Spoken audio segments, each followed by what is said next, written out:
always the most dense. Yes. That's the There you Earth. go. So the apple would be at the bottom of that density Right. tower, right? There you That's go. the Earth. If But you would Yeah, apple's an magically Yeah, appear, but you still wait, I'm not haven't. done. I'm not You done. I'm still not done. haven't told me I'm not done. why this happens. not done. Why it's got that Yeah. direct. Why is the apple an apple? Somebody tell him why. Okay, yeah, Explain okay. what How makes about the apple an apple. wait there a second? You've got to remember as well, though, bro, that gravity was only postulated that it could explain why there was an objective direction of down all the way across the face of a spherical ball. We didn't need a reason for down before you postulated the idea that every one of us was upside relative to every motherfucker across the Earth. The problem that you're having is that you've got that stuck in your head, right? You needed a direction of down is down. Down will be down. Always has been down on a flat Earth. We don't need a reason for down. It objectively is and is so. Will be. Always will be. Always has been. Is for you too. So what we're saying is either true, and if what we're saying is true, these other things too are also true. The Earth is flat. We only need one direct reason for things going down because they do. It's that simple. And you're aware as well, Highlander, that there is no more mass attracting mass. That's not even a thing in your paradigm. They've totally been superseded. It's warping of space-time. It's the bending and warping of space-time, even here on Earth. That's hold on. No more mass attracting mass. That's over with. Because Einstein and Newton are the same thing. No, they're not. How are they not? What do you mean the same? How are thing? they the same? Are you being serious? Yeah. Highlander, two different theories, completely not the same. What are you talking about? 100 and something years apart.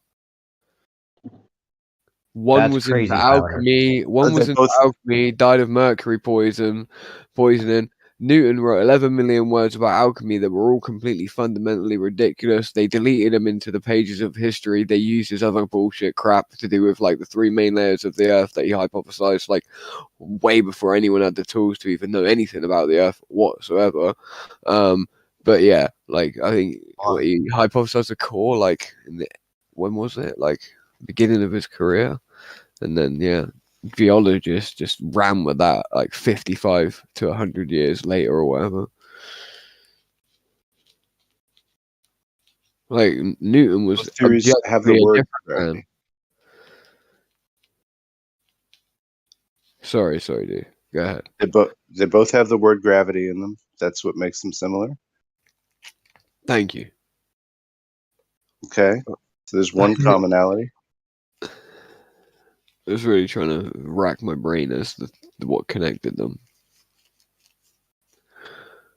So, but Highlander needs a special force to tell an apple to be an apple and to tell air it's air. No, that's again. Hold on. Like there's Newtonian gravity, Einsteinian gravity. Hold on. You don't have a density table.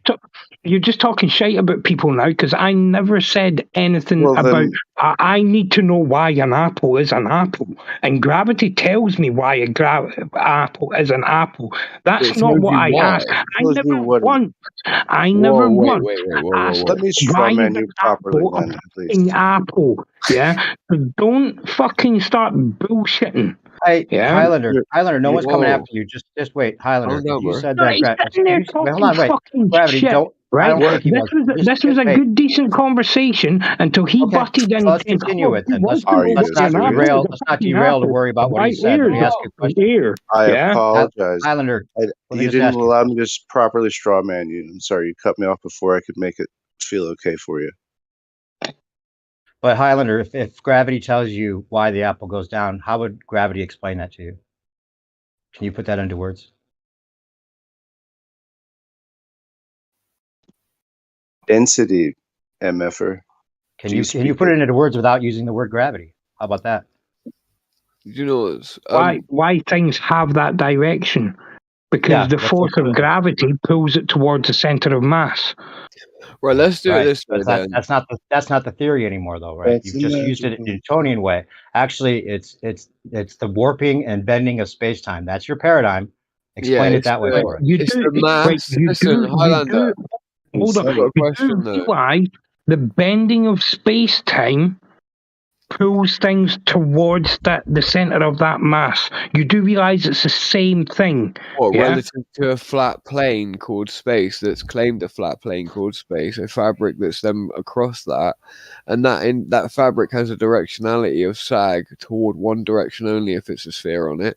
So you objectively cannot then have forces that then counteroppose one another, especially when apparently the emergent force came because of the pressing down on that fabric by that mass in space that creates the emergent force. We can't have that, Highlander, to prove that they're two different things, center of mass relative and relative density. Newton said that gravity was a force, correct? Yeah, so do a lot of people still say it's a force nowadays. What difference does that make? Is gravity a force? Yes or no? For me personally, yeah, I would say it was a force. But I'm not a physicist. I'm not a scientist. So you just have to say yes for right now. Hold on. What difference does my personal opinion make of whether it is or it isn't a force? If I asked any of the scientist globers, what would they have said then? To my question. Right, well, here's a better answer to that, right? Because I asked a physics professor, right? Why is it when I ask people like you what gravity is, and you just tell me it's a force, right? But yet I have other people out there telling me, well, gravity is not a force. And he explained it to me as in, well, when he speaks to me, he knows, right, that I'm not a physicist. He knows a lot of what he talks about I am not going to understand. Therefore, the way he puts it is that he says it's a force, therefore somebody as stupid as me can then understand and comprehend it. Yeah. So now do you understand why sometimes it's referred to as a force when actual scientists will say, well, it's not actually a force. So wait, did he explain it to you that way? I have to know. You just said the scientist. No, but he just said the scientist told him it was a force. Then you just said it isn't. Yeah, that's what I'm asking. Like Highlander, did he explain it to you that way? The reason he told me it was to understand it. Yeah, because I'm not intelligent enough to understand some of the other things that he might say. Did he explain it that way? Did he explain it that way, or is that your intuition about why he explained it that way? No, that's how he explained it to me, right? Because you don't understand it, I'm going to tell you it's a force, even though it's not a force. Thanks. Is that what happened? No. Right. Is that how he said it? Hold on, right? So I know nothing about cars, right? I know nothing about engines, right?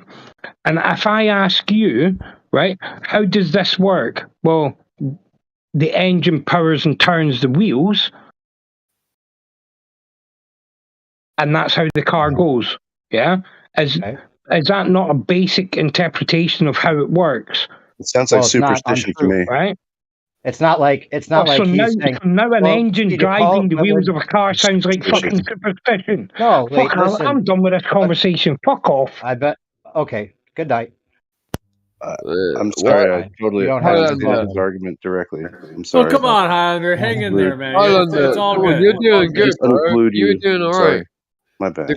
Highlander, when you said that, when you said that he told you it was a force, even though it's not a force, because he wants to give you a basic understanding of it, that would be like saying that little gnomes make the car run, and that's how your car runs. But because you're not really going to understand the complicated part of the car, I'm just going to tell you it's gnomes. That's what it's the strong half man that bad. Why will no one ever tell us about gravity every time we try and get further into it? Like, no, you're just too fucking dumb. Trust us. Yeah, okay. Like, we really want some info about this shit because it's contingent upon our whole reality fucking existing at this point, and it is the least confirmed, most unproven, most pushed bollocks I've ever fucking heard of. Right?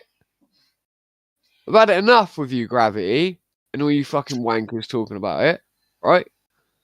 I tell you fucking what. Insert threat that I can't fucking say. All right? And gravity, but see, gravity just means just means weight. I mean, it doesn't have to have the spinning ball concept to it. You can use gravitas, and it's just that the heaviness of things. It doesn't need the pulling force of the gravity that you're talking about. There might be a bias, but it's not about the spinning balls. You got to get that concept out of your head. You suspend that idea before you can understand what we're talking about. And then the go-to question is like, oh, why is there a down? Why is there an up? But let's not even go there just yet, because once you have that, you subsume a density table. You subsume an idea that all densities are communicating with each other, their relative pressures and shit. So, like, just jumping to that question, it gets you away from the primary causal understanding of it, I think. Yeah, they just look up specific gravity. It'll tell you it's synonymous with density, relative density, right?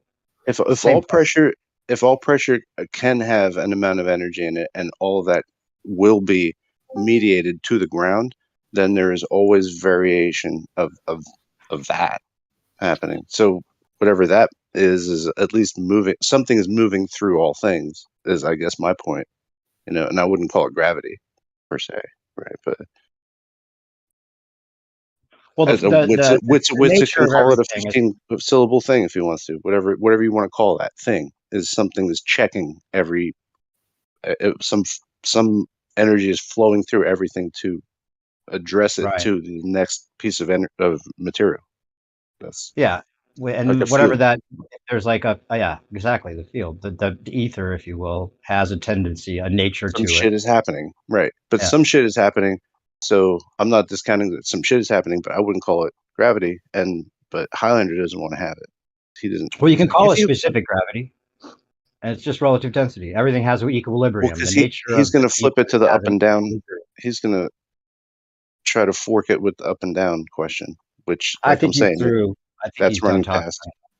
I know, but anytime that you have to just skip right to up and down, you're skipping all of that other shit, which is important, and it results in like the shit like atmospheric electricity and columnar force and fucking amps and whatnots, So that's the baby in the bathwater right there to me. There you go. Yeah. Yeah. So whoever it is, Crystal, would you be that surprised to find out that the reason that you don't feel like you're spinning is because you're not spinning?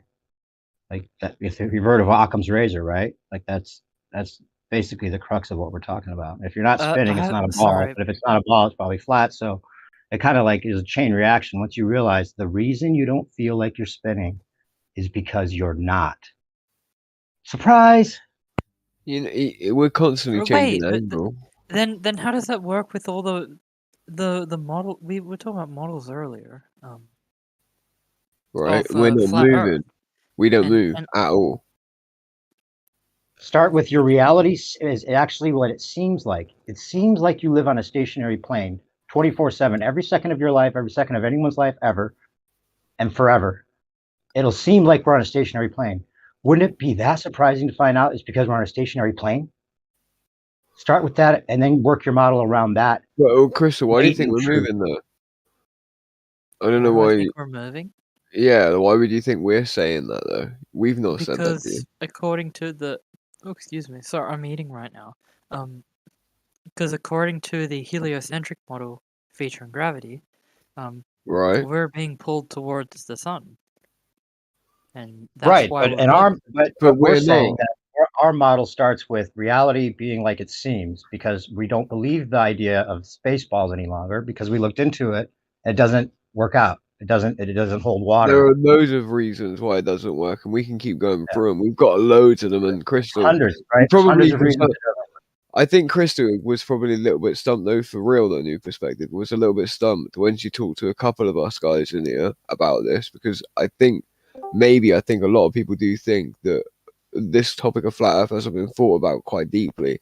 In fact, like, as you could just tell, like, the Globers can't even fucking talk to us really, because they don't even know what they're talking about. They don't know their own model.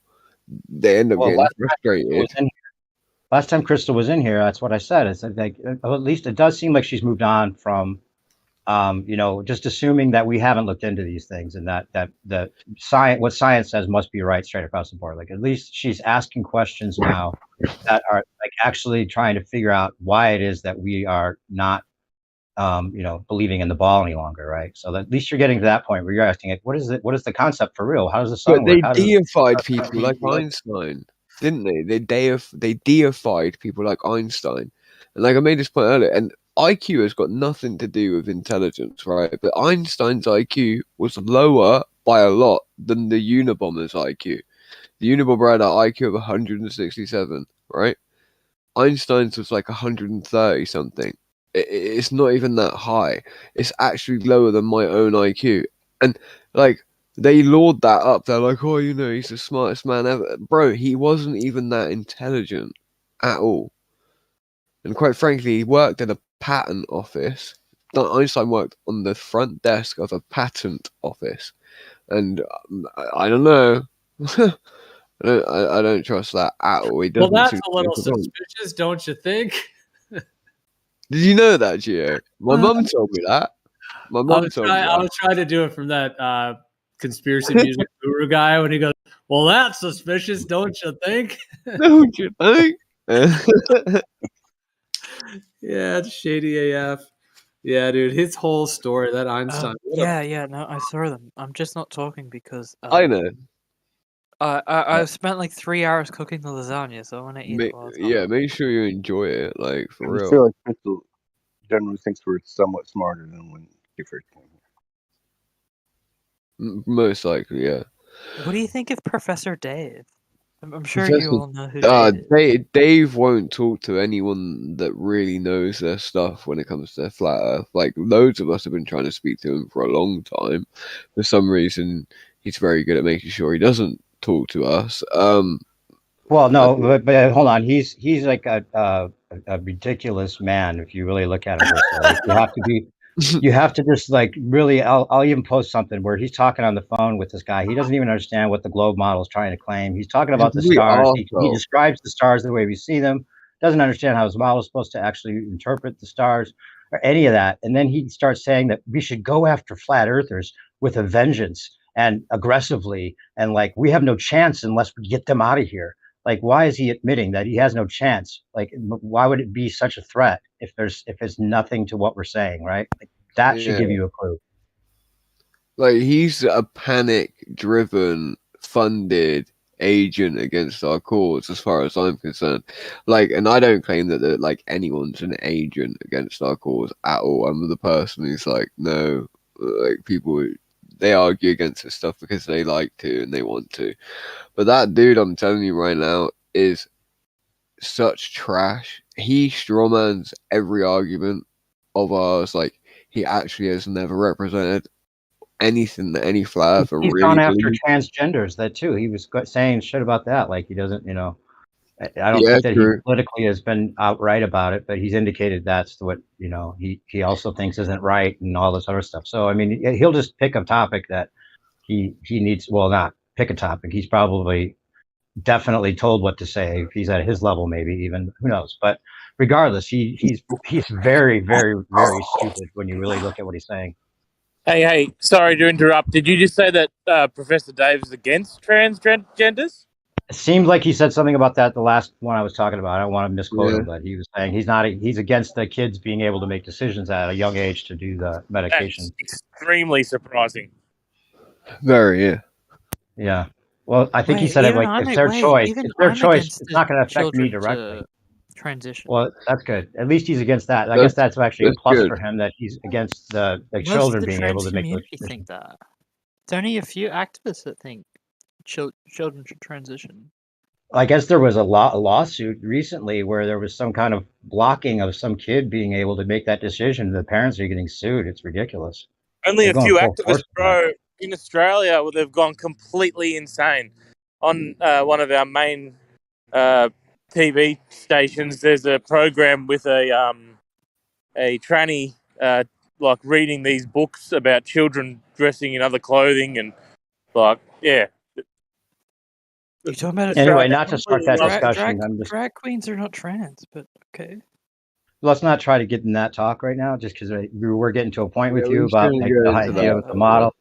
It's just that there's a lot of these Not people you. that are put in front of you, like their videos will come up to the top of YouTube, which is why I sent you all those YouTube videos that you can't find anymore if you search anything about flat Earth. So those are like really hard to find unless you know exactly what you're looking for, because they push a certain narrative to the top of the line of things to look at, just like, you know, the moon missions and things that you think were real, like that. You see that there's an agenda, hopefully, at least that there could be, right? You have to like entertain that idea to even get that we might be right.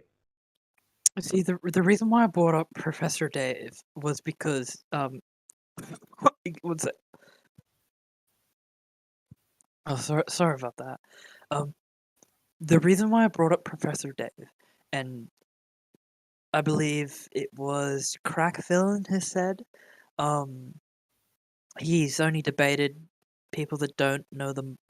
I don't want to misquote you, but you said something along the lines of he's debated or done videos against people. No, he went. That He don't know what debated David scared of Weiss. He debated David Weiss, who's like one of the more respected flat Earth leader people, whatever. But he strawmanned him, and like there's a whole video that breaks down like the way he was like logical fallacy after logical fallacy, completely not giving him like a chance to talk or explain himself, and it was just like a way of like capturing him onto this panel with three other guys or two other guys that were like attacking it and making David Weiss look bad in the video that he's going to put out as if he gave him a fair chance. So that's oh yeah, no, it was basically a form of like severe emotional subjugation, where all he did, he just used these tactics of repeated insults, repeated condescending, all of this belittling, and it's a form of subjugation where it's kind of putting someone else under you and then just beating them down as much as he could. Yeah. He wasn't even really listening or responding to the points. He wouldn't even really let Dave speak. Dave Weiss, I'm saying, he wouldn't even let him speak. It was just a barrage. And Dave Weiss just kept saying, he's like, dude, he's like, come on, man, like stop, you know, he's like, just have a conversation, you know? So yeah, he didn't stoop to his level. That's what I say for Dave Weiss. He didn't start going back and insulting him, which is what he was baiting him to do. At least he kept his cool. I mean, if you're talking about the same one I am, I guess it is just that one that he did. The one thing though, it like if you kind of like what I remember, David Weiss kind of started it off though. I mean, not that it wasn't going to go there, it obviously was, but I'm just saying like there was so much tension built up to that, and then because I think David Weiss kind of threw the first punches, like he kind of came out and at the beginning started saying that all Professor Dave does is strawman us and it's all bullshit, you know. So he didn't come out with like full blown kind of insults, you know, but he did come out with like this sort of this condescending thing, and then that just set it off. So I will say, like David Weiss wasn't like completely just being chill though, you know, like in his own way. Like he was kind of trying to shit stir a little bit or kind of poke the bear. Yeah, none of it should have been personal. It should have just been about the whole the contradictions that the globe model doesn't have answers for, which he never let it get to. He never even considered anything the guy was saying. All right, so has anybody seen the few videos that Thunderfoot made against the Globe Busters? Has anyone seen that, or? No, we don't really get into the politics of it all. You know, that's not something that we're going to want to talk about or even know about. I don't. Does anybody else want to comment on that? Wait, which one is that? It's a video? Which one are you referring to? So Thunderfoot made 2 videos against the Globe Busters.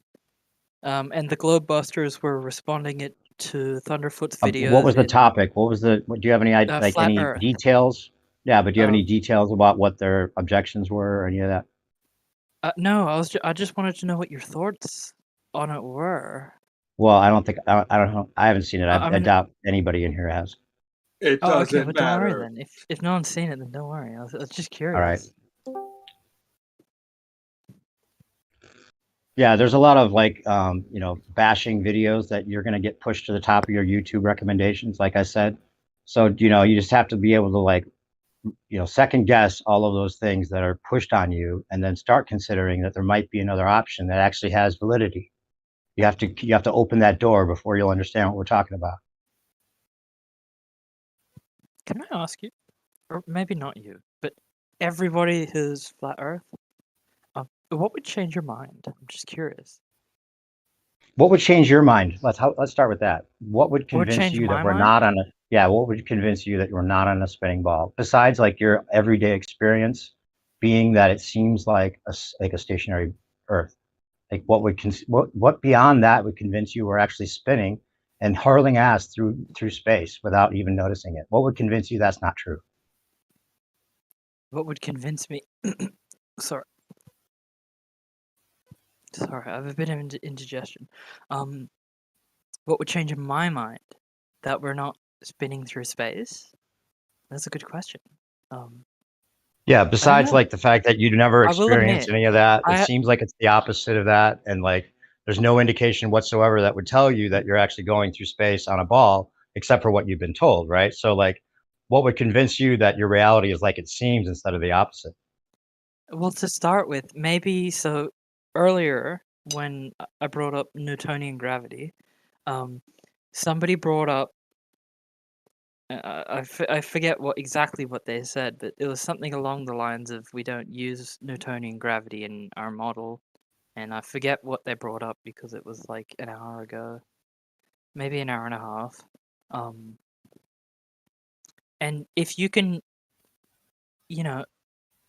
prove to me gravity operates in a different way according to the Newtonian model, then that would be a start.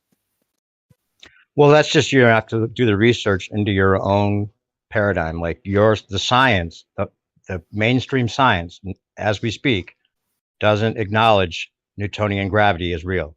There's a whole new theory, that's Einsteinian gravity, that says it's the bending and warping of space-time. That's quote unquote fact according to your side of the argument.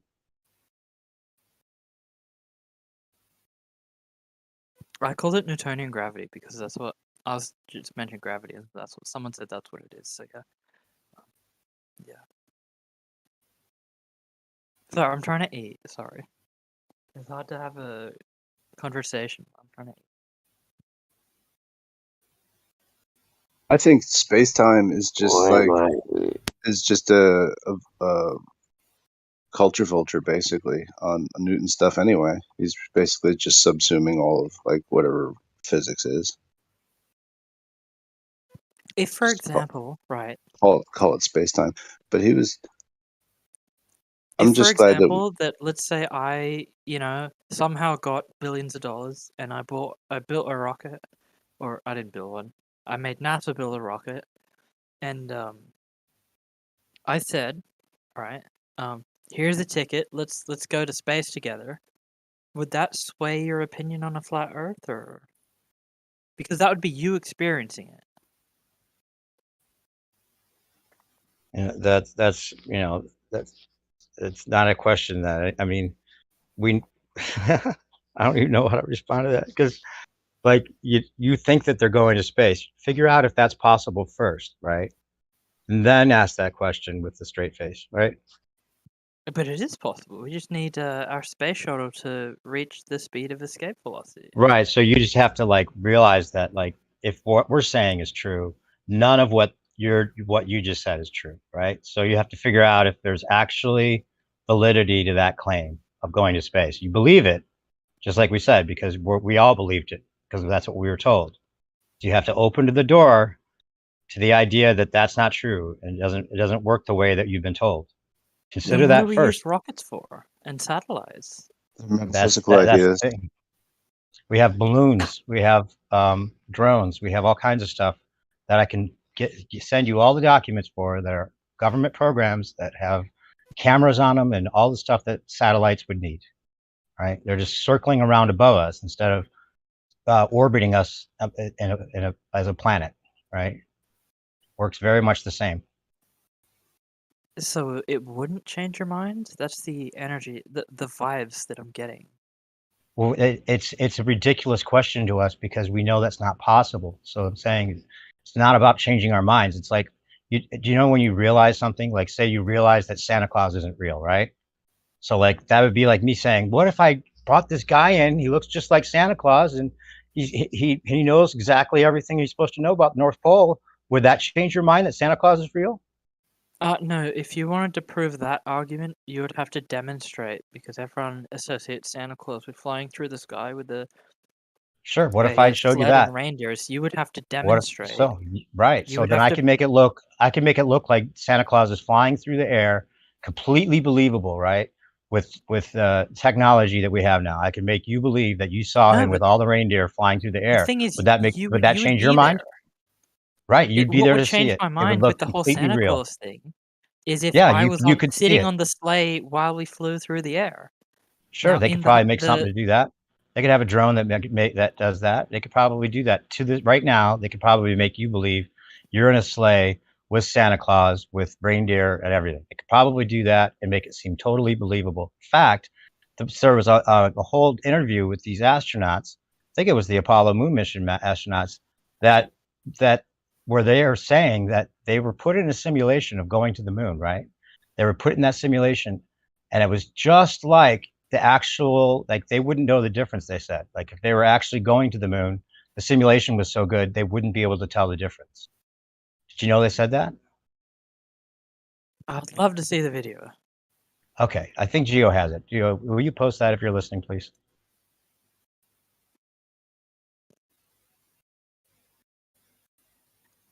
I put too much Parmesan cheese on my. I knew you were going to do that, My Crystal. lasagna. I put too much, so it didn't melt properly.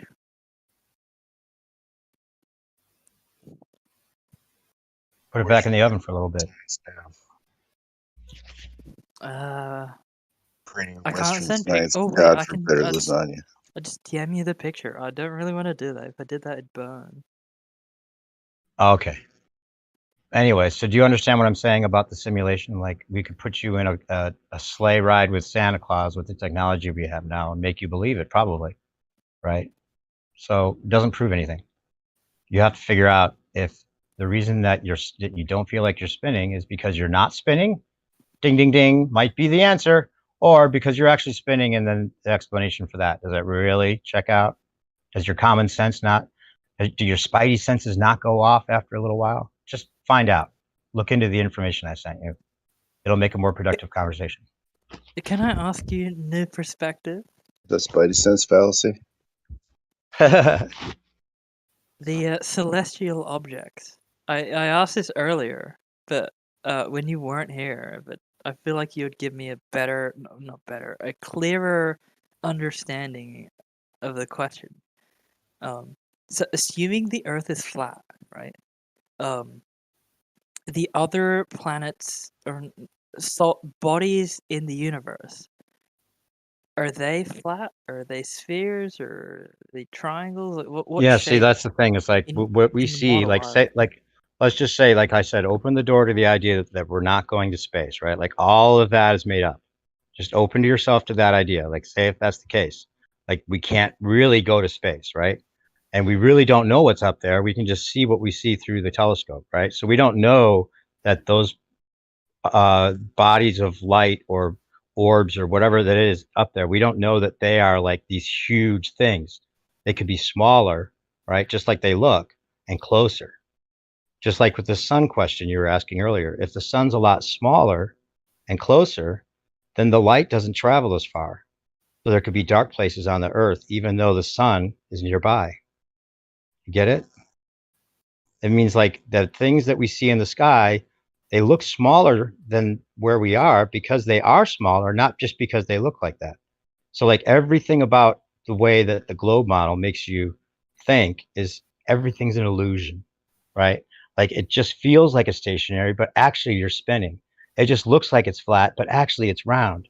It just seems like that spaceship went up and went to space, but actually it did a parabolic arch and it landed in the ocean somewhere.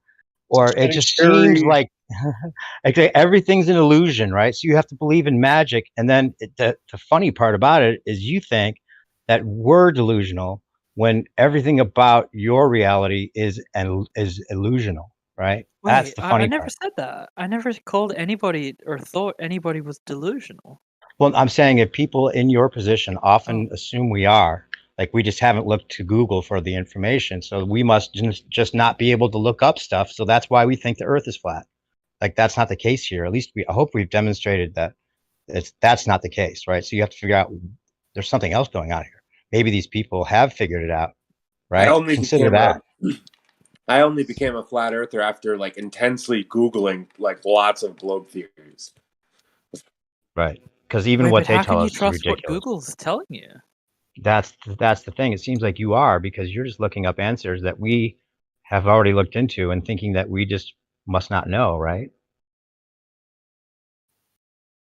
Like the science says this, so it must be true, right? The reason why I've questioned the flat Earth model is because just in my mind, there's a lot of inconsistencies.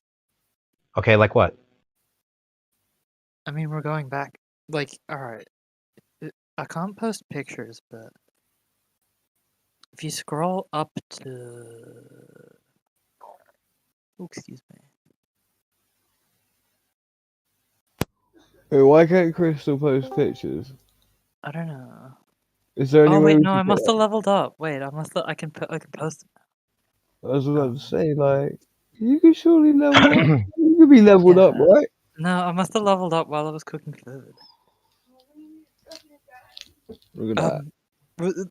The biggest the biggest inconsistency right now is what we were talking about earlier with the sun and the moon. Yeah, like I just said, the sun. Okay, the sun's smaller, right, and closer, so then the light doesn't go as far. So it can light up part of the Earth, but not the whole Earth, right? The moon's also smaller and closer, and that's why they're the same size. It's not because they're 400 times apart, 400 times difference in size, right? Like that's what we're told. But then the eclipse shows us that they're actually right next to each other and possibly the same size, but much smaller than we assumed, and that works too. There's no flat Earth. There's no flat Earth model that has everything figured out. There may be knowledge of how it works that we haven't been told, but people like us, we just figured out that it's not a ball. We don't have all the answers to how it works, because how could we? That's where I was chewing. Anyway, Snack, how's it going, bro? What's been up?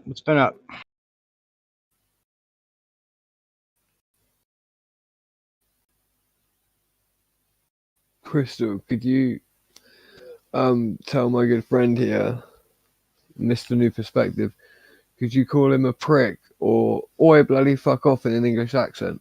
Something nice. Maybe give us a globe thinging with it. Yeah, it's not a fucking bloody snap. Alright, I'll try it. Alright. I'm gonna get into a mindset. New perspective. If you're trying to insinuate the flat Earth is flat, then I'm sorry, Mike. You're a bit of a bellend.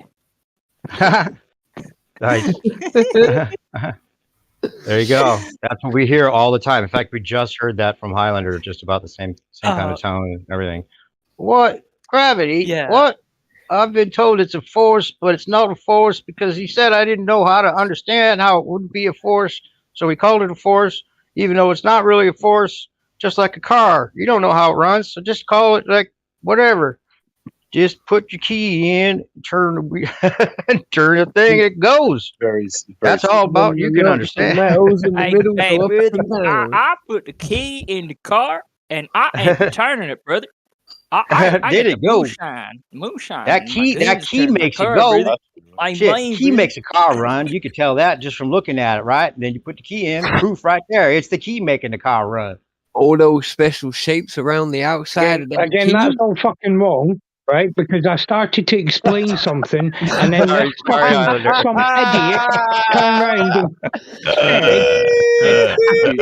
said, car's engine that drives its fucking wheels, it's superstition.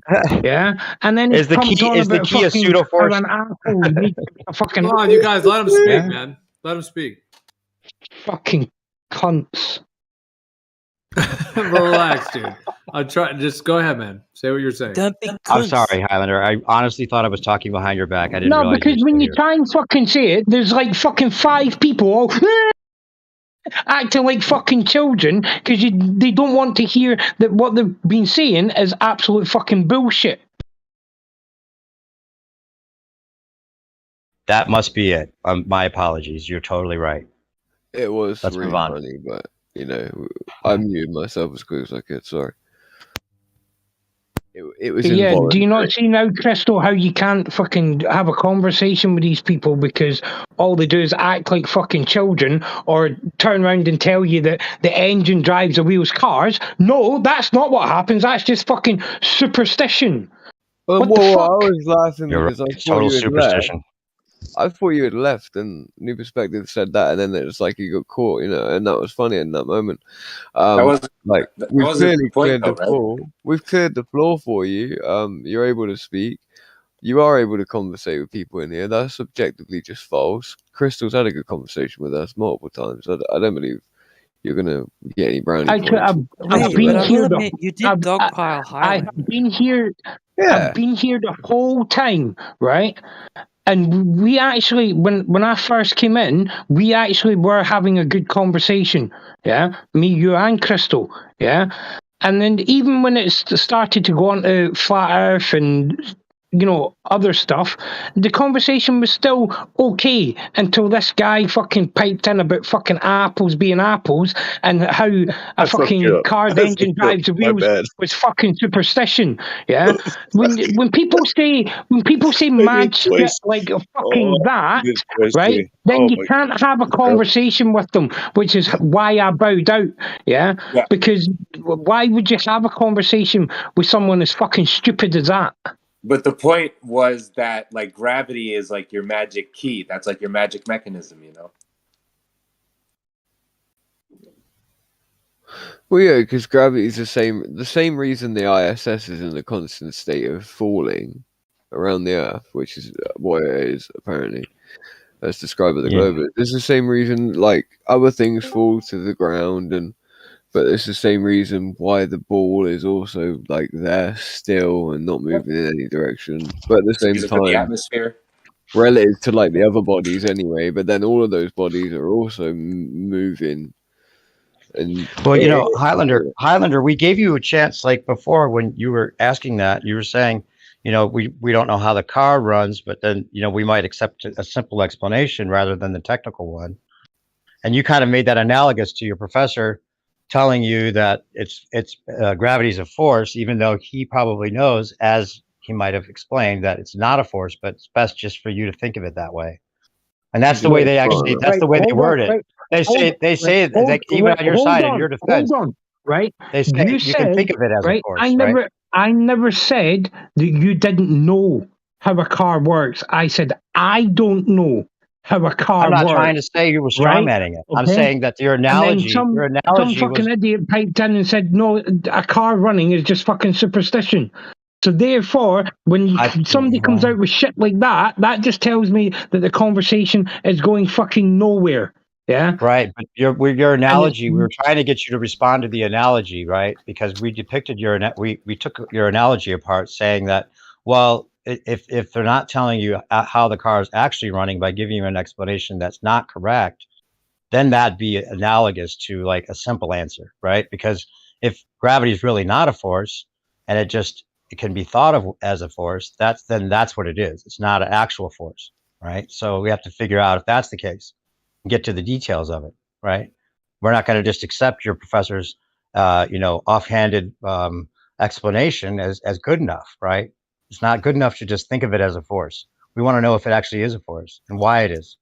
Wait, going back to my car analogy, right? So if you start going into how the chemical breakdown of the fuel works and how the combustion works and all the rest of it, right? And I start getting lost and don't understand what you're talking about, would it not just be easier to say, well, parts of the engine move and then that in turn that turns wheels and that's how the car works?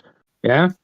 Right, but that's why exactly it is easier, right? It is easier, right. But like I said in my analogy, not true. Right? So why is it, because it's easier? Because it's easier doesn't make it true. Like that would be a true statement about the car, right? By telling you the basics, right? But if the basics of gravity is that it's not a force, then it would be incorrect to say it is a force. It's not just a simpler understanding of it. You can think of it as a force. That's true, and that is a more simple way of looking at it. But it's still not a force, right? So you can't conflate the two. Why is it not okay for him to tell me that it's a force or it creates a force, right? So that then that way I can comprehend and understand it. But yeah, it's okay to do it with other You just restated it.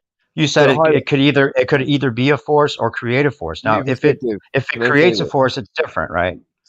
Wait there, you're talking about a simplified way. Like Wait there, me, dude. You're talking about a simplified way of mentioning something, right?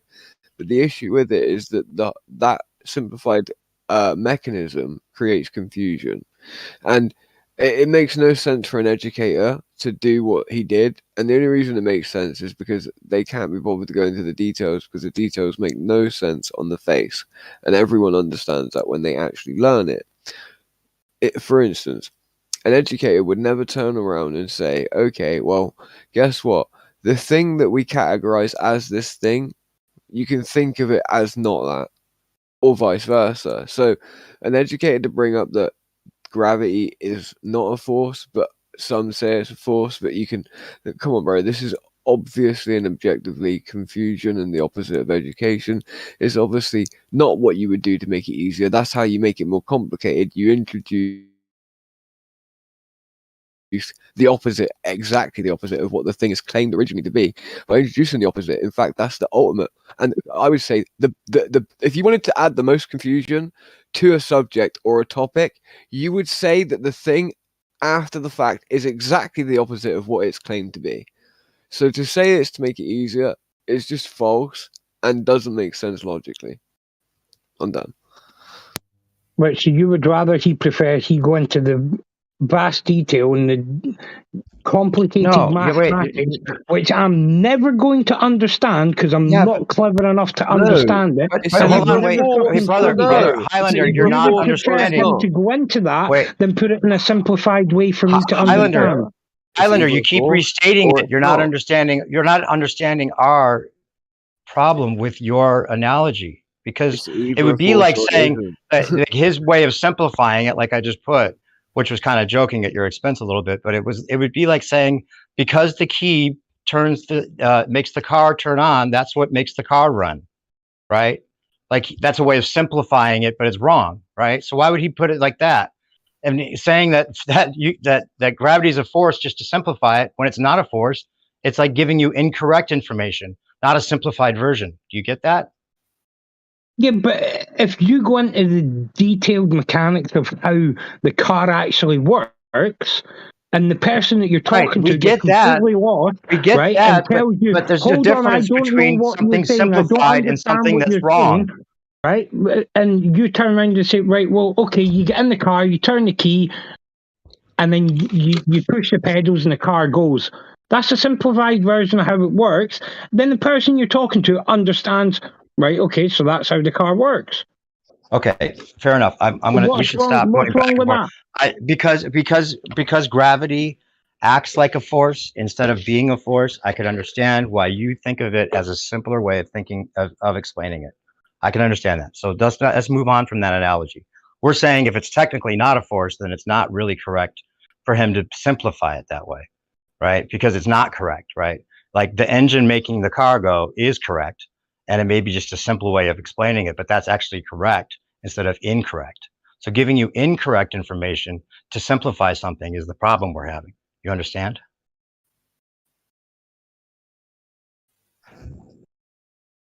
So it's a moral thing you've got against it, rather than it's a detail. It's details, right? So the details and specificity of what a thing is and isn't is what we're concerned with. We're not trying to simplify it by accepting a wrong answer because it's easier to understand.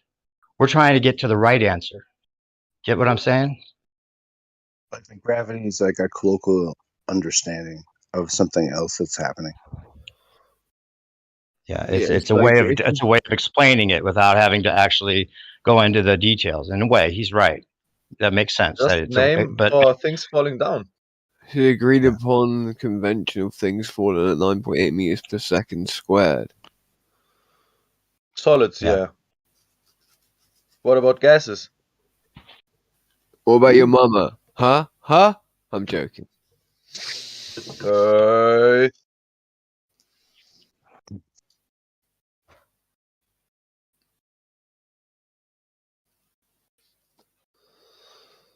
Well, I'm glad that well, I don't know. I don't really know what happened. I can't say I'm glad whatever happened when I'm not able to characterize what really happened. I don't know. Yeah, it's like a zero conceptual through line here. We don't have a thing to call it. If we can't call it gravity, we can't call it pressure mediation or what have you. I'm gonna call it the thing that you can't define. That's what I'm glad happened. Thank you for that. Density equilibrium is the least of it, right? We know that. But new perspective. Why don't I go up? Why would I be going down? The less shares up there. That's where we should fall towards. Why? It's floating up in the sky. Sorry, Highlander. That was brilliant, though. I kind of get what he was saying. That, like, you know, if you didn't, like, I kind of get what he's trying to get at. Like, but other Globers would have brought that point up if it was any validity to it. Like, for real, that would have been brought up a million times. You know, the whole falling up thing. They would have loved to have claimed that the whole thing's so conflated. You know, we would go up.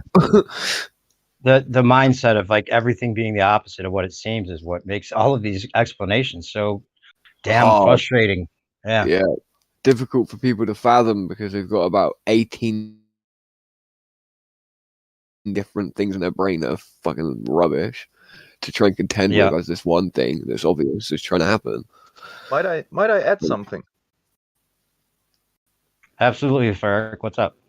Yeah, it's, you know, before we talked about this incorrect simplifications in regards to the formulation of gravity as a force or not as a force, right? And it's not the only incorrect simplification we step into when we look at the heliocentric model. For example, a few days before, we had this classical example of getting explained why we don't feel Earth's motion with the example of an inertial reference frame, which is also an incorrect simplification, as something which is rotating can't be an inertial system. But in order to demonstrate why it's not felt, the Earth is treated as an inertial system, which is also an incorrect simplification, for example. Yeah. Great point. Yeah, everything's like, okay, the airplane that you're flying in is totally going to treat the Earth as if it's stationary and a level, and that's what all the manuals say, and that's what all the simulations make you do. But then when you actually get up there, you have to believe that you're flying over a spinning ball, and none of the actual ramifications of your situation actually indicate that whatsoever.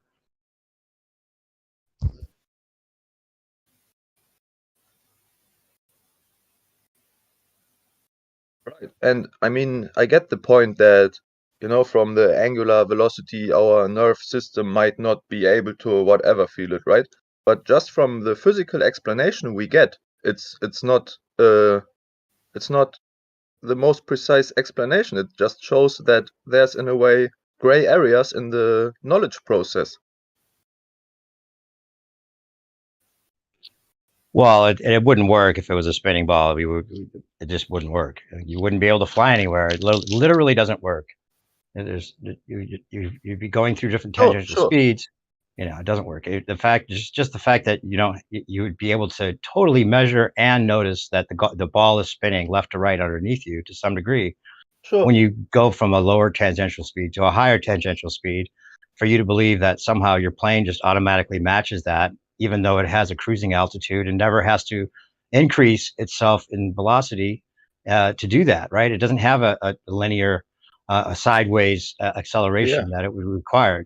None of it works. So right there, the ball is done, overdone. Anybody that looks at it, really looks at it, knows for sure that we're not on a ball. And if we're not on a ball, it must be level. It's not about defining the whole thing.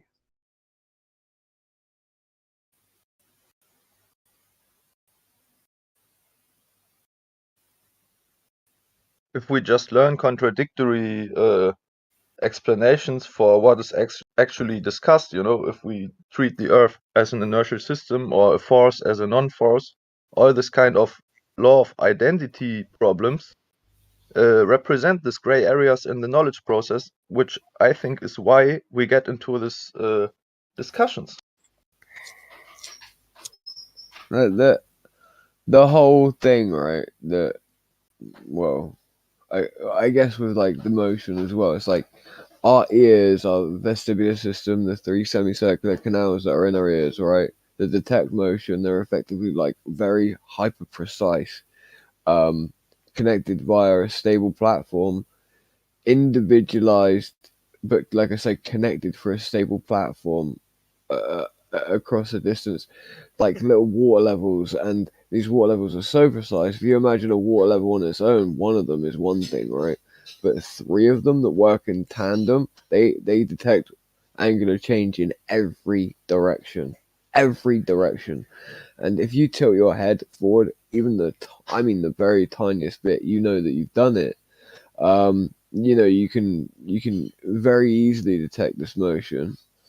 And the idea that on a globe we wouldn't feel that, doing 1,039 at the equator, and the fact that we move across a globe surface that has a different tangential speed, and that means our angle technically does change, and it detects angular, change in angle, and we're also rotating around the sun, and the sun's also in its own path, doing what it's doing, and then we're all of us at the same time are going in one direction, a further million miles per hour on top of the 3 previous speeds that, are triple figure digits and stuff like that themselves. And it's like the idea that at any point in that there isn't a change in angle enough for our ear to detect that somehow we had tuned out every one of those motions, and that those motions in some way are less than me moving my head forward just the tiniest bit, it is quite literally ridiculous. If you imagine a gyroscope and then the precessive ring of a gyroscope on the outside, like the point furthest away from the center of the gyroscope is going incredibly fast. The globe is not in the center of the gyroscope. The globe is on the outside of the precessionary ring. We're going very quick, and we're changing a lot of angle. We would feel that. No one can tell me that we wouldn't. That's just ridiculous. Like, the claims of the Earth, the globe, all of it are so dumb, it's unreal. The sun is apparently orbiting around a non-existent point of mass. With Jupiter, Jupiter doesn't go around the sun whatsoever. It actually orbits around a non-existent center of mass that exists between Jupiter and the sun.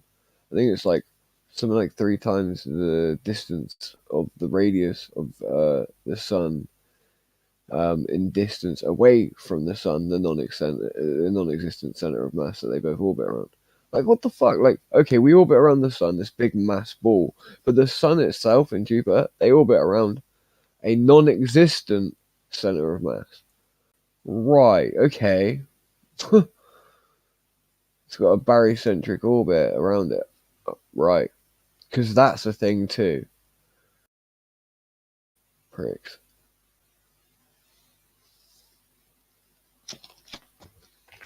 Yeah, everything's an illusion. I actually wrote down this list of illusions from this conversation they were having in here the other day. That everything about the globe just requires you to think that there's an illusion, like star trails converging and diverging, illusion. Laser hitting mirror across the lake, illusion. Selenium eclipse, illusion.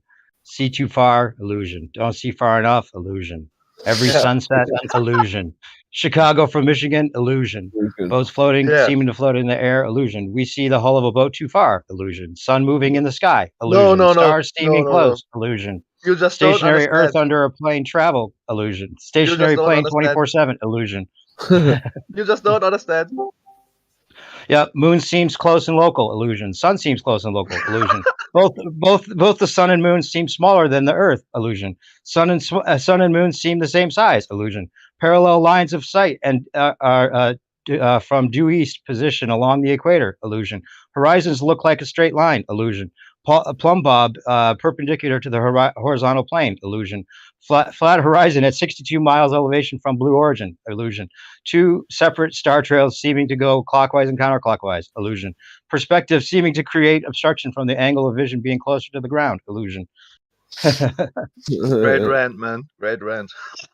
Like Every single thing that we observe is an illusion. For it to be real would be ridiculous. Yeah, all you have to do is be like, okay, so everything we observe is actually what it is instead of the opposite, and we're just like stuck in this illusion idea. Yeah, maybe some things even. Not everything, but maybe some of those really certain things, like everybody is experiencing. Yeah, like some of the basic axioms, right? Like a stationary Earth. Wow, that's not an illusion. Okay, that's a great base axiom to start with. Let's build our model from there. Don't understand relative motion. Hey, I sent you a DM. Did you get it, Fleric? Yeah, I downloaded a bunch of screenshots you posted from Brenner.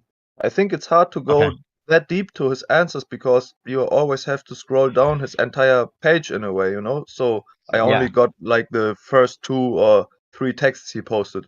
But I got those from you, yeah. Yeah, I have better versions where if you download them and then zoom in, you can see the details a lot better. And right. Yeah, I have to view the original I'll send them to image. you. Yeah, I'll send it to you because then you don't have to scroll through his answers and try to remember everything he's saying because it's a lot of information that's really good to have a reference for.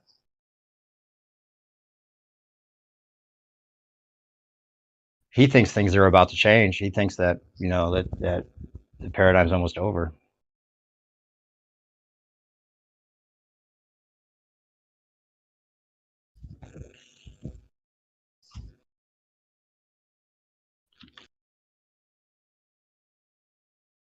Then we go back to the outer ponder psyop, I guess. So I don't know. Best thing might be that we just stay right where we are and we can just laugh at what they do instead of actually questioning what they do when they accept the flat earth and start giving these other things that we can't prove to ourselves, right? Like if they say it's flat and then they start giving us other lies, it's like, oh shit, now what do we know? How are we going to prove them wrong, right? This blue beam technology is way too good to compete with. We can't prove it wrong. Holograms that are actually like in your face looking real. Fucking lots of shit they could do now to like mess with our heads that doesn't have to do with the spinning ball. Once they admit to that, that's almost the worst thing for us because then we don't know if they're lying or not, right? Almost, not that we wouldn't, but a lot of people won't. It'd be harder to convince them. Like, oh no, they told us the truth about flat Earth. They must be telling us the truth now about everything else, right? That's the fucking nightmare that we're possibly facing, and helping get to there, ironically.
Wait, where did the whole conversation die?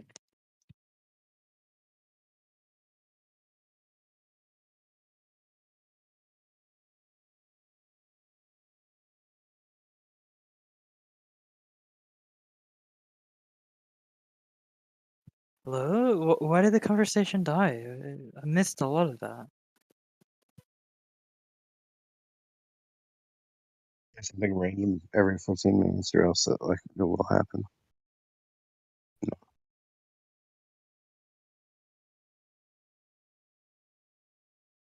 We can fire up something new. You got a new question or a topic? I mean, well, I have a question. I feel it's just a little bit unfair to say everything's just an illusion. Like, I'm sure you believe that, but like, the reason why I say it's unfair, it's like, what do you say against that? No, I think what he was reading off is a list of things that the globe model says are illusions. So it's things that the globe model claims that are illusions.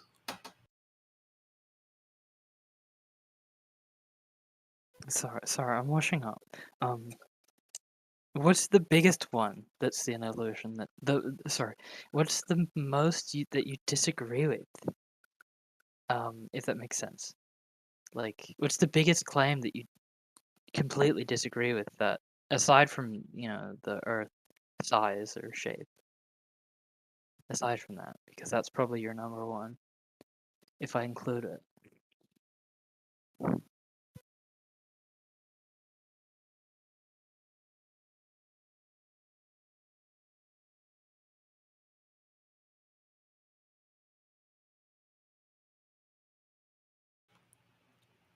I'm sorry, I'm not sure. Well, what's the question? So, somebody was making a list of claims that were illusions, right? That the heliocentric model brings.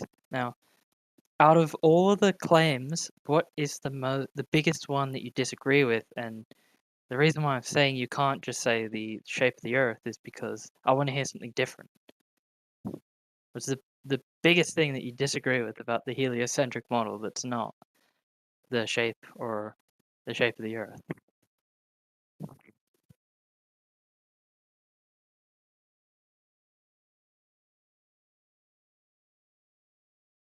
Yeah, I'm just not quite sure how to answer that. Like, just one thing. I mean, I think new perspective. He's not in the voice chat anymore, so yeah, maybe he would be a good one to ask that to, because he was the one listing off those illusions. Is that what you mean? Like, one of them that's the most? Is that what you were saying of those illusions, or are you just saying in general?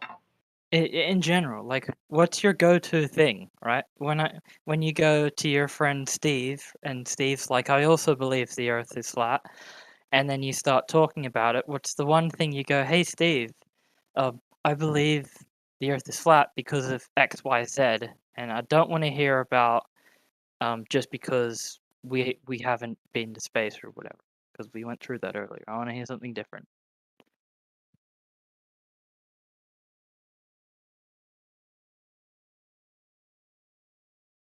Does anyone have any thoughts on that? Well, what exactly? Sorry. Just like the up and down, having your up and down back. Like up and down existing, if that answers your question. Having up and down? Yeah, like up and down actually being real things, not just relative to, like a center of mass. Yeah. Yeah, that up and down are actual positions. They're actual physical locations. Like the thought experiment of, say, you've got like a drill on your feet and you're drilling into the earth and you're drilling down, and eventually you get to the core, and then suddenly you're drilling up. Like that, to me, that was like the eye opener that the globe Earth is nonsense. Yeah, if you could drill through the earth, make a hole, you would be falling down into the hole, and then what? At some point, once you reach like somewhere near the center, you would start rising upwards. You'd be digging upwards, and then all the dirt as you come out of the hole. The dirt would. I mean, when does it flip? That just exposes the whole globe heliocentric reality of gravity as complete and utter nonsense. Contrast that with the flat Earth falling infinitely forever. No, but the flat Earth isn't in some sort of vacuum that is floating with other objects. There's the basement. It's like when you create a video game Like they make the ground, then they make the avatars and the shit on the ground. There's no objects in empty voids floating around. That's the freaking whole point. You mean to say you're in this chat and you still think that everybody thinks that there's a flat Earth that's floating or accelerating upwards or whatever? I'll yield to Crystal since I just... Yeah, Negator, you gotta be trolling us with some Flat Earth Society memes here, if that's what you're saying. No. I mean, no, I am curious to see what Crystal says about that. Oh, sorry. About the whole drill. When you drill down into the Earth far enough, you eventually drill up. Is that what you asked? What my opinion on? Well, yeah, and how that relates to up and down. Like on a globe, up and down is all relative to the center. So yeah, if you were to drill through the Earth, would you flip upside down? Like how does that, versus the idea, whereas if you're on just a stationary planar Earth, up is up, down is down. Like those are actual real positions. So about the whole drilling holes thing, I mean, I'm not a geologist, but I could only just assume that. I don't know. I'm washing up, so yeah, sorry. Sorry. Well, so it's hard to think about stuff like that. So Gio, I'm not pushing like a Flat Earth Society thing, but a thought experiment that, yeah, we're contrasting how weird it is to think about a globe Earth where you drill to the center and all of a sudden you're no longer going down relative to your original location. Right.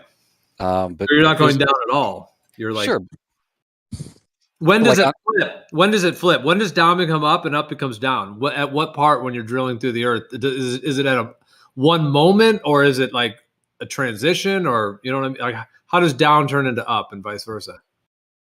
I don't know. I would say once you get to the core of the Earth. I mean, down and up are all relative to the mass of the Earth. And at the center, the mass is all around you. So you could very well be weightless right in the center. I don't know. And not even have an up. I mean, but you wouldn't be on the gravity model. Is that where they're fixing the ISS at the middle of the Earth? That's where it is, Gio. You figured it out, man. Oh, that's it. That's where they are. They take a bullet train to the middle of the Earth and then film the ISS footage. Hey, let me ask you this, right? What would happen in a flat Earth if you drilled through the Earth? Right? Would you just sort of go into space? Well, that's the Flat Earth Society model I referenced a second ago. But that is like that question is the thought experiment I was trying to push is that we're laughing at a directional down based off the Earth, but we're not laughing at an infinite down where I could just drill through flat Earth into infinity and keep going down. Right.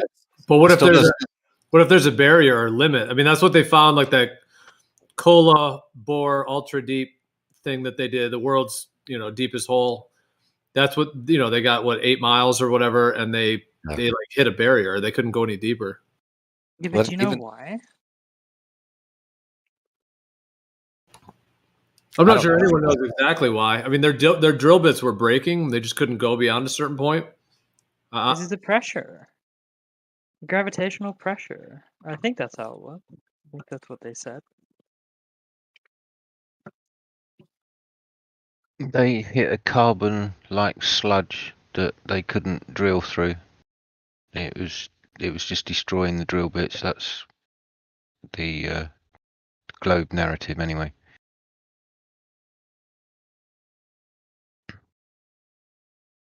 Or they hit the invincible box of reality. Well, I'm just going by what your globe narrative reports.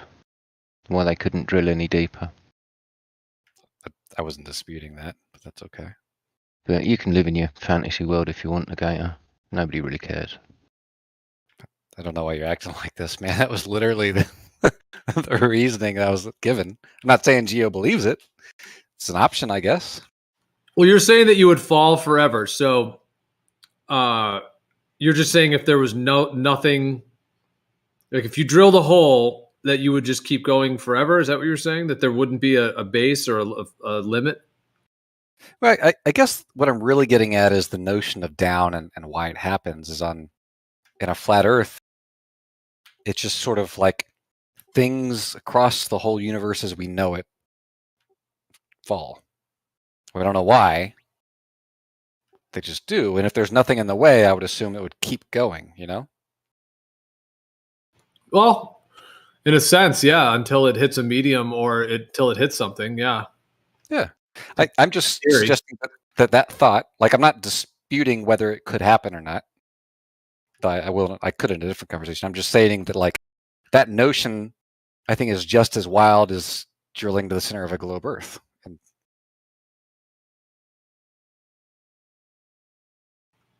well, but I mean on an Earth that's a stationary plane where the ground is the floor, then you would be able to drill as far as you could. But if there's a limit, then that would be it. Like we don't know, meaning you couldn't just go forever. Now, if there's no limit and you could go forever, then okay, it's like an infinite plane, but just infinitely down. You know? Yeah, that's exactly what I'm getting at. Because obviously we can't go to the center of the globe Earth, and we can't go to the center of or the bottom of the flat Earth. We can't do either. It's all just speculation on our part, right?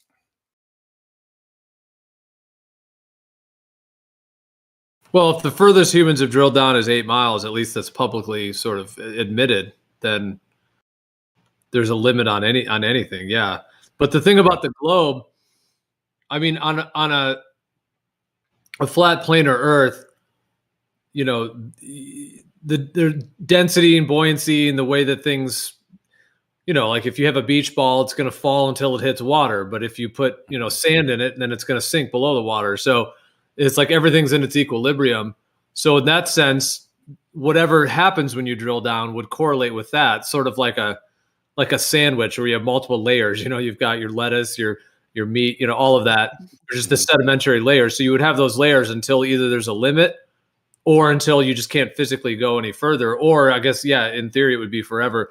But that still fits with the geometry of this realm in terms of the XYZ axis. Like that still fits with that. Whereas on a globe, there's the claim of everything pulling into the center. And so now you have to deal with this thing of if you, in theory, if you drilled down into a globe, which you should be able to do in theory, that there would be some flipping point. So there's like a geometric physical impossibility that would be involved in that, just even in the thought experiment. Whereas on a planar Earth drilling down, there's nothing really inconsistent with the geometry. It's just a matter of how far you could go and, what happens at those depths. I mean, isn't just the impossibility like the idea behind it? Like it's like, can we fathom an infinite world of dirt forever that we can't drill through? Or can we fathom like a box of reality where you go past this box and there's no more reality as we know it? Can you fathom a ball where up becomes down and down becomes up? Oh yeah, you can. You think you live on it. DP, I'm trying to like have a thought, game with Geo that I'm interested in, and I think Geo's interested in. Yeah, well, I'm asking you the same question that you're asking of Geo. To what end? Yeah, like I can fathom a flat planar Earth in which you would dig down and it would just be deeper into the floor, essentially deeper into the ground. But to try to fathom a sphere in which you would be drilling down, I guess really what would happen, let's just say you went right next to the center of the Earth. So maybe not right at the center because it's, really hot or whatever they claim there. Let's just say you went right next to it. Then as you're drilling through like a tangent line, drilling through the Earth, I guess your down would be continually changing as you're drilling or as you're going. And so how does that happen?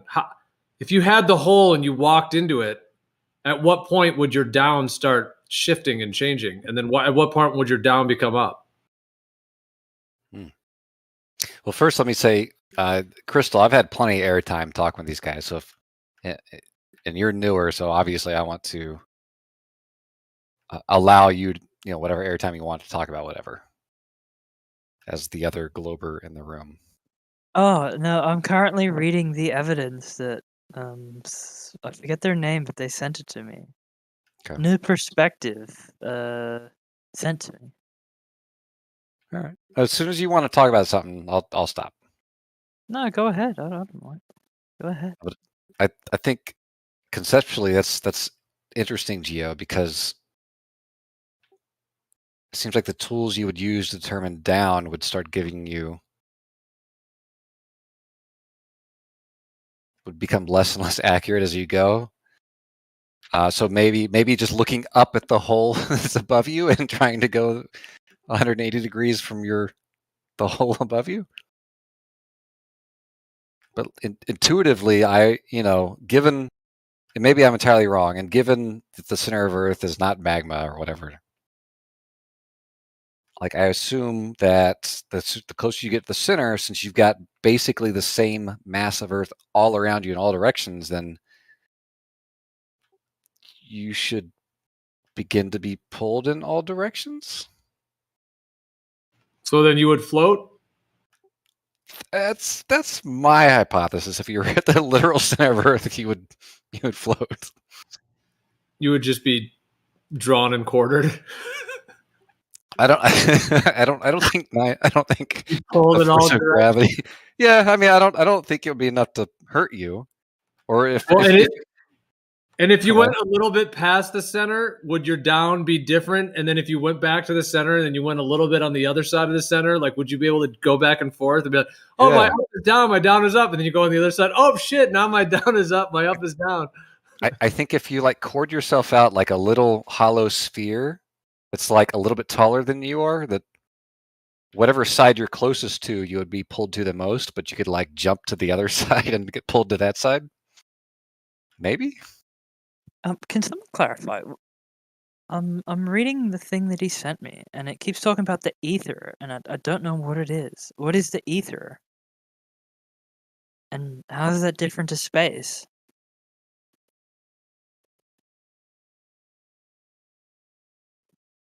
Like there's a bit where it's talking about polarization, and at one point it says, this polarization is called the electrification of the ether. What is the ether? Is that space? Is that something different? Like whoever wrote this paper didn't do a very good job of it, because they're saying all these terms, but they're not explaining the terms. Well, there's a lot of ways to answer that. Ether is there's different ways that term has been used in different contexts. Originally, like classically, it was essentially seen as an element, like the fifth element. So you have air, fire, water, and earth are the four main elements that make up everything. Earth, air, fire, water. And then ether is often referred to as the fifth element, but is also seen as like the core element to this entire realm. So from that perspective, and this is just one way of describing a perspective on ether. From that perspective, then ether is sort of like the core medium, the foundational substrate by which this entire earth realm is manifested from. So you have earth, air, fire, and water that all are built on or from and within the ether. And then there's other perspectives of ether that it's like a substrate that light travels through, like the luminiferous ether, which was referred to in the late 1800s in the sort of science at the time, the luminiferous ether, which was proposed as a medium that light travels through. And then there's also like ideas of ether having to do with the heavens, and like it was often called quintessence, which is the celestial bodies above us that are part of ether as well. All right, well, thank you. Yeah, I'm not even halfway through yet, but yeah. Also, whoever wrote this needs to get better grammar, literally. But yeah, anyway. Sorry, some things really bother me when they're wrote badly.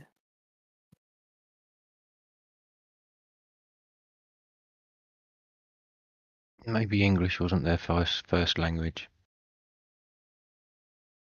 I mean, just pay someone like for an hour to proofread it, like literally.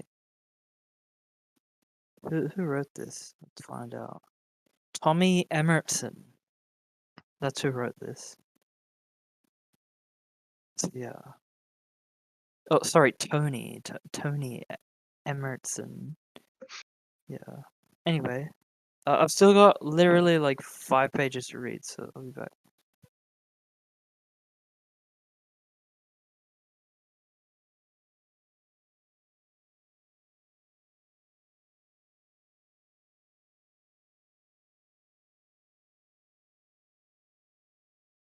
It's funny how they say, like, you know, isn't one of those phrases like when someone says that someone else like doesn't know what's going on, they say like, oh, that person doesn't know they're up from down. They don't know what's up. All those terms. No, the reason why I say it's written poorly is it's like for example, you're trying to explain way too many things in not enough words required to explain the thing. Like, you could do a single paper probably on all of these things, such as capacitance, I was thinking about this today. dielectricity. You could do a whole paper on it, yet they're only doing half a sentence on it. Like, that's why I'm saying it's written poorly, because they're trying to talk about too many things. So, by doing that, you're just saying the car is red. Why is the car red? Because Mike drives a BMW. Like, you see, you didn't actually go into details as to why the car is red. The next sentence is completely irrelevant. Like, that's what I mean when I say it's poorly wrote. Maybe it's just a gateway for you to do a little bit more research if it kind of pricks your interest. Well, gravitational effects and gravity doing this and gravity doing that. That's kind of like pretty much your little example you just explained. It's kind of the same thing, don't you think? Yeah, but the thing is, with gravity, like, if you look at the whole paper, like, I've wrote scientific papers, and whoever wrote this, I don't know, it feels like they're really bad at writing papers, but yeah. The thing that I'm reading, if you want to read it yourself, in Livestream text, it was sent at 21:07, and I was tagged in it. If you want to read it yourself and judge for yourself, because I was told that's what you do.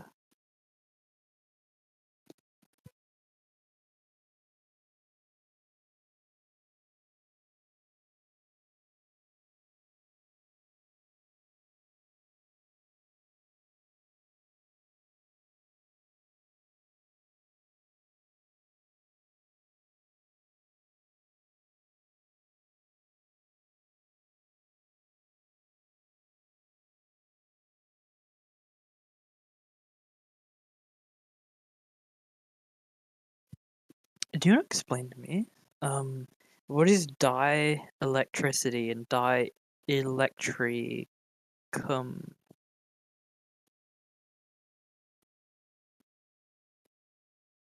Because it keeps mentioning it, but well,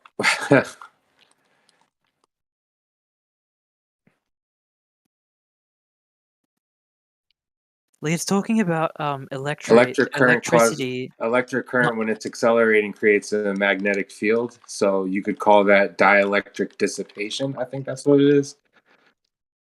Which is like coherent magnetism or something else. There's like a bunch of ways they like to say.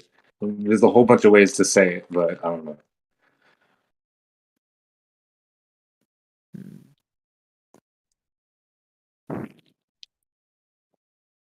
Sorry, I'm reading. Thanks for the explanation, though. Yeah, electric current makes a magnetic field. So that's like, you say that it's two electric fields. There's the electromagnetic field, and then I guess the magnetic field after that. So they call it dielectric dissipation and coherent electrostatics. Or I could send you a video if you want to watch that. I mean, if it's short, I'm not gonna watch like an hour-long videos. Don't link a long one. Or if you link a long one, You tell could get me the gist in the first 10 timestamp. minutes of it. I'm not Isn't it? gonna It's sit 10 here for minutes. 10 minutes. I've got another thing to read, and it's really long. Man, I've watched videos that are like 2 hours long on physics and presentations about magnetism. Yeah, but I'm not gonna just wait. I would do it with a heavy accent. Sit here and just hope that everybody's still here when the video's over. Do you see what I mean? All right. Well, if you're really Like, curious about if you wanna DM me the there video, is videos that you can watch. 10 minutes is, I think, worth your time to understand magnetism, right? no. What I'm saying is, if you want to DM me the video, I can watch it in my spare time. But if you want me to watch it right now, I'm sorry, but I'm just not gonna watch it right now. If you want to DM it to me, I can watch it later. But yeah.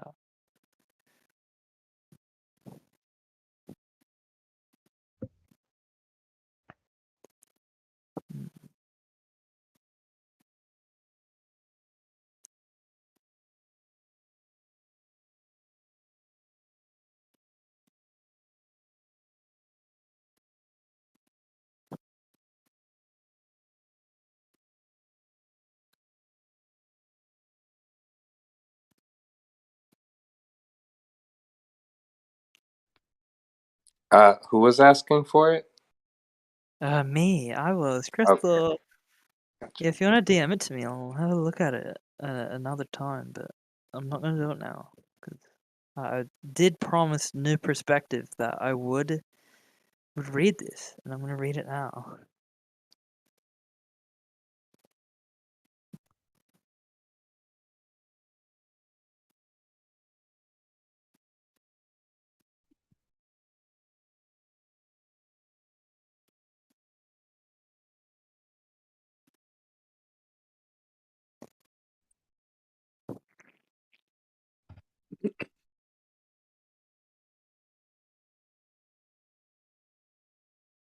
I was going to say something about your ether question before. My understanding of ether is that it is what's causing the rotation that we see in the sky, that 15 degrees per hour, which is being caused by some kind of, I don't know. Can't tell you what that is. But we haven't proven that it's exactly mass attracting mass, right?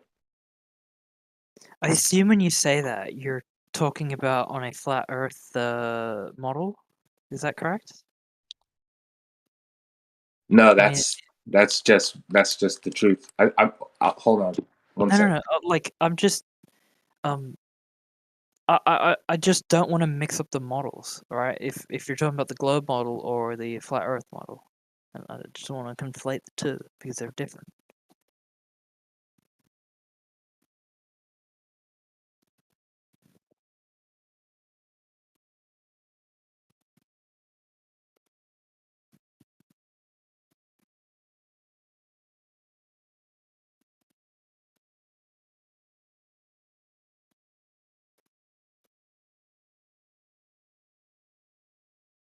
Yeah, you're saying like a background substrate that is also rotating with the sun, moon, and stars, like at that same pace. Right. That 15 degrees. I have to look it up and make sure I'm not speaking because I say random stuff. But yeah, the sky rotates at 15 degrees per hour. Yeah, so I think that rotation is caused by some kind of electromagnetic ether, and that's why it didn't truly affect the Michelson-Morley apparatus thing, because the physical object didn't get affected by the sky, but the electromagnetic field did kind of. Yep, this is where I'm going off into the weeds.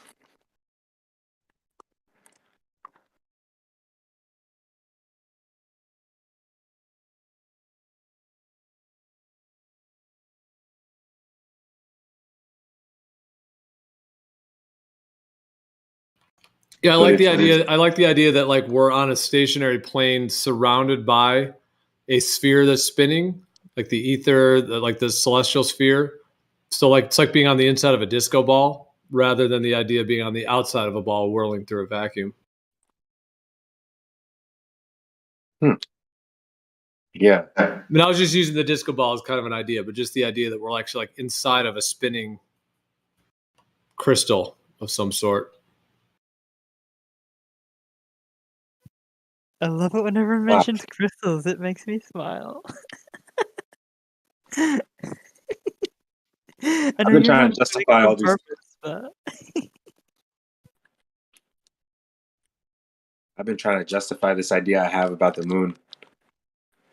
So, camera obscura, apparently they discovered that an image of outside will be projected inside of a house if you have like a tiny hole in the wall and the sun is like, shining through. It'll flip the image upside down. I think that's what the moon is. So that kind of tells me that there's like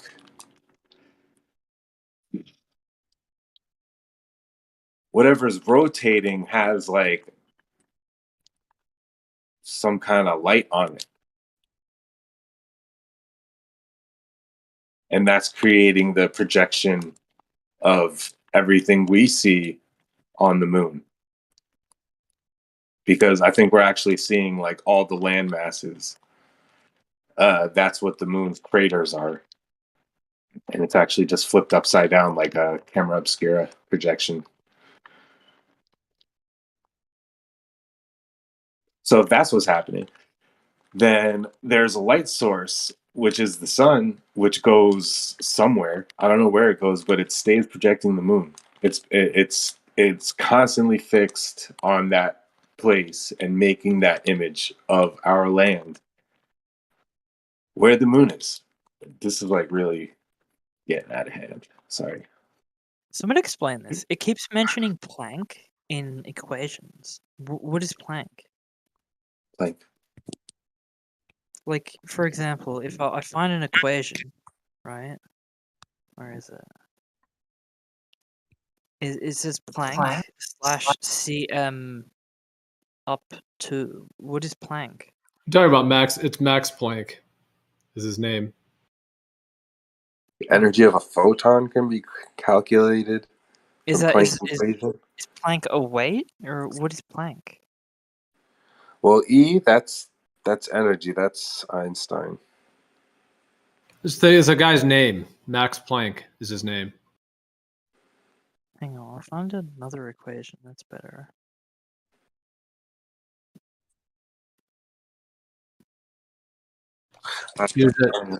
Never mind. He's a German physicist, Max Planck. So yeah, there's various things that are named after him.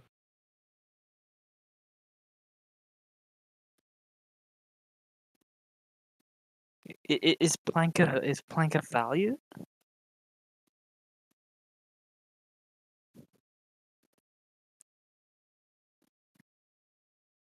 This is what it says. The total electric activity, thus, is the product of Weber/S and I can't pronounce this, but Coulombs/S, giving us Planck/S up arrow, or I don't know what you call it, up. On the keyboard, it's Shift 6. That 2. And what is Planck? Like, I don't know what Planck is. Oh, it's an equation. Okay. I've just dropped a link for you in the live stream text there, Crystal. Yeah, no, I just saw it. Okay, thank you. It's all right. Yeah, there's Planck's equation and there's Planck's law as well. Oh, okay, so this bit about Planck is a response to Planck's law and Planck's equation. Okay, thank you. That's what I was saying. This is just a gateway. These bullet points is essentially what they are on these two, I'm going to call them memes. They're just bullet points for you to go and do some more research. And it's a deep dive.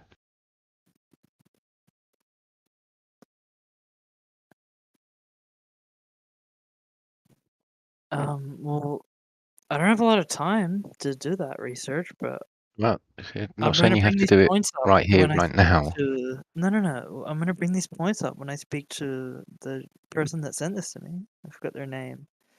This perspective, when I talk to them, whenever that is in the future. Yeah, this is talking about the energy that a photon creates, like the heat radiation of a photon. I mean, well, I got that much. It's just there are certain parts that Which is kind of like weren't making sense. That's ridiculous, if you ask me. But you know, it's out there, I guess. Yeah, but this is a flat Earth source. So, wait, are you the globe person or the non-globe person? Yeah, I'm a globe person. Let's Oh, go. well, yeah, that's what then I agree with you. Yeah, literally. Like, Oh yeah, you agree with me because I believe in a globe. Gotcha. I do. Because, yeah, literally. Well, I gotta tell you something, man. I'm not a glober. Dun dun Why not? dun. Why not? Because mass attracting mass hasn't been proven to be the cause for downward acceleration, and you're invoking that every point on Earth is a different vertical towards the center of mass. And I believe that every level body of water is pretty much showing you that that's not true. Wait, you're saying that mass Water can't get climbs away? level due to the size of its container, not because it's like attracting to the center of mass across the surface of the sphere or something. I don't even know what you're talking about, but yeah, whatever. Okay. I'm sorry, but I'm sure I can't read and debate things with people at the same time. The reason I don't believe in a globe is because mass attracting mass is ridiculous. It's never been demonstrated.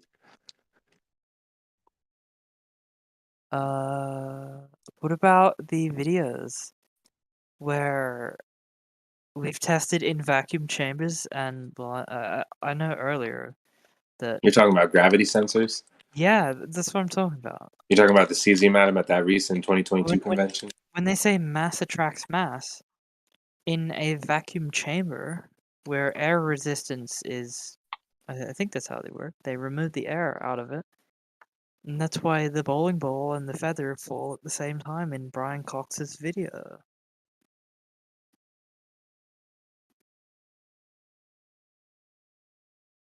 Because the mass that's attracting the mass, it's not the ball or the feather. The mass that's attracting the mass is the Earth, because that has the biggest weight and density and size.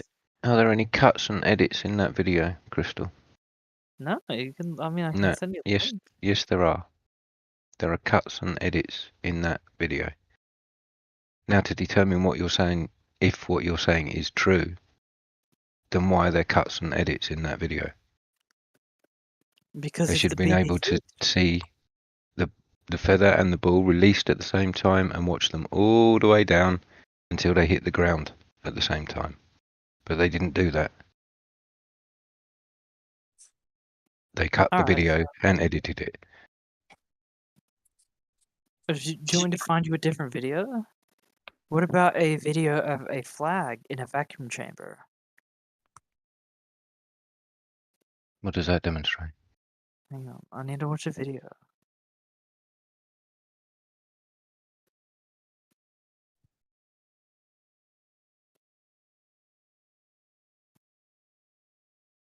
Oh no, he's just demonstrating wind resistance. He's not. Okay, don't worry. This is something else.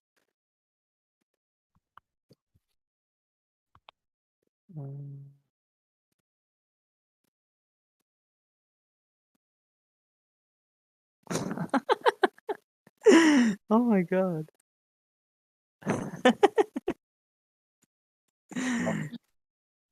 Vacuum chambers.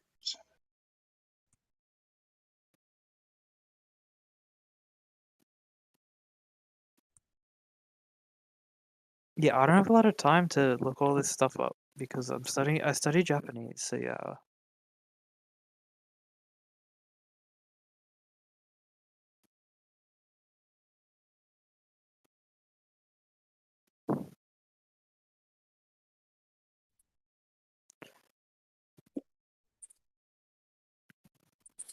Gin in Japanese next time. I mean, I can try.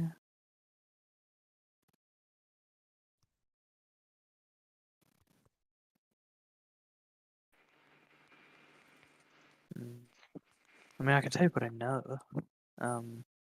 明日に、野球でをしている。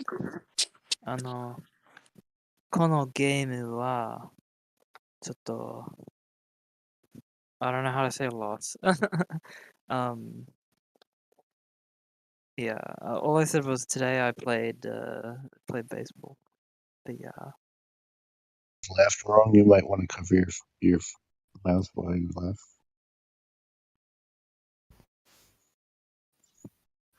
It's a giggle. I don't know.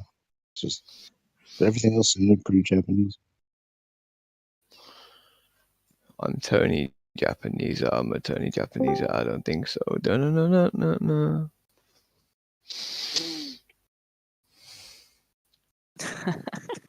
I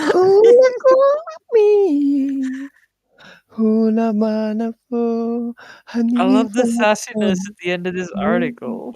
On top of that, they call it a universal limit. It's totally bogus. It's an ideology, not a physical description. Some lyrics to like some anime. I love the sassiness.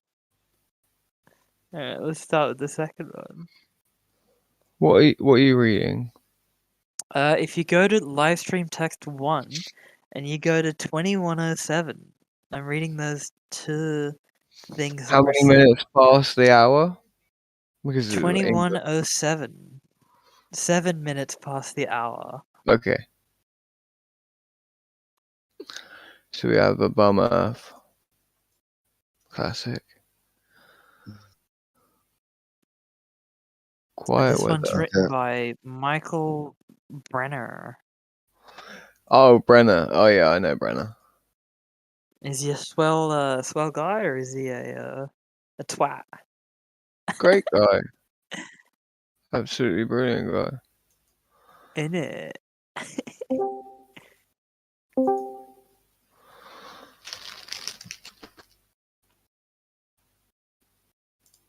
Which one are you reading? Introduction. I just finished this first one, so I'm just starting on the second one. The first one was written poorly, but yeah. And this one looks structurally a little bit better, but I'm only at the first paragraph.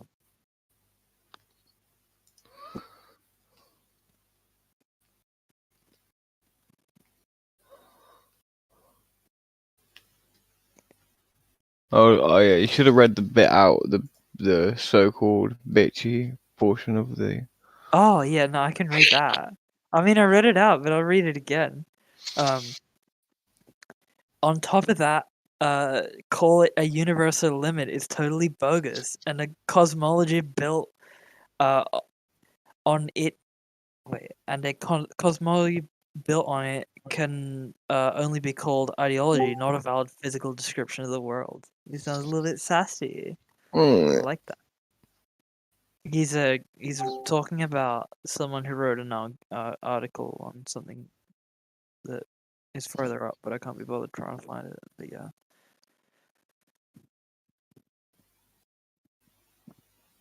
Are you finally a flat earther? No, I'm not, and I doubt this will sway my mind. I doubt I'm even going to think about this in 2 days. But yeah, You it's will. an interesting read. I'll remind you. I mean, yeah, you can try, but on our side of reality, you'd have crazy powers of things you not know yet. Of misdirection and. Ibro Mango, are you are you yet to wait? A better way of saying it. Are you continuing on your path of complicit and willing subjugation and enslavement? Oh yeah, absolutely. And I look, it may sound as though like I'm trolling because my voice sounds like it's a cartoon voice, but I'm being serious. I legitimately think that being a follower is a good thing. Ignorance is bliss. Yeah, Where are you following? Scientism. What? Ooh, we have another scientist in the Why do chat. you want to? No, not scientists. Just the tism, which is the ism. Why do you want to uncover things? Why do you want to know things? That to me sounds like a miserable life. I'd rather just not know things. You're brilliant. I mean, I want to know things so I can yell at dumb conservatives. But yeah, that's just me. I mean, if you want that kind of lifestyle, I mean, go for it. But I don't know, man. Personally, I'd rather just remain ignorant. It's more fun that way. Life without meaning means a lot. That old adage. I get you. Yeah, absolutely. Ignorance is bliss. So some people strive to discover and uncover truth. To find truth. Mango is just exploring, not knowing, and he's just that's his. So what was I going to say? I was going to word it a little different. You're on a quest to achieve more ignorance. It sounds like. And to maintain ignorance rather than seek truth, you want to maintain ignorance. As self-admittedly, you just said that, right? I want people to come into ignorance. You want to be in the dark. You want others in the dark with you, and then that's it. It's not the dark because it's actually the light. And the reason why I say that is because I give you the light. The less you know, the clearer your mind is, and the better you are able to maneuver, throughout this journey of life. And that seems like a thing of intellectual integrity to you?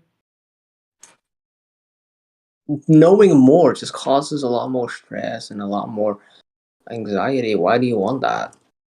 More knowledge, more problems? How do you know until you know things? Every single intellectual person I've ever had a conversation with, they always have anxiety problems. How do you better analyze if someone has anxiety unless you know? They overthink. It's a horrible life. Wow. Why do you want? Wait, okay, so I got 99 problems, but intelligence and knowledge ain't one. Hit me. I'm not saying don't have knowledge, but you shouldn't seek it. You shouldn't. Oh man. It should come because knowledge should come to you. You shouldn't go to it. Wait, it's funny because you think that's what you need to tell the people here, because I guess you're assuming that we're all seeking knowledge, right? Yeah. Yeah. Well, there you go. So yeah, I'm saying knowledge should come to you. You shouldn't seek it. It should come to you. It's funny, isn't it? Because it's real. So when you're looking for a treasure, do you just sit down and say, you know what, it'll come to me? I don't have to go find it. I would ask myself, why do I want the treasure? Well, if I end up wandering the forest and all of a sudden I find treasure, awesome. If I end up wandering the forest and I don't find treasure, awesome. It doesn't change anything.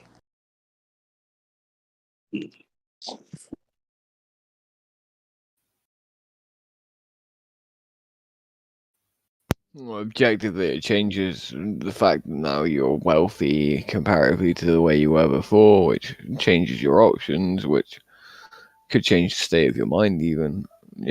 People have killed themselves because they have too much money, and people have also stayed alive because they didn't have enough. And the opposite also has probably been true at some point too. So I guess you're correct. It's all relative. Nothing really matters. Am I really alive? Do I really exist? Who would know? See, that's the problem. You're overthinking there.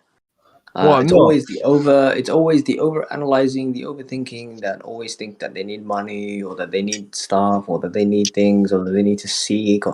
No, you don't need to seek. You don't need things. You don't need to seek knowledge. You don't need a library. You don't need books. You don't need knowledge. No, I you don't agree. need You just need to just eat and breathe.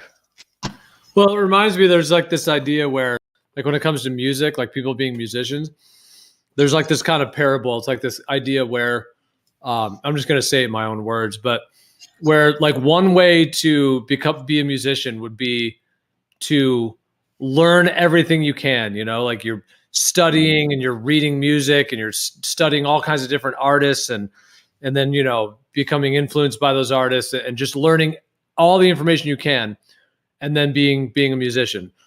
Another way of doing it would be to, and it's just kind of like a thought experiment, to be born in like, or to live in some almost like an isolation where you're not taking in any other, lessons or teachings from any other musician, and you just play right from your heart. You just play right from yourself directly. It just made me think of that.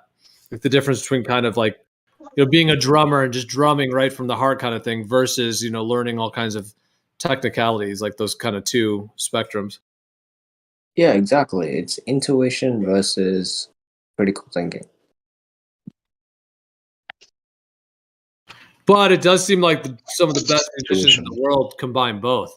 They have that kind of almost that like childlike liberation of just freedom and just playing from the heart, but then also have the technical knowledge and skill as well. And putting those together can be very potent in terms of musical talent.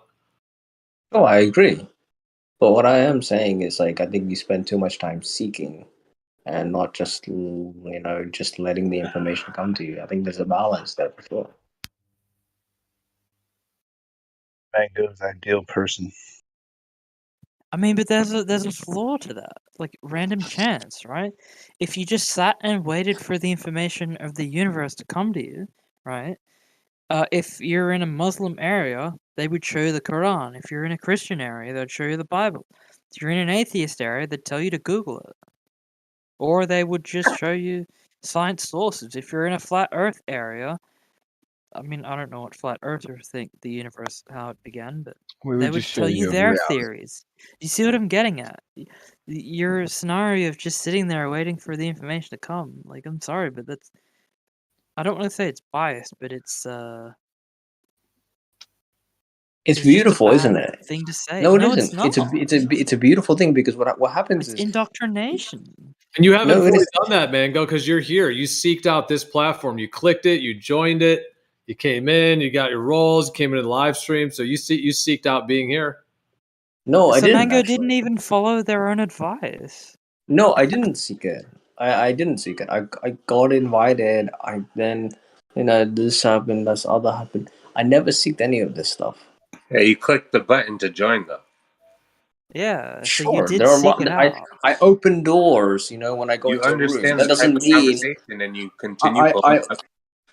When I open the toilet door, it doesn't mean I'm seeking something on the other side. It just means I need to go to the bathroom. You're seeking to go for a shit. Let's face it. I mean, hanging out around here, people just throw knowledge at you all day. Like that's got to be. It's a metaphorical. That's why he's comparison to being a shitter.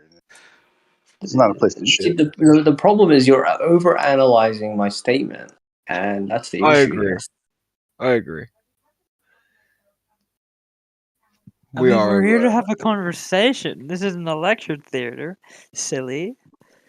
No, there's something kind of cool about not seeking. Like I know there is something cool about that, of just being in the flow and in the zone. And because one of the things about seeking, in some cases, not in all ways, but in some ways, it can almost bring more attention. Because you're like trying to find something, and versus just being more in like a Zen state of just being and just letting things flow. I agree to that, definitely. Why don't you become like a Buddhist monk? Literally, that's what they do. Because they objectively don't even have wives or sex or anything. I'm alright. Exactly. I mean, but at what stage would you be seeking out a wife and seeking out sex? If you're not seeking out anything, become a Buddhist wife. From the age of 5 onward. Become a Buddhist. Or you can research catastrophism. Look, I'm not trying to say seeking is bad. I'm just saying you don't get to decide when to seek. I mean, I can decide right now. I think it's two choices. I can decide. What I'm saying is, you don't decide when new knowledge is or I presented could go into when you decide to seek on your own, what happens is you end up causing yourself to overthink and stress. Electric, did you want to get in quick? Every experience you have is a new way to interpret like your own perspective on what you're experiencing, right? So you can consider every step you take is new knowledge. So when are you not experiencing knowledge for you to try to interpret it? It's not that you're seeking it. Like, when are you not receiving it? You're talking to me or somebody else? No, Eyebrow Mango. Oh, I'm talking to him. It's hard to interpret the purpose of life. Reinterpret. So wait, you know the purpose for life? This dude fucking knows a lot of knowledge for someone who ain't seeking, but okay. He knows his shit. He knows his shit that he doesn't look for. Stacy would love you, actually. Stacy, Eyebrows figured it all out. How do I sum up your philosophy? Don't seek knowledge. Seeking knowledge is bad. Ignorance is bliss, always. We should follow consensus because consensus is what we need to follow. Otherwise, things get depressive. What else? No, I said don't seek knowledge. Let knowledge seek you. Can I say something? My whole life, I've never understood how people can just like go about their day and not like comprehend like deeper meanings to what's going on around them. Like, I see people like flailing their arms, not paying attention to what's going on. Yeah. And I feel like I'm hyper focused and I'm thinking like, damn, there's a whole bunch of commotion and there's like reasons for all these things. And it's like knowledge. It's like, today is the day that this is like, you can like, yeah, you're overthinking. Read it as knowledge, at least. You're overthinking. Reality is supposed to be your knowledge. You're seeking too much knowledge, and you should relax a little and switch it off. I've never had anybody try to tell me that. Yeah, switch it off and let the knowledge come to you. Because what happens after that is you realize, oh wow, there's a lot of garbage that I'm spending so much energy on. I don't need to. You're calling having thoughts garbage? Yeah, a lot of it is garbage, and a lot of it is not healthy. I don't even know what you're getting at. Again, it's hard to interpret the purpose of life. It's hard to explain it sometimes. I mean, as long as the information that gets given to you is written in a better way than this second thing that I was sent, literally. It's doing the same thing. It does this like thing where it does two sentences on a topic. I enjoy pondering other people's, interpretations of their ideas, and I enjoy that. Like, that's like, I don't do much else but try to just, I don't know, I find it entertaining seeking knowledge. That's what I like to do. Like, we had 2 sentences on geology. Now we have a paragraph and a half on evolution, and then further on that I haven't got here yet, we're going to talk about gas physics. Oh, that's a compilation of that website called Quora. So he's answering questions on Quora. So that's what that is. It's like a so this is yeah, it's like a compilation of Quora posts. Oh, okay, well that makes a lot more sense because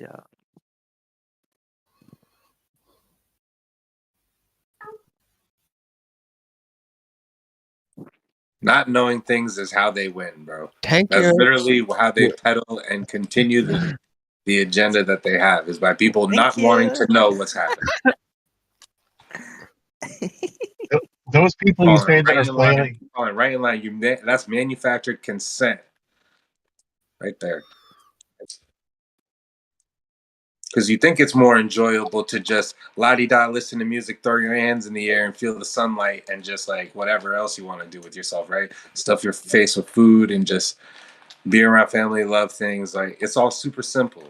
But it's not what I'm saying. There's things going on under the hood that you should know. It shouldn't be like, it's not good for you to know. That's not the scenario. Okay. let's say I was you, right? I had all these thoughts about, they lied to us, blah blah blah, and I was able to convince the town that the mayor lied to us, and we all got together and we all went to the mayor's house and said you're a liar, and blah. And then you know what? We found out that we were all wrong.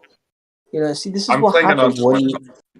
This is what happens when you overthink it. Is that when you get to that final stage where you think you've accomplished something, you quickly realize you wasted your entire time. I have one more thing I want to make my point. I'm sorry, and then I'm done. That childlike state of channeling some uninfluenced ideas, where it's okay, I'm not using this big base of knowledge to guide my movement or my actions or my thoughts. That is healthy. That's channeling, that's improvisation. But how do you get to that state as an adult? Okay, you can't just keep your childlike state and then become an adult. You have to find out how to achieve it, I guess, because you're going to come across knowledge, and then you got to come across knowledge of how you achieve that childlike state. Does that make sense?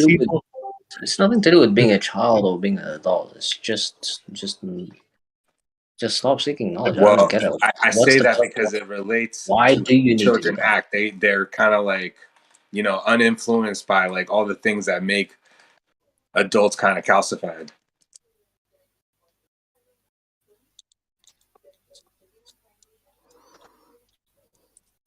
It's simple stuff. Does anyone here really truly feel satisfied when they seek knowledge?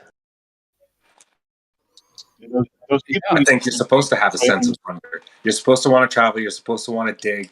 You're supposed to want to read. These are supposed to be your interests. Yes. Those people you say you see flailing without questioning what's around them. How do you know they haven't? Yeah, like thinking partying is the meaning of life. Yeah. I mean, enjoy life and love each other and do all that fun stuff, but you want to know stuff. You want to know what's going on. But there's nothing going on.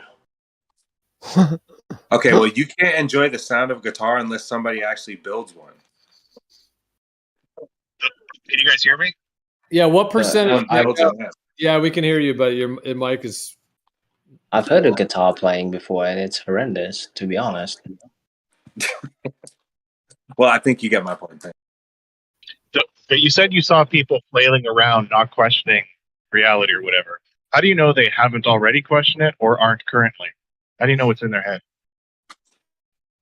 That's not what I'm saying. I'm saying that's... Oh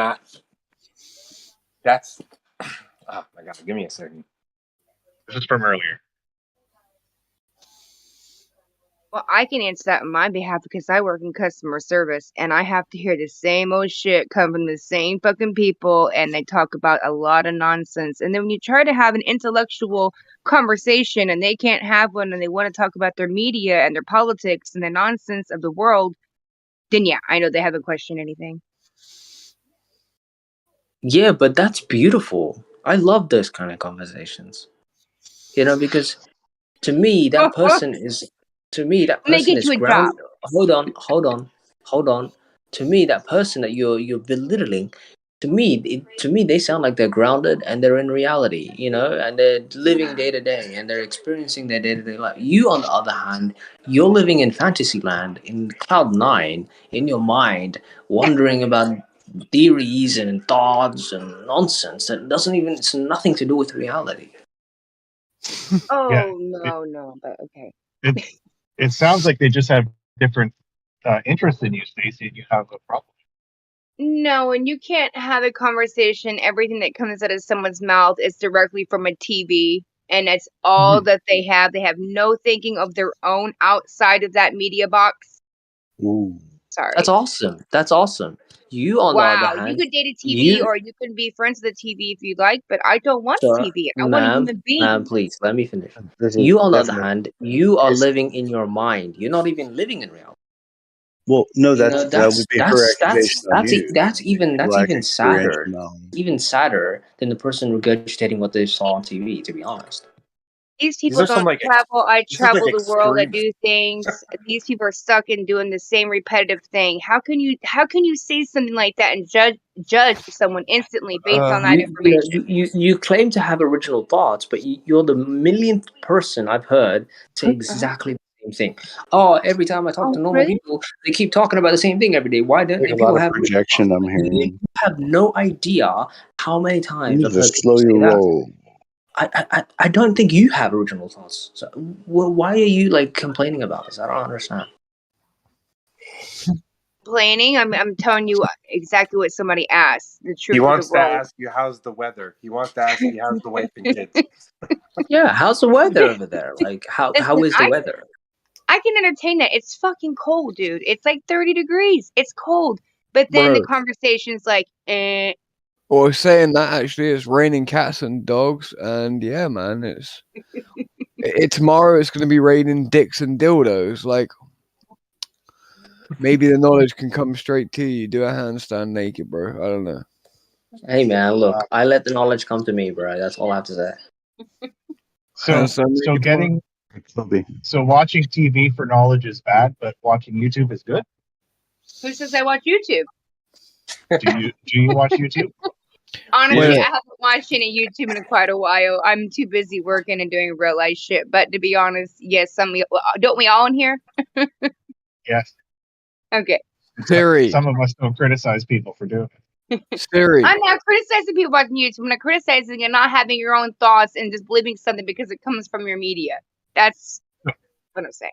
Did Eric Dubay or a similar video start you on I'm your here journey to on save flat Earth? people like you who are overthinking, who are overanalyzing, and who are not just letting things be, and If seeing the anybody's beauty gonna save me, in it's gonna be everything. from God or something. But I'm not waiting on God. I'm saving myself. I'm good.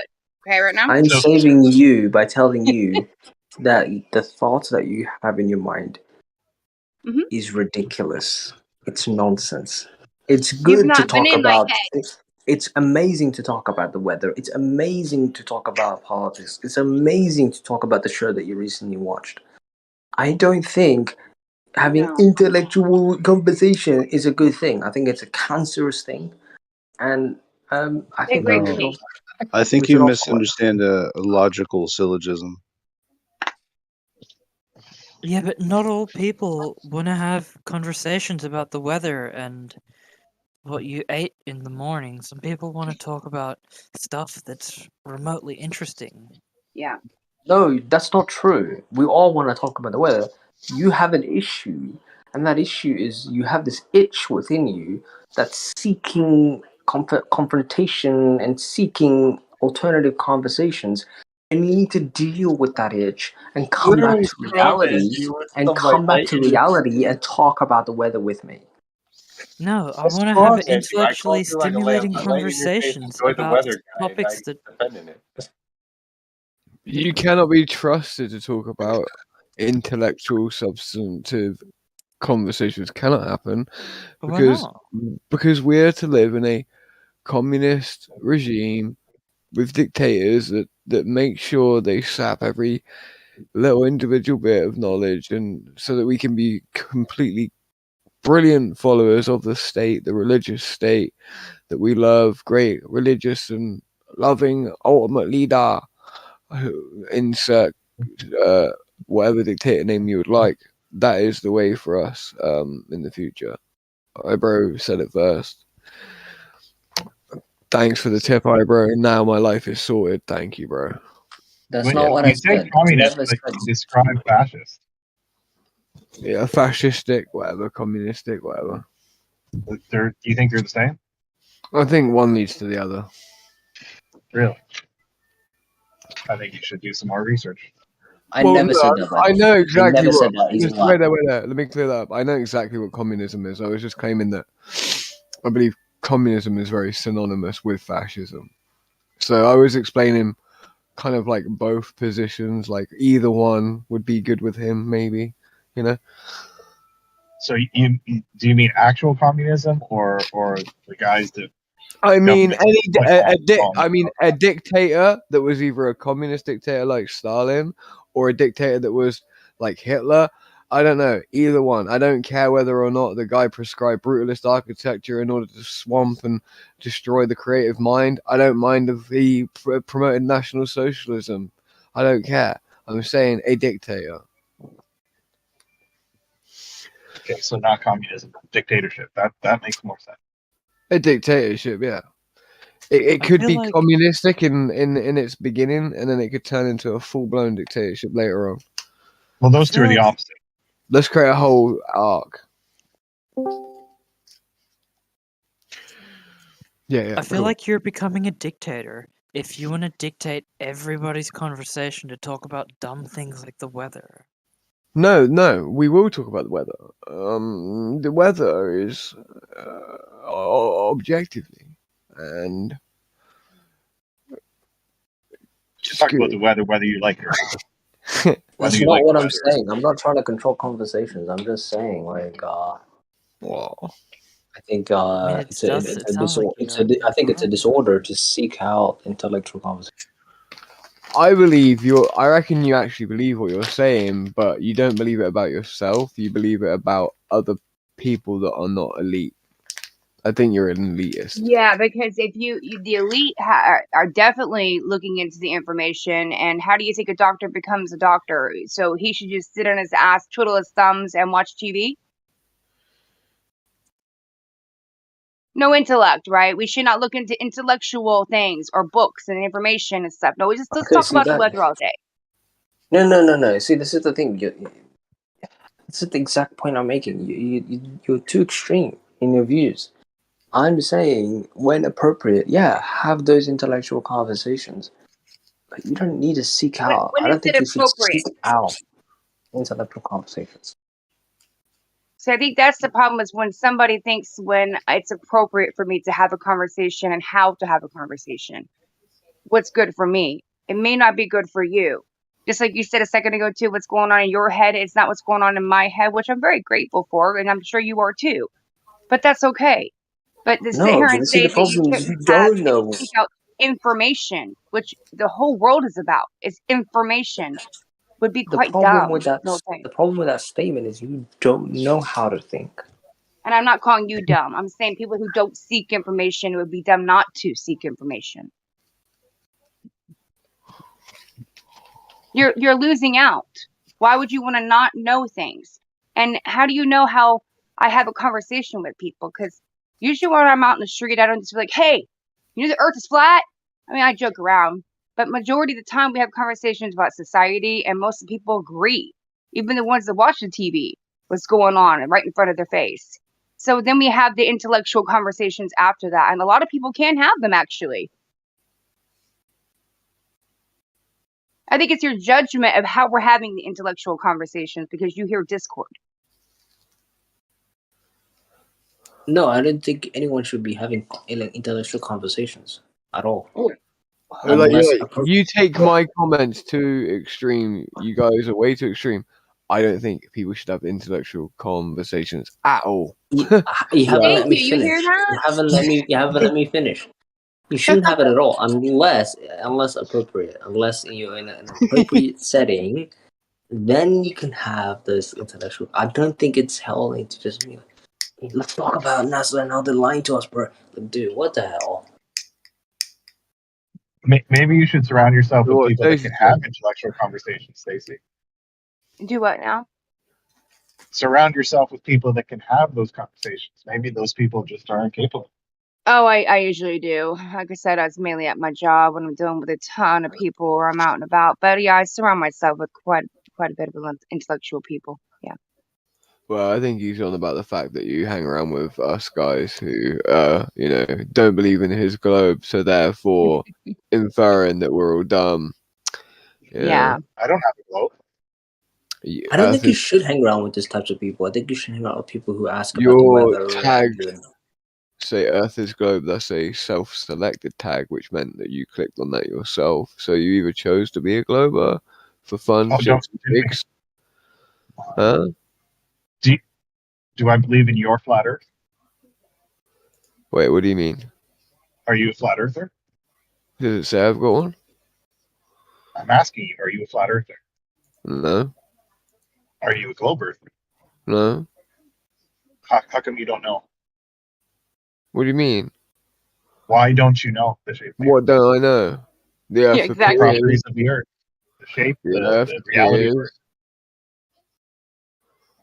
Well, you're Sorry? asking me if I'm a flat earther. I don't really agree with the terms. Where's your Do flat you Earth? understand what the shape and nature of Earth is? No, I don't think me or you knows the shape. Actually, I don't think any of us know the shape. Chucky, is flat a shape? Right. No, it's a property. It's a feature. It's descriptive of a surface of a shape, right? Yeah, So for you to say that the Earth is flat in shape is an oxymoron. I said or shape or nature, genius. You claimed flat Earth was a shape. I think is not a shape. And then I corrected it to say shape or nature. I think Do the you Earth know the is shape and nature of areable. Earth? Wait, yeah, the Earth DP? is areable. The Earth is mostly areable. Arable? Yeah. You're talking about Earth with a small e. I'm talking about Earth with a I'm on capital about the fact that I can grow stuff. It's it's part of its nature. Okay. Do you know the approximate whether or not Earth is flat or a sphere? It has a shape. So do you know the shape of Earth? Well, like we've asserted, Chucky, flat is not a shape. It's a feature. Yeah, but something that has flat features on it has a shape. Everything that is matter has a shape. Well, determine what shape you are talking about, because flat is not a shape, and then we can start talking. I'm asking you to tell me what shape the Earth is, because I know that it's an oblate spheroid. What do you think it is? You believe it's an oblate spheroid. Okay. Why don't you tell me what you believe, DP? I know that the surface of water is planar in nature, and McGoon backed me up on this the other day. No, he didn't. Yes, he did. You didn't. Yes, you he did. Misunderstood.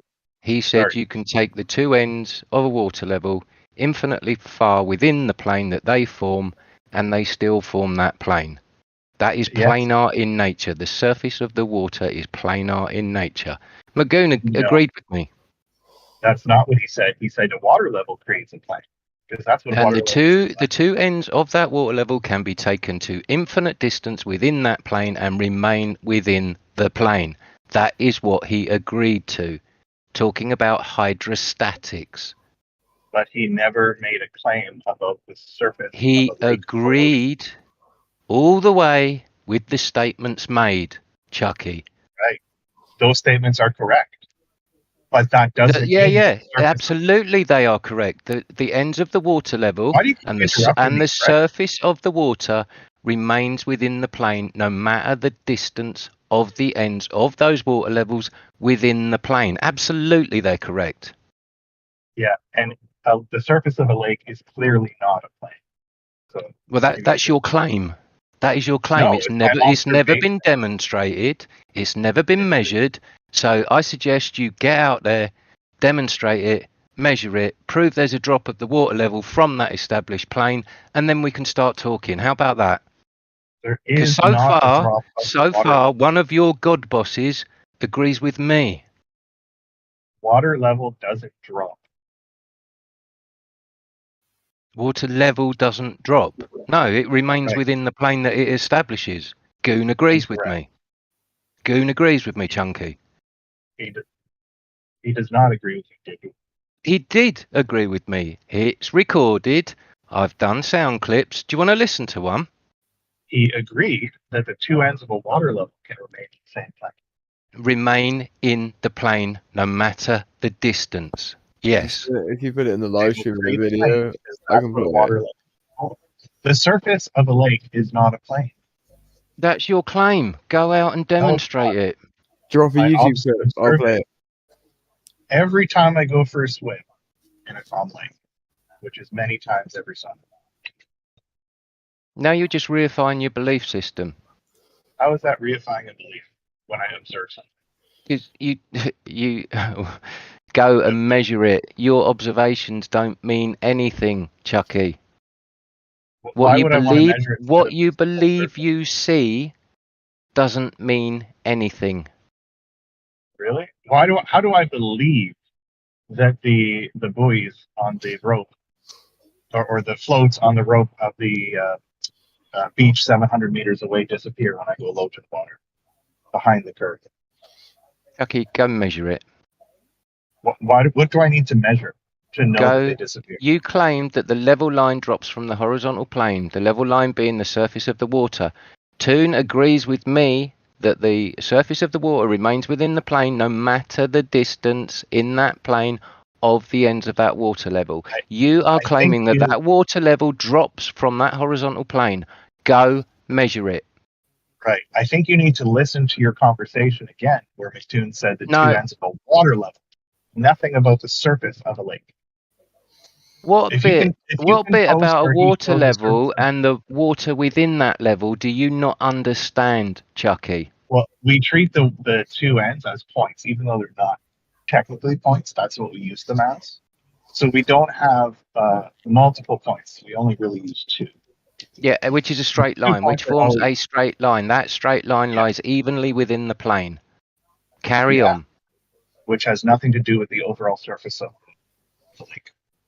Carry on. That straight line lies evenly within the plane, and that straight line is formed by the two ends of that water level, no matter the distance within that plane. Nobody disagrees with that.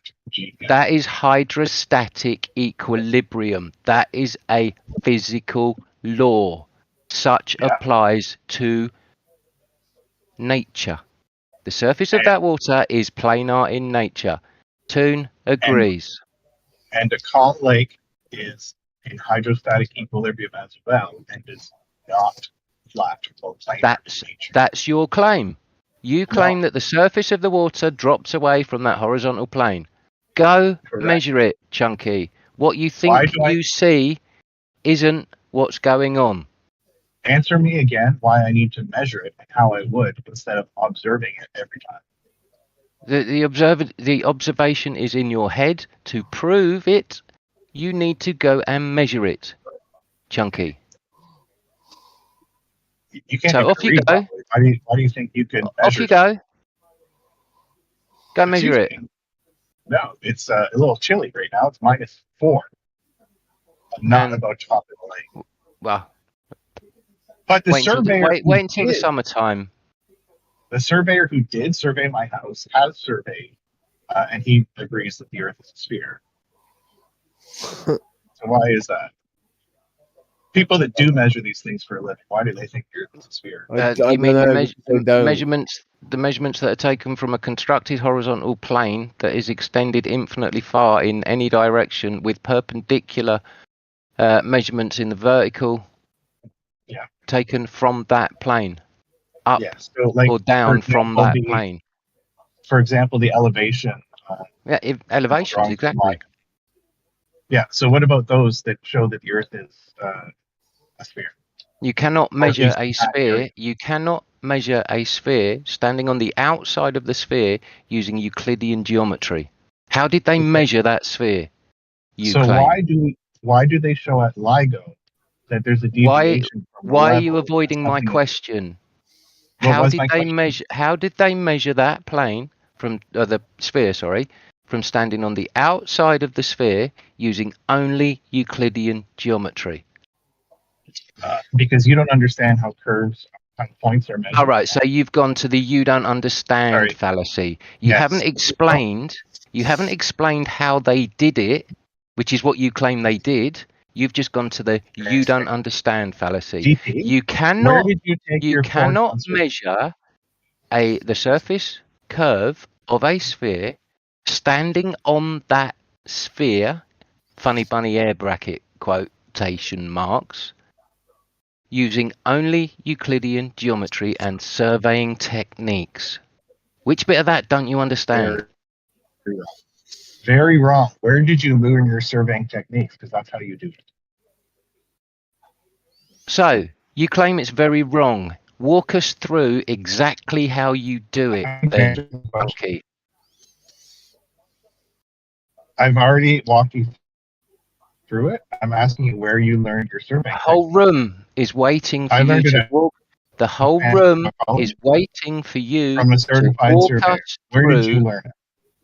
The whole room is waiting for you to walk us through how you measure the curvature rate of the sphere, standing on that sphere, using only Euclidean geometry surveying techniques. The floor is yours. Great. It'll take me less than a minute. You locate several points on that surface, you plot them out, and if they plot out to be a curve, you have a curved surface. You can't where plot. did you get your You are what you are doing there, Chucky, is you are making 3 individual angle drop measurements. It is the drop from the horizontal in the perpendicular. All you're doing is elevation changes. Each elevation change is a slope, not a curve. Straight line geometry. Now walk us through again how you get that curve. When you plot multiple points, DP, you do not draw straight lines between them. Maybe this is your first day. This is because the again, first. I'll ask you This where is you. the first rule of surveying. It is all straight lines, triangulations, triangles formed. Euclidean. The first rule of where did you learn that first rule of survey? Chunky, stop avoiding. I'm All not you're avoiding. doing, That all is you're not the doing first rule of is survey. forming triangles between the measuring rod. No, you're not. The measuring rod, the distance away it is from your measuring instrument, and the measuring instrument itself forms triangles.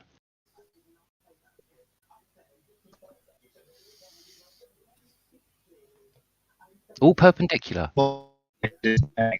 Perpendiculars and Theodolites will give you elevation changes. Chunky. Because you might did shit. not learn survey. Where did you? Right. Sorry, Crack. I didn't mean to tread Where on you did- there. Where did you learn surveying that told you always create triangles, DP? I read a manual. Where did you learn surveying? You read a manual. Everybody else seems to have learned that surveying through reading a manual. Well, it is a tool after all. I've actually Chunky, shush a minute. I've actually used an auto level. Have you? No. I've only used the Theodolites. Well, what? Well, nothing. Nothing. You were the one that was asking about where did you learn surveying. Everybody else reads manuals. Everybody else reads manuals about it and claims to be experts without actually using the tools. I've used the tools and I've read the manual. So that makes me as an expert surveyor as near enough anybody else. As near enough anybody else within this arena. See, I know more about surveying than you, and I'd call myself. I know more about surveying than you do. Brag, brag, brag. Okay. So you should know. You should know that surveying techniques is all about triangles, Euclidean geometry, and a measurement of the elevation change in the vertical direction, perpendicular to the horizontal. Depends on what you're surveying, actually, but surveying. So how did when they surveyed LIGO, why did they get elevation changes on a straight platform? They got elevation changes on a straight platform. You're tripping. Yes, the arms of LIGO are straight, or level, or flat. Let's say. Why did they get an elevation change from one end to the other? You're tripping. And why did that elevation change? What? You're tripping. If they're flat, they're level, they're horizontal. There is no deviation from that level line, from the horizontal. Okay, so you say, then why did they measure that deviation? Who's they? Have you got a citation? I do. It's from Caltech. I don't recall the name of the surveying company right now, but there are as-built drawings online that you can look for. I'll post them to you, DP, if you don't have me blocked still like a bitch. Do you still have me blocked like a bitch? I don't block trolls. Trolls block me. So I'm not a troll then, because I don't have you blocked. But you are a troll. Did you block As I me? said, I don't block trolls, Chunky. And you also said trolls block you. Well, I didn't block you, so I'm not a troll. Well done. Just because you haven't blocked So me doesn't mean say you're not a troll, Chunky. Would you like me to post it in the chat here, or would you like me to post it to you, TM? Post it wherever you like. I'm asking you where you want it, where you're going to read it. I don't care where you post it. I can read it wherever you post it because you will tag me on it and I will get a notification. So post it wherever you like. Are you? I think I've done this before, and you were unable to read it. Are you still going to play that game? Why are you so pathetic? Are you going to answer my question? Why are you so pathetic? When I post it, are you going to be unable to go to civil and arms and look at the drawing? Because I'm going to post a link to all the as-built drawings. You have to download the specific one you're looking at. So you know you're looking at civil drawings, right? With your vast experience.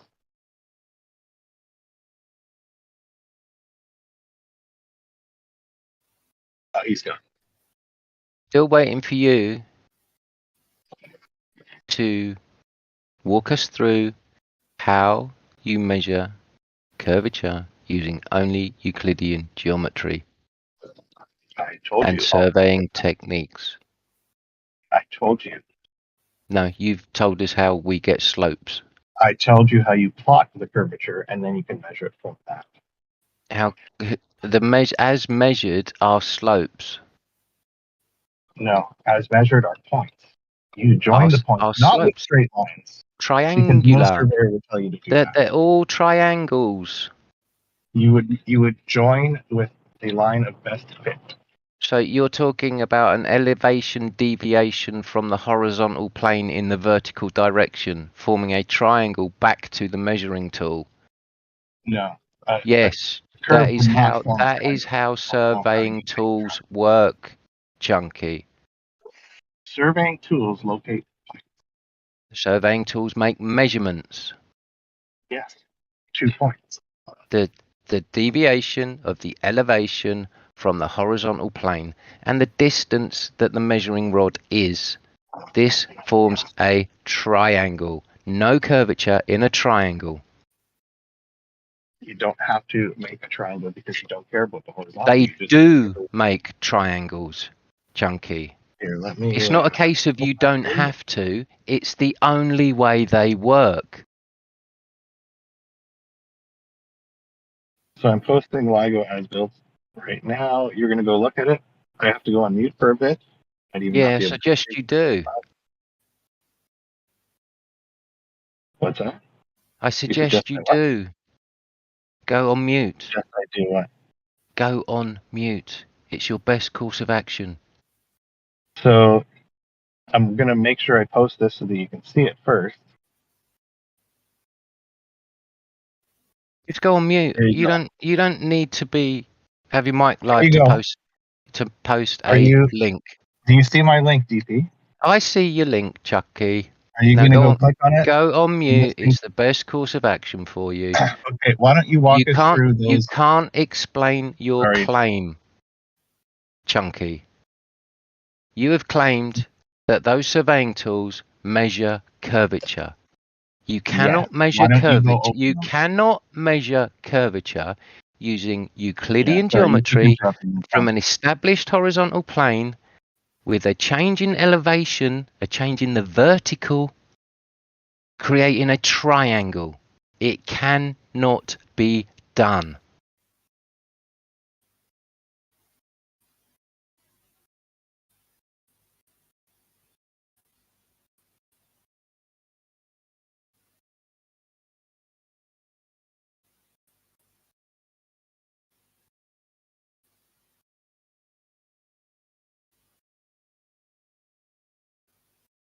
I'm sick of these people bullshitting all the time.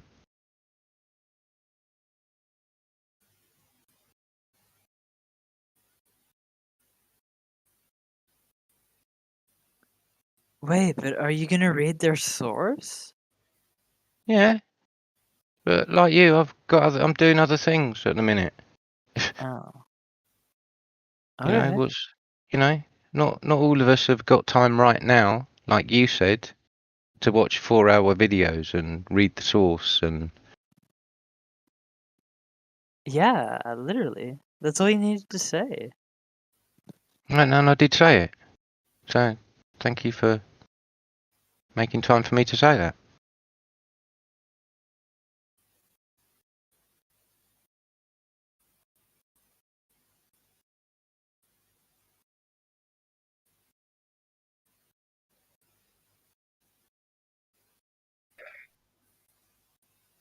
Is this a weird morning? Or is this normal? What's normal? What is normal? Yeah, what is normal? Define normal for me, because I'd love to know what it's all about. Me too, actually. I take everything I said What back. a relative term. What a relative term. Yeah, you're right. Normal? Normal? This is a very normal morning. There's no such thing as sanity, and that's the sanest fact. Sanity? Wait, I thought there was no such thing as sanitary.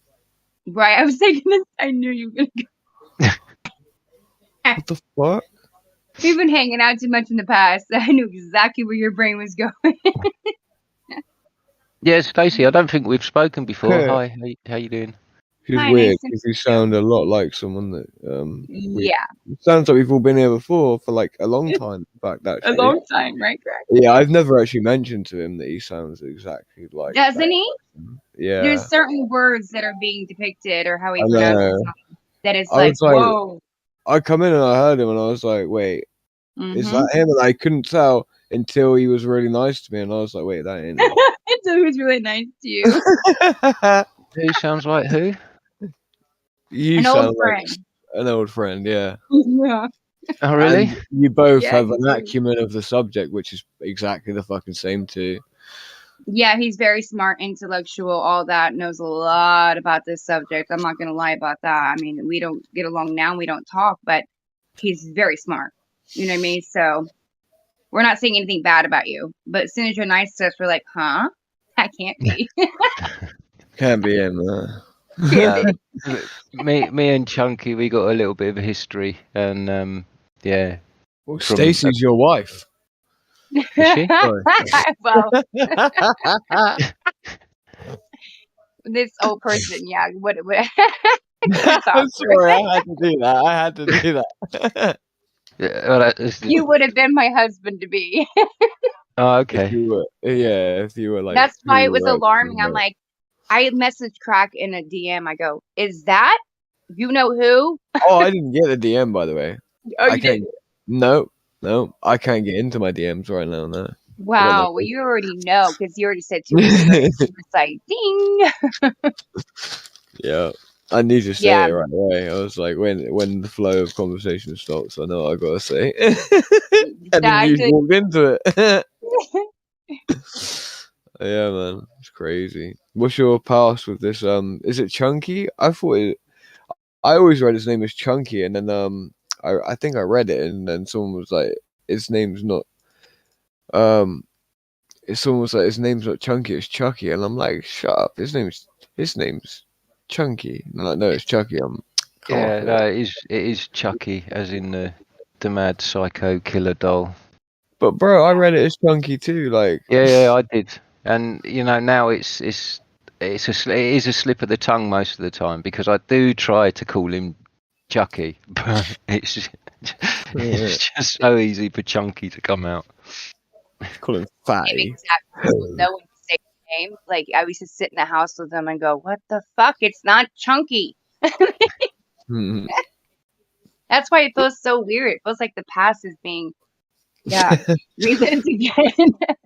Yeah, well, you know this arena, it's all cyclical. It all goes around in cycles. It does indeed, though. Wait, so you're saying you are him? Right? That's what I'm saying. Who's him? I don't even know who him is. I don't know if we should even mention it, but his name. I don't know. I don't think you know him. No, you don't know him.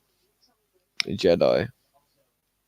Oh, I don't think I've spoken to said persona. God, when he says two, it's like it's. What do you mean, silly. Chunky? Why? What do you mean I can't read? Of course I can read. Are you sure? Oh, what the fuck? Dippy Yeah, wait, can't. we need to figure this Chucky out. is the doll. I wasn't the one that said that. He said Chucky the doll. Yeah, the mad Not psycho me. killer doll. That is our friend Chucky here. And Chucky, I was more making a joke. Like I was like pretending, you know, like you keep calling him Chunky. I read it that way too. Just like I'm being a prick. Okay, it would be a question of my intelligence, right? And apparently I can't read, but by me just reading your comment, Chunky, it just shows how pathetic you are. It doesn't actually say that. You read it wrong. I can read. He's gonna edit it now quickly and change it. And be like, look.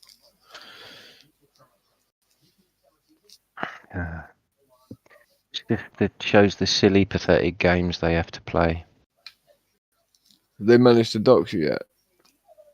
Me? Yeah. Not that I know of. They think they got me, but they don't.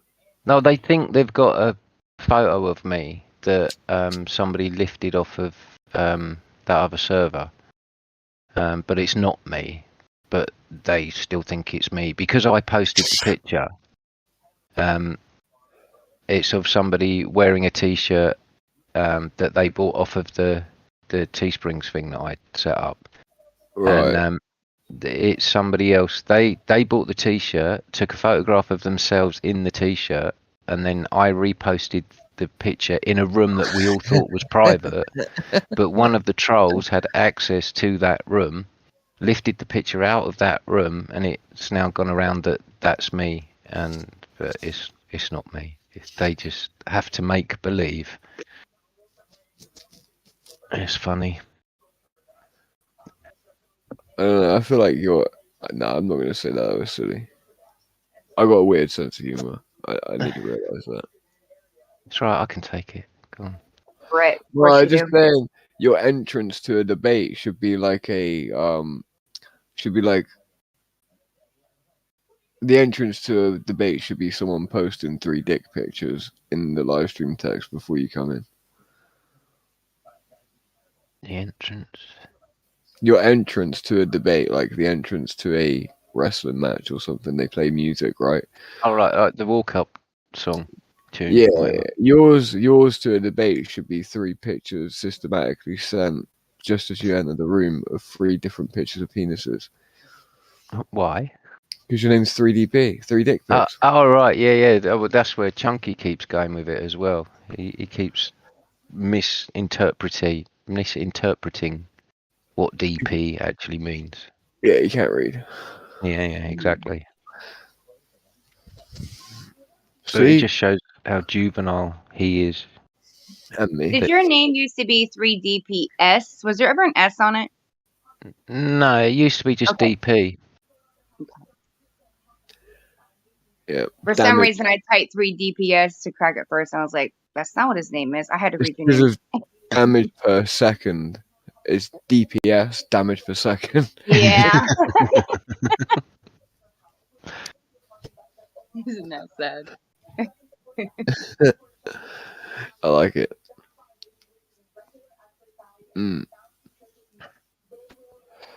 Yeah, are you from South? Well, you don't have to explain either, but are you from more of a South England just because your accent? Yeah. Of course he is. He's from the South like I am, yeah. Yeah. I don't think we're too far away from each other, actually, Crackvillain. No, we're not. That's what's fucked up.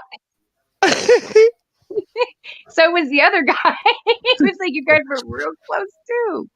Weird. Yeah. I reckon he lives like around the corner from your ex. Like I know. he I has probably walk to. the same street.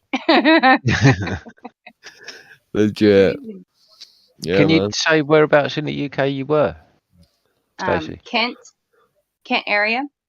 Oh no, no, KENT. Okay. no, I'm not down in that Small town, very corner. small. Yeah. Lovely county though, Kent. It was really nice. People are just, I don't know. It's Full of a different vibe. Yeah. They call it the Garden of England down there. It is beautiful though.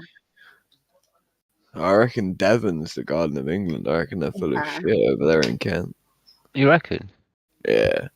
Devon and Cornwall, bro. Come on, man. Yeah, there's. No, I think there's more agriculture in Kent than there is Devon and Cornwall. And mind you, everywhere's pretty much fields, isn't it? Devon and Cornwall's huge, bro. That like Devon alone, right? The county of Devon it's the biggest county in the whole of England. The police like literally like can't really do anything in Devon at all. That's why we grow all the weed here. Because like they have like one copper per like every million acres or some stupid shit. Yeah. So, yeah. Are you down that way, are you? With me, yeah. I'll have to. I got friends down that way, and I go down and see them quite a lot. Oh, for real? Yeah, man. Hit me up. Yeah. Are you North Devon or South Devon? North, mate. North. Cool. Yeah. You were in America for a bit. Yeah, I was. Yeah. I can see him against the water. It's kind of. I'm if sorry. If I'm still here, we'll be able to. Yeah, for sure. I'm back and forth at the minute. So. Are you coming back to America? Yeah. Really? Yeah. Well, hurry the fuck up. I'm coming permanently. Yeah. Yeah. Are you gonna be down south though, mainly?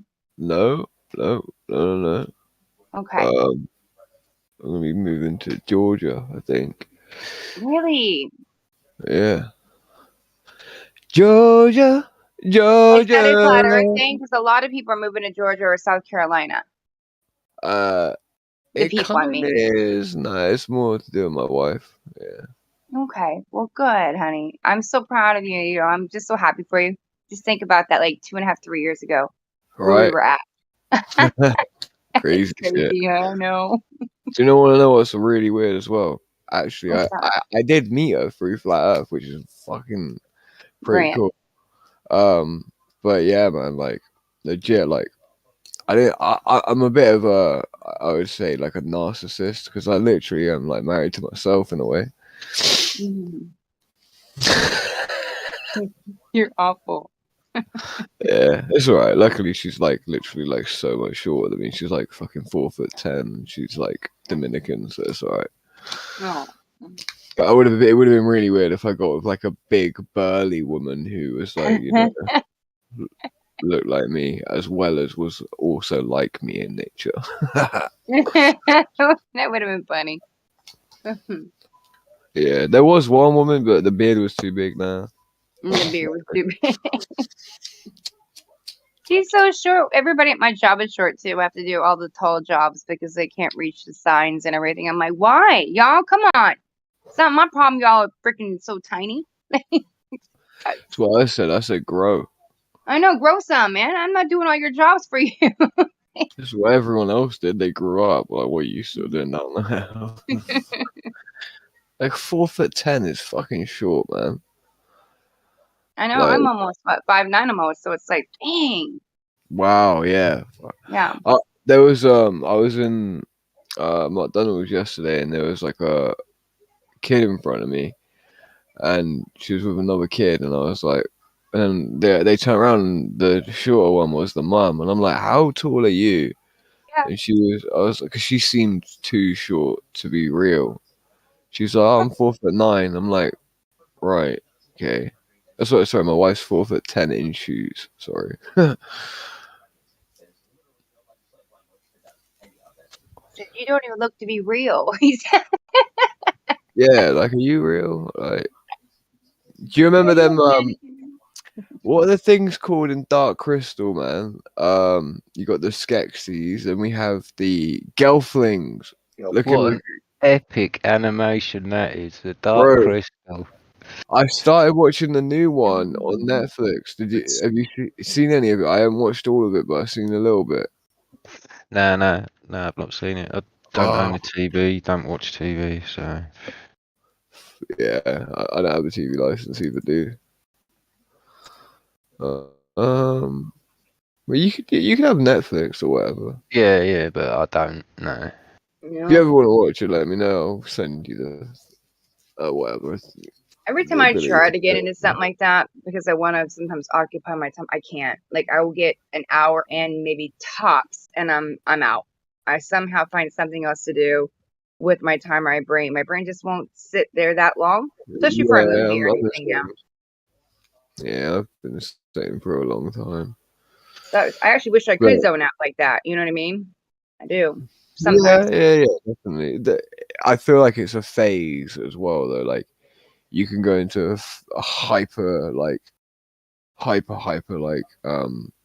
awake, and yeah, I'm not hyper awake right now, as you can tell, but yeah, you can end up in a phase where nothing cuts the mustard when it comes to like being entertained or stimulated, as it were.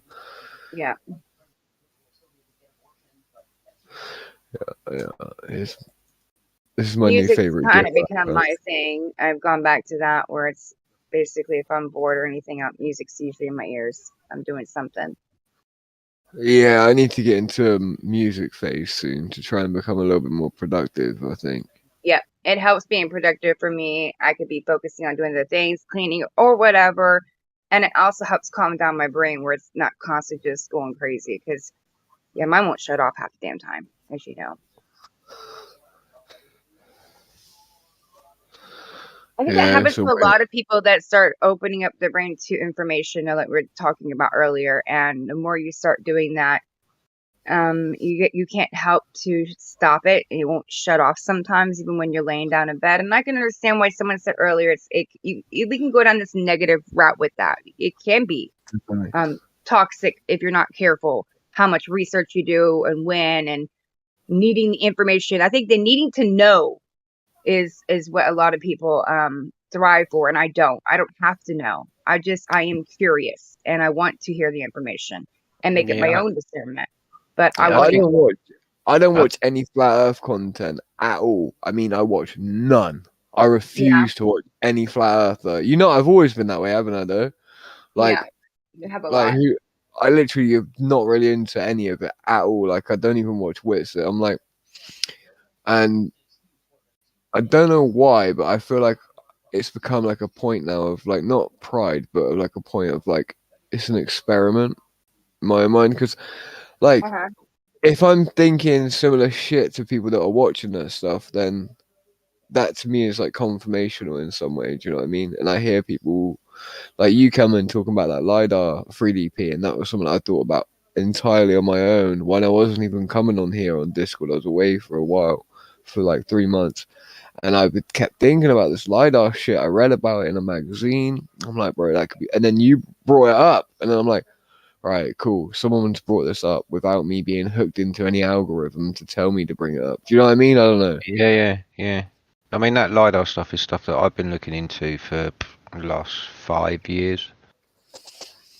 Started with it pricked my curiosity, and like that like I said in my presentation, that's basically what led me to go to Cambodia and to go to Angkor Wat. I saw maybe a 5-minute video on LiDAR, and they were scanning Angkor Wat, and I'm like, wow. And you know, the way that LiDAR relates to this topic, is just a killer, really. And going back to what you said, Stacey, about some people and their need to know. You know, I think once you kind of accept that you'll probably never know the answer, but you can make a good judgment that the ball is just a fallacy.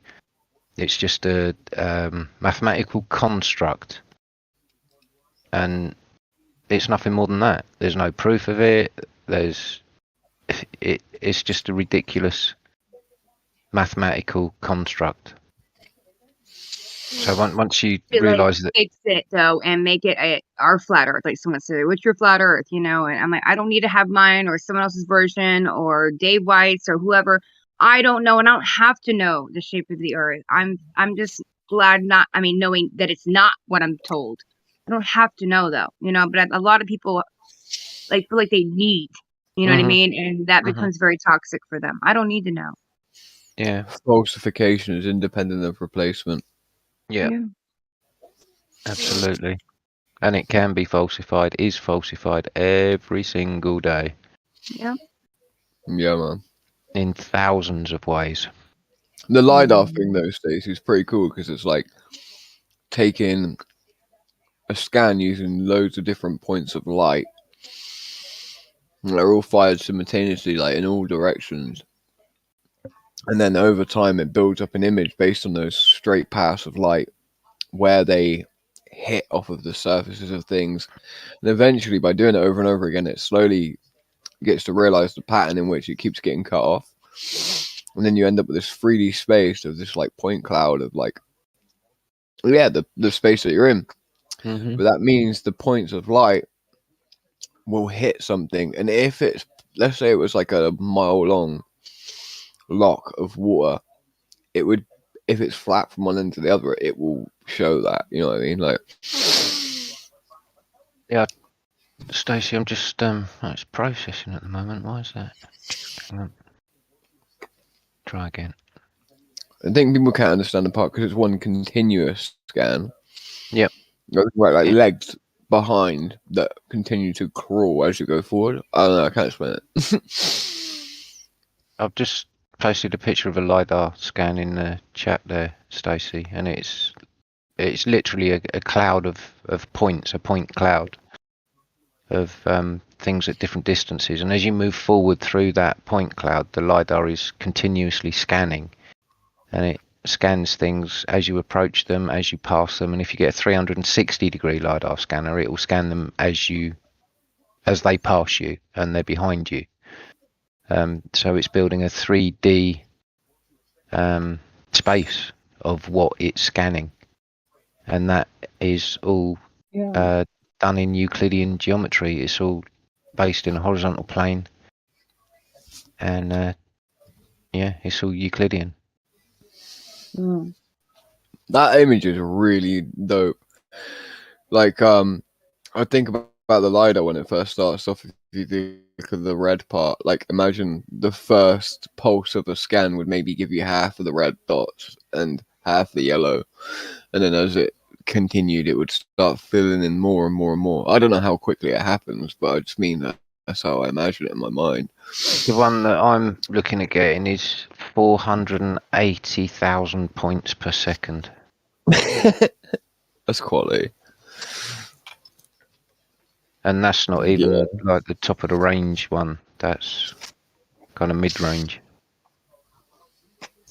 And it does 360-degree sweeps as well. Have you looked at the rendering on that one, where like the actual end product images like we're seeing there? Does it look anything similar to that, or is it? Yeah. Cool. Like, I feel like it would be a good technique even just for, like, for photography, as a way of doing photography. I like it even. I love it for that. I feel like I could take, like, a black and white or negative image of that same thing, fill it in with a point cloud like that. Like, and then you could create a algorithm to fill in the different points of the point cloud. So it puts that photograph in the 3D space. Yeah. And you can link LiDAR with what they call photogrammetry. And I'll just grab a video for you because it is absolutely amazing. I think I already know about photogrammetry, and okay, so they use LiDAR for that. Okay, that's how they create the surfaces in which to put the imagery on, and based on the perspective, and that's fucking cool. Yeah, and I think I showed part of this video in my presentation, and it's a bridge scan of LiDAR where they link it with the photogrammetry, and the resolution that they can get into in the point cloud there. I've just dropped it in the chat there. The resolution that they can get into in the point cloud in the photograph, when they use like high resolution photography or videography, it's just unbelievable. I'm gonna press play a second, but my headset, what it does is it plays videos back for it. I'm gonna mute the YouTube video. Tell me if it continues to play the sound. Wait there. I'll tell you when I've muted it. Right, you can obviously hear that. I'm gonna mute it now. Can you hear it now? I can't. No, we can't hear it, or I can't anyway. Right, cool. That's pretty cool though. I bought this headset, bro. It's easy for me to stop it playing through the video. I could just mute myself on the Discord, but so I can still hear everyone talk. But it's like, for whatever reason, the input is made to where, not like my microphone's picking the video up, that it's rerouted in the headset to play a video. If I play a video in Discord in the like live stream, I click the play button, it will play it from my headset. What headset you got? It's a cheap £20 one from Lidl, bro. Yeah. Does it sound alright? Yeah. You might sound got good. It, like a day and a half ago, but listen to this. It's apparently it doesn't even sound like I'm distorted in any way.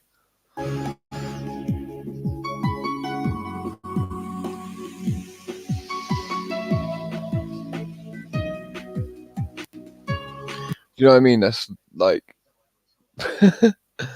nice sound for Discord. I'm just like, bro, that's mad. Like, because obviously you can get a robot to play videos for you in here, but I remember back in the day, like that would have been really useful before we had like full-on access to bots that could play songs for us and shit. It would have been so useful.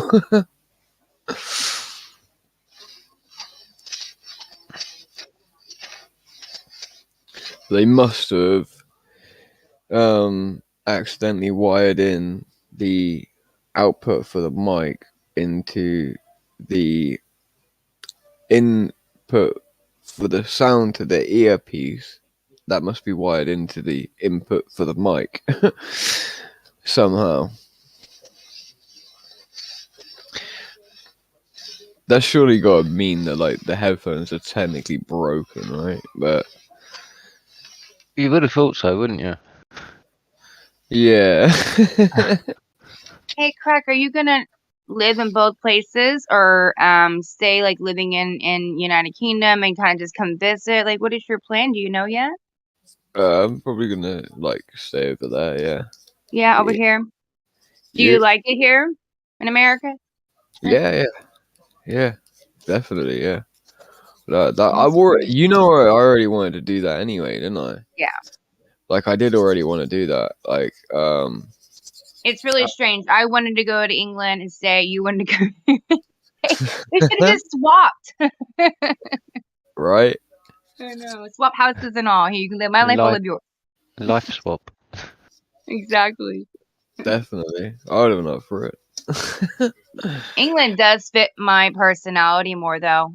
I fucking love being there, especially in Bournemouth, where it's almost like a tourist kind of spot, but not. You walk out and there's like cafes right there playing music, and I'm dancing. This is my freaking vibe.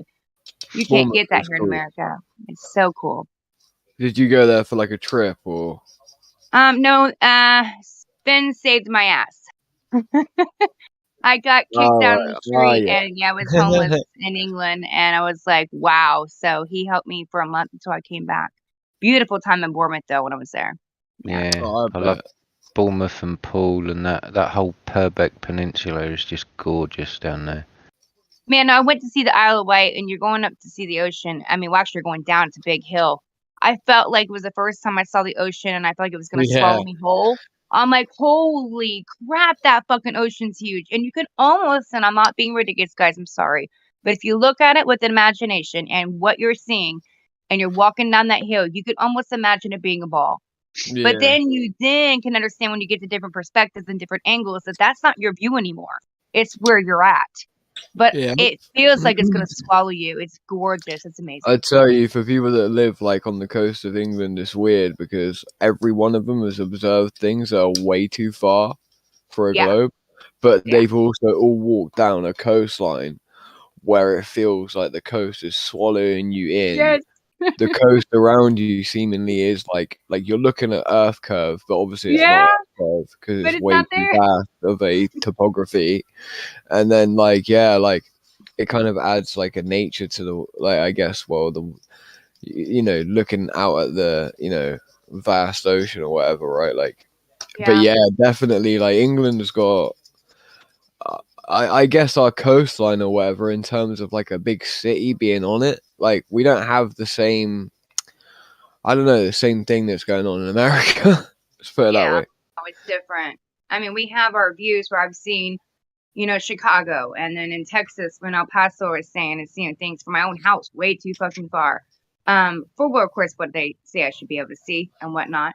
But when I went to England and we went to see the Isle of Wight, we only went one time and I saw it too. You could see everything beautifully. That was like 24 or something like that miles away. I'm like, come on, guys. Everywhere you go in the world, it's right in your face.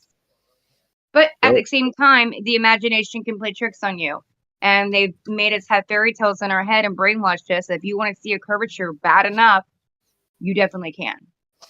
You can. It's all in the mind, though, too. Trickery. Oh, in the eyes. Yeah, I think there's an element of it that could be psychological too. Yeah. Without a doubt, I remember when I first thought I saw Earth curvature. Do you want to know when it was? It was after watching a massive video at school that was 3 hours long. That was about looking at Earth curve from where you could see it or whatever, and it was like the ISS, a plane, like all the stereotypical bullshit, and and then I go somewhere and I'm like, fuck, look, you see the Earth curve there. I was looking at like a hill in the distance or some shit, like 12 years old, like a dumbass, being like, it's curve. like a split second, and then I'd be like, wait, but I don't know, man. Maybe my mum's right. Maybe the globe ain't real. Is this something that's been handed down to you then, Craig? Yeah, kind of. Yeah. So for me, cool. I'm not gonna say I was taught that was definitely flat, but I was taught that we're the center of the universe, so it was geocentric in nature, that we're not moving at all. Yeah, no, that's cool. So me and Craig had the same kind of almost upbringing where we were taught about it growing up. I was even taught about in church. You hear about the four corners and my pastor and all that, but you don't really have. I mean, it's still a belief system until you get older and really process it. Once you understand what you're dealing with, the globe, all that, the model, and all that, you go, wait a minute, it's a totally different perspective. Yeah. Definitely. I had problems with the heliocentric model the whole way through school, though. I would argue with it about it all the time with my teachers and shit. I mean, I remember refusing to sign an exam with the answer being gravity for it to be correct, because it being a theory and the question was postulated to me and it was presented to me in a way, that it wasn't like this theory is correct. It was, this thing is a fact. And I was like, you guys aren't even you don't even claim it's a fact. So I'm not going to use that in a test. Then that could be a trick question and I could lose. And then I know, trust me, it isn't a trick question. You know the answer. So you should have put, I ain't doing that. I can't be fucked with that crap. No.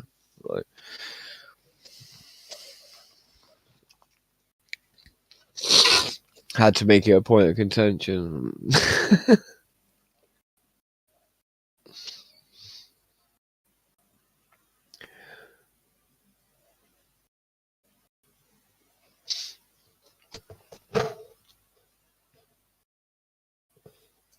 Yeah, that Do you still go to 24? Yeah, at the minute I'm using a device where I'm just stuck kind of in this room, but Yeah. yeah, I still go there. Like not as much as before. I've not been on Discord, Stacey. I've literally been in here because I can get in here on this laptop or whatever, and I've not really been here much. I've come in here a few more times with recent because I like the convo, you know, but I've not really been doing it that much. I'll play it in the background sometimes. I go home from work or whatnot just to hear it because people are sleeping, or I think a person in the morning pop up and hear it. But this has been recent. I've been gone for a while too. Just take good time for I myself. got a bad taste in my mouth all the way back from probably the last time me and you spoke, even. Yeah, I know. Not all the way from then, because like there's so much like as well in that like people don't realize. Like even like the me being a mod at 24/7, I didn't want to be one. I asked actually. I was like, I don't even want to be made one now, and they're like, bro, just just fucking do it. You've been here for long enough. We actually need someone to do it. And I'm like, all right, cool, whatever. But like after that, really, like I stopped really going there. I was there for a little while, and then I stopped It going. got Really. too crazy, hectic. Something happened around that time, and it wasn't just me or my situation or the whole Jedi thing. It was a lot. It was weird because when Riggs got put back in to the thing or whatever, like he's just a fucking psychopath. Like, you know, the whole time I was a mod was me trying to get him permanently banned from the server. Like, and then like he is now, he won't ever be allowed back in it. Not while I'm there anyway. And then when I was away, when I come back, he was back in the fucking server, and I'm like, if this happens again, like I'm leaving. I'm not gonna be a mod anymore. Like, there's no way. Yeah. But it Certain took people me a are little while. connected to certain people, and it doesn't matter. Well, but like I tried to be friends with him though, like not friends, but like you know, like cool with him because he ended up being around the moment that I get made a mod. He's around, and you know, over time, like I was cool with him or whatever. But then he ended up just fucking doing the typical shit that everyone's told me he does, and yeah. Yeah.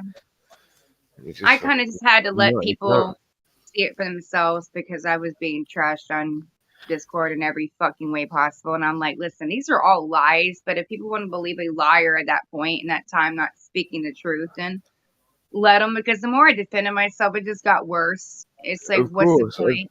I did try and say it to you, just stop, just leave it all now. You just gotta stop. It's like, yeah, definitely. That's like with me when I fell out with him, I could have made a big fuss about it and everything, or like, well, not really when I fell out on him when he targeted me, more should I say, because that is literally what he did, believe it or not. Like he targeted me, then made it seem like me and him were like really close to everyone. Crazy. He didn't target anybody and everybody too that had anything to do with me. Yeah, he targeted anyone and everyone. Yeah, definitely. Yeah, without a doubt. Yeah.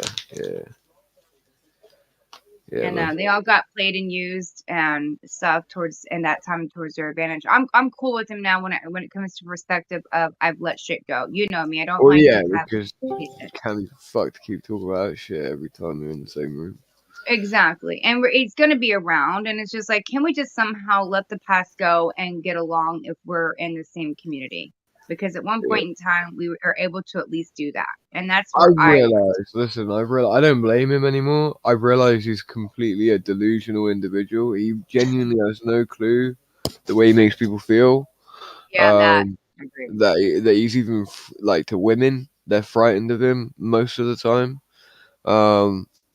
And yeah, but some people are that way. I ain't chatting shit about him. I'll tell him all this shit tomorrow. You know, I'm feisty, so that relationship didn't work out so well. I bet. But I will say this: he was there during a time when all this went down. My mom fell ill. You were there for me too, Crack. I appreciate that, by the way. You helped out a lot. And there was nobody to help physically in where I was at. And he was the first person who jumped and said, "Hey, I got you. You know, I'll help you out." And when someone starts getting into your personal life, like your family and deaths and struggles, you create a bond and have some kind of compassion for them no matter what. So I have some gratitude for that, put it that way. And the rest of it, I'm like, can it just be over with? Yeah, I never really got to actually talk to you, but because when I tried when we eventually did speak, it was with Thingy there, and like the thing is like I could try and be like all happy friends with matey with Jed, but I can't do it because from the very first day I went in that server, I knew Jedi hated me. From the very first day, he never showed me any interest. And then even when he rang me that day, when us three spoke, it was after I got made a mod, and it was just like now you're showing interest in me. I didn't really know where that was coming from either. And then I guess he added his like layer to whatever he thought was going on with me and with Riggs and all that crap. And like to be honest, me and Riggs at that point hadn't even spoken like more than a couple of times, right? We actually spoke a little bit more after that, right? Yeah. Do you know what I mean? But you know full well I never gave any of your personal information to him ever. And the reason that we pulled you said because we already knew though that was going to happen. You know what I mean? Like he was going to start grabbing anyone and everyone and telling them lies and stuff like that. And I'm like, well, the two people that mean the most, I'm going to grab them, have a conversation with you and Elijah, and I want them to at least know what's going on. It was for you to kind of make up your own decision. At least you knew though ahead of time a little bit was going on. So when it did happen to you, you were like, "Fuck this shit." Bro, like yeah, exactly, yeah, like So yeah, that's true. Yeah, you know, last year, maybe a year and a half ago, whatever the fuck was it, 2 years ago now? I can't even keep up. It was you're a pussy, and now it's like, what's up, crack? I didn't call you the pussy though. I was like, are you serious right now? Did you have to go to that extreme? I don't like to go to those extremes, especially on Discord or any of that shit. Well, I didn't. From my perspective, it's kind of like it felt very reminiscent, like I'm apparently doing something wrong when, like, in my mind, I know I'm really not, and that like I had. Do you know what I mean? Like, in my head, I know I'm like, all right, maybe it seems like I'm being a shitty friend, but like I ain't gonna just leave the server. Like at that time, that was everyone that had been there for me, including you. Even that's like a whole entity, and then and I wasn't even really committed at that time to Discord. I was like so disconnected from everyone at that point. And then it's because as well, it was when I'd first started talking to my partner. So like I wasn't really like I was doing my own thing. And then I got like people saying shit and I'm like, wait, this just feels like when my like old best friend is like, I'm apparently doing something wrong, and then it's like years later, everyone's like, wait, actually, he didn't do nothing wrong. He didn't betray anyone. But like, I mean, at the time, like, I put it this way, I wasn't gonna defend myself. That's why, like, when I was like, you know what, I'm just leave it. You know, let the dust settle where it settles. I knew And I you don't would. have any bad feelings towards you because I know the people that I No, I was don't dealing either. with at that time have a really good way manipulation. And Exactly. so I was like, that's not really fair to you to have to understand what the hell is going on top of being manipulated in our own community by a truther. Like, what? And plus, it's like, you know, like, yeah, like I didn't know what the fuck to think, like, and I'm like, I didn't even agree with what was going on really with you and Thingy, and I'm like, I can't really say it because there had been too much distance between you and I, to where you had developed your relationship, and it would have just been like me. You would have been like, what are you on about, like, you know, it would have been weird. Put it that way, it would have been weird for me to have expressed my concerns. Even Strange. So time goes by and things change. And the day that you came in that server, then you're like, you're an agent. And I was like, wasn't I screaming that shit like a year ago? I'm like, I know it sounds crazy when you're screaming it to somebody. Like, I swear to God, this person's an agent. But it's because you're dealing with somebody who you think is awake or a truther, and they say that, and then you're dealing with a total opposite of that in real life, and you're going, no. And some of the stuff you said, I didn't forget, by the way, that day, that he or did and whatnot, and I know what I went through. So it's like, yeah, I get it. Yep. Sad.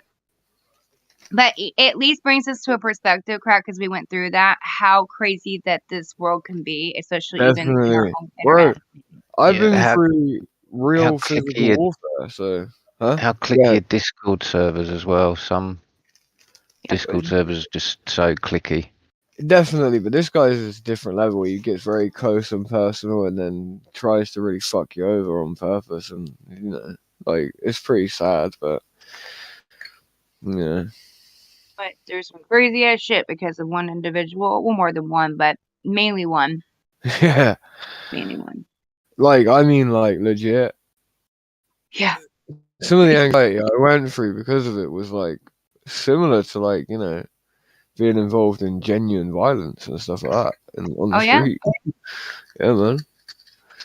So, you know, And good it got psychological quite about it. tricky because violence was mentioned on servers and everything because it wasn't a Discord server related issue anymore. It was a personal Real life. yeah, real life shit. People meeting up, and I mean, not to be talking about it, but I had had a child with someone. So when you go through all that, you're like, wait, what the fuck is going on? That's why I kept yelling. I'm like, y'all making jokes like this is just some Discord stuff. I'm like, this is my life. Yeah, that's true. But hey, we all grow. I've learned a lot from that, man. I've changed so much in this past year alone. Yeah. Good. You It's a do good sound a thing. lot more. You sound more centered. Let's put it that way. You do. I'm a lot more settled internally. Very much so. Yeah. Good.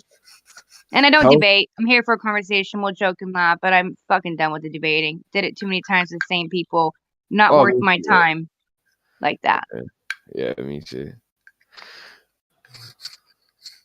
Yeah, definitely. I don't entertain questions when people are going to ask me how we've already had that conversation 2 years ago, and I already know what they're going to say, and they're just going to keep doing the same thing back and forth. Like, are we going to keep doing this? Why? Little dance they have to do, Stacey. Yes. That little two-step shuffle they do. I love the dance and all, but not that dance. Mm.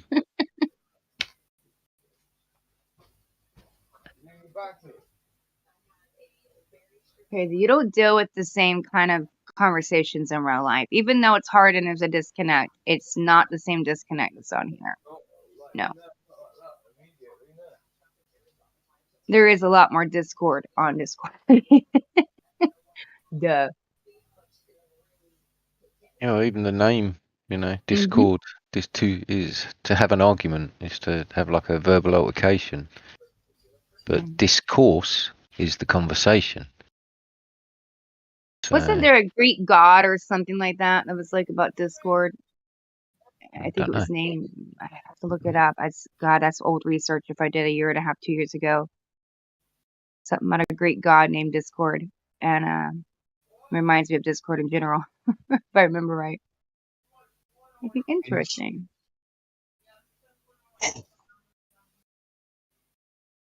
Not that I believe in all these Greek gods or anything like that. Just saying that's the stuff out there.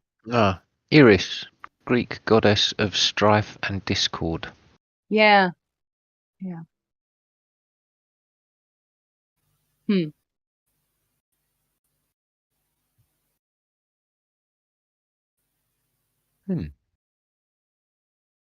I got into that research from the whole COVID thing. It was down a ripple effect. Like you get into one thing, then you go down another thing, and then all of a sudden you're on something that you weren't even researching. Like, how'd I get here? Through being inquisitive. About all the memes and everything that they were calling all the new strains, and all that shit. So it was kind of led me down that path, and I got to Discord.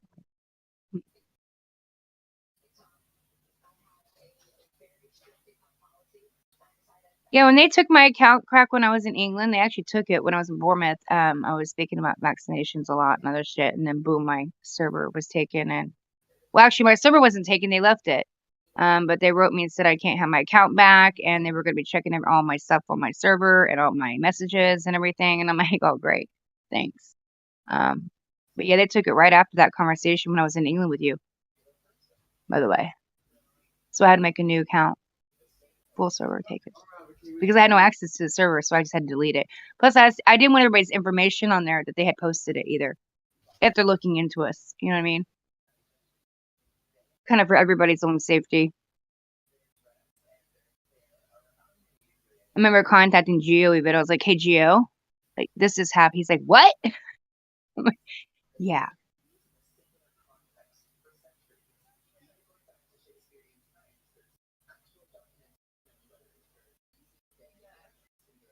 We're about to hit 2023. Isn't that crazy? This year has flown by. Just where is time gone? Does it feel like we've been dealing with the whole C for that long? The whole word? Whether you want to, where it's done or not. I mean, it doesn't feel like it was that long ago, really, that it all happened. But it's been years now.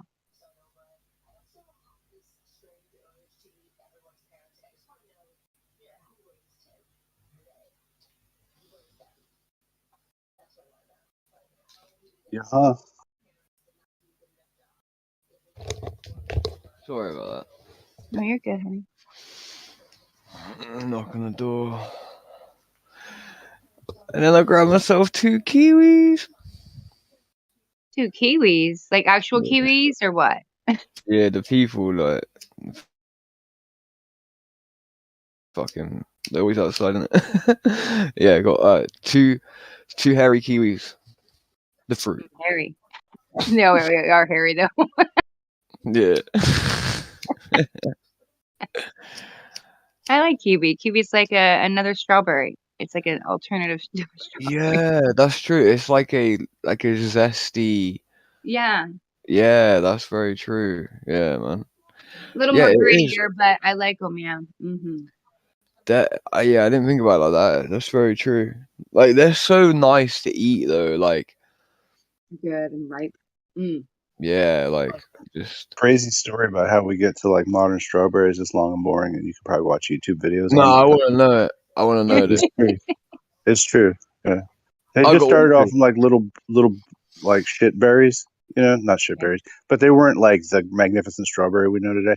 So they like went over like periods Just of time. boost Like up. You mean a shit berry, like a there was dangleberry, right. It would just be one, well, no, singularly like one berry going off, and then you just like could be on a trail. You'd be like, oh, one of them berries. You know, I'll have one berry. You know, but it was like more tart. You know, not the fruit wasn't as developed. You don't have many. You know, you wouldn't find them in a bushel. You know, like So they've got them all trained now, and they bred them then with like another type of berry, like the same, and that's how they arrive at the modern strawberry.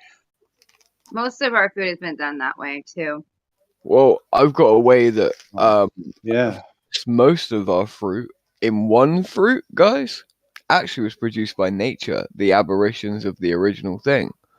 So I believe it's either peach or plums. I can't remember which one, but they're native to Japan, and basically the variations that we have, the different subsets of the fruit, what they came from was the same exact tree got struck by lightning, and the next year that it fruited, the tree that got struck by lightning produced a slightly different variation in the fruit.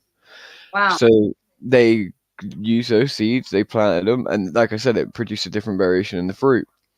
And then this happened again and again, and that's how we got all the different types of plums. I imagine we've now got our own lightning and done it over and over again, done the fuck out of it. But yeah, apparently originally that's how we got the first sets of either plums or peaches. I got a feeling it might be plums, but I may be wrong. Interesting. Yeah, they're all kind of related to each other, huh? Like a peach and a plum are very different, aren't they? But like they seem very similar. I don't know. Very similar, almost the same, but not. Just the taste wise, texture wise too, a little bit, but like they're so different. A lot of plums, though. A lot of different. Similar, though, right? Yeah. Wait, what? The pit is kind of similar. Yeah. Yeah. Sort of. And then you get like a bold kind of a pit inside of an avocado. There's like a lot of fruity things tend to have that type of seed, like I don't know, center structure. Let me some avocado too, though. And then like corn is the same kind of way. Like it was just like one type of grass, another type of like there was like a kernel, and then they put them together and like pow, corn happens. Pow. Pow. Right. But there's so, and then we like, oh, there's popcorn. I mean, so I know popcorn, but like that's just commercial corn growth. Like there's like 60 different types of corn. They're all like crazy.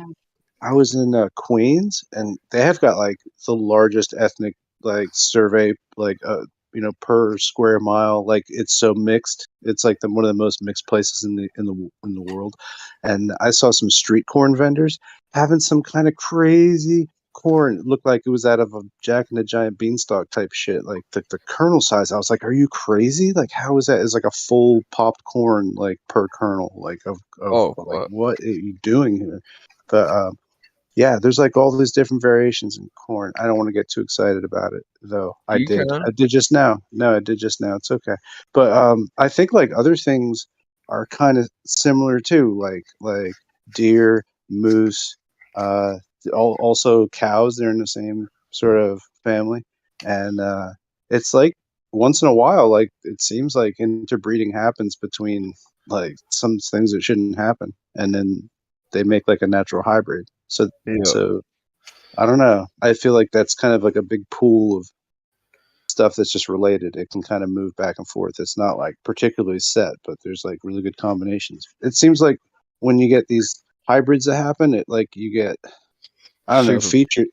Yeah, like it pulls it back like to prehistoric versions of what those animals like descend from, maybe, Do you think that's what happened with mixed race kids? Sorry, I shouldn't have said that. I nearly forced the same racism. It's really whatever it's co-built on. I think is what it falls. It like reverts to something of that. Like I think you get the good prime generation thing. A natural hybrid? Is it natural at that point? If we're messing with the seeds, whether we throw electricity at them, whatever we're doing, is it natural at that point? I don't know. Like pink grapefruit is the result of like radioactive farming. So they used high radiation hit seeds with it. Is it really? It doesn't happen in nature. It's like it's everything how they make. It's genetically modified. It's how they also make what is it called? Fuck, I forgot the name. It's another fruit that we eat. That they turn another color too. And that's the exact same reason. It's like a fruit that's turned red, I believe. Yeah, like literally like exact same thing that they, grow it next to some radioactive material. Yeah, crazy. I was eating my smart food popcorn yesterday because they have to tell you it's smart food. Which as soon as I hear smart, like smartphone, smart TV, smart this, I'm like, this probably ain't very smart. But in general, we don't really know what we're eating. They could say it's all good for you, organic, natural, this and that, but most of the stuff that they have given us now is not even natural from its regular source anymore. It's been man-made into something else. Well, right. Even corn itself, it wouldn't exist necessarily unless we did bring it together. Right.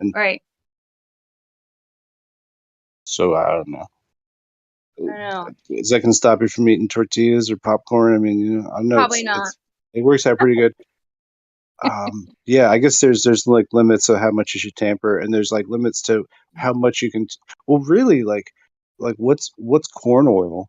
It's like you have to squeeze a lot of corn matter to make corn oil. Like it's like 100 ears of corn's worth of biomatter to make like a tablespoon of corn oil. That sounds crazy, but it's like we're creating like a more poisonous thing from like this over extraction of certain types of.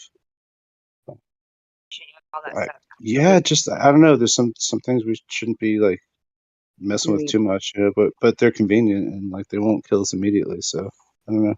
Well, that's the thing. Convenience is what kind of sells people on everything. Oh, that's nice. So it's easy until they're like dying at 50 or 40 and they're going, why? You know what I mean? Well, there's reasons why. We haven't been so good to our bodies because we've accepted things for convenience and easy. It's just easy.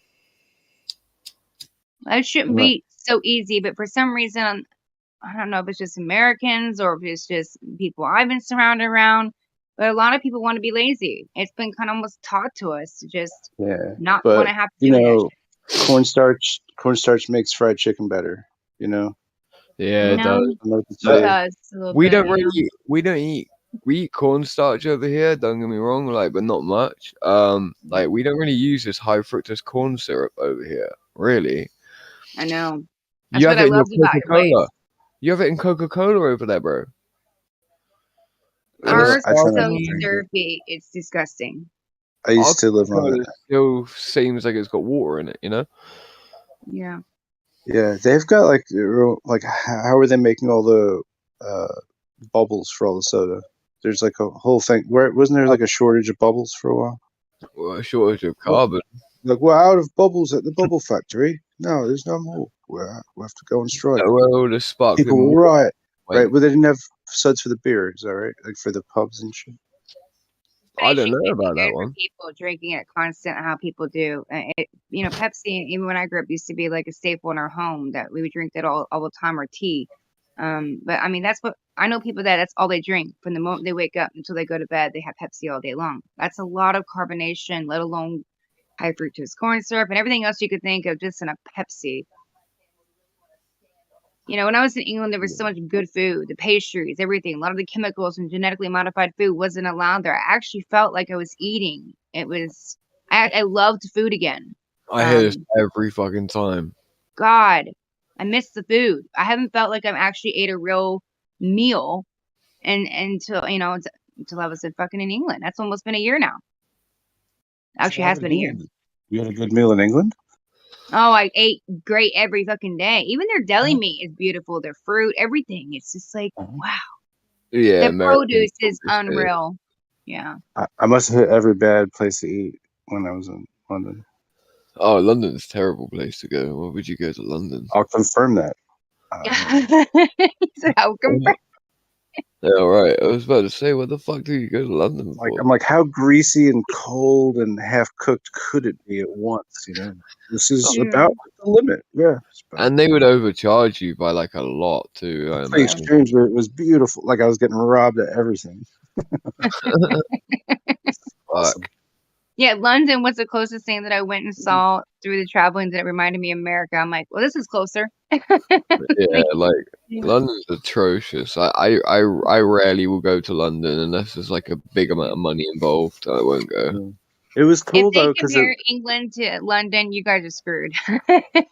Just saying. That one was pretty young, but like it was like right after 9/11 had happened. I think the tickets were bought before the event actually happened. And it's just like, okay, well, but no, it was crazy because like dudes be on like the side of the street, and because it's all like it's touristy out in London, right? They got postcards and stuff. It'd be like a guy like just all Arabed out, like hanging out, like hunched over with like a postcard of the 72, and I'm like, what the hell? Like, what's going on? And I'm like, there's people that are like all about the terrorists over here, and you're just like hanging out with a postcard. Like, that's crazy. Welcome to London. Get on the Piccadilly Circus train, mind the gap. It's just like shit. Well, I don't know. It moves so fast. It's like disorienting as hell. Try to get a good read on like this is the culture that my country's don't you? Sure. Yeah. Yeah. So you're from the States, right? Normally, naturally. Yeah, when I said naturally. I'm a natural United Stateser. Yeah. You're a natural born killer. Yeah. How many times have you traveled? Have you just gone to London, or have you traveled a lot? I want to travel more. It was the first time I went overseas. Yeah. It was like 2 days. I think I was suffering from jet lag the first night. Yeah, it's a long travel. Oh, goodness gracious. I wasn't clubbing with the rest. But anyway, yeah. Then went up to Amsterdam, stayed there for a while. And that was more of the Euro adjustment that I did was in Amsterdam. But that was cool because it's a tourist destination. So I met like people from England, from Germany, like on vacation, weekend, holiday, what have you. Some that just made it a staycation. Yeah, bro. Like you ended up staying there for a while, yeah? There for 12 days, I think. Nice. It's like a long time, like for as young as I was. Like did a you long go time to Amsterdam though? Did you actually go to Amsterdam? Yeah. Oh fuck that! The whole of Netherlands, right? The whole country, weed is legal, right? So you can go to any city in that country and get stoned, and guess what? Loads of the other cities are way better. So, Dude, that was the first time I got to see a museum stoned, and it was the Cobra Museum, and it's way abstract too. And I was like, yeah, it's amazing. It's mad, right? Oh, it's great. European as fuck, but yeah, Rotterdam is better. I feel like. And then like I had the savage like mistrust of local foods, so like we went to some that looked like it was like Robin Hood themed. I'm like, this place has got to do burgers, right? And my friend was like, yeah, I think so. I'm such a tame like eater, like I'm just like burger. How about burgers? Maybe that would be good on the road. Like I don't like unexpected stuff. Okay, go Do you ahead. like Chinese? Not so much. Not so much. All right. Indian? You guys have amazing Chinese over there and Indian food, though. For real. Yeah, like we've got real Indians over here. Well, you have over there, but I know, but it's different. It is. If it's handheld like a gyro, I can do that. Like Indian food that's not sometimes Indian. involves. That's Turkish. It sounds like you're talking about spoons involved now, and I'm like, no, like that's less attractive to me, especially just moving around. You know what I mean? Like you're out like in the city. It's like, yeah, how about eat some loose foods of questionable origin? Sure, okay, well, it's probably that'll be fine. But stick to kebabs, solid items. I think. Yeah, a kebab is an Indian food, just to let you know. Like a kebab is Indian. I'm just smashing it all. I'm just wild disregard. He probably isn't going to want much Indian like- food when he's talking about he doesn't want to use utensils, which you don't necessarily have to because they use flatbreads and stuff too and everything for their I like that. utensils. Flatbreads, that's good. Yeah, breads. Yeah, you actually might like Indian food though. A lot of people Yeah, sit it's a down on lot the of floor meat. and eat stuff. It's very like Mm-hmm. cool. I'm an elevated foodie and everything. No, I get it, but I still have just boring preferences, I guess. Well, when you turn around and we're like, I don't really do Indian, but I'll eat a gyro, and I'm like, wait, gyro is in a doner kebab, like that's an English thing, like. Kebab, like that's legit street food though. I had doner kebab out in Prince Edward Island, and they're Canadian extracted, like people from the Mediterranean. We in a sub shop, and it's just on a little piece of sandstone out there on the island, just fucking serving up kebab like it's God's food. It's amazing, like, but It they're is using good. like it's like a sweet dressing. It's totally counterintuitive, spicy meat. What's going on here? Man.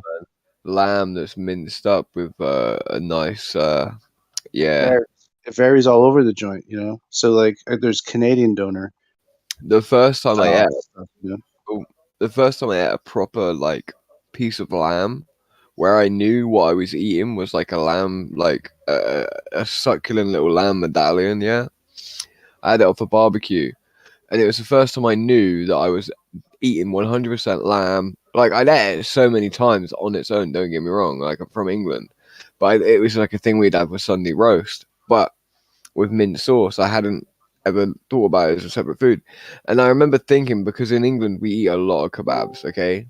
You say it's street food, I say it's the food you eat after you're pissed out of your face and you come out of a nightclub. So street food. We're in agreement. Well, I just want to say too, like you never make a spit of meat for yourself, right? Oh, you wouldn't do it definitely. for even your family. You maybe in a block party would be too much meat, but that's how much meat you need to put in a thing to turn around on a spit to like shave off pieces of like crisped up meat. It's crazy. So it's really it's like a village food almost. Yeah. So the first time I ate a lamb shank or like a piece of lamb, and I knew it was lamb, I thought it was going to taste like the meat you get off of a kebab, with all of that, the herb and everything in it, the spice, and it didn't. And I'm like, what the this doesn't taste like lamb. And I remember being like, that's lamb. And I'm like, this has been cut or something. This isn't unadulterated lamb. To find out, right indignant with him, it sounds. yeah, like for real. To find out, lamb isn't naturally seasoned. Yeah. Wait, lamb doesn't come naturally seasoned? What the fuck, bro? That ain't right.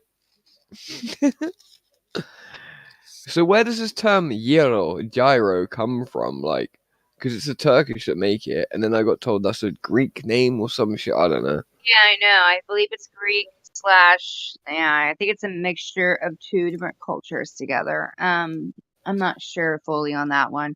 And people call it different things: Euro, gyro, gyro. I've heard it said so many different ways. I think it's Euro, correctly. I could be wrong though. It's pretty much a sandwich. It's a sandwich, damn it, and it's a flatbread with some meat and some cucumber sauce. It's hard and to wrap fat. your mind around. Yeah, there's not two poles, but yeah, it's a one flat topology wrapping around a delicious sandwich. Yeah. Like that must go back a ways, huh? Yeah. It's an old dish for sure. I'm sure that they've cooked it different ways and used flatbreads, and people have their own little ways around the whole world of making it, but differently. Caught what you want. It's a bunch of meat shaved and that you seasoned. Or I love how some of these people cook stuff in the ground in their countries and stuff, and then pull it out. I'm like, damn, that is so fucking cool. I bet a whole sheep that's like cooked that way with like rice in its belly and that.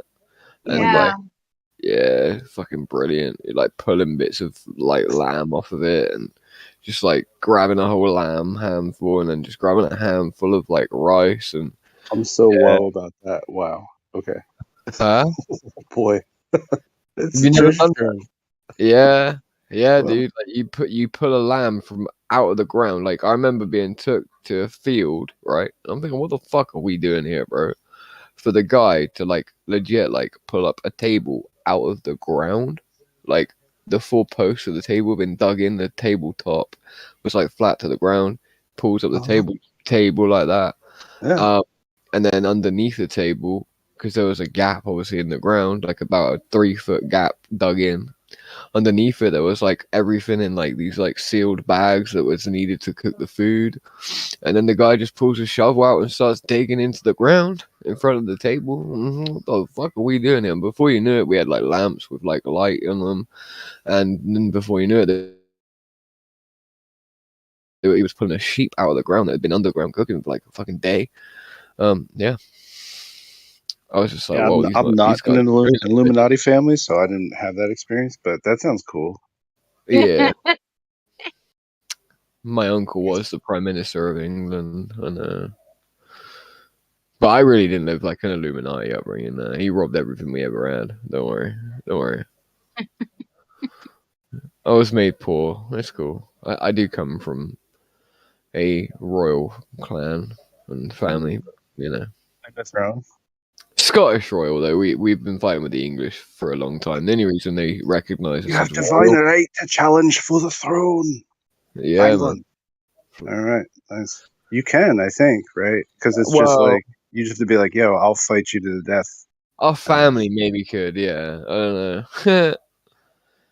That's the only reason they recognised the Macmillans as a royal clan, really, is because they couldn't kill us, I think. They just couldn't kill us or subjugate us and make us lose. So they killed William Wallace instead. Yeah. Like a Macmillan. Yeah. That's what I use. That's some crazy like business about the whole founding of those lands. Like I'm so like washed over with like it's like half myth, half it makes sense, and then half like I don't know, like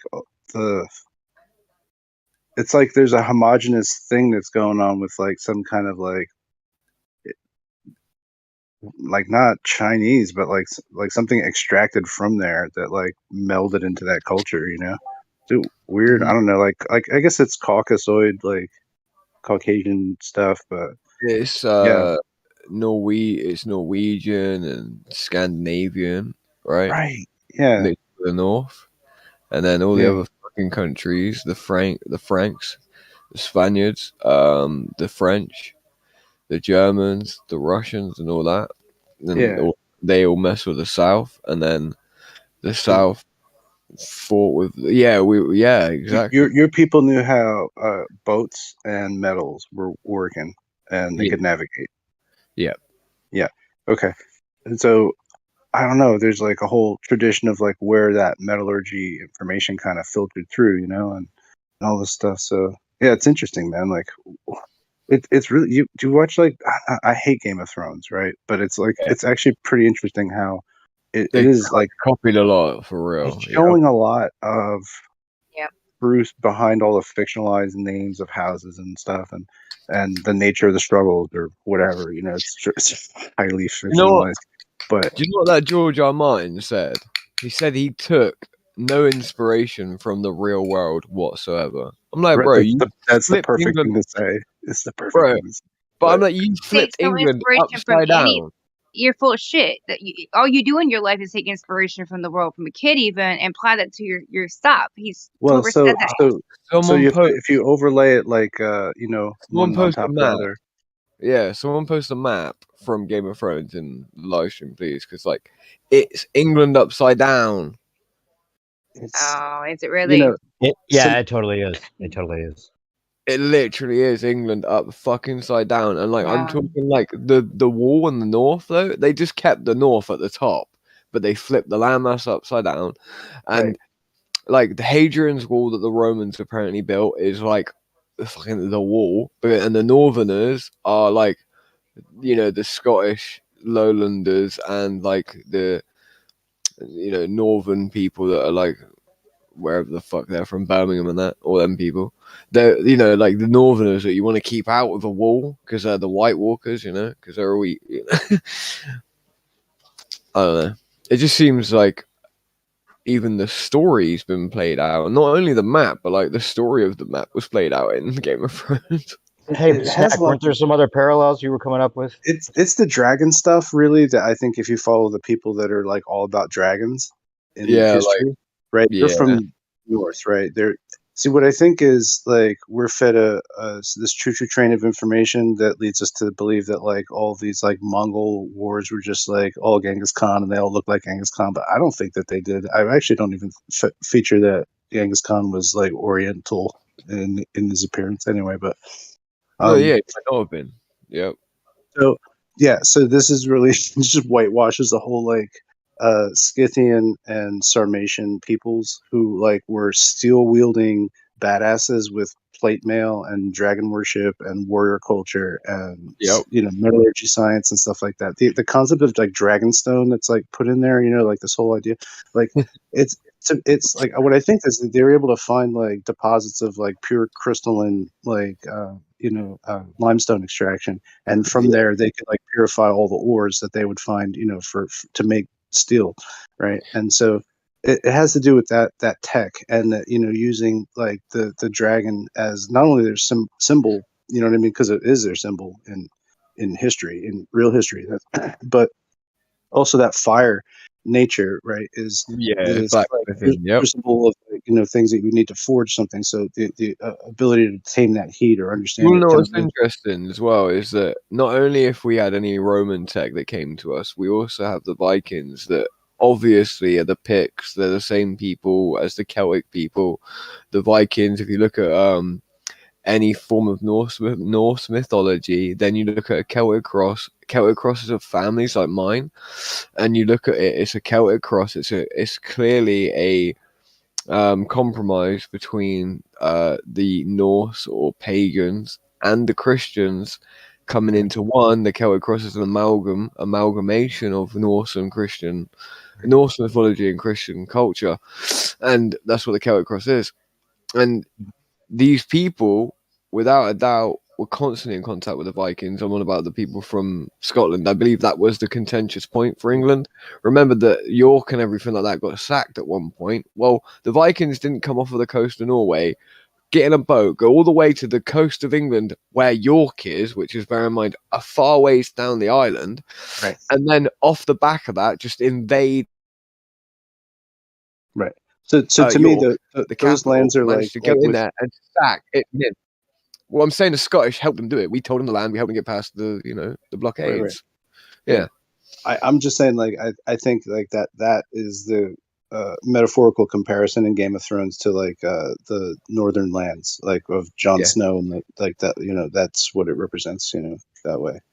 Yep. And then I feel like it's more like as well. It's like us being really good friends, right? Like it would be like us being friends with some of the like tougher people from another land. That like the White Walkers, like they're the Vikings, bro. Like the threat from the north, you know, like this crazy threat from the north that's gonna come on dragons. Yeah, they're the Illuminati. Vikings turn their ships into dragons, bro. Like that's what they make the front post into, a dragon's head. Yeah, and I think this is like in a way like something that kind of precedes the age of the or a unifying nation that's like all of the dragon empires, right? So like the Scythians and the Sarmatian people, right? So it's like all like Turkey and like northern Iran, like all that area right there. Yeah. and then probably out to China, right? That they've got this kind of the same kind of game going on, and then so yeah, Targaryen doesn't sound like Tartarian for no reason, right? So then these guys were like, they went out to basically Spain, because that was another area where they could mine this crystal to make more blades. Right. Yeah. Right. No. So like this stuff does feature like there's a narrative, like geographical line that's the Dothraki is the Spanish-Arabian mixture that we have with the Caliphate that took over Spain, Andalusian mountains, all that for a long time, right? Right. That's like the tribal areas, I guess, below Iran that later became part of the Islamic Caliphate Empire. Yeah. So the south of Spain, the mountainous region is called Andalusia, and then really it was under a caliphate for a long time, and then really to the point where like half of it stayed Islamic. Right. You've got really crazy architecture down there. Just to add very quickly, and also the technology that they got from the Vikings would have been the better steel that they gained from the iron ore that they gather naturally on the coast all the way across Norway, because the water filters through this certain type of sea kelp and it collects a fuck ton of iron at a high quality level, high carbon level. You get a very good amount of high carbon iron ore to make into good steel. Sorry, go ahead. Yeah, no, you're right. I mean, these are like the traditions, like that are the same, I guess, as the understanding, like the how the samurai sword is made too. You know, it's basically a similar concept, but like blade making. Samurai wedge, Tamahagari, the samurai wedge is how they make that. Yeah. Well, also I think is like the concept in what the Game of Thrones, the Khaleesi, right? Is like there's actually something that you can go to like around like 100 BC or something, which is the Khaleesi pirates, right? And the Khaleesi pirates are like unified under like basically their own religion of Mitraism. Their own. I've never heard of this. Yeah, really? Like, yeah. The pirates, I think we're misspelling it with a PI. I think it should be like pyramid. I think they kind of relate back to the same sources there. Pirates, like a pyre that you ret. Oh wow, because boats were pyres that you would ret to sea. So those crossbones. Talking about pyrite, the stone, right? But the crossbones of the pirate flag are like symbolic of the equator and the celestial equator, and so that's the basic rule of navigation. And the skull is the Lord of Time that you're trying to beat. Basically, this is like going back to Mithraism, which is about like defeating time, and that's all like conflated with all the Greek stuff at the end of time. Back to the Future is the same end of time mythos as well. But anyway, it's about defeating time, and then if you have the ability to navigate through that, then therefore you defeat time, and then that's the mythic victory of all of that shit. But I like it. I've not heard about that part. It's I believe it's from Mithridates the Sixth. Mithridates is the big guy. He started these Khaleesi pirates. That's really interesting because one of the pirates that I know the name of, well, not the name of actually for real, but a pirate in a game I like is called Cervantes. He's a pirate with like 2 swords, right? And he's got. I played that game. Yeah. Oh, you did? Oh, you know Cervantes. Valdo and those characters. Yeah. Soul Edge. Yeah. Soul Blade. Yeah, there was Soul Blade, and then it turned to Soul Calibur. Soul Calibur. That's a triple. Yeah, you remember the Soul Blade, man. Yeah. After PlayStation 2, though, my knowledge is pretty sketchy. But yeah, it's weird. Yeah, like I mean, all these like these sorts of like like even really like Link from Zelda is like basically a copy of Mitra. I know nothing about Mitra.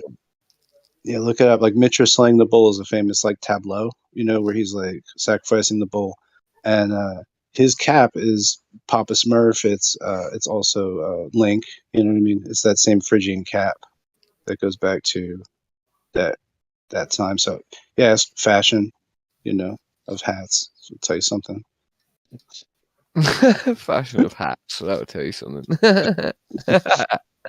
but Link's whole Link is like this outer fictionalization of something that's sort of loosely based in history. I think that's like in the style of what Nintendo tries to do with their big products. Right. I got you. Interesting. Yeah. Like the Final Fantasies are in a way like kind of Zoroastrian. There's like forces of light and dark, and you're the one mystic knight that's got to like get the crazy armor, and you do well. That's like that's just like the Iranian epic in Persia. So it's the same idea, heroic epics or Diamond Dozen, I guess. I don't know, even in Nintendo. But yeah, Link is a pretty powerful thing because it's got the Triforce in it, right? So that kind of like gets you right into the pyramids are awesome, and then it's a like a leg up fiction into the sci-fi that we all like kind of grow up in as teenagers, and I think ultimately to refute it. So it's interesting. You just backtrack. It's like, oh yeah. Let me look at this stuff some more. How do I regress more? I spent my whole mid-20s turning back into the 17-year-old I just got away from. It's kind of weird that like you get to like 25 and you're like, wait, do I ever start to feel older? Oh wait, I don't. Oh, for real? No, I'm like, I was thinking about this too because like I ponder the nature of Negator's card often in my spare time, as one does in the dark hours. Say that again. The Negator. I outer ponder the nature of Negator. His magic card, and within the ecosystem of the Magic the Gathering game, somebody who plays the type of deck that he has is pretty small. It's a small deck. Who? You want to get a high Negator? percentage. Negator, right? That the Globo. Yeah, but his avatar is that of the Negator card from Magic the Gathering. Right. Anyway, it's like that? not. I just want to understand what you said. That was all. Sorry, I wanted to understand. Yeah.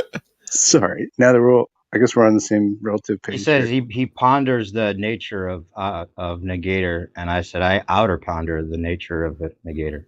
Okay. You I talked over him. Maybe that's why I missed it. You had to confuse my already confusing thing. Yeah, I didn't hear him say that, bro. Well, I just mean within that game itself, if you play that strategy, you're like beating the shit out of people really fast. That's what it's built for. It's built to work quickly and beat the shit out of somebody. And likely probably somebody who has a very inefficient deck that's all out of order. They just have a bunch of cards that they like.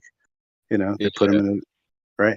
And so, but what this does is actually spreads other people to buy more cards to beat that guy. So it's really funny, like in the it promotes it more than it stops people from people don't just stop playing Magic, or maybe maybe he's making people stop it. But I'm just saying he's actually So Negator is like a whole strategy almost, or did I miss the term for the strategy? The strategy is called something different, but it's based on the color of the cards. So that's a black card. So it's got like a black mana power. Like dark evil mana. I get you. I guess it's on the dark side. Whatever. Instead of it falling from the heaven, like it rose up from the abyss and then was plucked and then eaten.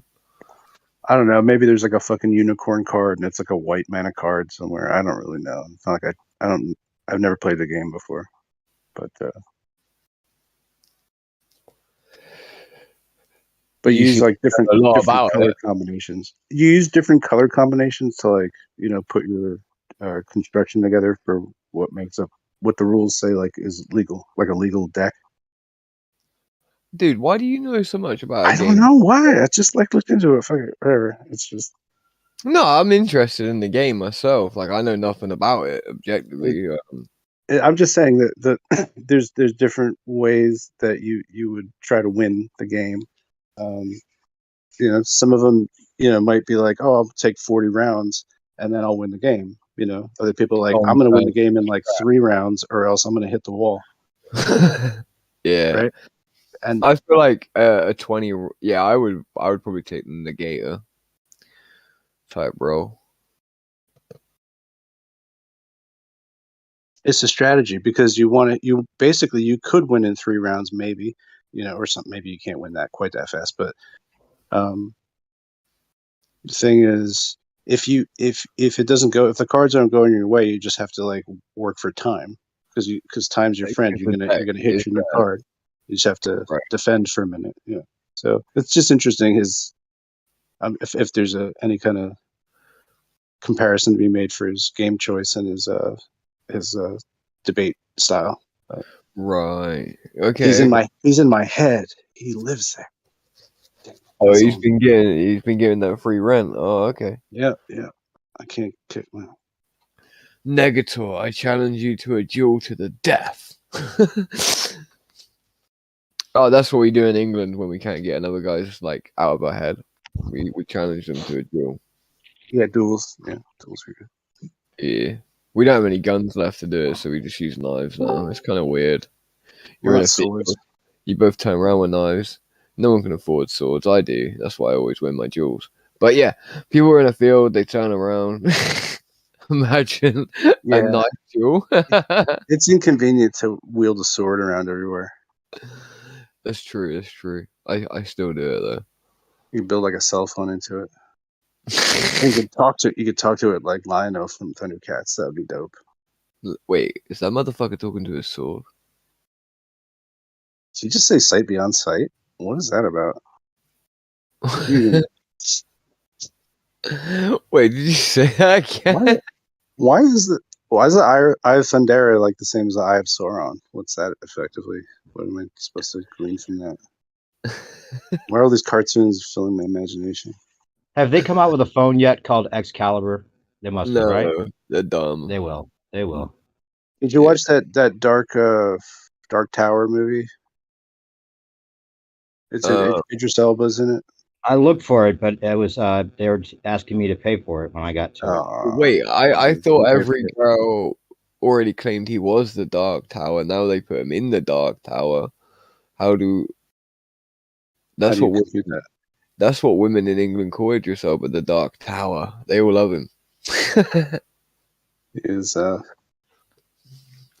I fucking hate him. I'm not gonna lie, right? I love him. He's nothing when you compare him to Jin. I think Jin's a way better Idris Elba than Idris Elba. That's very true, obviously. Jin is like 200% Idris Elba. He's like 210% Idris. Like, yeah. When he moves back to England, Idris will leave again. For sure. I'm pretty sure that's what happened the last time. But yeah. He's afraid of a Highlander challenge. Go ahead. But you don't want to know why I don't like him, though? It's because they put him in everything in about a week. Like, now he's going to be in the new James Bond, apparently, as James Bond. I'm sorry, James Bond isn't black. I don't think a black guy can't play Bond. I don't think it's because black people can't be that cool. They're objectively some of the coolest people out there. That's why we all pay to see them like do whatever the fuck they do anytime they do something. Like I think people do something creative, we go and watch it. They're fucking creative and they're good at it. But Idris Elba isn't James Bond. Like, I disagree.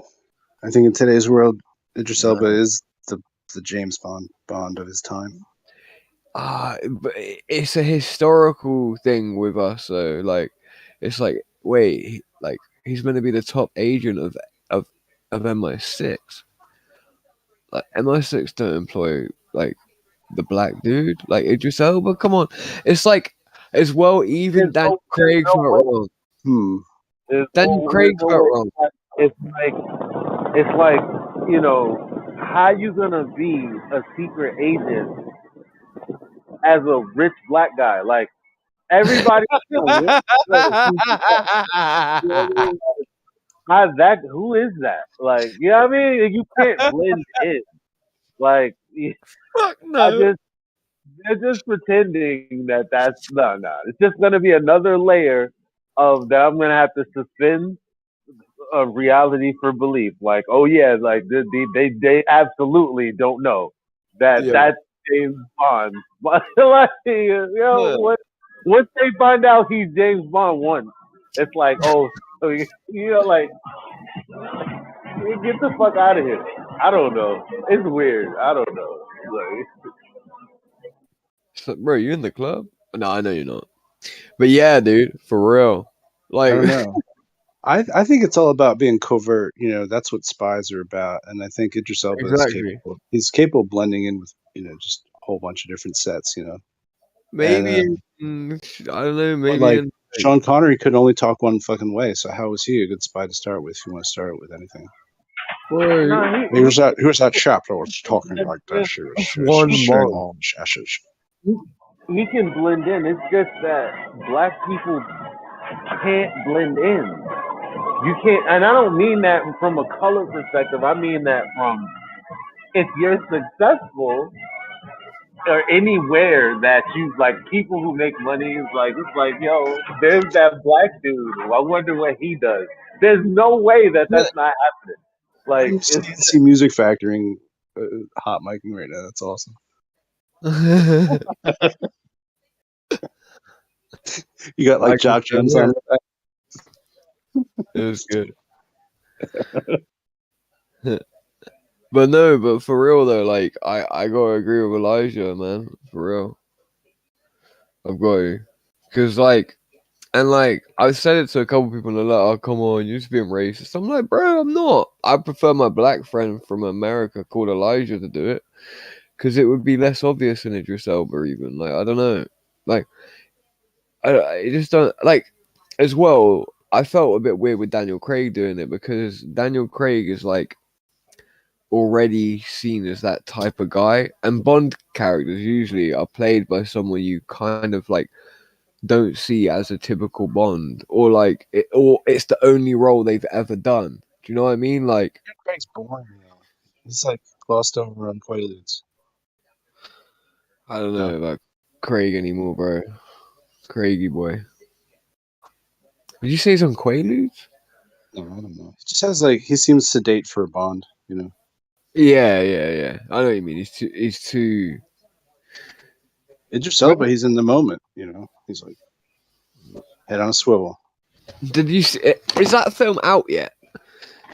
What? Idris Elba and the new James Bond. Has it been out yet or not? Don't know. I don't think so. I don't have a clue, mate. It could have been out for a year. For the general principle. Okay. We'll look it up. It's like that movie's not even coming out. Like, imagine we look it up and I'm like, Idris Elba Bond. No, that ain't happening. I'm like, where the fuck does my brain think Idris Elba is him? I hope it is. He is going to be James Bond now because I'm going to feel pretty crazy.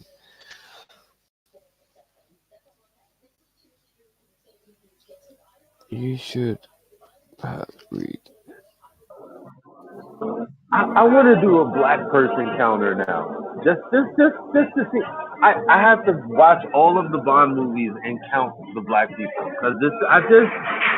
You're gonna need 2 hands for that, man. Like it's no like you can't have this handsome big black dude just. I don't know, man. I know, just watch Tenet then. That's way better. That's already arguably better than James Bond anyway. Wait, what? Tenet? What? Tenet. You never heard of Tenet? Wait, the fuck? Dude, I think I remember hearing somebody recommend this to you a long time ago, and you questioning what it was, and you wrote it down to I don't know why I remember that random thing from 24/7. I lost that bit of paper. Tenet. Tenet. It's spelled backwards and forwards the same way. So it's Tenet. It's a really fucking mind-blowing time travel type forward, backward, no linear time type movie. That's nothing like James Bond. What the fuck's this guy talking about? It's more like James Bond than you think. Yeah, it's in that category, espionage. And the black Denzel Washington's son stars in it. Wait, it's a black guy? Yep. Objectively, he can't be a James Bond. All right, fine. We're not like James Bond. So Queen and Country, you can't have it. All right, fine. You Whatever. ruined Michael it for me, Caine. bro. I'm playing. Are you a Bond bigot? I am, bro. Like, I can't have anyone that's going to be like Bond clear. black. I'm against it. Yeah. These black Bonds, they're better than Daniel Craig. That guy barely looks like he could run a mile. Come on. That's true. Yeah. I unwatched the ones with him in it. I don't even. You got Matt Damon. You got Matt Damon. You got the Bourne. That's like basically Bond. You know. It's a guy who can't remember that he's badass. Like Bond knows that shit, and half the time he sleeps. Well, with the anyway, girl. he's not a Bond. It's just that it's espionage Yeah, related. I'll It's enjoy it. I'll espionage love related. it. Oh, If you'll it's love it time because travel, not only that, actually, Snack cool. and I went to see that when he was out here a couple years ago, together at the theater, and it was definitely worth watching on the big screen. But I watched it like forward and 3 or 4 backward more time times.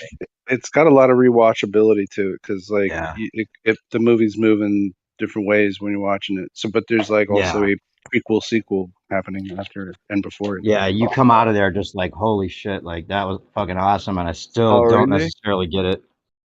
Oh, cool. Do you want to know a film I was extremely impressed with that I had no expectation at all? I was kind of didn't want to watch it. It's called In Time. It's got Justin Timberlake in it. And bro, I loved it. That's a great movie. Yeah, it was so good. I thought he did so well. The concept alone was worth watching it for. Snack, did you just unmute to go, nah? I think it was a Justin Bieber or Justin Timberlake. Don't fuck me up. More than anything. I just didn't like the effects with the clock on the wrist. I was like, no. Nope. The effect? What do you mean? The In Time movie with Justin Timberlake, right? Yeah. I know the clock on the wrist, but did you mean the effect? The way just they the did effects, just the visual effects that broke the story. Yeah. For me. But it was already pretty like far out there to start with.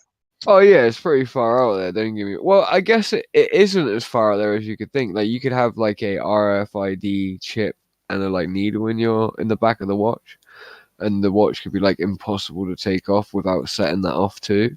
And then like that's the way I looked at it in my mind, is that there was like a thing in there that would just like instantly destroy you, like a nerve agent.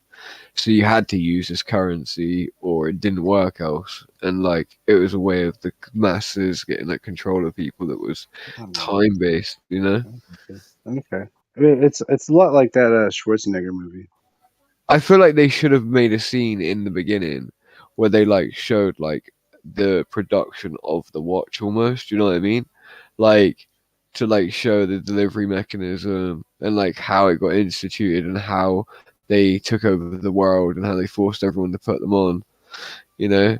Like at first they tricked everyone by giving everybody a free smartwatch. The first wave was enough that they could troll those people in order to enforce the rest to also conform. Like a really weird little thing. You've exceeded your carbon credits. Mm-hmm. Goodbye. No. That's funny. It's like a Black Mirror type one-off fiction.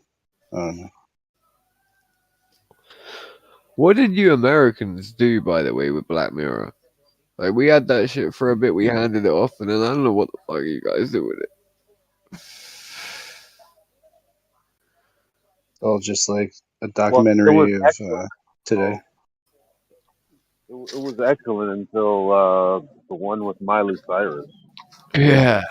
What was that shit, guys? Like, it had so much potential the first season.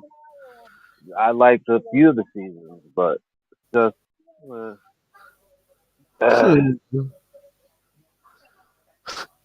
it's one of them, right?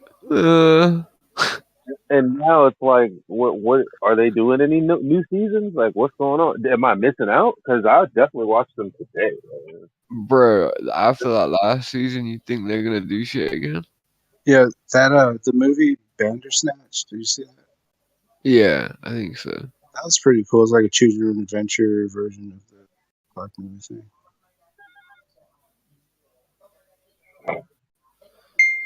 like it's on Netflix, so you can like select like choices that you can make basically.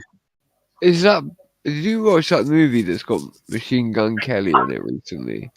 No, where he's I been ain't in watching loads of films. He's been in loads of films. That Machine Gun Kelly, the rapper dude. I don't do it. He's been in so many films recently. He's not a bad actor. Anyway, he's in a film where basically the idea is social media, right? And someone creates like either an app or whatever it is that they create, and it's like a competition with everyone in the world to do the most crazy ever. What's it called? Like stunt. And then sometimes it will give challenges to you, right? And the community vote on what challenge they want people to do. So the community, everyone that's involved in this cycle of like, and then once you're out, you're out. But the people that win, they win like money. And the people that are like in the app, they all pay like a subscription to be in it. So the money comes from that. The people get money for doing the next crazy thing that the community votes for.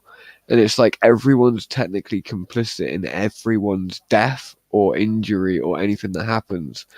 And the whole point of the film is to show people how fucked up they are. The film ends in a coliseum with people believing that they're only watching content really, but they're actually in a coliseum, and the people in the middle of the coliseum are like about to murder one another, and they're voting yeah, but not really realizing that they've just committed murder. At the end, loads of people across the whole world were all charged for attempted murder. And it was like really crazy. It's a cool story, man. But yeah, like it's the story of these like teenagers doing all of the shit that this app's telling them to do, and the story of it ending up in that at the end, where they end up outsmarting the people that made the app, and like because they'd figured it out to where no matter what, someone was going to die, so they had to like trick them into believing in real time that people did die. It's pretty smart what they did in the end. Good film though.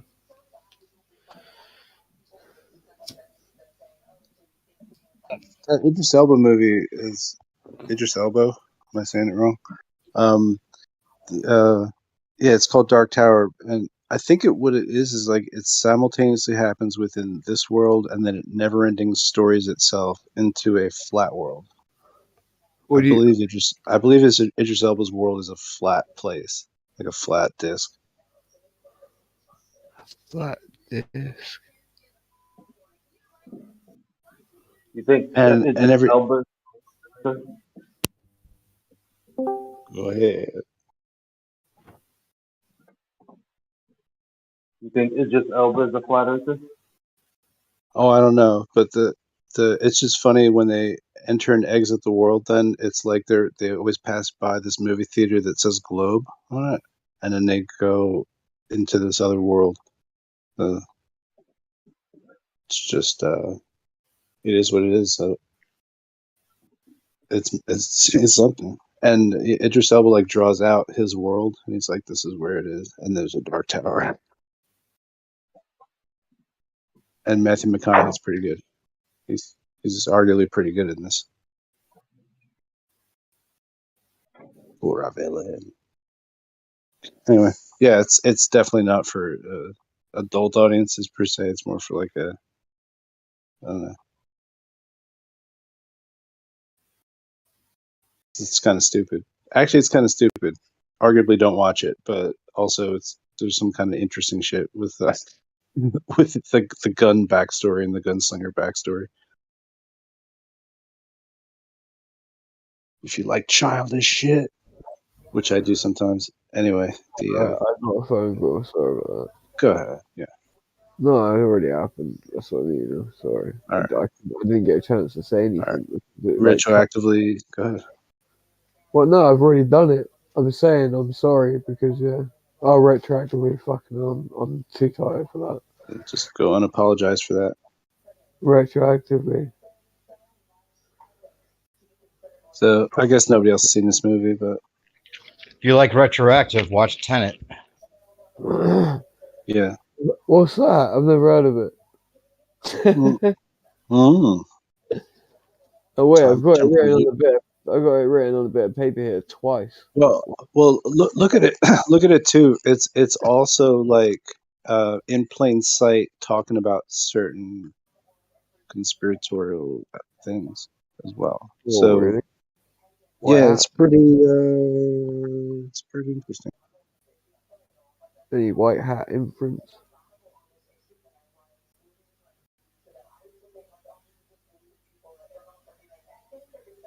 Now I can be like, I love a good conspiracy theory about the Jews. But obviously, conspiracy theory implies like not true, so I didn't mean true stories about the Jews. See that? It protected me now.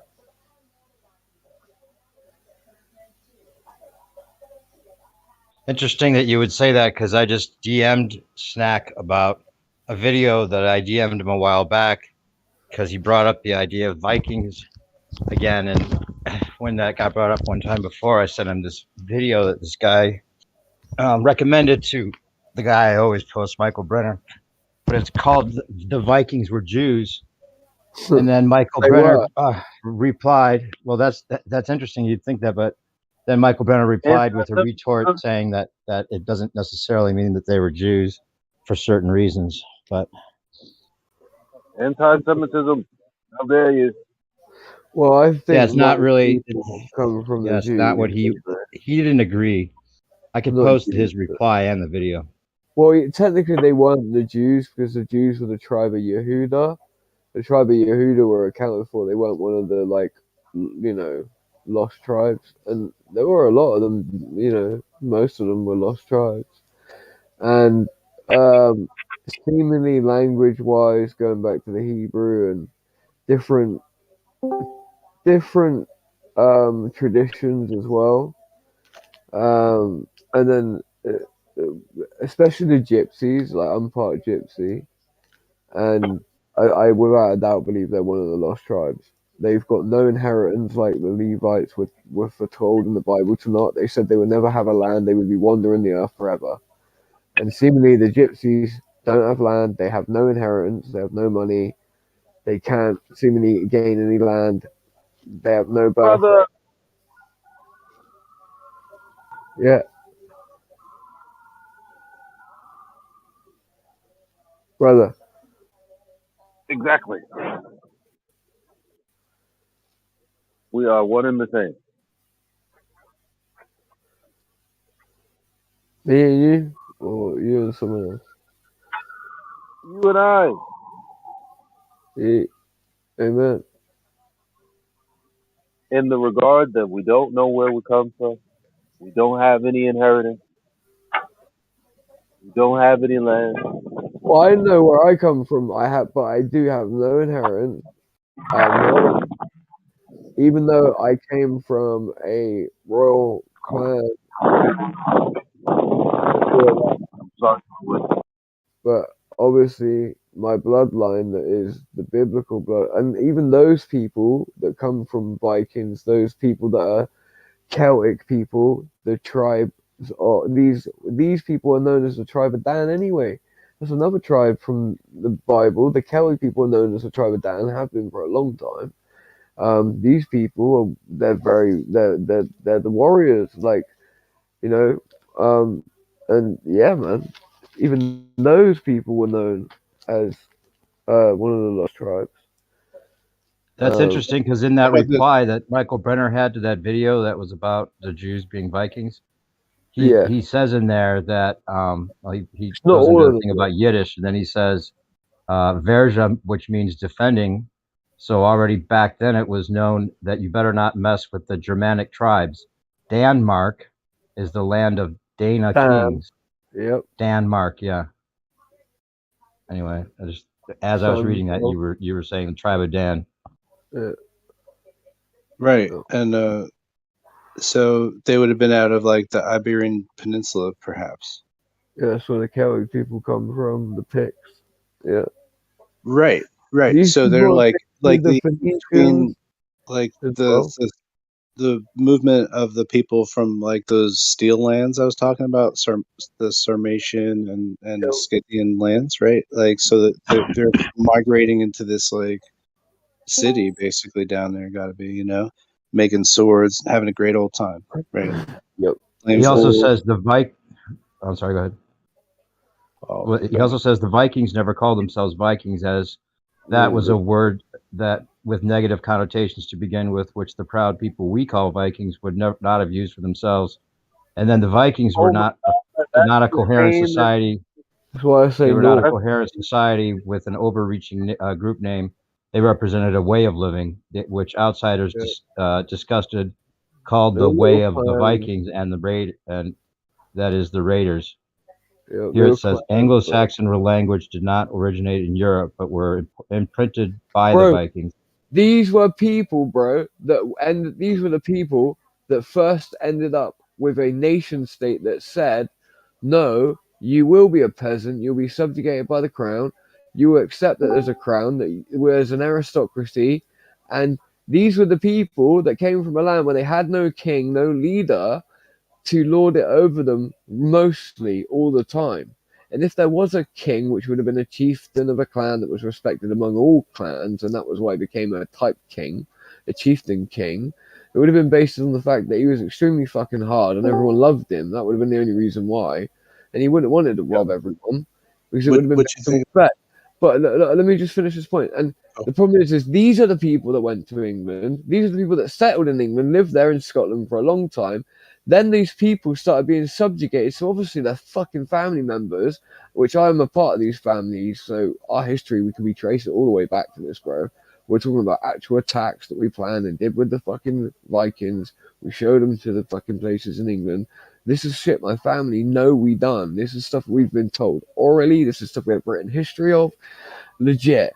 Like, this is the reason we have wars with the English. But those people started trying to give to us, a free people, this bullshit that today is rammed down our throats. And trust me, would you have acted violently toward that shit?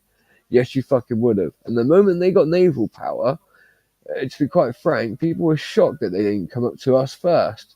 And it didn't take long when they started fucking around with the Scots again. And obviously, the boys were going to come down and we were going to have it out again. Like what? And like people act like it was some weird esoteric mystic incursion of like mist from the sea. No, it wasn't. My fucking family writ letters to them members of the family over there. We said, fucking get over it. These people are they're incurring on a land again. Hadrian's wall was built by us and them. We built it together at the same time. Yeah, we just fucking stay away from each other for a bit. It's a bit of trading line. That's why it's not even high enough to really stop an invasion, for fuck's sake.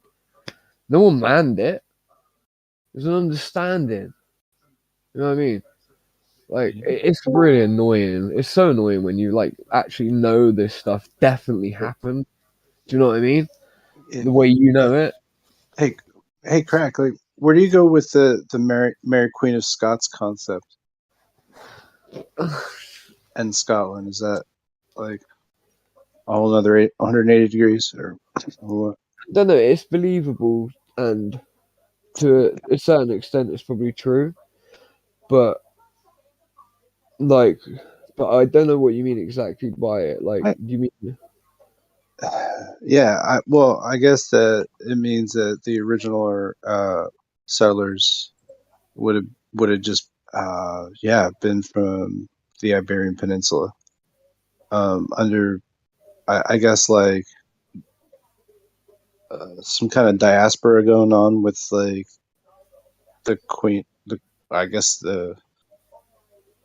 Egypt, I guess at the time, then was like ousted with all these other people, and then that's why it's Scotland. That's the theory? Egypt. I think so. I might be a little bit off, but that's my general concept. That's Africa. Well, it would have been under like Roman rule. All right, under Roman. Oh, okay. All right. So this is where I'm thinking the Phoenician people maybe. Yeah, because like the Lebanese people, that's very close by. I mean, you know that kingdom. The Phoenicians definitely were involved with the Vikings as well, though. Right. So it's just some of the terms I don't maybe understand. The terms that I just like it's like a migration of people, a diaspora, and it's a reforming of like a political power within a more defendable territory. New land, yeah. Okay. So yeah, Mary Queen. Sometimes that happened. We had that with after Ralph the Walker, which was a Norse guy, who actually in the program Vikings they actually depict Ralph the Walker as the character Rollo, which is the main character's brother, and the whole element where they went to like Paris against Charlemagne, like the kings of the Frankish kings, and they went to attack Paris, you know, the walled city at the time. Well, then after that event, Ralph the Walker teamed up with Charlemagne the king, married his daughter, and they depict this in the Vikings as Rollo doing it, and then eventually goes back and conquers land that he invaded one time with a different people as the French, as French Vikings, because the Vikings went down to France, took that over, and then invaded England with that. People will always forget that part, that the Vikings actually did win the war. Because, they just took over France and then used France to come and do it anyway. They got a real royal lineage because the royal kingdom had been established at that point. They had to go. So even though we take it over, we'll never have a legitimate claim. So we need to go and join a legitimate royal family of a different country, become a part of it. And once we've done that, the French did it for the protection that the army provided at the time. And, then they did something stupid. They allowed their daughter to have a child that would be next in line with the Vikings. But then that next family, they took over England at one point. So they wiped the board pretty much at that point, joined back up, and, certain places, certain families were recognised as standalone as well years later. And the idea that Mary Queen of Scots, though, could have been a type of setup like that, of course, that's without a doubt. Why couldn't it be that? Because, you got to realize, if your whole family was like a political sweep, to try and claim the throne, what you need to do is inculcate yourself in the position that gains legitimacy. But you can do that very quickly as well, in terms of, these people were quite well educated. They used to send their children back and forth to different countries, and they would be speaking the most, up-to-date tongue in... and all of that. So it could have been do you know what I'm trying to say? There's so much going on there for training and that as well. People don't know about. Yeah, it's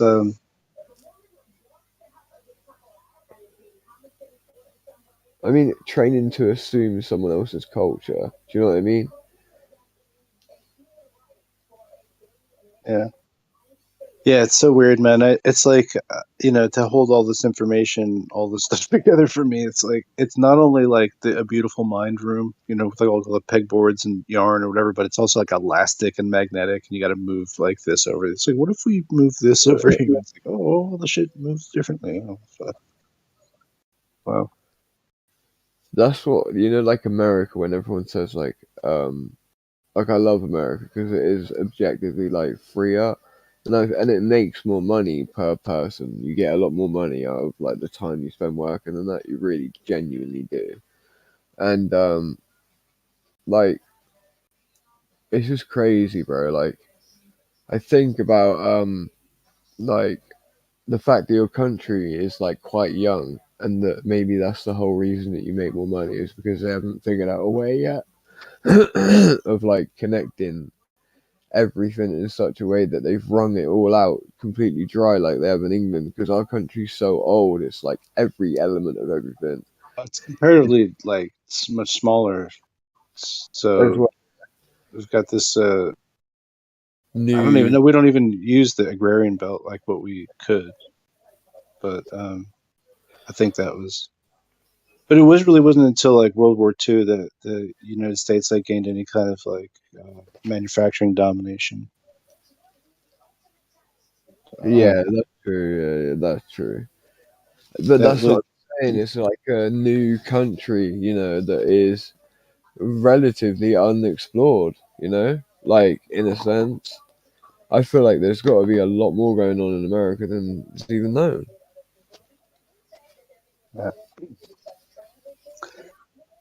Yeah, I mean, I don't know. Like, it's really interesting to think about Florida because it's it's a pretty good spot. If you think about it, like in comparison to all like the ancient world, Florida would have been fucking some hot joint to have, I think. Right.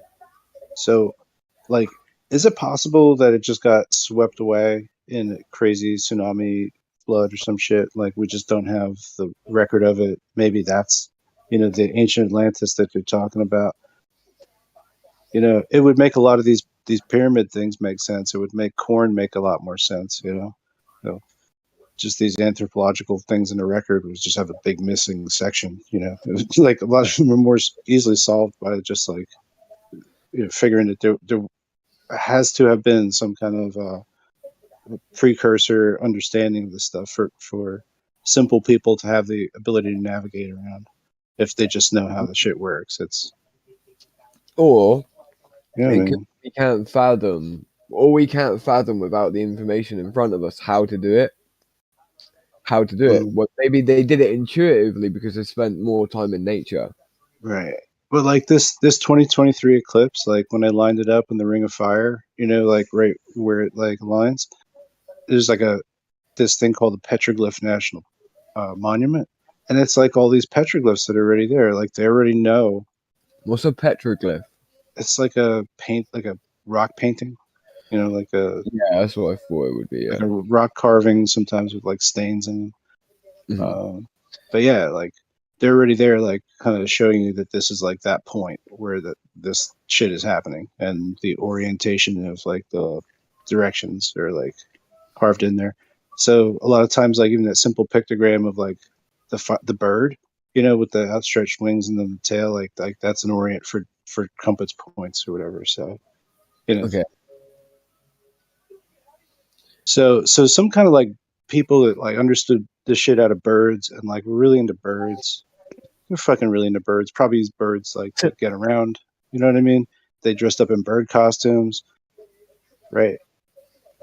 This type of tradition seems to like permeate all the Mesoamerican stuff, but it's also like it pulls up in like weird places where you wouldn't think about, like in near the Black Sea and oh, really? The Caspian Sea. Yeah, like you've got like talk about like the bird people gave them their language and all this stuff. That makes like, sense. So, yeah, you got the Mongolians that used to hunt on horseback with like whole packs of birds that would hunt wolves and everything for them. Packs of gold eagles, bro. Yeah, and no doubt. I'm sure people are pretty good with hunting. They still do it now over there. Have you seen the videos of it, bro? It's insane. Like all these like glyphs and shit like that. If you look at the Incas or the all the Aztecs, right? They'd even have like a similar like Cain and Abel story about the sun and the moon being like born like brothers, like in the underworld, and then like off this like the king of the underworld has like an apple tree in the underworld, and then like the princess like takes an apple off the tree, but the apple impregnates her, and she gives birth to twins, and then you become the sun and the moon. It's like there's some wacky stuff goes on here, man. Like all these, so it must all point to like a internal symmetry at some point, right? Like all these stories like focus down to some kind of common truth at some point in the ancient past, but just like we don't have the books for it. Some people would say that happened with the Bible, mate. Well, the Bible like is in a way, well, it's like four canon structure, but that four canon structure goes back to India before it was ever done in for Christian stuff.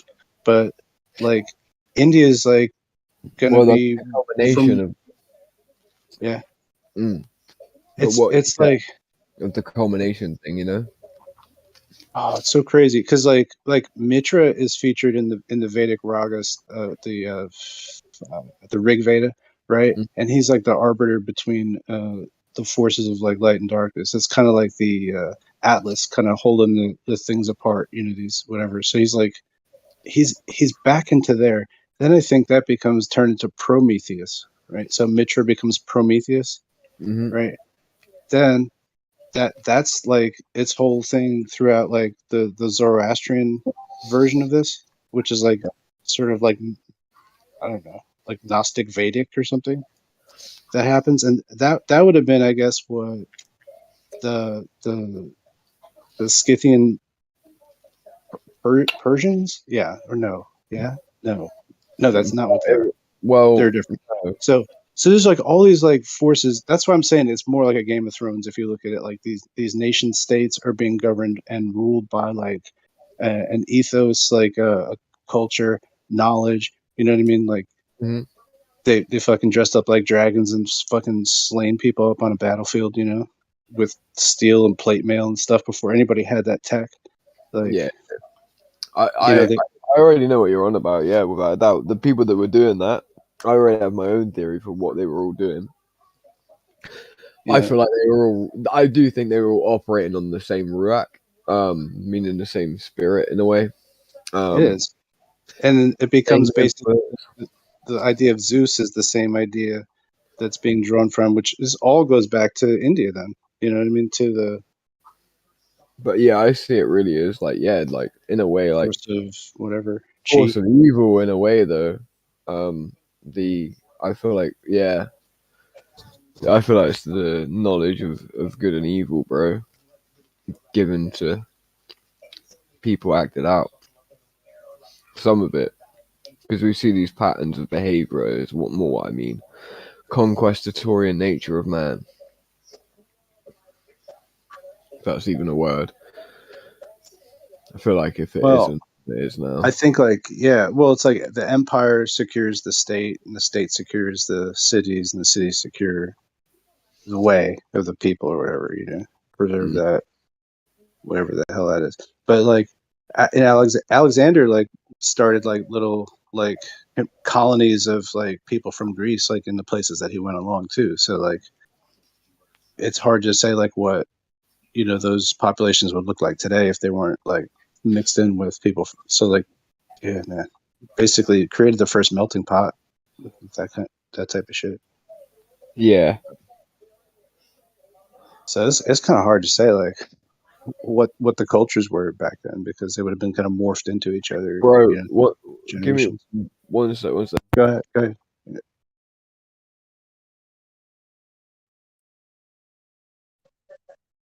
Yo, can you hear me?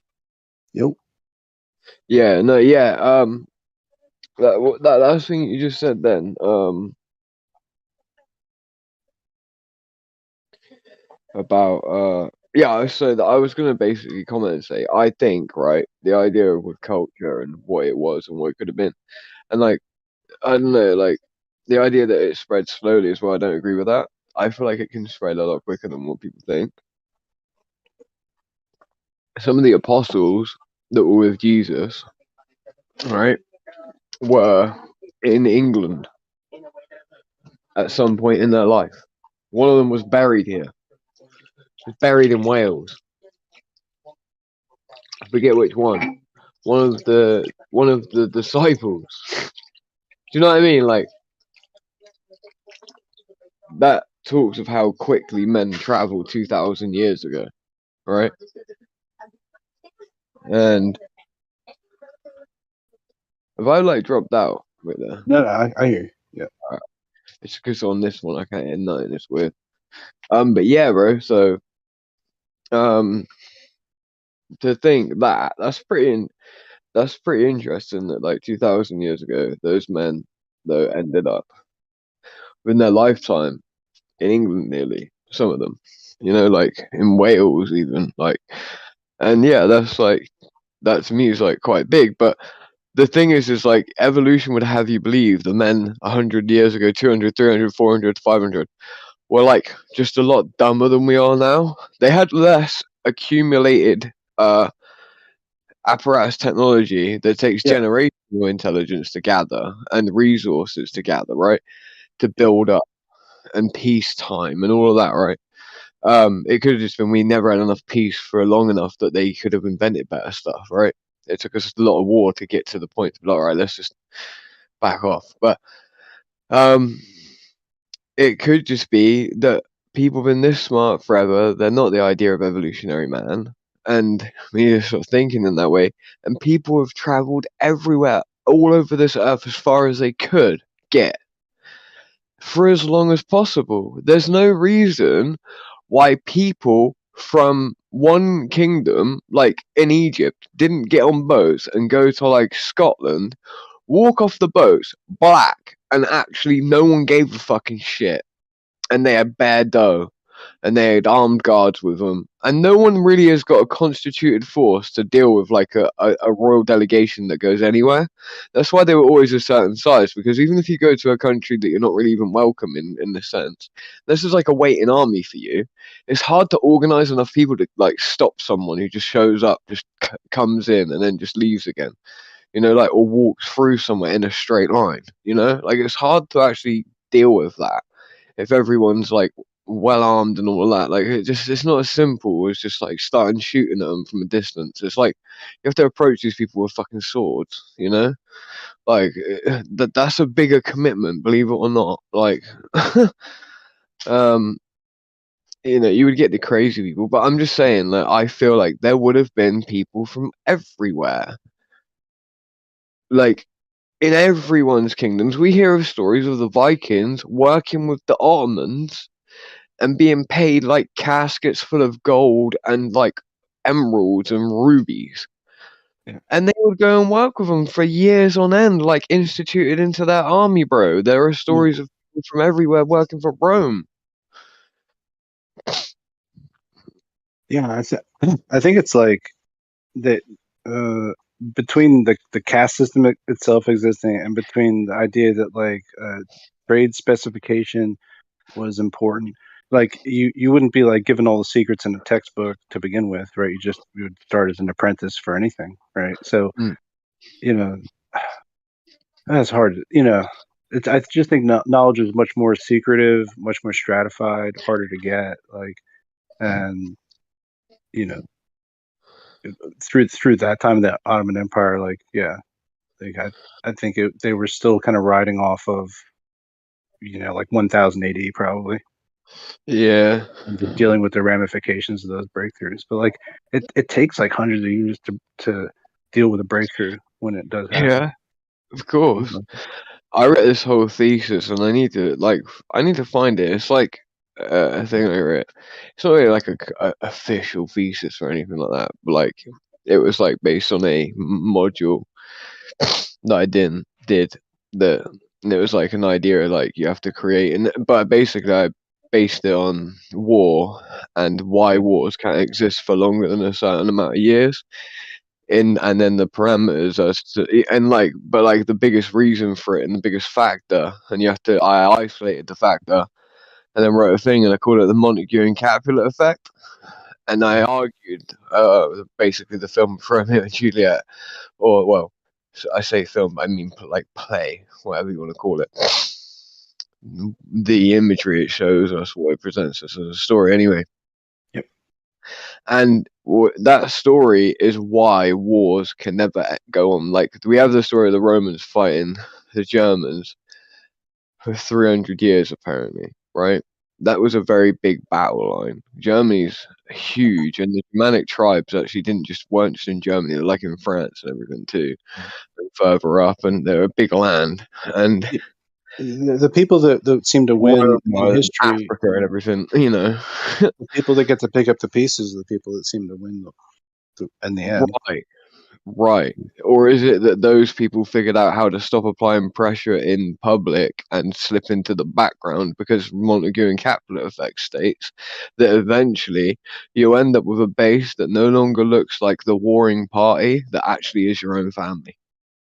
And that's why I wrote this, because it talks about a transition that happens in war where people can fade off into the background, take what they gained and gathered from it, and hand it on to the next generations, and be lifted away from that, and take themselves away from it. Because the point is that can happen where the interest from the back dissipates, and then what you end up with is nations that are slightly smaller than before they get built, based on this effect, that are slightly smaller than before get built, or a new nation is formed in the middle of the two nations because the people in the middle had the Montague and the Capulet effect happen to them over time. Or it happens that the Montague and the Capulet effect goes to full blown, where the whole land that were two lands that were fighting originally become one land.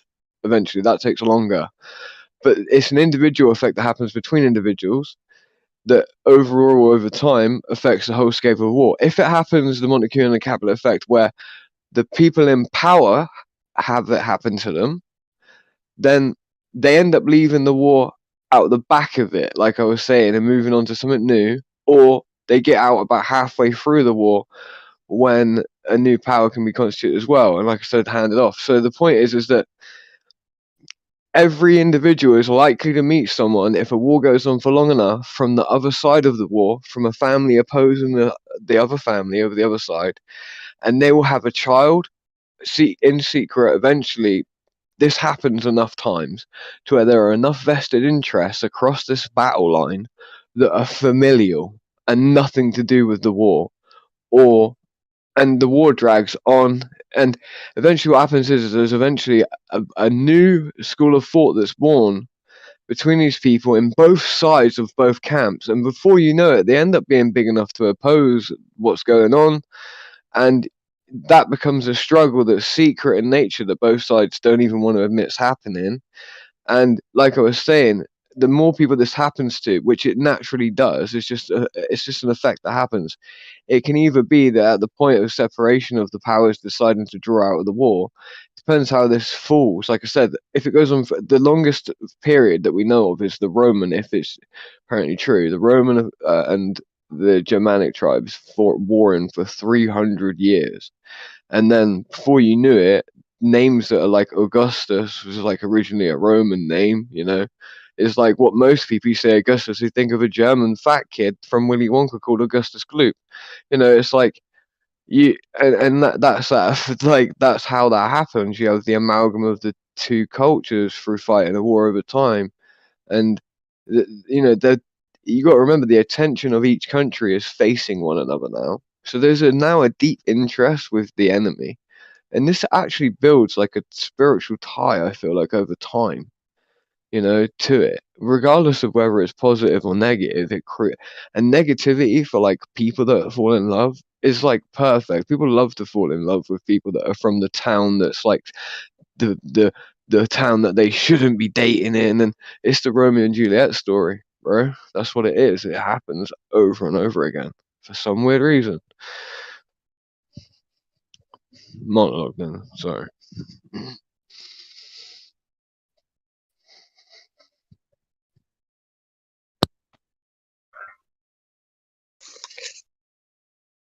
I don't know, man. It seems like that there's just this general trend towards like centralization of concentration of power between families that embraces a type of genotypical sort of trend and familial lines that span all these different modulations and ethnicity, I guess, like through whatever marriage, just like say if you have like the original line still through there, but like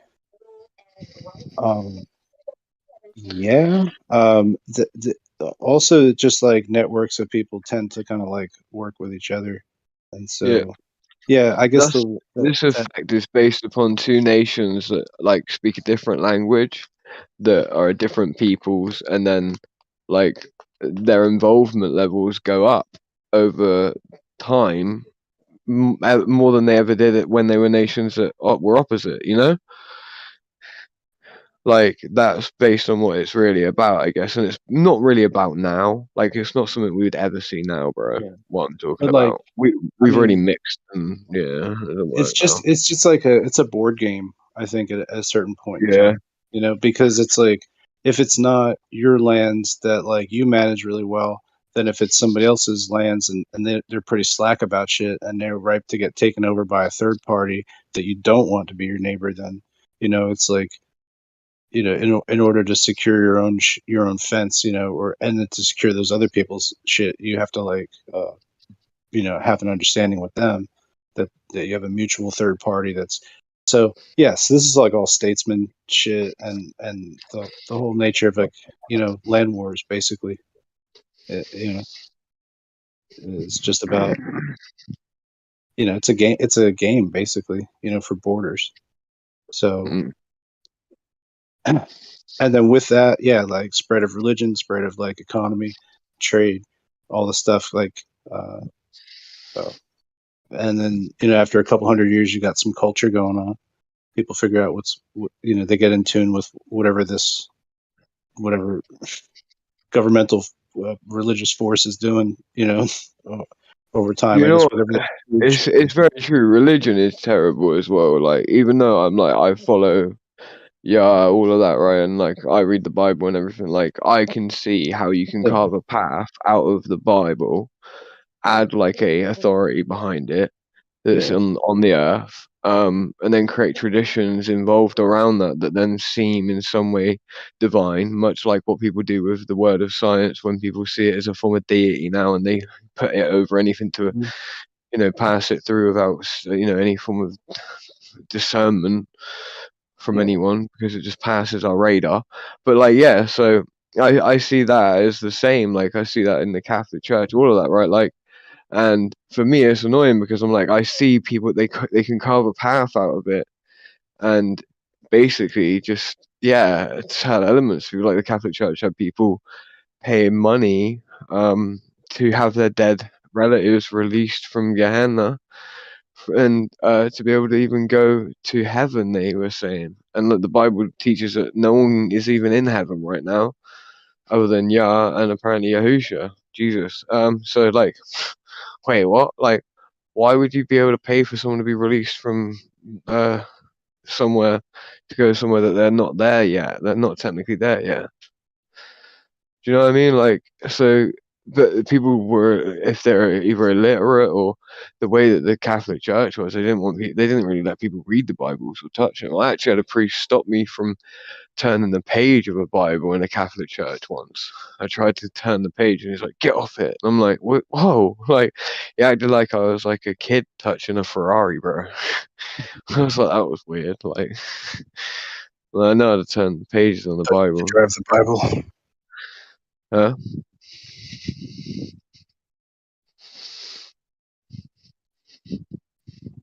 Yeah, it's pretty crazy. I mean, but I think it, like, if you break down all these like kind of religions and philosophies and things, I'm kind of like littering the conversation with like, there's a through line though, where it's like breath of life, like a light and a dark power, you know what I mean? Yeah. Basic, startings of, what seemed to get like, rationed out and, made as part of canon, right? And it's these like, movements that I don't know, like follow traditions that are like almost like completely disjointed from it, geographically. And but yeah, I guess there's something about, is it awakening to it and then sort of like the transformation that it's supposed to like encompass, right? I think like all of these different faiths kind of like aim towards a better whole person to be had after, right? Like, yep. And and then through like these methods and means and like understandings with like the great everything, that we can negotiate what's fair and right to do. And I think like scriptural texts just do this, they just kind of like tell tales that you can derive meaning from this way. So I'm exhausted just getting in the preamble here, but but to think like that, does that stem from something that was widespan and widely used and widely known about at a time, and then kind of crack it out into a million pieces, ultimately to find itself again. I think that too. Yeah, I think that. Definitely. Tower of Babel would suggest that if we were to take that story to be true, like the idea of like everyone speaking one language and then it was divided, if we were like one race, one language, like we would have like one religion without a doubt. And we wouldn't have had as many wars and shit. I could genuinely believe that like Japan, like they're not all killing each other, you know, like I don't know. Yeah, man. Yeah, Japan resisted the Tartarian invasion, like turned them back like two times, 3 times, and then just ultimately said, "Hey, fuck it, do what you want." Didn't they punch China like up as well, like loads of times? A little upstart country. I reckon Japan would do China still today. Like in World War II, they were evil, bro. Like they took a long time for America to beat. You know that, like. Oh yeah, America really had to beat it into them. Bro, they got the nukes, man. Yeah, admittedly so.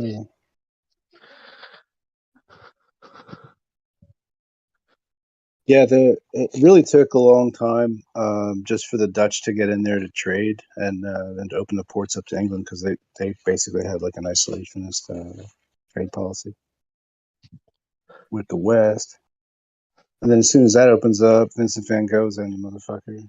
No, it doesn't happen quite that quickly, but I don't know. At some point, it's like,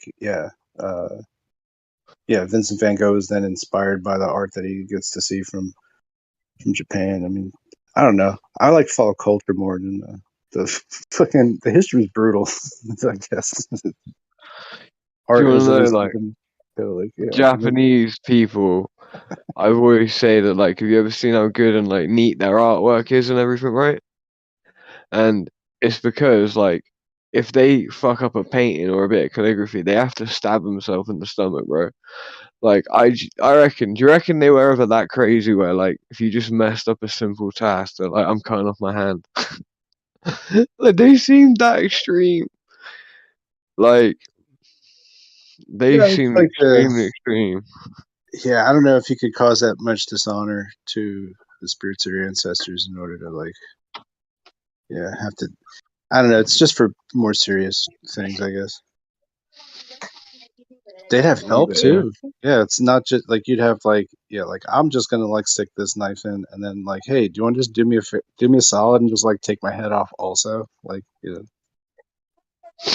Yeah, because they do that too, don't they? Yeah. It takes 2 to seppuku. Man, if you're gonna cut my head off, you might as well just cut my head off at the beginning. Like, nah. Well, do you really mean it, or aren't they just committing murder? You know what I mean? Yeah, like you're under cultural duress, right? No. There's like this whole African tribe, bro, that they do the most messed up thing. They get together in a group and they do fellatio onto a young man who's coming of age, and that's because they believe that, or apparently they believe that the older men, have to pass on their seed into his area, that he's able to give women babies in the future. And this is apparently a belief the tribe holds, so they do that as a ritual. Stay and away I'm from the like, old folks. come on, they can't believe this, but I believe they probably do believe it, bro, because like this is like a tribe. And I'm like, is that abuse? Does he feel abused? Probably not. Like, a proud day for the kid. And like, that's horrible to me, bro. But so then you've got like, we hear of these stories of people, women in tribes that believe the river's what gets them pregnant, not having sex with men. And they feel like they have to go into the river to get pregnant. And like cultures hold these like strange, weird like beliefs that you'd think, how? Like, I didn't know this. Like, I found this out the other day. It's cool.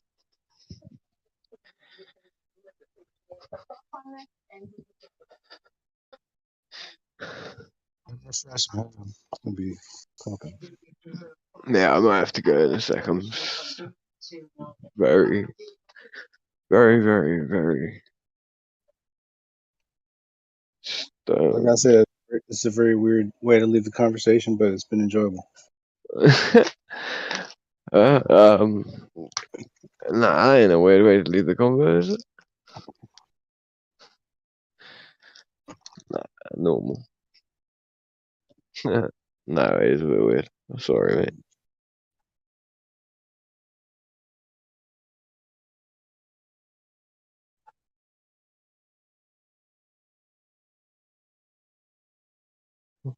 Wonder if there's anyone in like an Australian server that I can like listen to.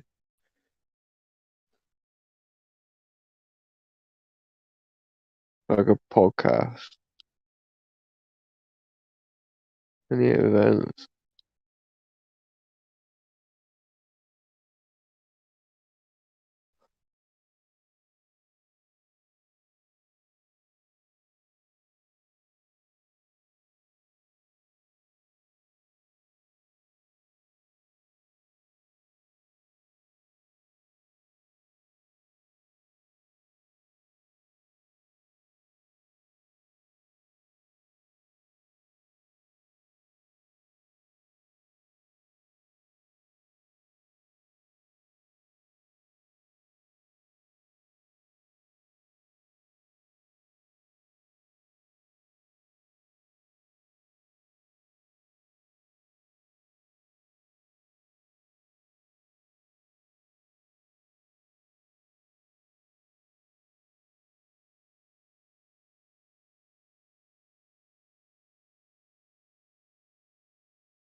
Geo.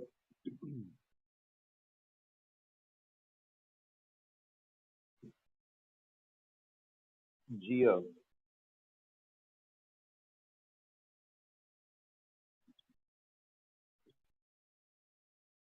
Mic check. Anybody?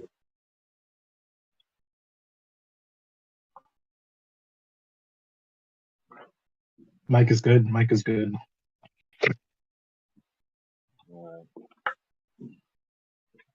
I just I was hoping Geo was here because I'm sitting here watching a video, and it's like we always forget that we should be like super pissed right now, given the state of affairs in the world. And the channel was taken down for talking about taboo subjects, namely the election, right? And that was like weird enough. Now I'm watching a video, Jimmy Dore talking about I don't even know what I can say, but it's literally a video that shows. Oh, brother, hold on.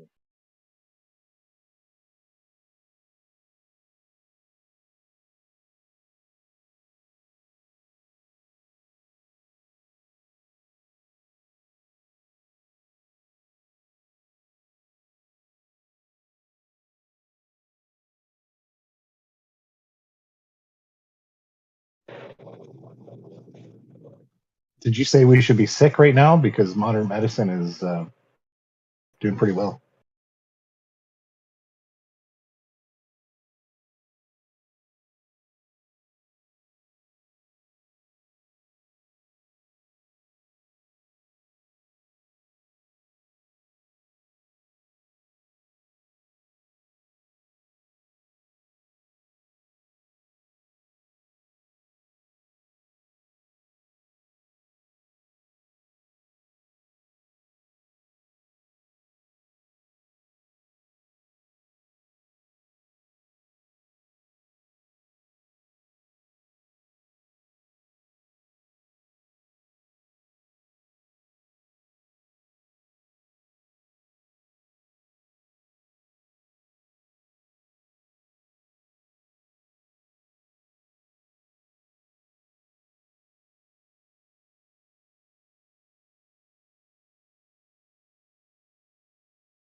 Bye,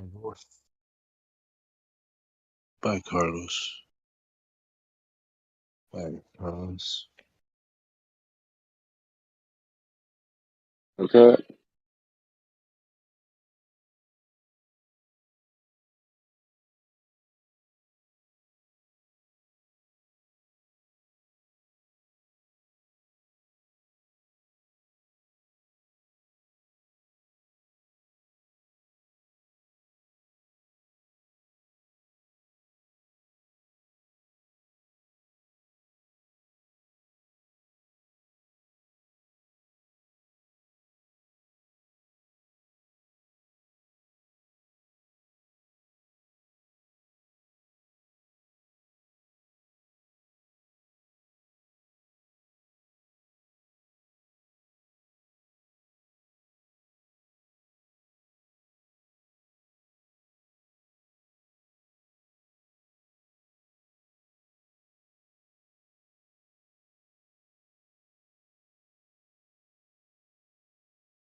My wife got me doing 3 different fucking grocery order pickups today.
Greetings, friends, on this quiet and subdued Sunday evening in Ireland.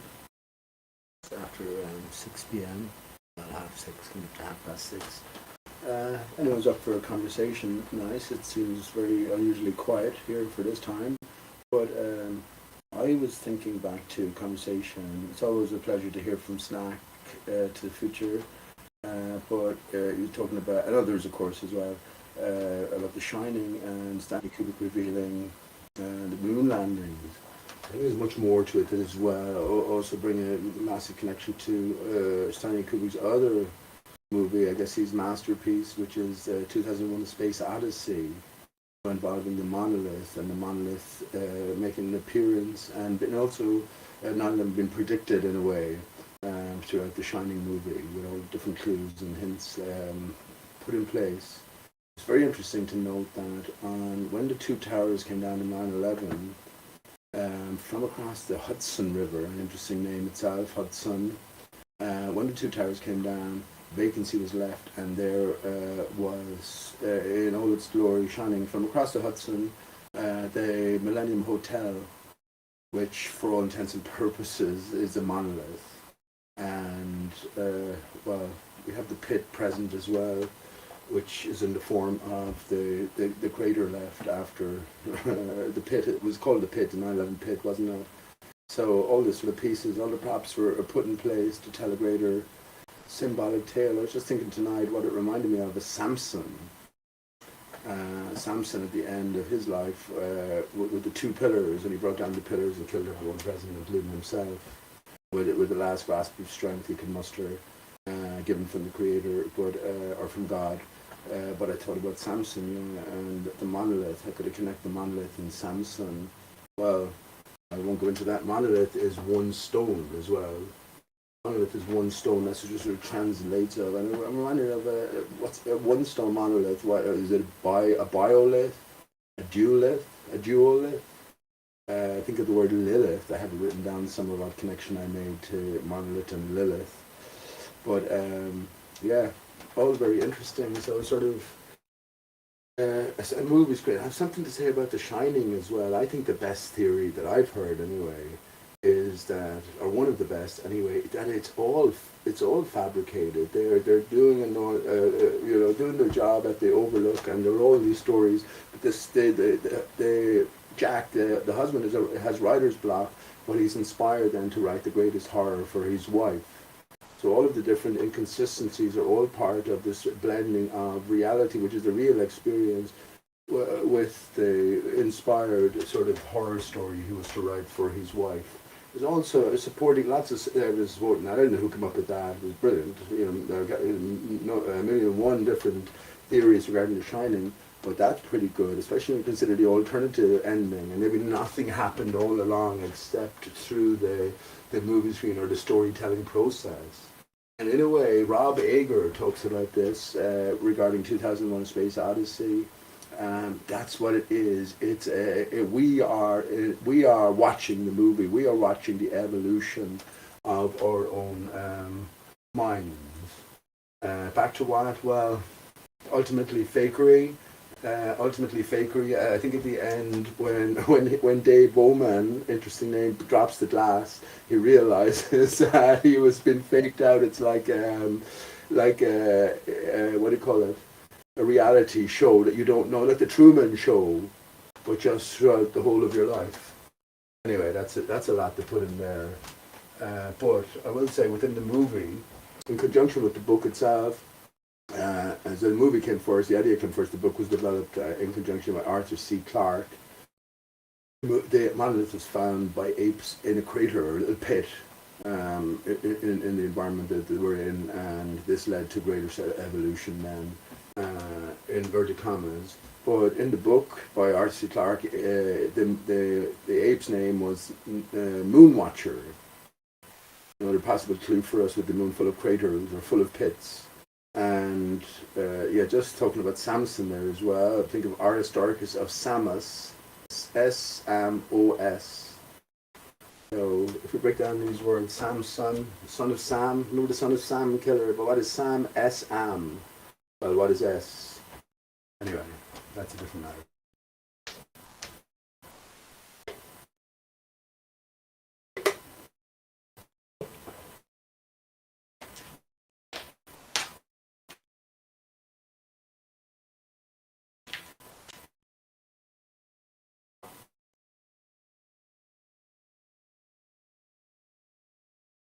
happens in monolith, same as Einstein, one stone translates to. Probably isn't that?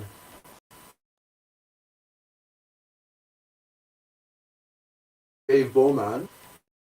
A bow is an 8. Dicky bow, bow tie, an 8. So Dave, 8 man, H-U man. H is the 8 letter. Easy make an 8 from a capital letter H, just bring the curves around to the top.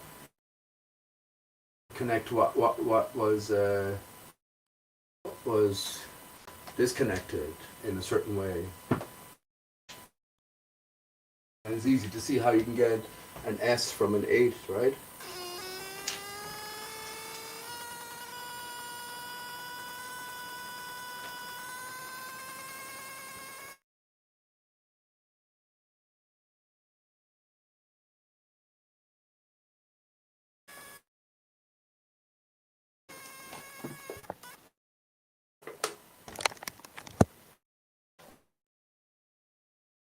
Am I coming through? Maybe I need to reconnect or something. It's just unusually quiet.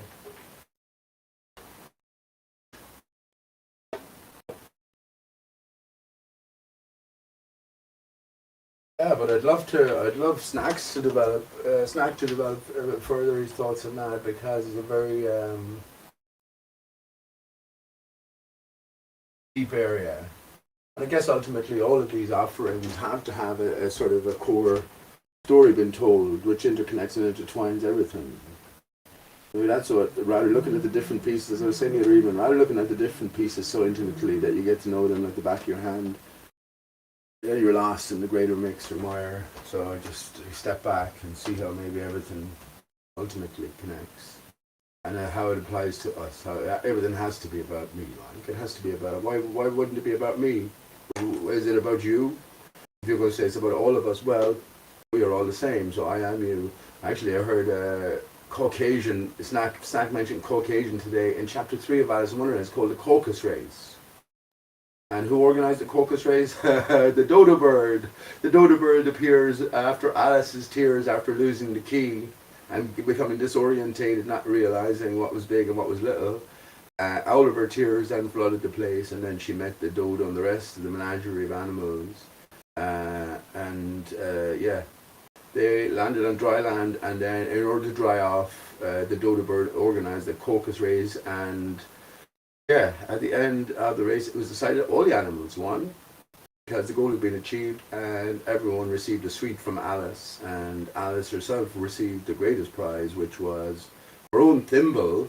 Funny, a thimble. What does a thimble protect against needles and pins? Space Needle ring any bells in Seattle? Anyway, yeah, Alice received back from the dodo, because it was her sweets and her thimble that was given out as prizes, and yeah, everyone received the prize, but she received the top prize of the thimble, her own thimble back, which goes over the thumb. And I've said before, the word thumb is to be found at an elongated X at the center of your keyboard. Look at it. Down at it. I know you have to use a little bit of fucking stretching, but if you think about the staggered way that a Q, A, and Z appear at the front of your keyboard, yeah, it's not too hard to find the letter thumb, Thumb. But I don't think that's incidental. And yeah, backwards. Anyway, that's a different matter.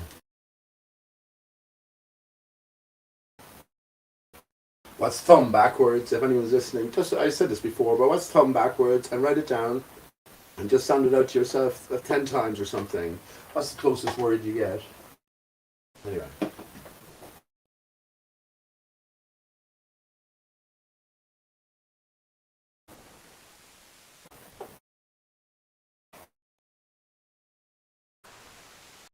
That.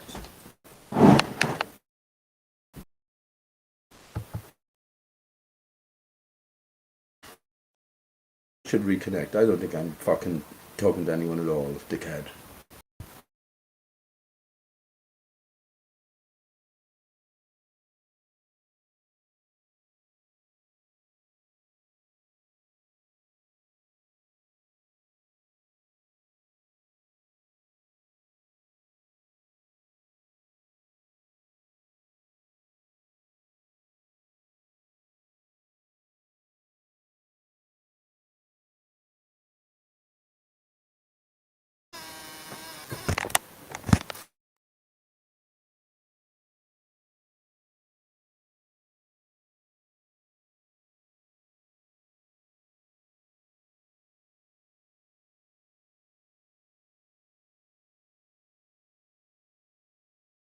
Did you hear anything of what I said previous?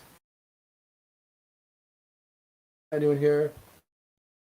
Let me see. Can anyone hear me in chat? What did I fucking do now, Gio?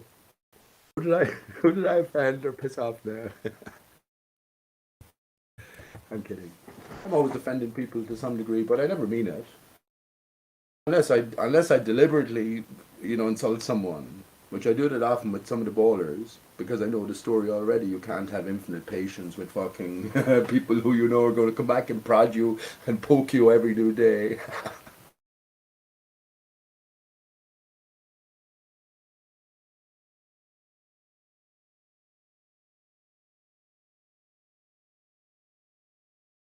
Okay.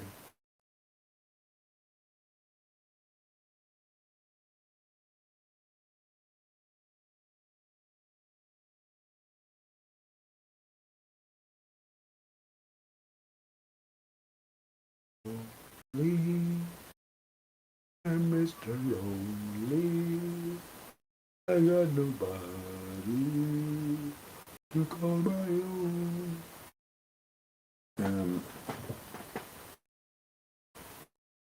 When I just sang that there, obviously messing around, but I thought of a bird called Orville.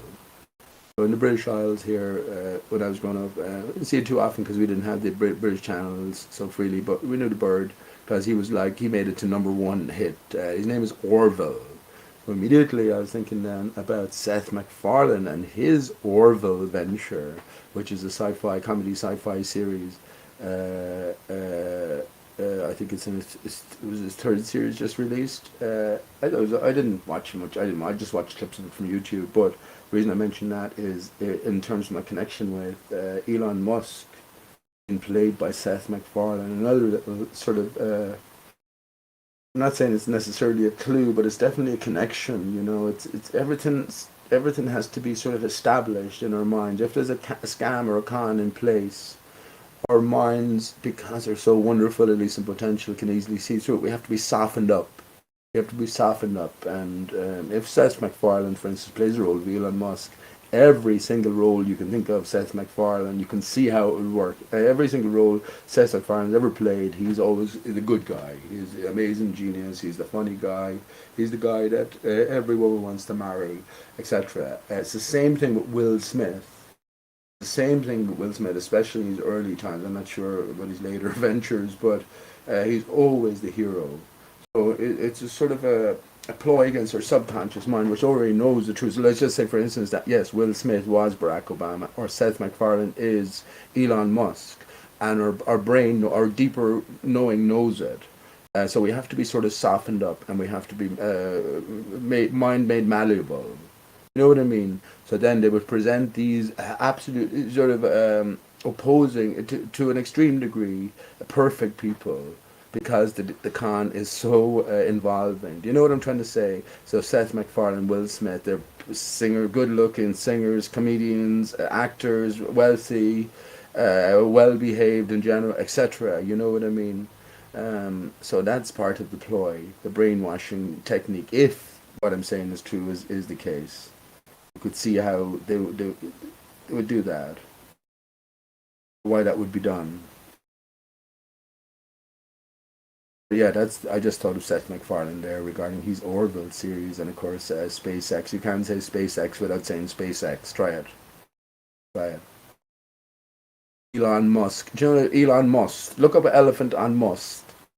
Elephant. So the rocket is the penis. An elephant on Musk is a young bull elephant coming into sexual deviancy, maturity, if you want. I guess every elephant has to go through it, but they're just fucking raging boner on. They want to fuck everything and anything, and they cause havoc. And they have to be kicked out. They have to be kicked out of the pride for a while. It's not a pride of elephants, it's a herd for a while, and then they sort themselves out, go bash their dick to death against the tree. Take it out on a hippo. Go to Hippo Island. Sort it out. But yeah, funny as well. Elon Musk, Musk.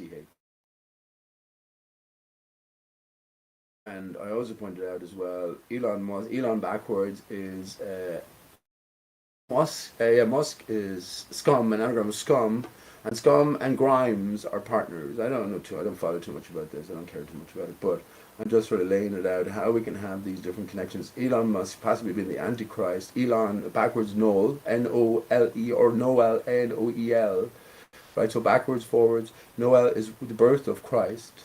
So Elon potentially the Antichrist in that sense, but of course he controls in one major sense all the powers. The electric power is all electricity, isn't it? But he controls the earth, he controls the skies, and he controls the cloud, the intermediary satellites. So in that sense, he could say that we have control over the material world, the richest man in the world as well.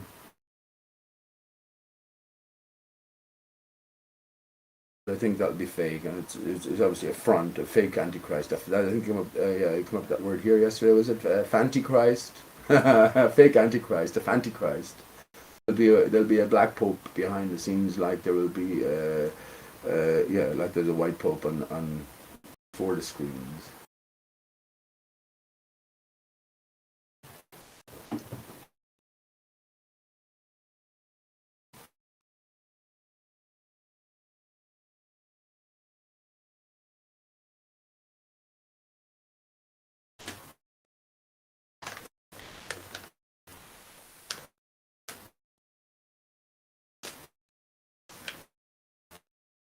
But the way I see it, you haven't got to 9/11, being a medium, a victim, symbolic hoax. What the heck? What are you going to do then?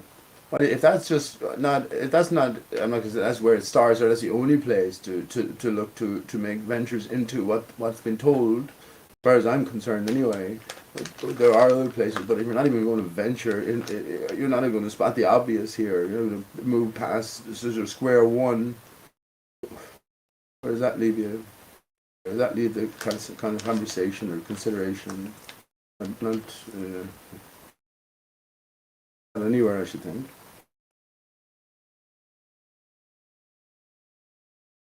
Okay.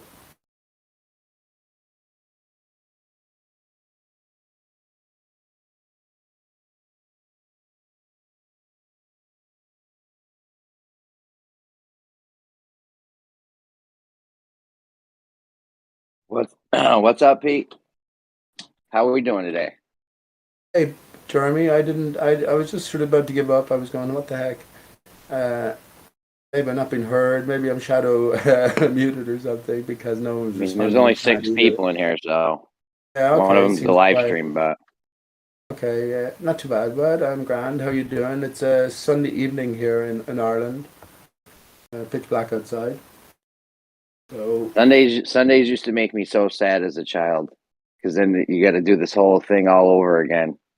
Back to school. It's not much different when you get older because now it's, you had fun all weekend. Now Sunday, it's like, oh, back to work tomorrow. When they going to start doing 3-day weekends, bro? Like the Industrial Revolution hit, knocked us down like a significant amount of work hours a week. So like how much longer till that kicks in again? Yeah, who's controlling the script here, Jeremy? Isn't that the question for all of us, man? We know this is a fucking completely artificial way of living. It's artificial in every front. I was actually talking to a girl on the bus yesterday, and she was working in just a clothing store. Pennies. You have pennies in America actually as well, so you know about that. But yeah, she was asking the basic question. Lovely girl, but asking the basic question. She didn't want to stay on for overtime because she knows they're just using her. But how come if they can print the money, especially with crypto, if they can just make the money, well, how is there any poor nations around? Why is the world in such a state? Which is a great question, but of course, what would our answer be, Jeremy? It's made that way, right? It doesn't have to be that way, but everything is a fucking lie. What is true? Tell me. Everything is a fucking lie. So I guess my answer is it depends on where the controllers see it going. Where they see it going. Yeah, it definitely doesn't have to be the way it is now. You could have nothing at all. The amount of money that gets spent on goofy shit, like we could fix so many problems with. Like you could end world hunger with I think it was like $14 billion or something. That's a drop in the bucket for the American budget. Like, we should be good. Is it that low? And I mean, I'm saying that we're being so made too familiar with these great big numbers and these great big distances that we sort of our mind blanks out. But even 14 billion doesn't sound too much, especially in current times. But when we think about what it is, Jeremy, 14 billion is 14,000 billion. We just Yeah, think but of it doesn't matter. $1 America's million. budget, Yeah. America's annual budget, we spend like 20 times more than that just on the military. Jesus, but no, I don't think it's that. No, do you? Dude, our military budget is in like the hundreds of billions of dollars a year. Fucking hell. Let's hope you're a force for the good. I thought it was, like, just knock 10 billion, 20 billion off that, you solve world hunger. Like, I don't get it. They fund all this goofy shit. They sent like an absurd amount of money to a country that's in turmoil right now because of a war. I don't want to go into that because, anyways, we sent a whole bunch of money there. The amount of stuff we could have done with that money is ridiculous.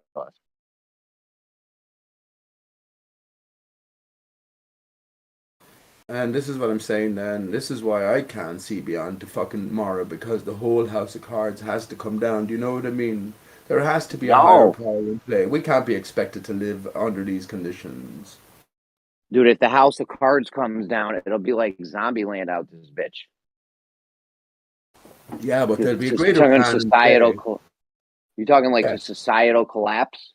Can't do that. No, I'm talking about the whole what we view as life now, that collapsing, that old way coming down. But there's a plan in play. This is what Nasara is about, and the Q, and this is what Trump is sort of associated with as well in the backdrop with QAnon, which is this greater this financial or this different system, Nasara, in terms of the financial system in play and greater truth being revealed to the world. You know, the advanced technologies and just.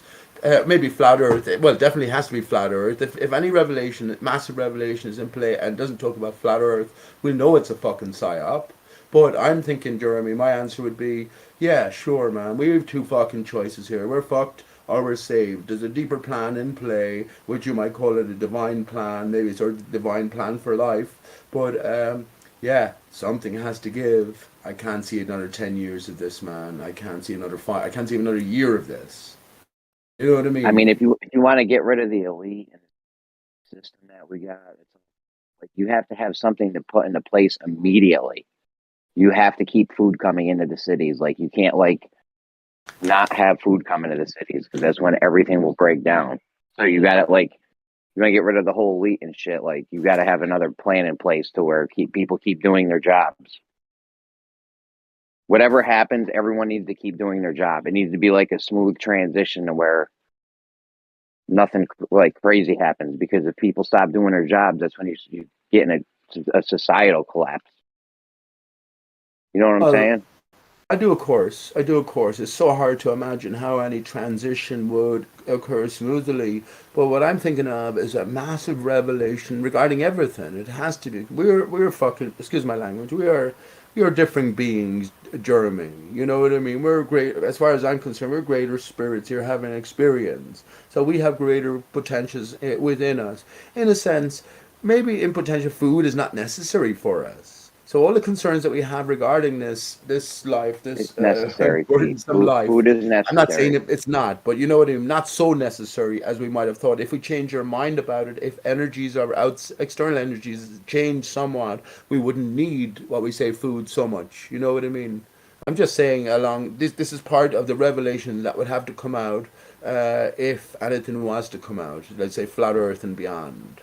So I really believe that, but that they wouldn't have an infrastructure in play. Come on, I mean that would definitely be. We already have the infrastructure there. Everyone needs to keep doing their jobs because we do need food, we need water, we need the plumbing guys and everyone to keep doing their job so that everything keeps running as smooth as it's been running. Otherwise, you run into some serious problems. Like, you got to keep the water on, you got to keep the electricity on, you got to keep food coming into the city. You have to keep the whole infrastructure intact during this transition. Otherwise, you can't do it. You know how many people would die?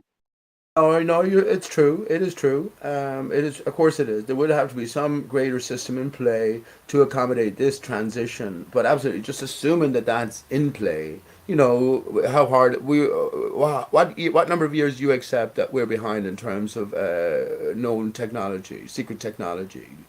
Probably, What do you say, 50, 100 years? hundreds. I was Hundreds. going to Well, there say you go. hundreds at least. Yeah. Well, there you go, bud. And that in any particular area that you're thinking of, in every area, you can be sure there are maybe not to that degree, but massively advanced than what we accept as part of our reality. And this is the whole point, isn't it, Jeremy? It's about our own mindset in all of this. It's me as an individual thinking about all these greater things, having a discussion with you, you thinking about it, and how it all fits into your greater picturing. This is why it's fucking such a slippery slope, the old conspiracy world, isn't it? It could drive you insane thinking about all of the different possibilities, all of the different deceptions. It could easily drive you insane, couldn't it? I But that's think why I the say we're either fucked, we're either doomed, or we're saved. That's my own, and I hold it we're saved. We're already saved. I So think the biggest suppression in technology and development is in the energy sector because there's so much money there. They make big pharma look like they're selling lemonade on the side of the road. That they're getting so big oil gets so much money. it's not Like even that. literally, big pharma's numbers are peanuts compared to big oil's money.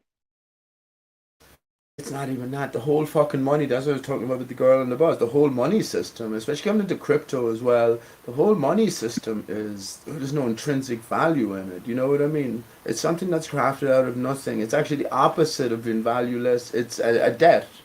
It's a debt. And what is I the know. collateral? Well, it's our being. Our being and our effort and our labor is the collateral. You know what I mean? That's how it works. That's why the US can fucking have, how many, what is it now in the trillions? Is it in the 13 trillion or something? I wouldn't be surprised if it's fucking what is it? 16.6 trillion, something like that. That America In is, the is tens of trillions, yes. It can never be repaid back. Everyone knows this. stupid But shit. whatever. Well, I'm for a society with no money, no bartering, nothing. Yeah. I think we should all just do what's right and help and do what we can and help everyone out. You know what I mean? And get rid of the money because that's where you get the money in and of itself isn't evil, so to speak, but the things we do with it is Yeah. evil. Love of Like money and very the evil. advantage Like people. taken, yes. Yeah. Yeah, you Yeah. got to get rid of the money. Even if you go to a bartering system, though, that doesn't work either because you run into the same problems. If you use Yeah. gold or diamonds or chickens, whatever you use, you're going to run into the same issues where there's going to be mad wealthy people that have all the chickens or all the gold. They're already And doing that. I bet you're that right. these people that are making trillions of dollars a year, the Rothschilds, Rockefellers, they're probably buying gold, silver, platinum, shit like that. Like they know their whole shit's fucking stupid. So when it collapses, they'll be sitting on all these valuable resources. Yeah. Yeah. That's what I would do. I'd be But like, they're yo, this money controlling thing it. that we made is a joke. We might as well take some of it and at least buy some gold. They probably got a fucking room full of gold somewhere. But that's what I'm saying, Jeremy. They're setting the fucking stage. They're creating the narrative. So of course they know what's going to be valuable 50 years ago, 100 years ago, 100 years into the future if they are solely responsible for setting the whole script of life. I don't think they are though, Jeremy. I do think there's different powers in play, and in a sense, these people are just bit players. They're actors, or not actors. Not a good word for it, but they are put in place by a higher power to follow along and go along. Now, I'm not necessarily talking even about human, Rothschilds. Everyone knows the Rothschilds, Rockefellers, and you name the rest of but it's the hidden families as well. We mentioned this before, right? We had a chat about this, and I don't even care about it. But I just remember looking at Fritz Spritzmeyer, whatever his name was. He was listing all of these families that no one knows about. I'm not even talking about that. Then, who is the higher power behind that? Is there a god in play? Is this the realm of the devil? Who knows, bud? Who knows? I'm not saying that I have any answers, but I certainly know that there's more to all of us and there's more to everything than just this material existence. This is what we were sold fucking hook, line, and sinker with the heliocentrism and beyond. You know what I mean? So, whatever the real power is, that's where I have my faith that the Creator and all her goodness, yeah, everything works out okay, in spite of it all, in spite of how it looks. Sometimes the darkest hours just be, and everything is collapsing now. I'm brought to think about it's the end of the world. It's the end of the world as we know it, and I feel fine. Why does you feel fine? Why does you feel fine? There's wars and rumors of wars everywhere. Everything has been destroyed. Well, it's all illusion in a sense. If it's all illusion, and in order to sort of wake out of the dream, the illusion has to be shattered. That's what I think everything is aiming towards. This apocalypse. This biblical reference. It's the illusion being shattered.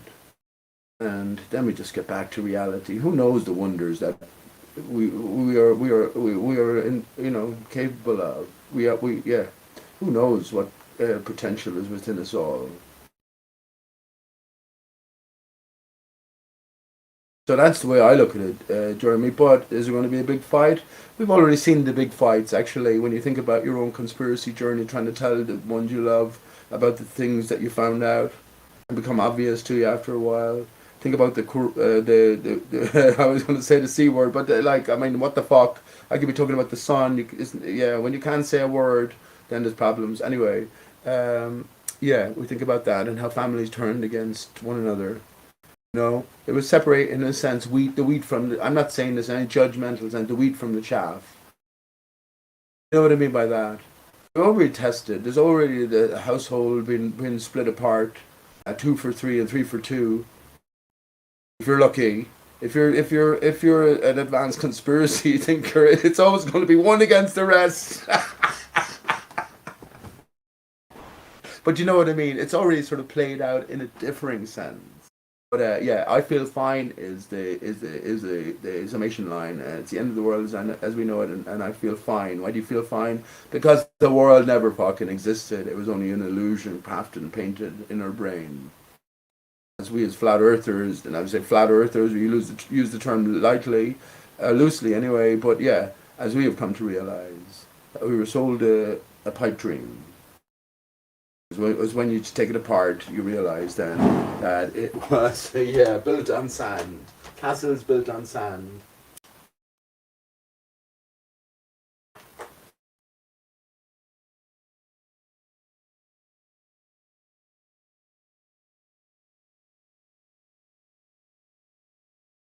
I was going to say, Jeremy, along the same lines as you, someone will have all the chickens so we'll gather them. Like Bitcoin, some will gather them and have greater sway. But I think time is the commodity as well. Then in that new environment, it's like, if you can fix my back door or something, or you can fix my back, your time is going to have to be gauged differently than my time. You know what I mean? So, but I don't agree with that either. I'd like to think that, just as you were talking about 100-year retarded technology, same thing applies in medical technology. Any injury, like Starship Troopers, was it like you can grow back a replaced limb? You can even grow back a body or something. All you need is your pineal gland. Yeah, we lost him for the most part. Well, he's still salvageable. His pineal gland is grand inside. We can reactivate it, kick it, and redevelop his body. Just a complete replica of what it would be. Exactly the same person, but yeah, he'll just he'll retain his core spirit. But yeah, so professionally wise, yeah, we'll be viewed in a different light. I don't mind thinking like that.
Hey, Jeremy, if you're still listening or you're still here, do you know the Rothschilds commissioned a picture of the dodo or a painting of the dodo?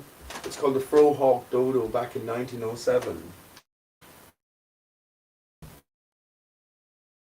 think they might know a thing or two.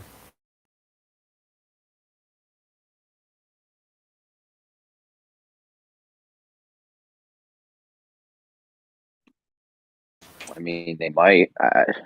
You think they made up the dodo bird because of that's what the continents look like, or what? Where? How is the dodo bird even significant? Well, did you hear what I said about the Rothschilds commissioning a painting of the dodo by Frohawk, first of all, in 1907?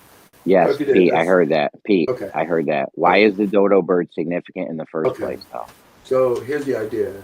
That flat Earth is nothing new. They knew from the start that the Earth was stationary, or certain powers did, right? You can't get more powerful. Are the Rothschilds not the fucking richest on Earth anymore? Elon Musk is after overshooting them. My hole he is. That's why he's an actor. Anyway, so they're taking it that they know the truth, and they are releasing to the public in different ways, in different forms, in forms of flat Earth maps, Leeson's map, Orlando Ferguson map, or other maps of same kind, Mercator map, all those sort of things. So yeah, that they're releasing this information in disguised form that they would encode, I should say, the layout of the Earth. Right, the true Earth, which is the flat Earth. All you're talking about ultimately, Jeremy, is fucking land jutting above water. I've said it many times. Get a fucking basin of stone, fill it up with stones, and just top it up with water, and then just see little aspects of the land or the stones jutting above, to a greater or lesser degree throughout the whole basin. Just draw what you see. That's fundamentally what the flat Earth map is. So yeah. They letting us know that once we get to a certain level that the Earth is flat, and they always knew the Earth was flat, and these are the different clues that they give us. Well, the dodo bird is one of the highest clues you can get, because first of all, you have to come to fucking flat Earth. Do you understand, Jeremy? You have to come to that to realize that it's a fucking reality after all. It was a reality all the way then back is the next. It was known all the way back is the next step, and that they encoded it, whoever they are, into this creation, the dodo bird, with a fantastic story to it, which is our story ultimately. Yeah, that's the connection. That's the line.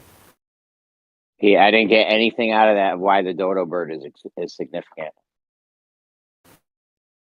Because that's how the Earth fucking flat Earth map looks. That's how the flat Earth map looks, like a dodo bird, and that's why. It does.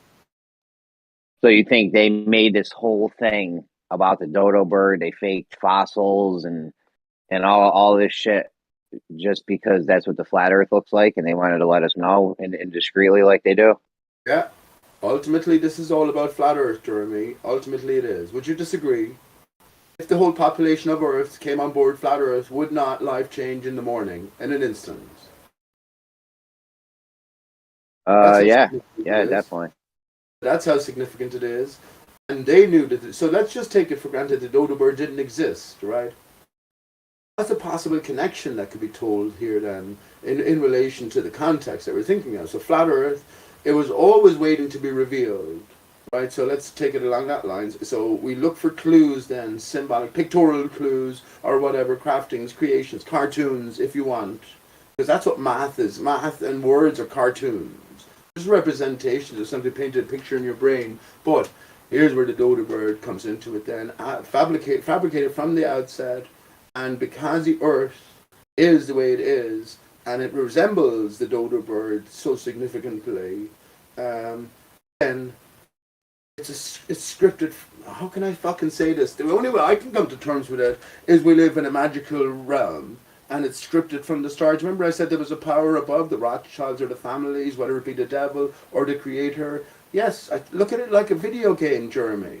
So this is a clue to put the pieces together. Understanding, I think here's the most important thing, understanding that Earth is in a divided state. The sun is a product of a divided system, a broken system. In a sense, it's mentioned in the Bible with the Great Flood. But yes, in our lives, what we take for natural, we've left behind, right? Remember the natural heliocentrism, Big Bang. Now what we take for natural, is that really natural, or is it a decayed form of a prior state? So I think that this is what the dodo bird represents. And if you think about it, there's so many other clues. 88 central C scale and grand piano goes from do to do. Do, re, mi, fa, sol, la, ti, do. The bass is fundamental. You were talking about money earlier on. Money is sang term, do. Bread. You were talking about food as well, the food supply. Bread is made from dough as well. A baby soother is dough. So in other words, the sound is put in our brain in order to help us progress through the game and understand that we are just like the earth itself in a divided state. Also, we are in a divided state. So, I mean, I don't know. This is all a stretch off of what could possibly be just pareidolia. With this dodo bird thing. There's no one else on earth talking the way Pete Shea talks about this. Not because I've anything. I'm only fucking following the clues and doing a terrible job of trying to summate everything up. You know. Like, I'm not saying you're wrong. I'm just saying this could be because, I mean, all this stuff just because the flat Earth map looks like a dodo bird. I mean. Yeah, you're taking it a long way off of this one thing. Yeah, absolutely. But I go further than that, Jeremy. The dodo's only half the story. The dodo's only half the story. So we live on the stump of the tree that's cut. The dodo is the stump.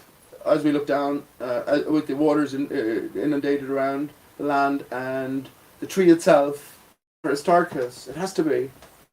It has to be. So do you think? Have you ever seen the? Have you ever seen the mountains that look like trees? Yeah, of course I have. Stump? You think that's legit? You think that's legit? I've said it to many people. So here's the thing as well. We live in a fractal reality. Do you think that some of these old mountains are actually tree stumps that have been cut down? I think there's much more going on. I think if you drained all the waters on Earth, like a bonsai tree, you'd have the tree itself, right? Based on a plateau. So whatever is going on with the material, I don't know. I think everything's in a fallen state, first of all. Everything is crystalline by true nature. But, this is the carbon falls. Everything, all life now is basically carbon-based. And as we have the decay, crystal will last forever, at least more elongated. But, the tree itself. So thinking about that, thinking about the dodo representing the, what do you call it? The stump of the tree as it juts above the water, while the tree itself is a different matter. But I've said it many times. Go around a small island like Ireland. In U.S. terms, it's relatively tiny, but it's a fucking big place as well. For you to get from one end to the other, you have to drive about 3 hours. So that's long enough, you know. That's nothing, bro. That's nothing. I do 3 hours to go see my grandpa.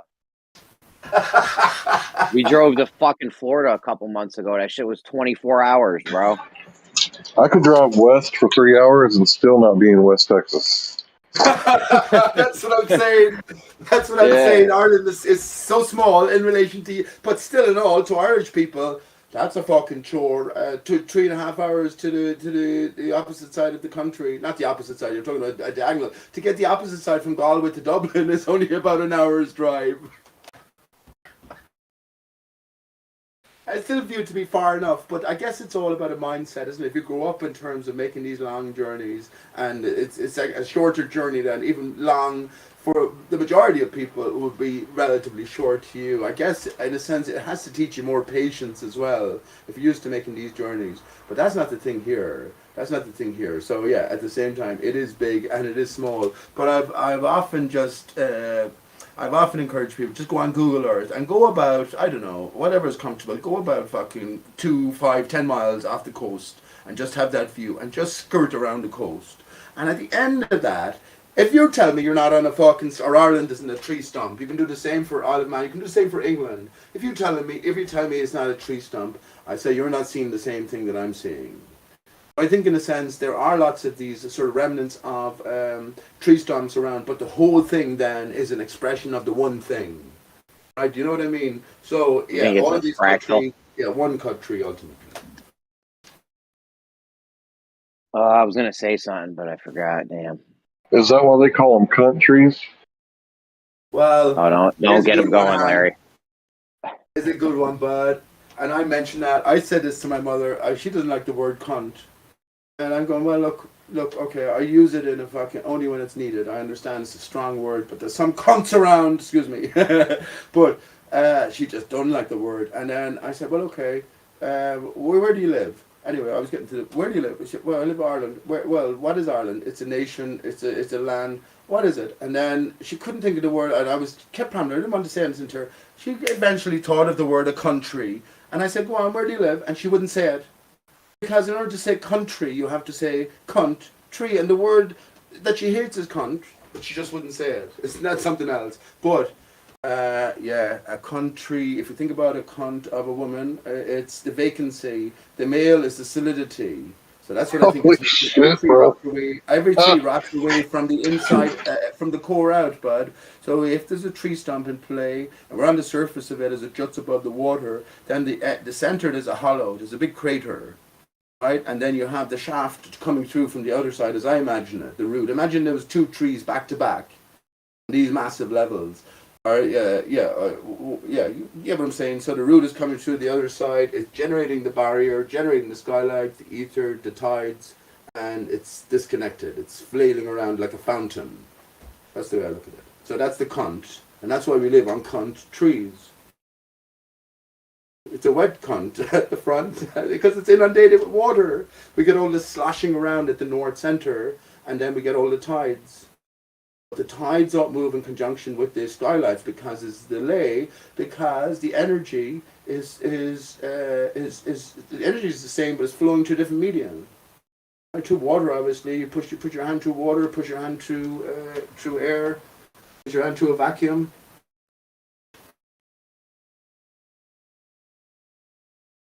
You get a time delay. Vacuums don't exist. They only exist in your mind. Listen, vacuums, what they mean by vacuums is an evacuation of atmosphere, Larry. That's what they mean. So as you go higher, you get a lower and lower pressure reading. Generally, barometers are with mercury. It's funny how mercury and ether have this interconnection. I say mercury is to ether as air. Mercury is to ether as water is to air. You can blow on water as hard you like, but it will always scrape across the surface. So the same thing. If you just replace the air with ether and you replace water with mercury, you will have the same resistance. But yeah, that's what they measure. They just measure an evacuation of atmosphere. And I say that's because of what's going on above. Pushing force from above, an intense sort of reaction force to whatever force is holding back the waters itself, or separating us, Earth, from the waters beyond. So every action is either reaction. This is then what we're under. This is the ether, if you want. It is more intense as you move higher up. I think the barrier is only about 60 miles. Actually worked out. I can't figure out if you're doing the dough or if you're stocking the soda cooler, Larry. Yeah, I am doing prep, but it has nothing to do with dough. Yeah, I didn't realize I was. Two pizzas, you would have dough and dough, right? Wouldn't you say dough? Yeah, have dough. That's a fact. Pizza Earth. We solved the puzzle. You just figured out the conspiracy. Imagine you did a fucking dodo. Wouldn't that be a that is something I could see. A little bit of effort, fantastic. Dodo. What if I had two female deers? Oh, there you go as well. But because you're in the pizza business, confirmation bias. Because you're in the pizza business, and we've been ridiculed so much about shows the pizza Earth, or been associated with a pizza Earth floating through space. If you put the image of the dodo bird in some artistic way throughout your pizza, this could not only bring attention to the dodo bird, but more specifically bring flat Earth to light somewhat to the average pizza eater. You could make it make a special effort, and you could have all of the different whatever toppings laid out in a certain fashion. It's brilliant. Pete, if I had the money, I would have a pizza delivered to you, and I'd have the pepperonis be all laid out like the dodo bird. Brilliant. But Hank actually makes pizzas.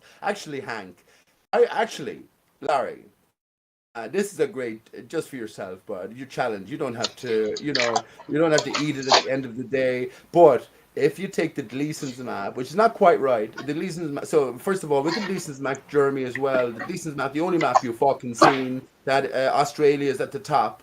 When you arrive to flat Earth, the Gleason's map is given to you. All the big guys have the Gleason's map at the back, but Australia's at the top. The only map you've ever seen. So it's like a combination. Not just Swiss it around. Imagine some of the waters taken away, like the fucking Gulf of Mexico, the Mediterranean, the Philippines. Yeah, a dodo bird jumps out. But Hank, I think that would be brilliant. Pizza Earth with the dodo bird. Ingrid, you could take your time at it. You could add all of the different pieces and features, and you could just take a picture of it for posterity. That'd be brilliant. So we do make pizzas in different shapes sometimes. Like sometimes they'll ask for a heart for Valentine's Day or a cross or something like that. Not very often, but sometimes people make weird requests, and we try to fulfill them as long as everything's cooked and we're not handing out. Well, nothing's actually technically raw but the dough, but you get it. But yeah, I don't know if I could do a dodo bird. That would be really difficult. I might have to make a pizza and then trim away and sculpt a dodo bird. But it would still be just put the pepperonis. Just put the pepperonis in the shape of the dodo. There you go. I posted a picture in chat.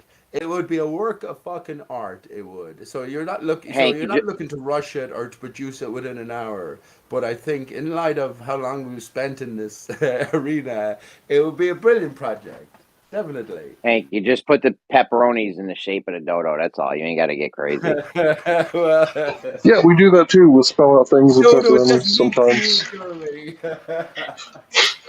I think Jeremy's excited about the dodo.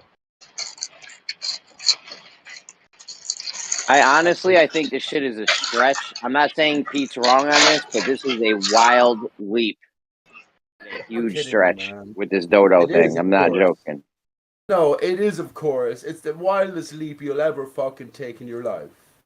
Of course it is. What I'm asking you to fucking go along with is ridiculous. I could write about 5 books and all of It's not ridiculous. It's just it's a stretch.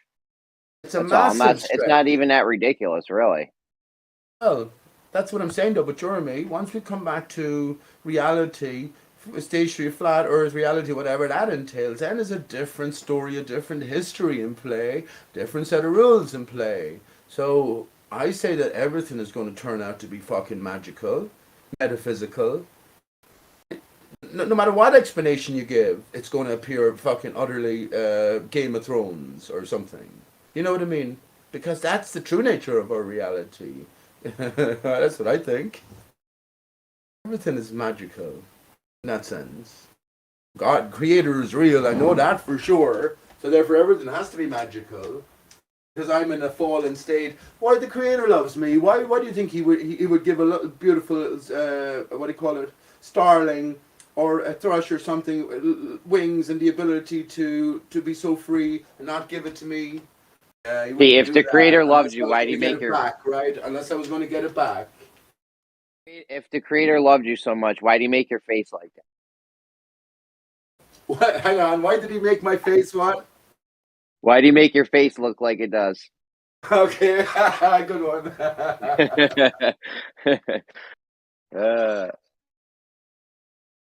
Actually, it's funny. It is funny that we're told Socrates, one of the greatest natural philosophers to exist, was supposed to be ugly as fucking sin. He was low. He was. You wouldn't look at him twice. He was so ugly. He'd affect you and hurt your eyes. But I heard the same thing about Michelangelo. I heard he was ugly as sin. I was just about to say that, Larry. It's the same thing with Michelangelo. The name itself, Michelangelo. Yeah, he painted like an angel, but he was ugly as fuck. He was ugly as fuck. I don't believe any of these. Yeah, I'm ugly as fuck too, bro. Yeah, we can decode it. You know what I mean? Via the name, we can decode it. I can't picture anything other than Hank Hill when I envision you, Larry. I don't know. You're not like my new look. I mean, it's a bit offensive. If I told you I was, I don't know, anything, LGBT bi or something like that, you would have to respect me. You know, rules of Discord.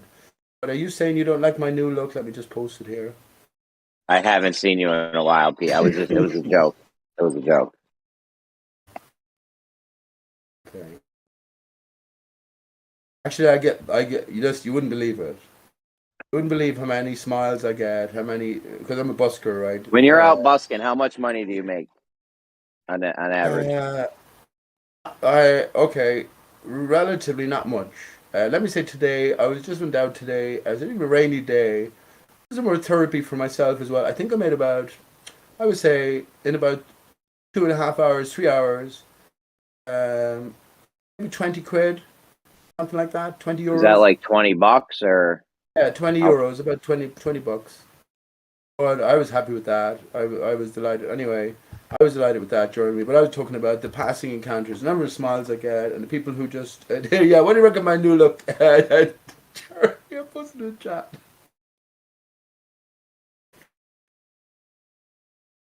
That's not a lot of money for that long of a time. Gee. Someone over in Gem. Well, I know that. I'm not talking about the. Are you looking in chat? I just posted my new look, and I want your sort of point of view. You got to get like an e-bike or something and deliver DoorDash or something, bro. No, I'm not about the money. I gotta say, the hair choice is very interesting.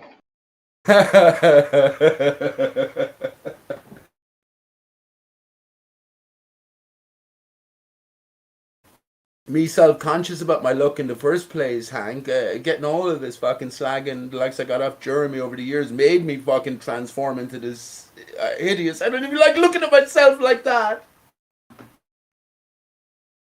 No, first of all, that was the first time I've ever dissed the way you look, and it was just a joke, Pete. Relax. I'm only kidding, man. Someone in Gem Pandas did that. I have so many fucking joke things made about me.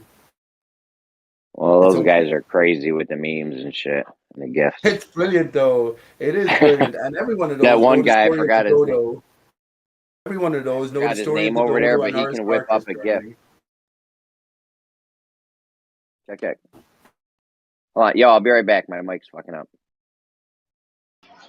Yeah, over Jim Pandas, you post something and they're like, yeah, but it came from this source, therefore it's incorrect. It's like, you guys are fallacious as hell, man. That genetic fallacy plays a huge role in the way that they think over there. Yeah, but I mean, at this late stage, Hank, we got to know that there's so many different sort of groupings and cooperating within the arena to control the information or to direct the argument. That they can only be acting on a cooperative level. The number of military men over there, I'm not saying it's exorbitant, but there is quite a few military men, and there is some cooperation in play. I'd like to know what they really know, because they can't tell me. But I do know one thing, that some of the stuff I talk about they don't know. If they were all Masons, for instance, or they all at a basic level of entry into secret societies or some sort of secret affiliation organization, they might be led into some things. But for sure they can't be led into everything. I don't know. I don't. But I definitely know that some of the things I talk about, which I know will have a direct bearing on things that they haven't heard about. I don't know to what level they're aware, but that they are cooperating, of course, there's no doubt about that. So one time I posted a video of the current sitting president of the United States, and he was saying that basically if we keep accepting these Eastern Bloc countries into NATO, eventually it'll cause a war in Ukraine. So this is what, Biden said in like 96 or 98, something like that. And I posted the video, and Panda was like, what's your source? I'm like, what does it matter? This is a video of the president talking. He's like, yeah, but I want to know where you got it from. It's like, okay, I got it from Jimmy Dore. He goes, oh, he's a right-wing extremist. Like Jimmy Dore, the guy who's like always talking about healthcare for free and free college and a Bernie It's a Sanders genetic supporter. fallacy. Either way, it's a genetic fallacy. It doesn't matter if you're just talking about what the president said. Who cares where the video came from? It's the president talking, right? That's what you were using as your argument. Exactly. Yeah. That he predicted the Ukraine war like 20 years ago. Because what have we done since then? We kept accepting these Baltic states into the European Union, and now look where we're at. I haven't heard this. I mean, I don't think this is sort of welcome, open conversation here.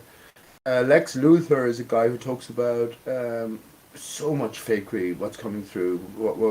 I don't even care anymore, to be honest, Hank. But what's this video you're talking about? So Joe Biden, and back in '98, obviously, well before he was Yeah, we president. shouldn't even be talking about this, honestly. That's what I'm It's one of saying, the I mean, things on YouTube. that's what I'm Yeah, saying. don't even. I hate to shut it down, but like, I don't know. It's look, you don't want to. It's not that you want to shut it down. It's just if you can. This is how Gen Panda gets beyond the restrictions. Is he deletes every new day's broadcast, so the bot hasn't a chance to go through it for all of the. Because you can talk about anything, as you know that, and I give it. I will sing Gen Panda's praises. We wouldn't have got anywhere without this opposition in play. Right, or cunts, right, and they're enemies to humanity, or else they're playing a part in terms of waking up humanity. Do you know what I mean? Via this stringent, consistent opposition. Do you know what I mean? They don't care about the individual in a sense as they care more about the crowd, the ones who are coming in. So they'll just behave the same way to every newcomer, with maybe the intention of getting them to challenge what they know and ultimately leaving them behind. Do you know what I'm talking about? That's the more positive light I see their role in all of this. Otherwise, they're cunts. And I said it already. JG Gonzalez got banned me from his channel because I said something to Cliff Schrodinger's cat, who was a SEAL Team 2 member. I said, look, if everything is as it seems, you're all enemies to humankind. They're fucking defending every single story is official wise, and there's no conspiracies anywhere ever. So they're obviously part of the enemy if there is fucking massive lies in play. And the only just, putting myself in the shoes, I said the only just punishment I could think of is hanging by the neck until dead. That's what I think. If you sell that, because it's not just you're selling out, you're profiting yourself. You're selling out generations. You're selling out millions of people. You know what I mean? And you're playing a role. So I meant that serious. I was banned from JG Gonzalez just for saying that. Whereas I was even applying it to myself. I wouldn't dream of hanging Cliff. I wouldn't dream of. I'd give him. I wouldn't dream of it. But I think it's a just. I can't think of. Well, how else are you going to punish someone for doing these heinous things? Hey, What just I mean? we. Yeah. I just hopped in, and you were saying something about Masons. I hopped in and I heard Masons. I just wanted to ask you, what about them? I was just saying regarding the opposition, we're talking about Gem Panda's channel. Oh. Okay. And I was just saying they're all cooperating in some way. They're all privy to some greater knowledge that they can come in and defend what they do so consistently and it's so unified a way. So I was just talking about how if you do become affiliated with a secret society or some sort of secret club or whatever, and you're let into secret information, I'm not sure if you get to know everything. Well, I'm a Freemason, so that's the only reason I asked. Yeah, so that's the reason I mentioned that. Yeah. Well, we're not privy to fucking secret information as I thought it was before I joined. So. Yeah, they're not going to let you in and be like, "Oh, hey, there's flag." Once you get up to the whatever level. Yeah, I mean, it's fun. It's you, the individual, and your research in life, and common Masonic teachings won't change, and it's on the fucking internet. Anyone can go and get it. Really, we don't have any real secrets anymore, and you only get to know Randall, this, when you join. It's like, oh fuck, we don't have any secrets, do we? Nope. That guy Randall Carl. Sorry. So I want to talk about the Masons because I've done quite a bit of research on them. I think it's kind of like Hogwarts, right? It's a school where they, kind of test everybody to make sure that they got some basic skills, right? Like, for example, when you first join, you have to memorize certain things and recite it back to people, right? So after you kind of go through these little hoops and show that you're competent, and they kind of check on you to make sure that you're not like a rapscallion or any type of scoundrel or frauditor or anything like that, right? Oh, that's for sure. So after they let you in, they kind of realize that you're not the swine, right? So they don't mind casting pearls to you, right? Because you're not a swine, because they've already validated that you're somewhat of an upstanding gentleman, is the way I understand it. But at a certain point, it starts to separate, right? You could be Rosicrucian or you could be Scottish Rite. Depending on, where you go, you could go into philanthropy or you could go into politics or do a little bit of both, right? But basically, it's a group that's so large because it's the oldest and largest fraternity in the world that there's good people and bad people. So you've got like the Slytherins who are like a bunch of racists, mudbloods, right? They're kind of bad guys, but it's like there's also like the Gryffindors who are not really bad guys, and they don't mind if you're, this color or that color or this or that religion, right? They don't really fight over little quabbly, quibbly stuff like that. But basically, the way I understand it, that there's good people and bad people involved, and certainly the lower level people don't know what the higher levels are doing. So, in a lot of ways, they're movers and shakers in their community. There'll be judges and lawyers and district attorneys and health board, hospital boards and stuff like that.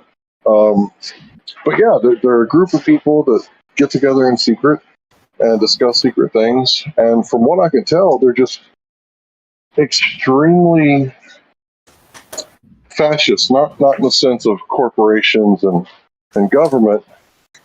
Well, maybe so fascist, but they never pass to like a non-Mason. They'll always pass to a Mason, and they get together and they basically essentially want to do business, right? And I'm not saying that they're committing crimes, but they do kind of conspire to gather wealth and power in a lot of ways. Like, hey, you do this for me, I'll do this for you, right? And if they commit crimes, they will arrest each other and put each other in prison, right? But if you steal $5 million and you do 5 years in prison, that's pretty good, dollar for your time.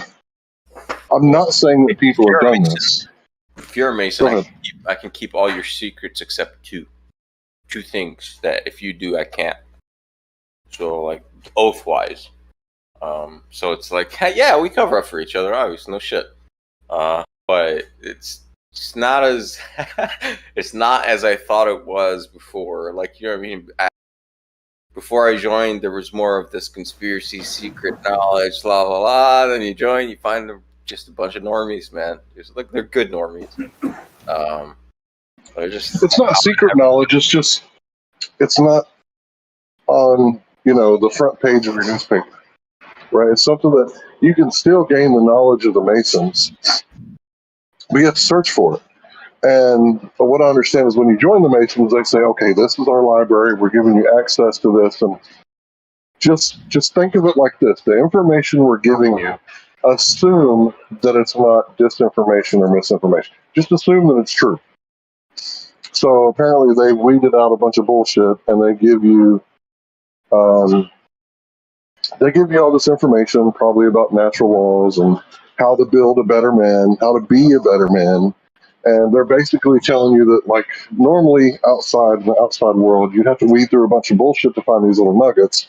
We've collected these nuggets, so here they are. But I guarantee some of them are Luciferians. No, there's no, none of it so far. A group that large? Come on, bro. If I were to say, sure, some of the Christians are child molesters. Yeah. Right? It's a large group, 1.6 million people, right? Or 1-point-something billion people. Some Christians are child molesters. Now, I don't know how many Masons there are, but it's such a large group that I think some of them are Luciferian. Oh, sure. If you just by numbers, by sheer numbers, well, yeah, man. You'll have some assholes. You'll have people you like, you don't like. But like the lessons, the so-called lessons that can make you a better man, right? The funny thing is, like, yeah, you memorize that stuff, but they never like care if you got it or not. And that's what I noticed. Like, yes, we sit on a wealth of fucking knowledge for those who have the eyes to see. And as I look around, certainly not the people around me have the eyes to see. So it's like, what the fuck is this? So like the teachings are legit, like nothing that we don't know here, but just, specifics, and who cares? But they don't care about, like, if you actually apply it or not. It's up to you, man, the individual.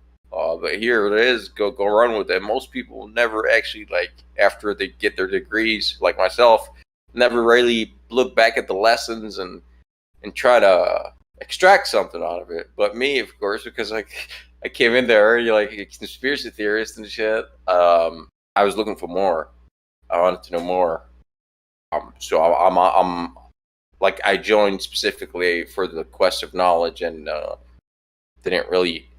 It's not the way I thought it was. The knowledge is there. Just yeah, those guys that understand, they'll get it. Those who don't, they won't, and they'll just carry on being normies. I think the best thing that I'm yet to master, even though I'm Master Mason, I'm yet to master this, and this is the tool of the Entered Apprentice, and Manly P. Hall talks about it in his book, so I'll comment about it. That way I'm not spilling any fucking beans. He did, not me. The 24-hour gauge, the 24-inch gauge, which represents 24 hours of the day. That's the tools of the Entered Apprentice. You better master that shit before you carry on becoming Master Mason. But here I am, Master Mason, and I have not mastered the fucking 24-inch gauge yet. So I think it's the most important tool to master. And yeah, so they do give you basic tools. It's not like it's nothing fancy, but they are extremely powerful. If you divide your day correctly, you can achieve a lot. Nice one, sir. Just take it easy a second. So just go into a little bit more detail, because you're not divulging anything. You've read the works of Manly P. Hall, right? I'm taking it you have, right? But what did you say? The 24-hour gauge, is that? 24-inch gauge, yeah. If I'm rambling, 24-inch gauge, and it corresponds to 24 hours of the day. But what do you have to do? Is it a piece of equipment, or is it a mental sort of exercise that you have to? It's a thing you apply in life, like it's the 24 hours of the day. So the ideal division would be 8 for work, 8 for God, and 8 for rest. Yeah, I like that. So it's 3, 3, and 3, like 3 divisions, 3 equal divisions of 8. I'm yet to fucking master that. I work at least 12 hours, and to get 12 hours in, my work day ends up being like 14 to 15 hours, and I have no time for rest or anything. So everything's just messed up right now in my life because of that. And I noticed that, like, I'm not really good at organizing my time. And like I said, this is like the what is life? What is life then to the? I think you've met Master. What's the highest degree Mason you've ever met? And what were your impressions of him? Did you sort of almost bow down in a sense? There's no bow down. In a mystical sense, like one would do to the Queen, or what is life for a Mason? What does life entail? Life for a Mason. I'm talking about in a greater. What is your understanding of what life, building on all of the works and the minds of man in the past, in a greater sense? What is life? What is the purpose of your life? Why should you divide it in the way that is recommended? For a happier life? Is that what you're seeking? A happier time in the intervention between nothingness and all sides? For me, that will introduce balance into my life, because I'm not really a balanced person, and it's kind of nice to have that balance throughout life, whatever the meaning of life may be to you. You got to be a flat earther, though. Are you a flat earther? Yes. Yes. Nice one, bud. Nice one, sir. For some reason, I've heard that there's this thing that came up in this discussion a while back with IPS and talk on with G Marble when he was talking. But one of the Vegan Warrior got on and was challenging IPS on some things and saying that isn't it true that if you're a Mason you're not allowed to talk about flat Earth, or you're not allowed to be a flat earther or something of the sort? Nope, no such thing. It's not no such thing. No such thing. That's weird. Yeah. But IPS said, yeah, that's true. He said, yeah, he must be a free man. I don't know. Bring him here if he's a Mason. I'll fucking test him. I'll give him the trial. I'll give him the strict trial in front of you guys, which he'll probably fail. But you said you weren't divulging anything because it's in a published works, Manly P. Hall or anyone else. It doesn't matter. Yeah. No, it's not on morally. Yeah, that way it's not morally on me. You know what I mean? Like, I just care about that. Yeah. But let me ask you. Okay. Yeah. I was going to answer the first question, but okay. Okay. Sorry, but the highest degree is a Master Mason. There's no degree higher than the 3rd degree, no matter what you read. 32, 30. Just relax. There's no in Masonry. There's no higher degree than a Master Mason, Everything else is a sub club of that. Blue Lodge is the mother lodge. So you can't become any of that without becoming a Master Mason. You, Hey, I wanted to say. 1 second, Hank. Sorry. Let me just get this out Sorry. briefly. You definitely say, Sirius, you have information. I thought you were a ball earther for some reason, but anyway, you said you have information that you cannot divulge according to the agreements or the oaths that you've taken. Would that be true to say? And then you continue, Hank. Yeah, there's stuff I'm sworn to not divulge, of course.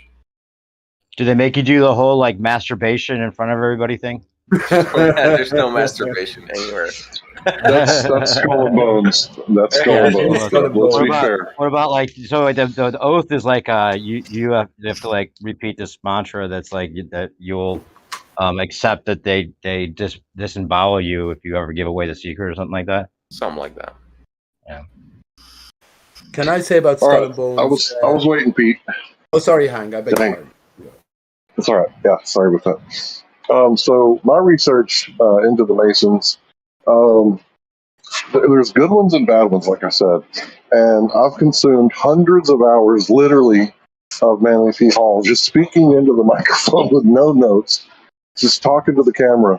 And I got to say that, you know, by and large, I agree with most everything he said. Like, there's not a whole lot of stuff that he said that I really disagreed with. So, you know, he's a great philosopher first, and then a Mason later. So I really think that Manly P. Hall has got a really lot of grasp, you know, on like true knowledge, right? Like stuff that you can use and move forward in your life. But I just got to say that whether he's a Mason or not, I don't care what anybody thinks about me.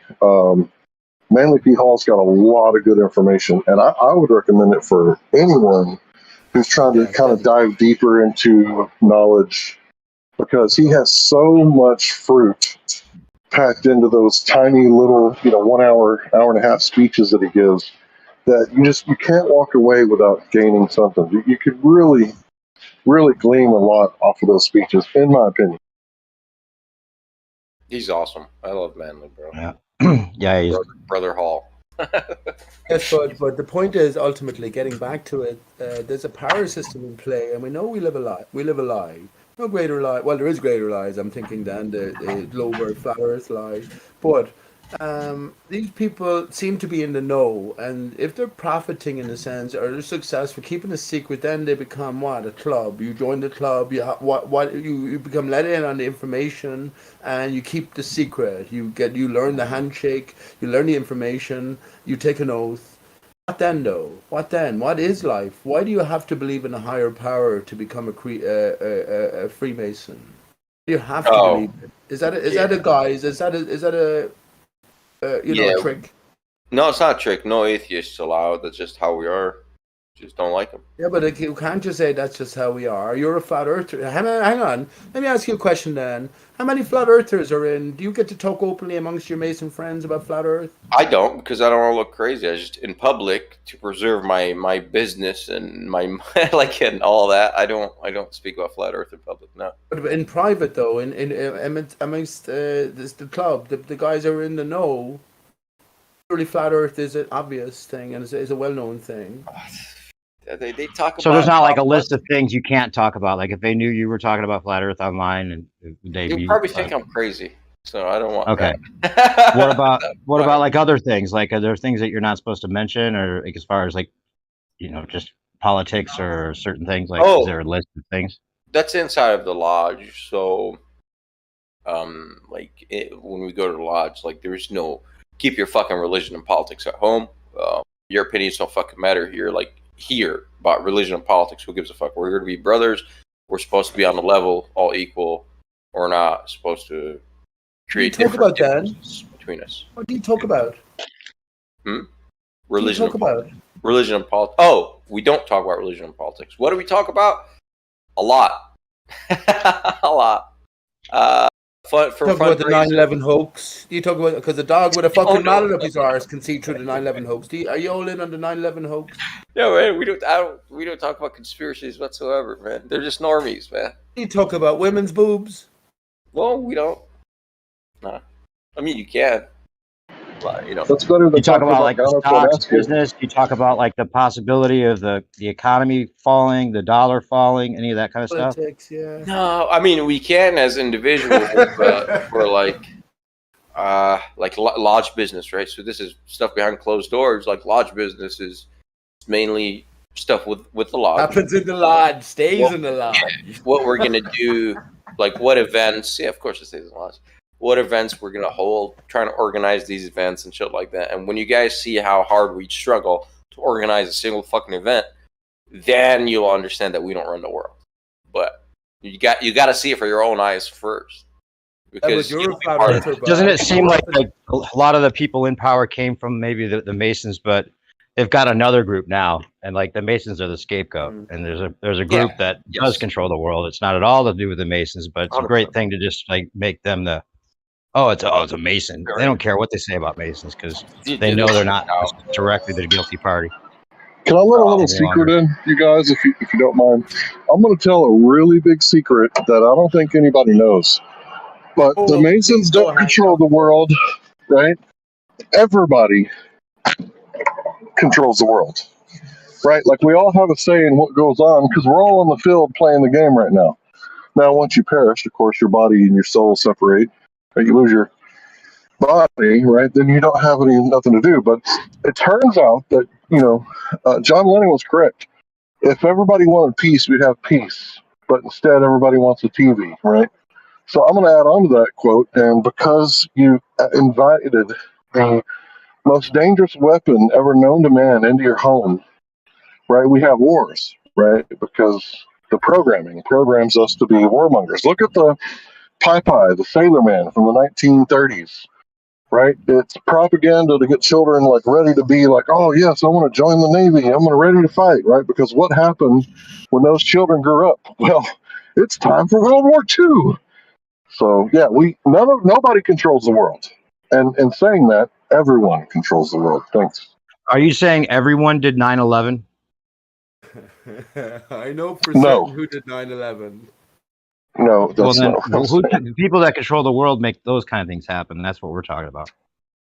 I have video. I have photographic evidence. I can back up what I say. Hank, thank you for that, bud. I actually agree with you. I agree with you in a greater way than I'm able to express. Obviously, it's problematic, but I do agree with you. Yeah, getting back to new perspective. How you doing, bud? I know who did 9/11. I have photographic evidence now. If I was to show it to you, and it went against all expectation, would you believe it? I don't believe things very easily, Pete. But go ahead. What is it? Who is it? Show us. Okay. I think you already know what I'm going to say. The dodo. My own revelation. On Paul the back McCartney. of Hank's revelation there, which was much appreciated. Will Smith. I just came back. I wanted to say something. New perspective said. I just posted. I'm just posting it there. Sorry, but I just posted it right now in chat. Go ahead, Cyrus. Like, there's no doubt Masons built this country. There's absolutely zero fucking doubt. The dodo. I was right. I said the dodo. I guessed the dodo. Sorry, go ahead. He said Will Smith. Photographic. This is it right here? All right. Yeah, the dodo did 9/11. So, yeah, I think that power got stripped by the bankers, though. So, when we allowed those guys in, yeah, and they're the ones that, slaughtered us to begin with. So, yeah. Well, did they talk about that? Would that be something that you talk about in the lodge, like the bankers and the control of the world, or any of that kind of stuff? I mean, I can put up I can put any presentation together and go on to, we have an official meeting and a stated meeting and a non-stated meeting.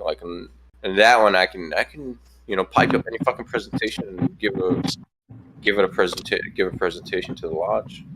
Do I want to do that? That's the question. What about flat Earth? Yeah. We're talking about flat Earth to everyone. I don't care what it costs. I don't. It's not that I don't care. Obviously, lots of people have lots. I don't know anything about anyone, but you got to be fucking saying it to everyone. Not the point otherwise. But I don't cast pearls before swine. But fucking hell, so what? I don't cast pearls before swine, bro. Why would you do that? Even though I'm not a Christian. Christian. Swine. Who are you detailing a swine No, here? I'm Your not a fellow Christian. man. I like that. I Fellow like that. man, what they came from, they didn't come from a privileged position like you, sir. It's where you were born. You're probably your father, your parents were parents or something like that. No. You had a connection into it. Do you think if you took a child and you put them in a certain circumstances that they couldn't turn out to be swine or what's the opposite of swine? I wonder. Man. Yeah, man. Yeah. There's a better word. There has I don't know the answer, No, but I'm thinking of what's the opposite of swine. Well, the uninitiated, the Masons would call them that. I call them the unbegun, but that's just me. Don't associate that with Masonry. I call most mankind the unbegun because they're yet to begin being human. They're just fucking zombies consuming, shitting, fucking, By multiplying. human, you mean man, right? Yeah. Yes. Not the shadow. Yeah, right?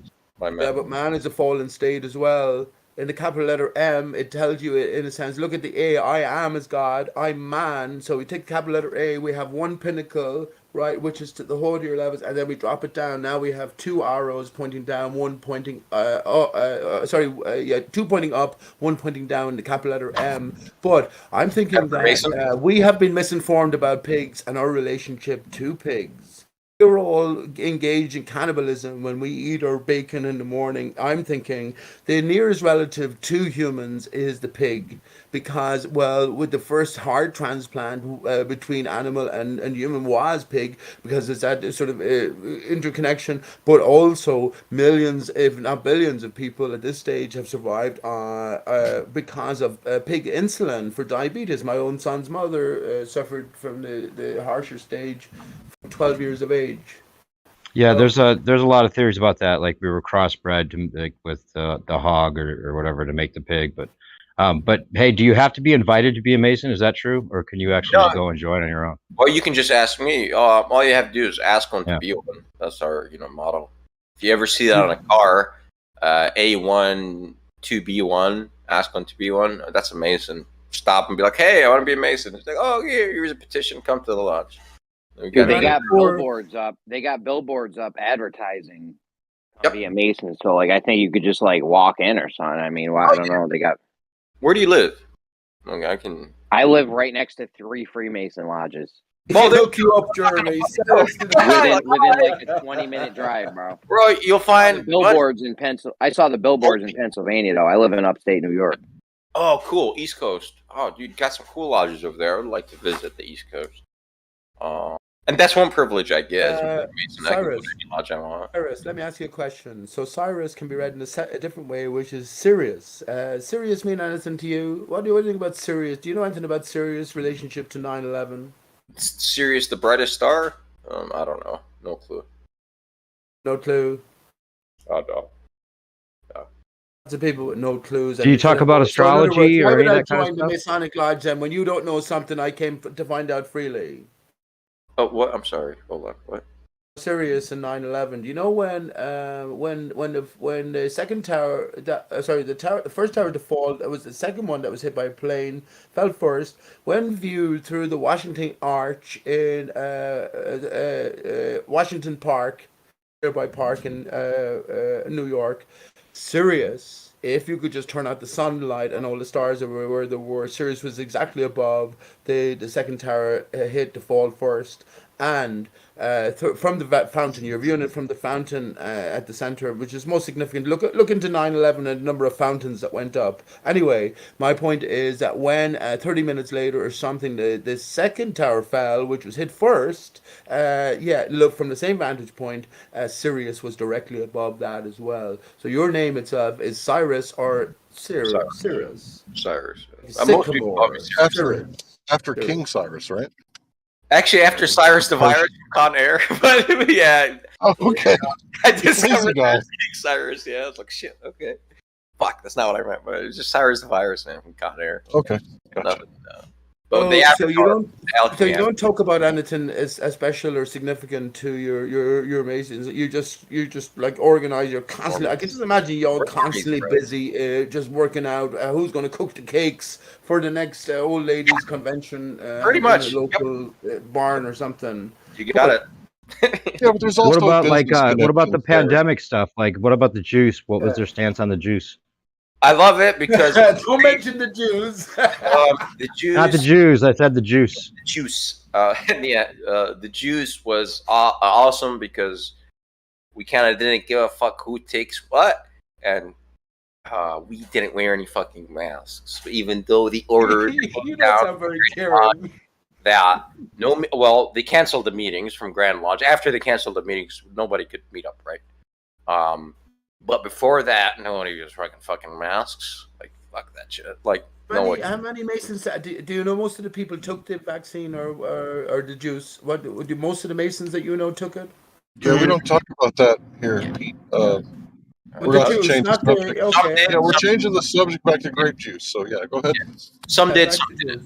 To answer that, there's in general. Yeah, In general, Yeah, because some people take communion and they take the white grape, and then some people like the purple grape juice. I guess it's different churches, right?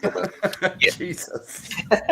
But hey, Cyrus, did you say they don't really talk about the economy or what we should expect? Like if the dollar is going to fall or what's going on with the currency and all that?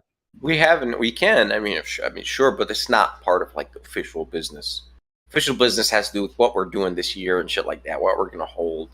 What are we going to do about that event? Do we have anything online? Are we even going to fucking participate? And since I joined, all I've seen is shit going downhill. It's like, God damn it, guys, let's just do something. Like, what the fuck is this? Like, we just constantly talk about how It's your own frustration and not being able to mention flat Earth to anyone, dickhead. What? Leave them. Fuck them. I'm not Said talk about flat Earth. Hey, but did you get like a list of people, like other Masons for business connections? Is that like one of the things you get right away? It's organic. It's the fellowship is organic, bro. Like if I was to meet you, bro, new perspective. Like let's say you were just a Mason and I joined, and I met you in this lodge, and we're in the same fucking line of business. Automatically, we have a line of trust, right? Automatically, because you're a Mason, I trust you with my money. There's no theft sort of thing. So there is that higher level of trust automatically given. So it makes business go way fucking easier because there's a high level of trust. We both swore the same oath on the same altar. Like, let's go. Like, you know what I mean? Like, you're not gonna use money and run away. Like, Hold on. Tell me about Alice in Wonderland. Hold on, or Pete. Pinocchio. Hold on. I cut him off. Not for you to get in. Believe me, that's not what I did. So, do they have I feel like it would be like more sensible to have a list. Like, yo, here's a dentist that's a Freemason. Here's you need a new floor in. Here's our floor guy Mason. Here's the the pediatrician. Like, I feel like there'd be all kinds of lists of stuff. That way you guys all give each other your business. It doesn't seem efficient if you're just going by like word of mouth. It's organic. That's what I'm saying. Like, okay, I'm a general contractor. On the lodge I'm in, there's an electrician. We can go into business, right? But we haven't. Like, he's got a job. I got my own thing. I run my own company. So it's like, if we decide, we talked about this we're just joking, right? We're just eating dinner. And I was like, oh shit, you and I should go into business, having a monopoly. Just lock it down. We just need a plumber and we're good. We're solid. We can pull any permit we need and fuck the city, But that's organic. That's if I want to chase that, and if he wants to chase that, we can do it. The lodge is not going to push it. Just a place of common ground to get you guys together. Whatever the fuck you want to do outside of the lodge, carry on. We talk about it would just be better if you had a. It would just be better. Hold on a second, Pete. You've been talking all morning. Let me get a couple sentences in real quick. All morning. I feel like it would. Going on about the dodo. I didn't hear about her starting yet. Maybe a little later. I'll just be real quick. Go on, Jeremy. Thing, and I'm done. Make it on point, though. I'm always on point, bro. What are you? I'm on point like the top of the arrows. Repeat, relax. Push the guy. He's a Freemason. He's profiting from lies. Why push him? I'm not profiting from lies. He said, man, that's dishonest. I just feel like it. Yeah, Pete, relax. Will you just push him? I just feel like it'd be more efficient if you like had a list of like all the stuff everyone does in the lodge. That way you could give each other all your business and everyone gets richer. Like, why would you not have a list? I know. That's what I'm saying, dog. I know, man. I have a fucking list. That's what I'm saying. Like, it's you. If that's what you want, go ahead. Like, no one is going to stop you. It's It's not against any rules to do. Yeah, that's with the brother. Jeremy, you already That's answered actually you true that, because and you we could answered the same thing again, bud. Come on. Can you just answer my question, Cyrus, please? And Hank, I know you're waiting to get in. What does Flat Earth cost you? Coming to Flat Earth cost you, Cyrus? If you don't mind, you can answer to what degree you like. But has it cost you anything? Like if I was to be open about it everywhere I go, or what do you mean it cost me anything? I'll tell you what it's cost me, Pete. It's cost me hours of listening to you go on and on. That's what it's cost me. That's all. If Flat Earth hasn't cost you fucking everything, your heart isn't in it. Because it's such a massive lie that how can you fucking live? How can you live when your loved ones are immersed in a lie? Yourself is immersed in a lie, and you can't say it to anyone. I just pop it because you want to go along, get along. That's not even my answer, but it was along the lines of my answer. But I'm asking Cyrus, especially because the whole Mason topic. But how has it cost? So if it hasn't cost you anything, and Jeremy, if that's your best answer, what the fuck, man? I don't know what that's about. So what do you want it to cost me? Like, okay, how do I spread them? What's my intention of spreading the truth? Whatever. Has it cost you a girlfriend? Listen, my love, I can't talk is- about this to anyone. I can't talk about this in the lodge because people think I'm crazy. I can go online incognito. I can do it, but I'm sure I can talk to you. And she's telling you, has it cost you? I don't know, a friend. It cost you an arm and a leg. Well, maybe just a leg. Very good. I mean, if I'm a contractor. I have 3 legs. One more than you, Jeremy. I don't think people would trust me building shit if they thought that I think the Earth is level and flat and stationary.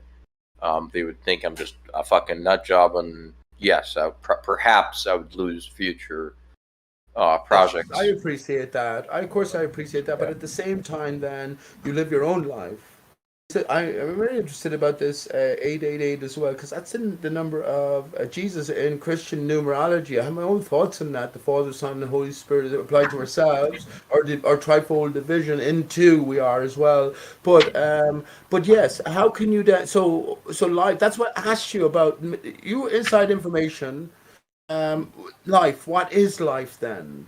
What is life? What is the purpose of it? Is it to go along, get along? So you must remain in your own cocoon within yourself, and you can't speak about your deeper thoughts to anyone. Yeah, we don't even know who you're talking to at this point, Pete. Listen, does your Freemason Lodge have a dentist?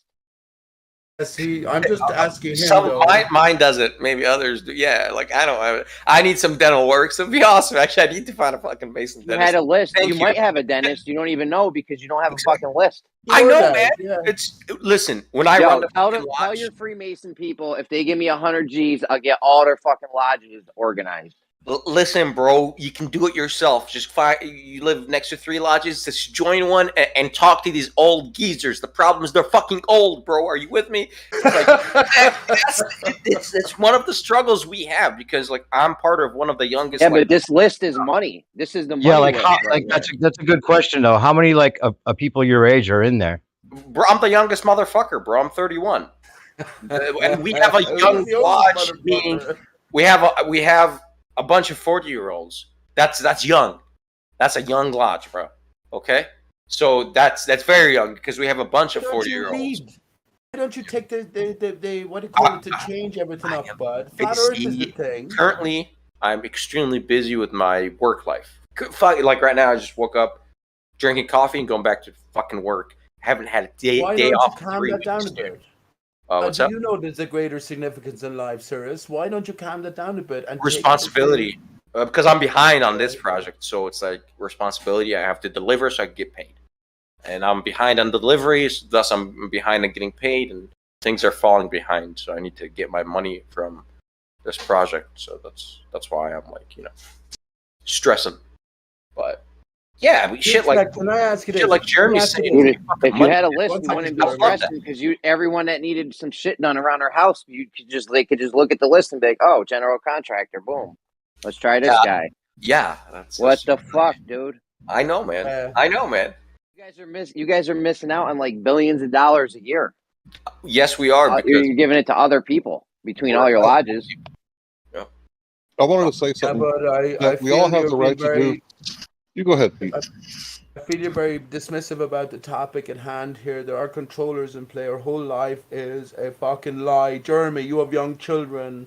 I'm sure lots of other people do as well. What are you going to do? Tell your children that you must join a group in order to get along. Keep the light and keep strong, and you'll do well. Profit. You'll have to work fucking. You'll do 2 to 1 in terms of the 24-hour clock. You will work 16 hours and sleep 8 hours. No time for your family, and you won't be able to say anything to anyone. That's No, what no, we no. hope for. Can I summate it in this? What I'm saying. How long do you expect this life to last, Jeremy? It was, can you it answer, was please? 8 hours And can of also, work. Cyrus, can you answer? Do you expect our present condition to go along for another 10, 20, 30 years? My present condition is not balanced. Absolutely not, sir. It was what Manly P Hall. It was 8 hours for work. Remember, 8 hours for work, Yes. 8 for God, 8 for refreshment, whatever. You know what I mean? So, Yeah. if you think taking care of your family is part of like the work you're supposed to be doing for God, well, then lump that into your 8 hours for God. But that's Fair enough. a balanced division. I think it's not bad at all. Divide up in thirds like that. It's pretty cool. I'm Just still look to your. I'm trying to get in. Okay. Can I just ask him this, Hank? Because Hank, Cyrus, so No, you have it's a Larry's family. turn. Do It's you have a Larry's family? fucking Does your turn, wife? Are Pete. they your You're children? boxing Are they them out, flat Pete. earthers? That's all. That's all I'm asking. Oh, I don't have a wife or children. So, but No, my you have dad a is a flat family. earther. So you're working for your family. You said. Larry No, is going next, Pete. never said. Wait, that's Okay. I just interesting want to though. get Make that sure out I of want the to hear way. about your dad being a flat earther. That's interesting. Was he a Yeah, flat earther before you? no, after. Um, You convinced him, or you convinced him to look into it? yes. So Nice one. he's a civil Wow. engineer, so it wasn't too hard for me, and I knew it wasn't too hard. That's After I think it was one of ODD's or Eric Dubé's, because I sent him both of them the videos that I watched. That 15 minutes into the video, I became a flat earther. However, to watch the video, it was 6 months of ridicule to my friend that sent those to me. I was like, "Fuck you! We know that everything spins. We know that. Fuck off." My ego was so big, I didn't even click on the video. Once I clicked on the video, 15 minutes in, sold. Once I was presented with the evidence, ego destroyed. All right, done. I knew I was a fucking retard, and then I carried on. And then right after the videos, called up my dad. I was like, "Hey, do you remember when I was like 13? We had this discussion of, be open minded, read both sides of the story before you make a judgment." Like he was like, "Yeah." I was like, "Okay, listen, Earth is flat. I'm sending you 2 videos. Don't tell me what you think after you watch them." Okay? He's like, "Okay." I was testing him on the bullshit he sold me when I was 13 , right? Being open minded. So That wasn't bullshit, bro. That wasn't bullshit. That's That was fantastic legit. story, bro. it was legit. It was absolutely legit. But right now, at the moment, I was testing him, so I was like, "Let me see, man, if this guy is actually open minded or not." Right? So he calls me back after watching the videos. He's like, "Fuck." It's like, "Fuck, the Earth is flat. I've been fooled this whole time." You just got to look into it. As soon as you look into it, it's game over. So I wanted to say that we have the ability to do what the Masons are doing, right? You have the right to contract unlimited. So you can get together, right? Make a little group, right? And it's especially easy if you agree to disagree on religion, right? We're not going to talk about the religious stuff. We're not going to get into politics. We're just going to, come together and commune, right? And we got each other's back. If somebody has like a heart attack and dies, like we'll take care of your family, like the firefighters do. So we all have the right to association. So we could all do what the Masons are doing. It's just we choose not to do it. We don't even have to like join the Masons to do it. We could just be like, "Hey, it's flat earthers. Let's get together, and this is a contract that we all sign. Like, we agree to not like tear each other down and blah blah blah. We're only going to build up and blah blah blah." Yeah, we could all do what they're doing. Well, there's that the sun and moon app or whatever, the Dave Weiss app. I'm about to get that because it'd be cool to have a network of people just like the blue dots and see who flat earthers are around me, and see if I can message them or whatever. But there should be a Mason app like that. You have blue dots where all the Masons they don't even have that, do they? Wait, that's pretty intrusive, man. But You got a Mason, sir. Dude, they don't even have a list for their own fucking lodge of the job people's occupations and shit. What are you guys doing? I know, bro. I'm telling you exactly. We need people like you, motherfucker. Like, get over here and we can do something. See, it just the platform is there. The users are there. They just are choosing not to use Message time. You might help Jeremy get out of his janitor position. Yo, I could single-handedly raise everyone's income by at least like, I don't know, how many people are in your lodge? active or like a hundo. Not. I mean, if you ain't got a dentist in your lodge, how far away is the next lodge from you guys? 10-minute drive, really about, and then the one after that. You ain't got a dentist. If you ain't got a dentist, they got a dentist, but you don't even know if they got a dentist because there ain't no fucking list. If I go to a big city, if I go to like the nearest, like if I go to Seattle, then I'm sure I'll find some dentists and shit. However, like they don't have a list. I'll be like, hey, is there a dentist here? I have to go lodge. Like, hey, you guys got a dentist, man? I need some work. I don't think Masons want to be on a map. You guys are wildly unorganized. Okay. 1 second, Jeremy. You guys are. Is there like a 10% automatic discount for like dealing with other Masons or anything like that? Like if you found a dentist, you get it. Nope. Yeah, 1 second. Show your card. So what's the reason to find a dentist? Why would it matter if he's a Mason or not? It would be nice because if that dentist needs a general contractor, he looks at the list. My man Cyrus is on the list. Yep. He's like, boom, I need some fucking general contracting done around my house. Well, like, what if you went to a dentist like and you just wanted to find out if he was a Mason? Would there be a way to find out? Can you ask him if he's a traveling man? Is that a myth? You know, like how do you approach somebody? Like, is there some kind of signal you can do and they'll know what to do?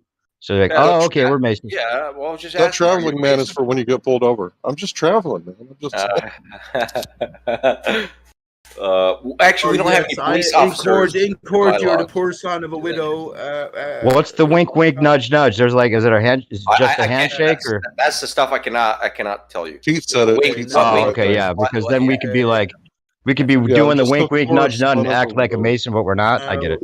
Yeah, you totally could. 1 second, please. Can I get stand in the corner, put your feet at a right angle, right, and put your hand in the coat. Yeah, you do. Your Masons will approach whatever you read, Larry. You're probably on point, bro. So. Yeah, okay, but let's not. Yeah, all that stuff can be found. There's not like that secret about how to like what. No, you can't say, but all of that's available. So anybody could fake being a Mason, really, right? Correct, but you're not gonna fake like you're gonna you know the passwords, you know the handshakes, but then you're gonna fail the strict trial that I'll give you. The kiss, you don't know the kiss. There has to be a there has to be a kiss. There's more than one method that I can find out that you're a Mason. Yeah, it's kind of like stolen valor. They have ways of finding out eventually. Yeah, of course they do. They are fucking. They're a secret society, and yes, they will have predicted everything, every faker that could come along, and there'll always be a test. But can I bring it back to a more sort of general level? Cyrus, was your dad a Freemason as well? I don't mean look. I'm not trying to catch you or put you in a spot. No, he wasn't. I'm the first in my family. No, he was. I don't have any Masons in my family. I was born overseas. The question I was going to ask then. Did you tell your dad that the Earth is not flat, or how long do you think it's going to take him to realize that the Earth is not flat? He lost all his friends. He lost all his friends on Facebook because he argues with his friends on Facebook, his college buddies, and he lost every single one of them. Not one or wait. That was a trick question. He's wording it weird, Pete. What are you going to say about the Earth not being flat now? Yeah. Please. I'll just say I think that's actually before a new perspective. Dave, I think that's amazing. What I think will come from that is your relationship with your dad will be ever stronger. Because you realize all of this fucking resistance on a professional, personal level, and I guess you will have to be the sort of secret society, the nod and the wink. You know what I mean? Because well, you mentioned pearls before swine, but yeah, what I meant by that was yes, after a certain point, we have to realize that the Earth is not flat because we haven't defined what Earth is. If you say a surface is flat without saying what the surface is, what it's made of, etc., well, you're nowhere. Flatness isn't a thing. Well, level stationary is all we experience, each of us, right? Level stationary is all that we mean when we say flat Earth. Anybody experiences that. No one's going to know what the whole thing is. So what are you trying to say? Yes, I know that. That's what I was asking. How long would it take his dad, or did it take his dad to come to realize that you can say with any confidence that the Earth is flat? Well, it's obviously not a ball. What would it be if it's not a ball, Pete? What's the other option? Oh, you're saying there's only one option? Well, what do you think? Tell me all the options. I already expressed more than most what I think is going on. When they say Earth is flat, that the Earth is a tree stump. Now, when they say Earth is in motion, that's the part of the Earth that causes the skylights to move around. So there's truth in everything. We can't just throw everything. So that's what I already say. Okay, so you're counting the sky as part of the Earth. We're talking about the land that we stand on when we say Yes, flat but then Earth. you're discounting the atmosphere. Then you're discounting the oceans. No, then you're it's not to discounting discount it. We're talking about the shape of the surface. It's I actually obvious think that's what it is.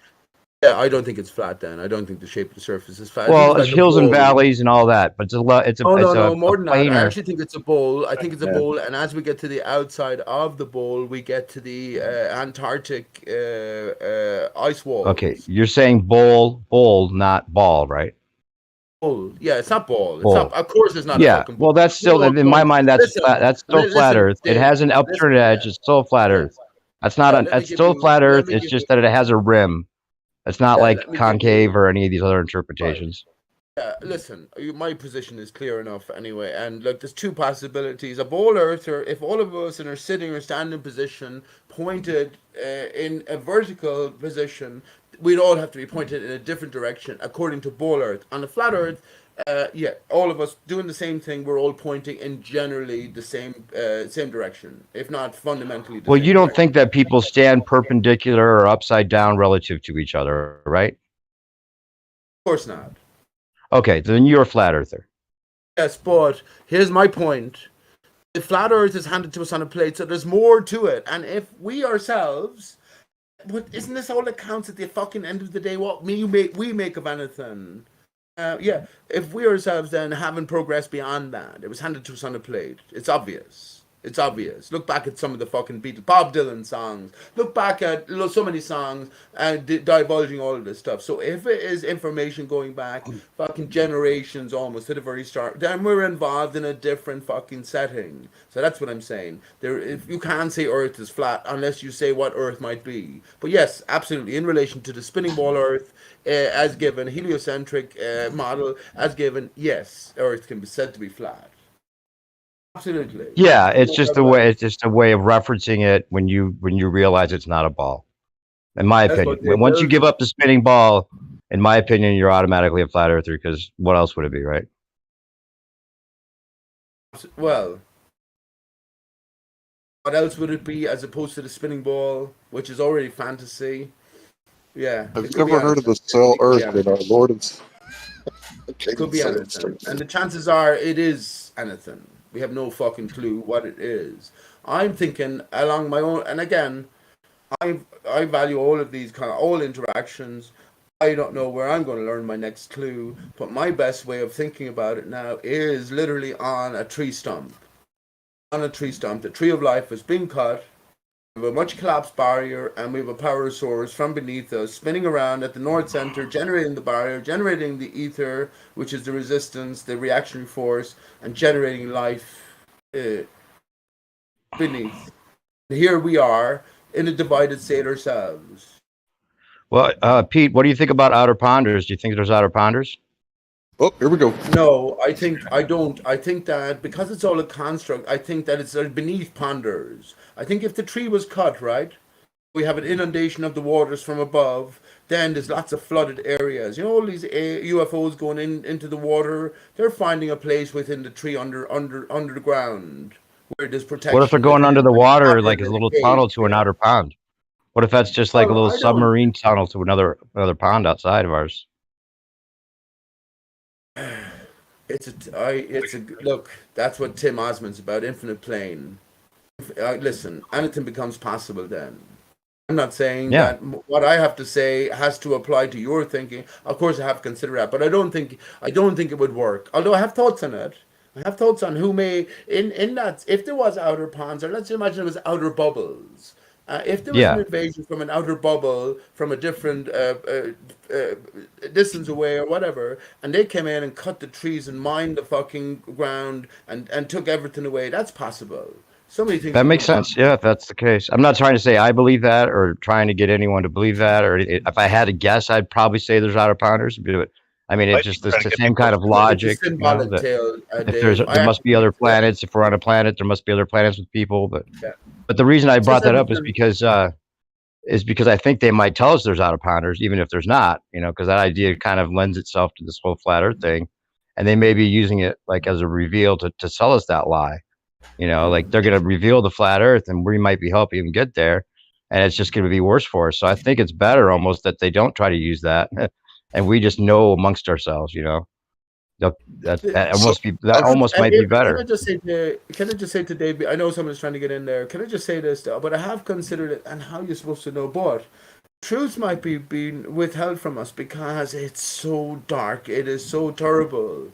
And our existence. Imagine our existence meant nothing, but the truth of our current predicament was known. In other words, actually, it's funny that the words that they use, astronauts, nautical water. We have the astronauts training in water to simulate or space-like conditions. If we are in a bubble, somewhat, we know there's a fixed reality to our own immediate experience, but if we are in a bubble somewhat, and there are different bubbles at different distances, and they have the ability to come to us, we are just learning the ability to come to them, defend ourselves appropriately. Maybe this is what the Space Force is about.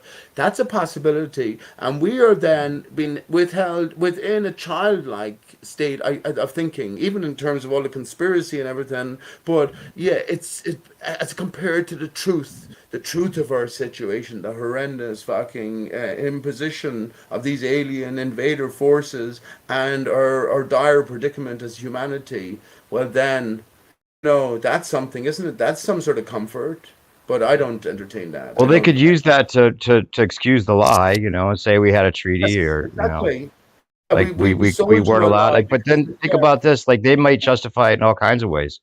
Like, first of all, when we're born, we're not given like a contract or something that says that we're supposed to get all the truth about everything. That's not like in our being man, where that the governments are obligated to tell us the truth about everything. That's never been an agreement ever. So for us to expect that that's just what we should be told, everything, all the secrets should be out in the open, even if there's dangerous secrets, everyone should know all the secrets, and if information is knowledge, if knowledge is power, then why would all knowledge be free to all people?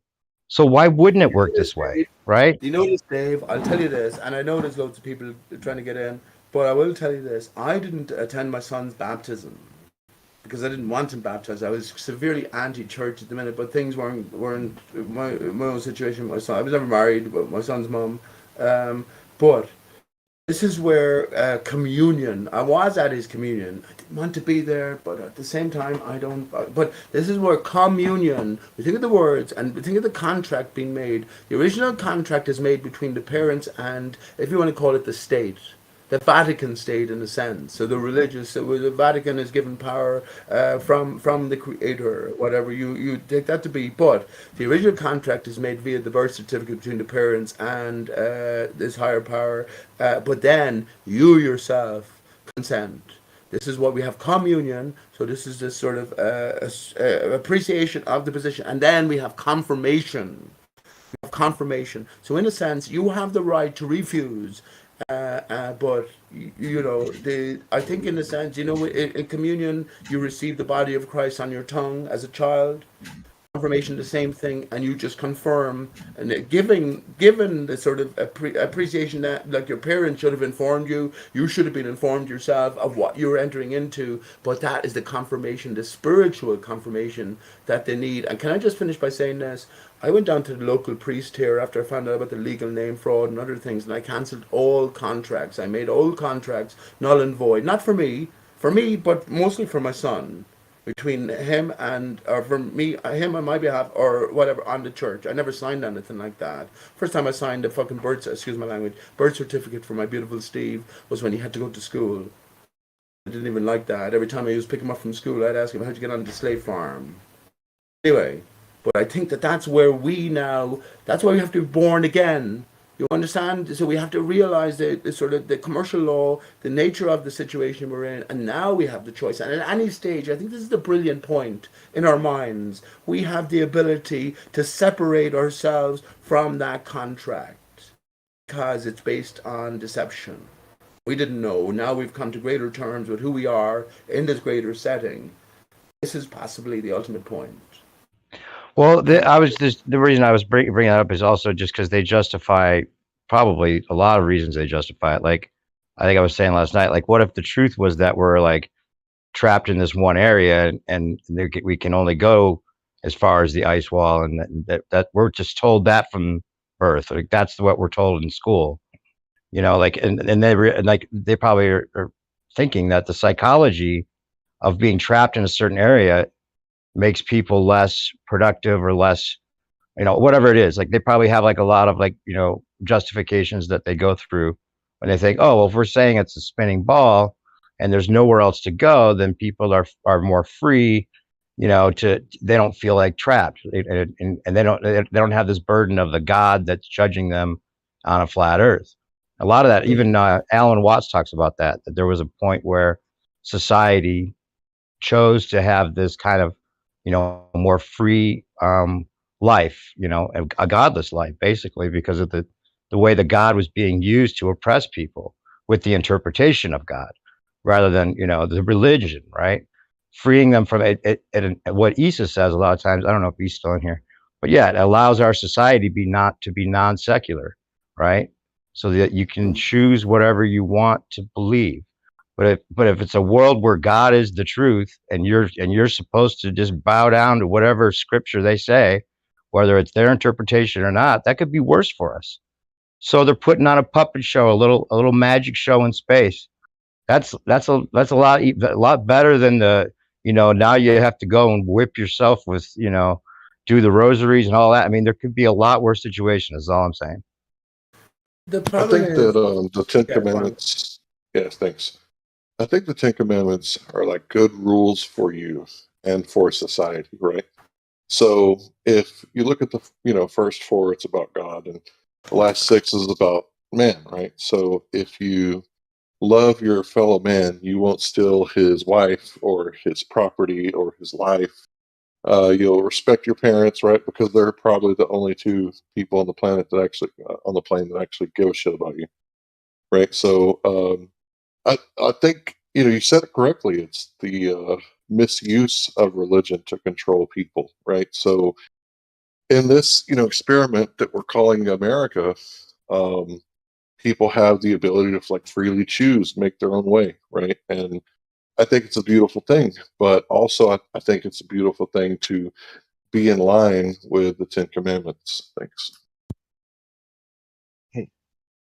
I think the Ten Commandments. Yeah, Imagine being absolutely, the and they spirit shouldn't of be God. followed because you fear God or you fear not having an everlasting afterlife.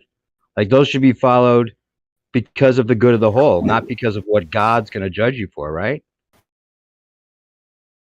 Well, God could just be karma in some people's eyes. Sure. Like, if you Yeah. kill people, their cousins and brothers are going to come after you, you know? So God will judge you. Yeah. Karma will judge you based on, you reap what you sow. Yeah, you can Cosmically. have the 10 Commandments without all the dogma, right? Absolutely. Yeah, it's the religion that kills it. It's not a problem with God. I hate that people think that if you're not religious, like that means that you have no faith. And like back to what Cyrus was talking about, they don't want to talk about religion there. But you better have you better believe in a higher power of some sort. Like Yeah, religion is religion. man-made. Like the problem with religion is. God, pretty much. Oh, what was that, dude? Sorry. All the gods are pretty much the same God if you go back far enough. Yeah. The problem with religion, I think, that creates the division, we can see this clearly, like, you should look back at 24/7. It's people who think my religion is right and yours is wrong, and keep that shit out of the lodge. And you should just keep it out of your heart in general. If your heart is your lodge, sort of thing, just get it out of your heart. Like, we're all wrong. Yeah, you might be right, I might be wrong, but how the fuck do you know that you're right? That's the problem. And now, like, this is where the religious fights begin. Like, how the fuck do you know you're right, bitch? You don't. That's the truth. So it's like, yeah. Anyways, Cyrus, lately I've been reading from the book of Jules Verne. It's called From the Earth to the Moon. Hey. It's a prophetic book, From the Earth to the Moon. It talks about in 1863 about the Americans going to the moon. But that didn't happen 400 years later. Isn't that interesting? What do you think? What do you How think old about is that? How old is that Oh, book? What is it called again? 1863, From the Earth to the Moon. Wow, Jules that's Verne. okay. From Chapter 5, verse 5. to the Werner Until von that Braun, time. right? No, it's like Werner it von reached. Braun. 1863. You said Yeah, Ver. dog. That's before the space program, as far as I know. Right? That's before Woodstock, dog. So Yeah, no, that would be that's the time of Woodstock. That's a must Like, read. it's so interesting. Chapter 5 is riveting. It's only 3 pages, but so wow. Talks about the moon in such detail of all these amazing things that it's almost like, You're kidding, Snacks, right? oh, it's You're so funny, fucking man. kidding. Well, it's technofuturism, right? This is a prediction of an accomplishment to be done by a nation that was not really capable of doing such a thing way back at this time, right? It's taking a script and it is transmogrifying it into reality. It's like Arthur C. Clarke and his satellites. Oh, Short period yeah. later, they came real. Right. But can I just Yeah. say, Werner Who tells stories like this? Werner is What- Werner, and I mentioned in chat yesterday, Snack, which was Jules Werner von Braun, and yeah, he wow. Yeah, he might have moonlighted as a sci-fi author, but I think Isaac Newton. I think Isaac Newton put on pantyhose and was sidelined as an alchemist too. I think. Hey, you take it easy with the Isaac Newton stuff. Cyrus Why? is in the room. But you know, it's so What was good that? when yeah, you're actually on the yeah. All right, Cyrus is in the room. Cyrus. I like Newton. There's a through line here because you're talking about Cyrus. Cyrus's reference to Cyrus the Great, maybe. I think Curious, I said. Newton was Mason. I think so. He was a Maitreyan devotee. He's in drag because that's the second degree of Mitraism, as to be part of the Hermetic philosophy. Right, you go to the other side of the coin, which is to dress as a woman. That's part of the sacred rite of Mitraism, and the like. Okay. Go ahead. ISIS. Go I ahead. married ISIS on the 5th day of May, Snack. Bob Dylan song. Unbelievable. May is the 5th day, so 5-5. The Twin Yeah. Towers had 110 stories. If 100, what's 110? 110. You're kidding, Is it isn't it? 220 or is it 55? I think it's 55. 110. I like the 110 number so much. That's really interesting. It's well, yeah. The Twin Towers have like all this it's like Freemason-ish like sacred We have a dedication. Freemason in the house tonight. It's What? it's a metrological dedication to the space, sacred space that's then dedicated for the gods off or like to just chill on, and then you're like, yeah, we did that. See how that lines up? Mm-hmm. That was us. I'm telling you right now, this whole group of Freemasons, there might be a couple guys on the top doing some wild shit, but they're wild. They're totally unorganized. They don't even have a fucking list and shit. Like Disorganized. these Right. guys really are. Right. I'm not impressed. Yeah. I'm not impressed. No, it's yeah. Go organize it, man. That's what I'm saying. Yeah, go join. Go send a DM to $2 million. I'll get their whole shit organized for them. Yeah, but there's like the Grand $2 million. Lodges. Yeah. That's it. Yeah, sure, bud. I got you. I'll take care of that. They give me You've got 2 two mil. I'll get moderates their here. whole shit Sirius organized. is trying to shake up his Hundo Lodge. Did you say Hundo Lodge? 100 members. Snack. Let me ask you a serious question. Very good, serious. Hey, Snack. You must know this or remember it. I'm not saying I came up with any of this. Of course I didn't. But I have my own things to add. But when the Twin Towers were taken down from across the Hudson, I mentioned this earlier on. I'm not sure if anyone heard. How did I know you were going to ask Snack about 9/11? I love it No, so but much. here's the point. He was My talking favorite about topic. Shining. That's why I came in the quiet. But you heard that the Millennium Hotel was now seen through the gap that was vacated or left via the unberthing of the Twin Towers. So that's the monolith. And of course, we have the 9/11 pit. What do you reckon about that? Have you heard The about that? the monolith is Trump Towers, if anything, right, on Greenwich. Oh, go on. I didn't know that. I know. Well, no, it's I got a know big black other things building. about Trump Towers. But I don't know. That's weird too. I think Well, that- okay. I'd like to hear that, but so maybe you haven't heard that. So when, from a certain vantage point across the Hudson, where the Twin Towers took up the full view. When the towers came down, then the Millennium Hotel was revealed at the back. So in terms of a greater symbolic story. And the reason I mention that is because you were talking about Shining and Kubrick with 2001: A Space Odyssey with the monolith, right? Right, you like Odysee or something. So whatever. Say something real fast about 9/11. But I just like I think it was like a comment symbol if you of don't want. destruction of masonry. That's what I think. Wait, what'd you say, Cyrus? I think 9/11 was like it's one of the side things, right? I think it was like a symbol or a direct message of the destruction of masonry in the States. Because they destroyed the towers of Solomon. And they were called the Solomon Brothers buildings. So any way you start slicing this, they're taking down the towers of Solomon, the 2 pillars of Solomon, which we stand upon, right, as Masons. So if you actually look at it from a proper angle, they're directly telling Masons, like, go fuck yourself, we're destroying your shit.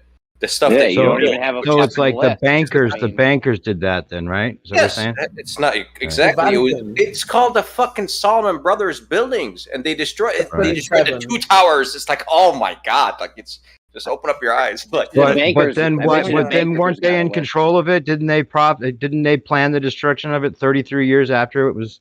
Like, couldn't those people also be a part of it? Like they destroyed their own buildings? All these numbers are coming from the destructive guys that own the television. Remember? Those are the Masons, man. They paint everything in the name of Masonry because it's the most famous club, period. That's about it. But when you look at what's going on, they're very anti-Masonry. Extremely anti. Who was taking down Masonry? Probably is it the church? No. Well, yes. Of course. Church is like the number 1 enemy, actually. So you're saying that the church has won then, and Masonry is lost. Is that what you're saying? The war is lost. What war? Well, they took the end of Masonry, so the only great opposing force against the tyranny of the Church, the Vatican, if you want, is destroyed. So they've won. The Vatican have won, and all their corruption, all their deception, that's won. So there's no opposing force now in 2022. We're fucked, in other words. But I was just talking about the 2 towers. If you look at it as the pillars of Solomon, which they were owned by the Solomon brothers. So, you know what I mean? It's very symbolic of we're destroying your shit. What you've built, what you've worked hard to build, the founding fathers. Because, yes, they were Masons, yes. What if it's just like an eternal Burning Man kind of thing? Yeah, but, there's more to that story here, Cyrus. And why should you not know that there's more to the story? Solomon's building 7. Solomon is 3 words for the sun. But so now hang on, it's not the end of it, because now we have a unified. So the 2 pillars of division came down, and now we have a unified tower in One World Trade in play, right? Which opened on a snack. It was 3/11 or not a 3/11. Was it 3/11? 11/3, 11/3, 2014, as you would call it. So 3/11 here, 3rd of November. What's that? What does that represent then? The tower that replenished it. So because it seems to have a male and female aspects. The 3rd of November is only 2 away from the 5th of November, and of course you got to remember the gunpowder treason and plot. So I see no reason why 9/11 should ever be forgotten. That's how you connect the dots there, Pete. Yeah, but 9/11 was an inside job. We got to look at the Book of Job. We're told, in a religious sense, the Bible literalists are waiting at the door of flat Earth for us. But we're also told via the clues that the Book of Job predates the Book of Genesis. Yeah. None of us, I'm sure, in any real sense, believe that Moses existed or wrote the Book of Genesis. It's all symbolic storytelling. Really? So the 9/11 been an inside job. Now we have Joe Biden. 9/11 was an inside Joe Biden in play. So we're brought back to how this story maybe connects to ourselves, our own division, and maybe potential reunification. That's what I'm thinking. Okay, so but Cyrus, Cyrus, what is the sun? What is the sun, Cyrus, in your flat Earth thinking? Wait, real quick. I'd ask Cyrus. 9/11 was like, if that was like a fuck you to the Masons, and like all the astronauts are Masons, so why don't they say fuck you to NASA? Are they actually Masons? Who verified that? That seems to be I want the flat Earth dickhead who verified that, please. I can verify. Then what about you don't think they are? No, unless you verified it. Unless you pull up the petition from the lodge. I don't know. I thought that was just like a common thing. It was like well known or something. I bought my Masonic hat and stuff from Amazon. Okay, So anyone, Okay, but hang on, bud. can buy Masonic ring. Serious. Anyone. Hey, serious. Let's hang on, please. The conspiracy. Well, then what at least about the is guy out that there. bought the Twin Towers like right before with the insurance? Yeah. With the, what's his name? Oh, Silverstein. Yeah, Silverstein. He a Mason? Another Stein. Another Stein. Yeah. It could be, but he's. Can he's you find obviously- out if he is just from being a Mason? Could you find I out would need whoever? more info. Yeah, like I would need. I can phone around and see what lodge he belongs to, but I would need more info than just. Get the fuck serious, man. Why are you fucking taking the piss? Get serious here. I am serious. I'm not No, taking- he's answering every question we're asking. I just ask. I mean, that would be very interesting if they're actually the Masons are the good guys. They're actually not the bad guys. They're the Ask me a good guys. question. How many planes that crashed in escaped more 9/11? so. Serious. And how many people died in 9/11? So okay. Hold on. No, you took me off track. I was going to say something to perspective. Yeah, just like there's flat earthers and anti-flat earthers, there's also Masons and there's anti-Masons. So you should dig into the anti-Masons because the first anti-Mason is the fucking Catholic Church, okay? They killed us, slaughtered us. Fucking slaughter in the name of what? Yeah, exactly. Oh. Okay, so then the Kennedy speech made sense, right? Your fucking fellow Masons, the old fellas in the lodge. So the Kennedy was Irish Catholic, so him talking about secret societies in that way actually could have been something that would be what you'd expect. Not that it wasn't scripted in his death and all that wasn't scripted, but you got to whatever. check the signature on that hit. Check the signature on the hit on the tombstone, like whose symbols get left there. You know what I mean? Who's got the torch? Richard Drew, he took the photograph of the dying, inverted commas, Robert Kennedy. He was also the same guy to take the iconic, most famous picture of the fallen guy on 9/11, which is owned by Elton John. IPS talks about a lot of this stuff, but I knew certain things beforehand. But yeah, what are we to make of all of this? You couldn't take every fucking detail. You're going to have to look into your lodge serious, or why don't you to answer my question? Because I've been here 10 years ago and I moved beyond. So I want to see where you're at as a basic sort of principle in your own mind, that you're freely able to talk here as opposed to in your life or in your lodge. But how many people died in 9/11? How many planes crashed in 9/11? How would he know? No idea. I'm asking him what's the knowledge that he has garnered throughout the years. Oh, like as a man that I picked up, I'm a no planer, belief wise. I don't think any planes hit. I don't think. Right. So many I people don't know died. how many hit. I have no knowledge of anything that happened that day. I don't think anyone does. All we have is the CGI footage they released of the planes hitting with no witnesses hitting anything. I like that. I like that answer. Yeah, I want to but I'm speak on that. surprised that 20 years later, as a After fucking Pete. a Mason, that you haven't delved deeper into all the conspiracy fucking branches that have led off from 9/11. I have. That's how I kind of ended up on Flat Earth. But again, to keep digging in something that will not improve my life in any way is pointless. What am I going to gain out of it? At Your the end? life? What is your life then? Tell me what your life is. Oh, that's my life. Why do you care? Well, what is it? What's the I have backdrop to your life? goals. I have agendas. I have goals. What? Why? Why does it matter? Why are you trying to give him like that attitude, Pete? Come on. You can't be a Mason. You're saying if you don't look into how many people, if you don't believe that no people died on 9/11, then life's not worth anything. Is that what you're trying to say? No, I'm not saying that. I asked him about I know I his was trying to bend the hell out of you. his goals for his life. His goals for his life, but he's privy to secret information. You can't be a Mason unless you have. I've taken no fucking oaths or affiliations, Dave. I haven't done that. In a way, I think if I did, I could profit from it, but I would lose something at the same time. I'm thinking. Anyway, my question was, if you were talking about goals for your life, you have a deeper understanding, as far as I understand, of what life entails because you are a Mason. Oh. Can I go over something real fast? It won't take long. I just wanted to say that, back in the day, we used to, I don't know, do really weird things like, charge people that committed crimes, right? And, left to other people that they were in a group with. Like if somebody, commits a crime and the people they go to church with get blamed, I think that's really weird. I think it's a war crime to like punish a village, right? Because one sniper was shooting from the village. You can't wipe out the whole village for doing it, right? So I kind of think the same thing goes with Masons here. And I'm not really trying to be like an apologist for Masonry, but I don't think we can blame everybody that's ever been a Mason for the crimes of a few Masons. I think that's really unfair. Dude, I wouldn't. I fucking. After knowing what I know, hold on, Pete. After knowing what I know about the Masons and them not having a list, like these guys, these guys are fucking, they're not doing nothing. Like, I wouldn't blame these guys for fucking nothing. And I really appreciate That's what they want you to think.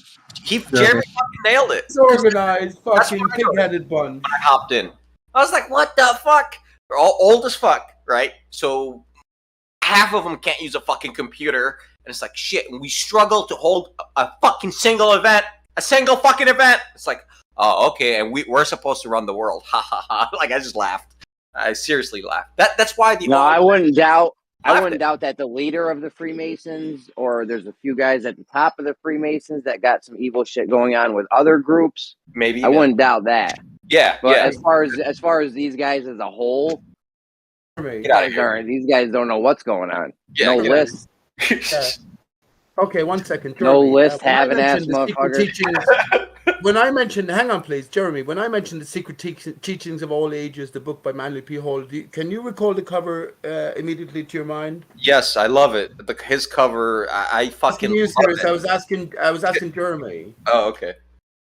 No, I don't. Never read that book. Nothing. Posted for you. And I you know what? everything I need to know about these guys. If they don't got a list, dude, they're not doing shit, bro. It's not anecdotal that they don't have a list, man. They got a list of each lodge and who's a member. They got Let lists. me post. Yeah, but their list, I can they give got you a bullshit list. That list sucks. But you're fucking. there isn't a single human that sat down, kind of organized an archive for us to access. Hey, look, just log in here, and you're gonna have a list of all the occupations and Mason. That would be fucking great, man. But Yeah, you guys need an app, a Freemason, dude. A $2 million. Tell your peoples, run it up the ladder. $2 million. I'll get you guys all fucking sorted out, bro. That's it. Only $2 million, bro. 2 mil, That's all 2 this mil, bro. bullshit I got a talk about. computer programmer friend. We'll get this done. That's for way 2 mil cheaper easy. than the initiation fees, bro. Hey, Jeremy, look in chat there. That's the cover of the Secret Teachings of All Ages. I remind you of anything, Jeremy? Ladder. We were talking about the dodo and the tree being cut earlier on. So this is from fucking. I could 130 single-handedly raise your years guys' ago. whole income. But I what could do you think single-handedly about raise money everyone's income by like 20-30% maybe. Bro, like everyone wants to do more business, there? right? You said the same thing about fucking crypto when you were selling that. You and Coach. Do me a favor. Just don't do. All you have to do is just go to any of your local lodges, whichever. Choose one, or go. I suggest go to all three of them, and go to their stated dinners. Phone around, be like, hey, can I come by and just check it out? Be like, yeah, sure. And when you go to the dinner, be cheap garbage dinner. Have no fear of nothing fancy, and test their knowledge. That's what I did before I became a Mason. Test their knowledge. See if they're fucking on your level, and then you'll understand. Test their knowledge, and don't become. I'm not telling you to become a Mason. No, just go talk to these guys at your local lodges and see what's up. See what's up for yourself. Yeah, see what's up. You can talk to They don't even judge them on their individual level. Like weird. What's up? We should punish them all because they said May and Sun in the same sentence. Well, you're just Yo, Hank. What are you doing The here? maypole, right? Come on. The greater point here. That's a control system in play, and the Masons play a fucking significant role in terms of that control system and everything. It's not just some things. Everything is a fucking lie. I don't understand why people are not more fucking insistent. The thing is, Cyrus, dude, that's the thing. Their The thing origins are in everything. So the thing is, the list only works if like all the lodges are in on it. Because your list would suck. You got 100 people. You know what I mean? You guys don't even have a fucking dentist. You guys need a lodge next door. You guys need to be like, where's the closest Freemason dentist? And then map pops up. You know what I'm saying? Like, you guys need an app, a Freemason app. I swear to God, bro, fucking do it. I will pay. I'll be the first fucking from the store. You should talk about flat Earth, though. Keep that idea to yourself, motherfucker. That's actually worth money. Keep it to yourself and work on it. I'll be the first to actually buy it from you. Like that would be great. Sound like it only works. So there was an anti-Mason party not that long ago. What? Sorry. In the United States, there was an anti-Mason party And I kind of listened to one of the guys that was like apologizing and talking about this anti-Mason party. And the guy, he was saying that, they were just kind of pissed off because it was an election and they were like trying to, not get the Mason elected, but get the other guy elected. So they kind of used it as like a don't elect him, he's the Mason. But the anti-Mason party like it got so serious at one point that a lot of Masons were like afraid to like be known. So I think there won't be an app because the Masons don't want to be put on a list. I don't know why flat earthers ever put themselves on a list, but hey, you got the right to do whatever you like. Our member list is public. It's open. It's not a secret thing. So Serious, like, you haven't fucking said anything though. In fairness, you haven't. I want to get it said for anything. myself. You just said no one will know the truth about 9/11. I don't believe there was any planes. We saw it CGI. Was the whole presentation CGI? Because that's what I'd say. We saw a 102-minute movie. Simon Shack and Hoypoloy say this as well, and lots of others say this. We saw a 102-minute movie when all of the airwaves taken over throughout the earth were broadcasted from just before the second plane hit, after the second building fell, about 102 minutes. Every great soundtrack, if it was CGI or movie making, has every great movie has a soundtrack.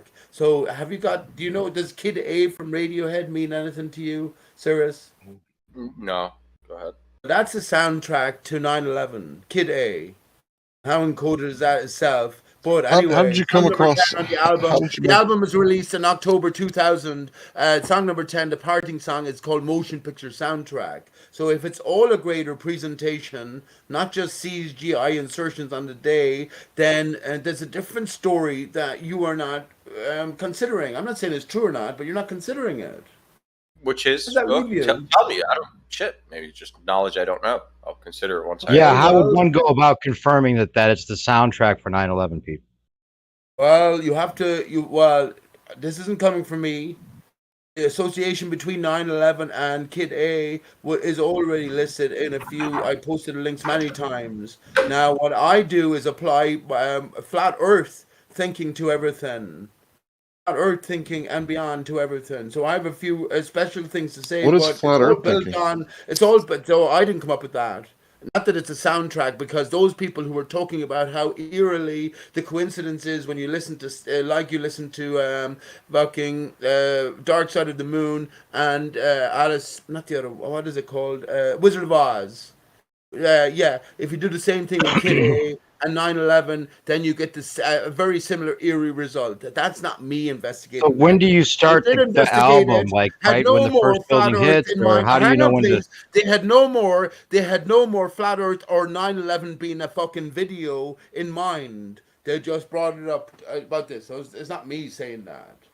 I know, but I'm saying like how is 9/11 played like a movie? I mean, there's just different news clips, and I mean, there's no like extensive like not official 9/11 movie we can watch and sync up the album to, right? I just told you it is from just before the second plane hit, and all of the international airwaves were taken over, and we had one uni broadcast until after the second building fell. 102 minutes long, as I remember from my September clues work. Yeah, it's just like Wizard of Oz.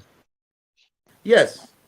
This is the point. But here's the thing, Snacks. Here's the thing. The Wizard of Oz, Pink Floyd had the benefit of being able to look at the movie itself and then develop a soundtrack. Radiohead, Kid A, and here's a greater twist after this, came out in October 2000, right? So September 2001, 9/11 happened. So the soundtrack developed before the movie. Impossible. I'm thinking every soundtrack ever developed has the benefit of the artist looking at the movie and then developing the music. Now, here's an even greater significance. See, I don't want to take up the time. Even greater significance, and these are the things that are only coming from me. You know what I mean? But yeah, well, I have an anecdotal story, and I'm sure you're sick of hearing it. I have an anecdotal story about a guy who swears he witnessed 9/11 going down a year before it actually happened because he was taken from a prison cell, offered a day out, and they were led into a room and they watched. This is in America. They watched 9/11 as we saw it on television, and they went back to their cells that evening. And there's a greater involved story there, anecdotal, but it's fucking true. A But good the little point is, laugh you put in there, man. That means yeah, it's buddy. serious. Can I And I can I know get it. a word in? Listen, Snack. Hey, On you Okay, listen here, I'll listen. pal. the greater, I can You go gonna say further than something? that. I can go further than that and say the Radiohead of Kid A, the band lead singer Thom Yorke, Thom Yorke. Well, you know I've said this before. His nickname is said to be Dodo. Do you believe that? If this band is charged with What are the producing odds? the greatest soundtrack to the greatest This is blockbuster of our times, more of then your his name anecdotal Dodo has evidence. to be significant. This is Dodolosophy. So I wanted to say something about 9/11. I hope you don't mind. Wait, points for Snack on Anecdoto. Anecdoto gets points. I just want to make sure everybody. That's actually I get a very sticker good. for that. Thank you. That's brilliant. I missed Okay. that, Snacks. So I often say this about 9/11. If you heard it before, I apologize, but I don't pretend to know exactly what happened on 9/11. But I know after reading Manufacturing Consent that what it did was it was the catalyst for all this endless war, and what it did is it gave the American people their consent, to hate other people in other countries enough to dehumanize them enough to go spill the blood of their women and children, right? And I don't really care about men who join the military and fight and die. How sad for you that you died, but what you sign up for. But when it's like the civilians, right? That's bullshit. Like we're not supposed to be hitting civilian targets. So what I'm basically saying is that a lot of people like to talk about what happened on 9/11. I focus on how it manufactured the consent of the people for the blood of the innocent things. Oh, Well, I yeah, was that's why thinking they call it actually. collateral damage because it's just I was all thinking the. immediately. One second, Isa. How you doing, bud? I was thinking immediately of Hank when you were saying that war is peace, and the different ignorance is strength, and going back to nine. What's the other one as well? Whatever it is. But I'm thinking maybe war is peace. So America, the bastions, freedom fighters for the world, and all the wars that they were involved in, to us now with our conspiracy eyes, they seem like the fucking demons, the devils. The Eastern people call the Americans the devils of the West. But Hey if Pete, you lots of said this 1 shit is second. faked, and You said ultimately, this 1 is my point. second. If Now you lots of should this get shit is back in faked, and because he was trying to make. He hasn't talked all day. yeah, but can I finish my point, please? Well, If you lots said of a this shit lot. is faked, Finish, dude. That's a good question. lots Can of you this shit, I'm finish going your to finish point? my point. If lots of this shit is faked, You're and then rambling ultimately on. that the illusion of war is leading towards peace, that's maybe the greater role that America has to play. I'm done now. Issa, what was the pun you were trying to say about collateral? Was it a pun or was it? You said it's why they call it collateral damage. Well, yeah, no, like when and it's interesting because there's values set to different countries' citizenships, and then countries that people that are non-citizens even.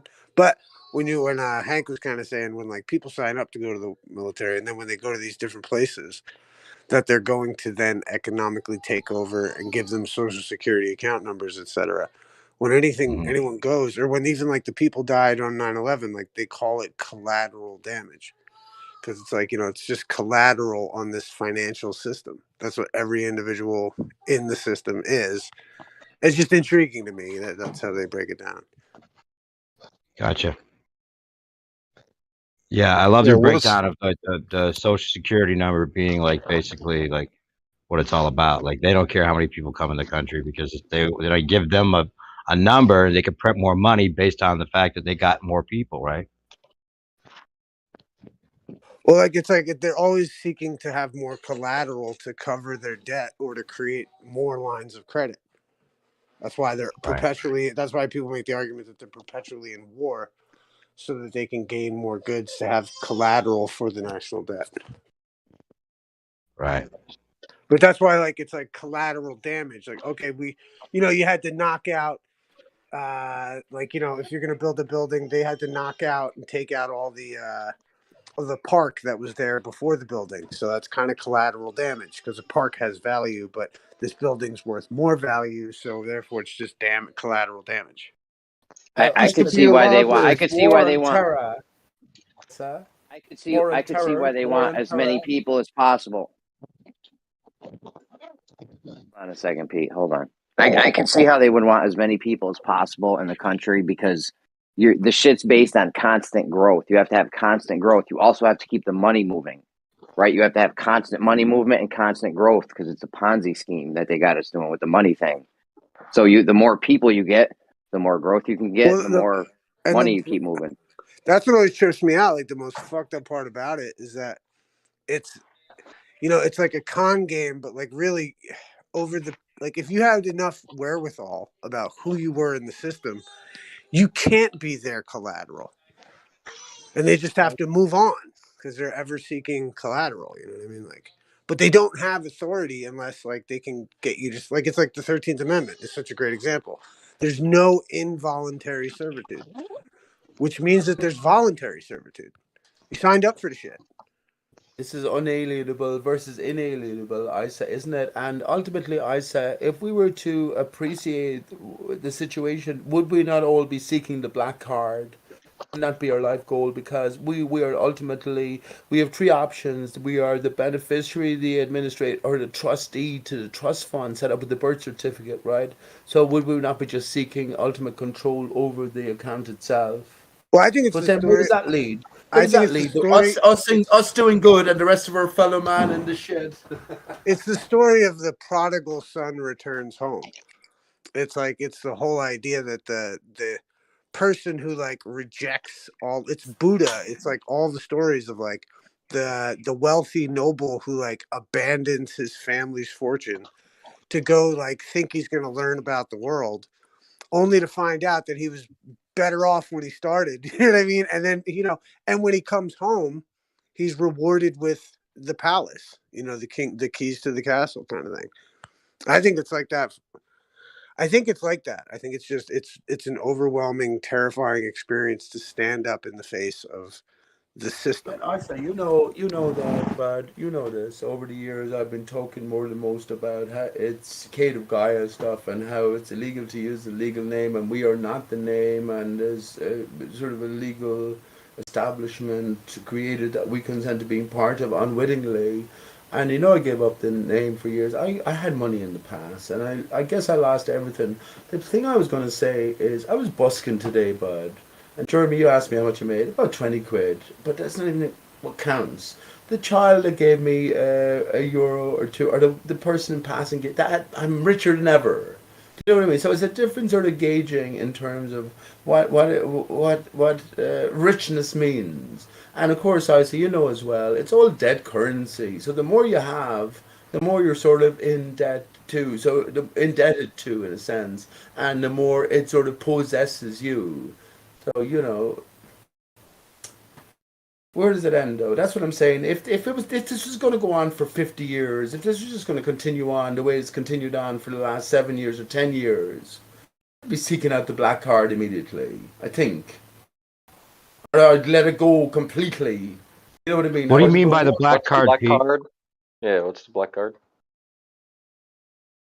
Haven't heard of the black card? No. What is it? Okay, so you have. Oh well. Have you heard of the black card? Are you talking about credit cards? Yeah, it's the unlimited access to the account. Yeah. Oh, I thought that at first. I was like, "Oh, what does he mean? A credit card?" And I've heard about. Yeah, it's a big, thick card, unlimited, right? Yeah, I know what you're talking But about. it's your card. It's your. If you want to put yourself in their system, then you are the operator. You know what I mean? Oh, that black card is like your secret account card. Is that what you're saying? Yeah, you are the beneficiary of the trust fund set up with the birth certificate. Everything goes back to the Vatican because they have a direct connection with God. Now, who is God? I want to ask everyone why does God transform to Lord God in from Genesis 1, Genesis 2? Maybe there's a different entity. Let's go back to Pearl Cannon I got for a second. You just pick up a bag of donuts and move on. It again, Snack, please. I didn't hear anything actually what you said. No. I know you were speaking. You're trying to identify God by name. No, You have a photo of this no, guy? I wouldn't dream of it. I wouldn't What's dream it of it. like? But I'm just trying to point out the distinction that's put before us immediately. Do you have a Is description Dodo God? of God, man? Well, if God is anything, you are God. How can it not be? How can it not be? Is Jesus God? Well, you tell me who Jesus is. You know, the carpenter from Nazareth who spent a little time down in Egypt. Hey, do you notice a carpenter makes a living out of felled trees? Isn't that funny? Yeah, but if Jesus is God, then why do so many people say, I'm going to leave it in God's hands? He's got holes in his hands, man. You got to take the life by the horns. Pete, Do are it you saying yourself. that Pete, are you saying that your tree theory is even Jesus Christ is even in on this? Jesus is the Agreed, dodo, probably. but there are, let me Yeah. tell you this, hang on please. I There mean, can we are discount the historical creed? characters It'd be that have been involved. associated with the dodo. Can I say this? So working Hold on, from present hold day on, Not, back. man. we Yo, can't that write was it a out lot yet. to ingest, Pete. That was a lot to ingest. Yeah, but you asked me a Jesus question, is the and I started to answer, and then you fucking stop me. I can't hear what you're saying. that was a lot to ingest. Like now, I now have more questions than what you just said. You said Jesus is the dodo. Yeah. I'm Yeah. going to work my Nobody way knows back to that. Jesus. Present times, You're just with flipping. Dodo here. I'm probably the only real Dodo. But present times, Tom York, remember I mentioned the lead singer Radiohead, responsible for the soundtrack to the greatest blockbuster of our era, which was 9/11, a movie. He's the Dodo. He's also named Salamander. A salamander loses a limb and then replaces it. This is funny. You all know here I've lost a leg. What do you call it? Yeah, years ago. Anyway, the other dodo, Michael Jackson is a dodo. He faked his death and came back as the Five Alive dodo. Here's my find. Paul/Paul McCartney is the dodo. Another dodo is Hey, but the Jesus was author. in on this. I'm nearly finished. The author of Alice in Ziggy Wonderland, Alice in Stardust Wonderland, which is is Charles just a dodo. Dodgson. He was nicknamed Dodo, and I, by extension, then Jesus is also Dodo. That's it. Engelbert Jesus Humperdinck was in. is a dodo. Yeah, but you're not. Why you? Engelbert was a Don't be. dodo. Hey, don't be. Was he? If he But was, if Jesus, he's hold on, associated Pete. somehow with the dodo, I'd be impressed. But Hank, otherwise you're taking the Dominating piss. the mic, Pete. You're dominating the mic. You're not letting anyone else talk. You asked me a fucking question. No one else could answer the question that you fucking asked me, man. And I went to respond to it, and you started going again. Yeah, but I didn't answer. Fuck, bro, you had us on Paul McCartney, Michael Jackson. I just wanted to know: was this Jesus thing is linked into us being on a giant tree stump? Of course it is. Jesus is the divided tree of And life, Abraham Jeremy. Lincoln. Jeremy, this is the divided tree of life. At least allow me, when you ask a question and I come in to answer, at least allow me 10 seconds, even though you're dying to get in, and it's just fair enough. Jesus is the divided tree of life we're promised reunification with in Revelation 22. Here's the funny one. 22, 2 in Irish is do, so 2 is do. Would you believe it?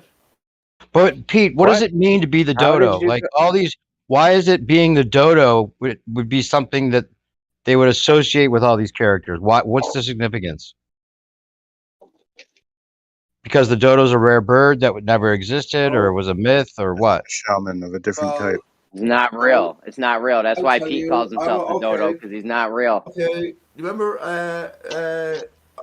Ibro Mango was in the other day, Dave, and he was talking about his theory about the point and how the point in extension gives us reality. Well, everything comes back to the zero, the line, the one, the zero, and the point.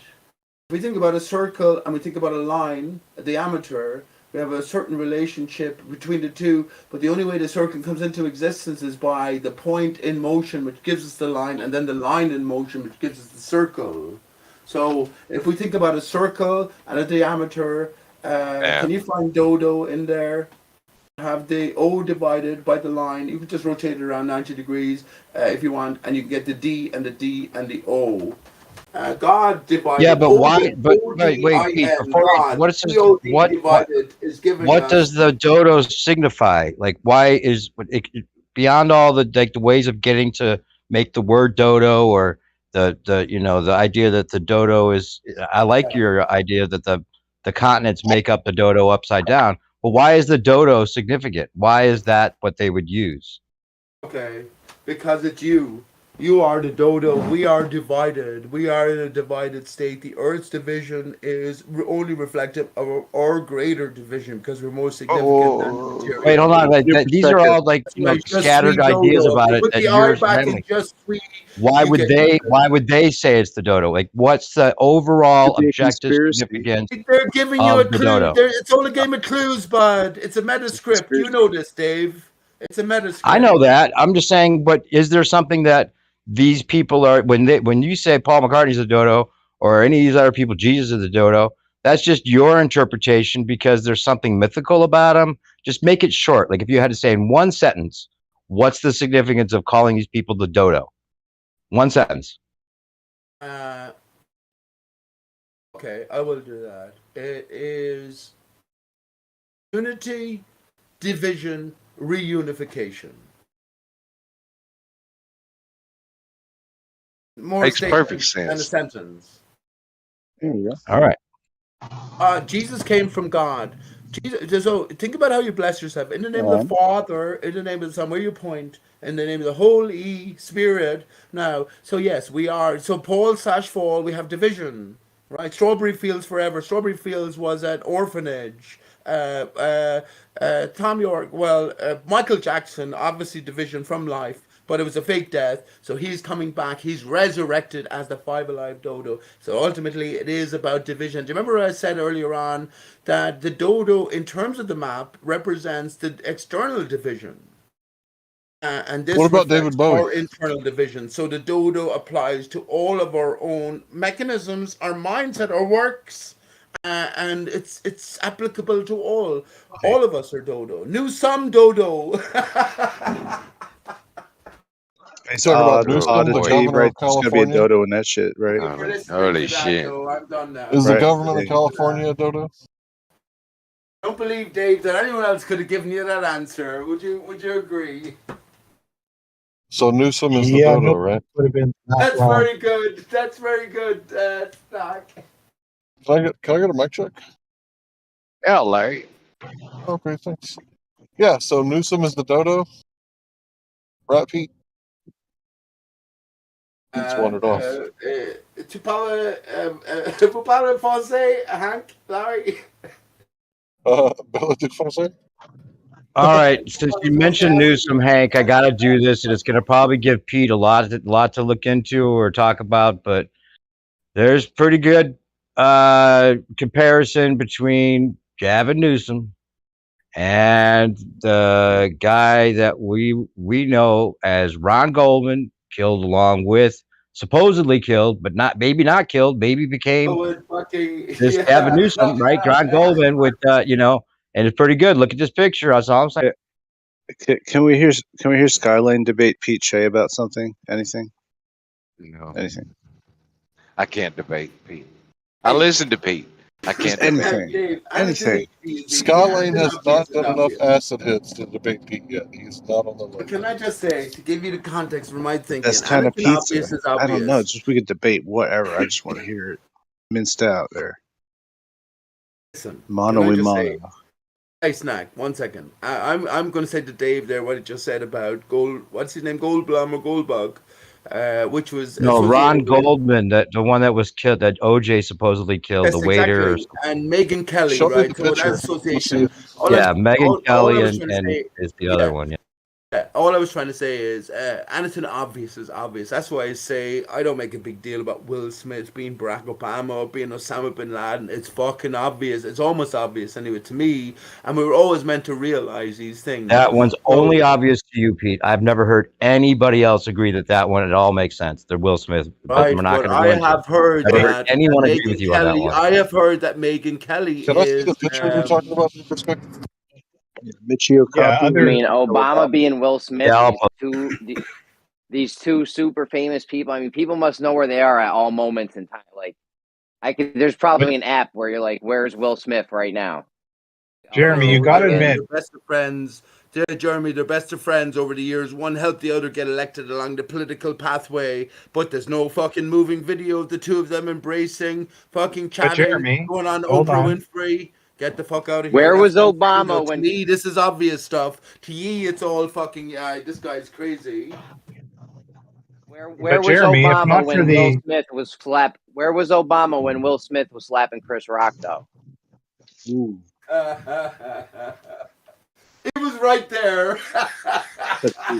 Front and center.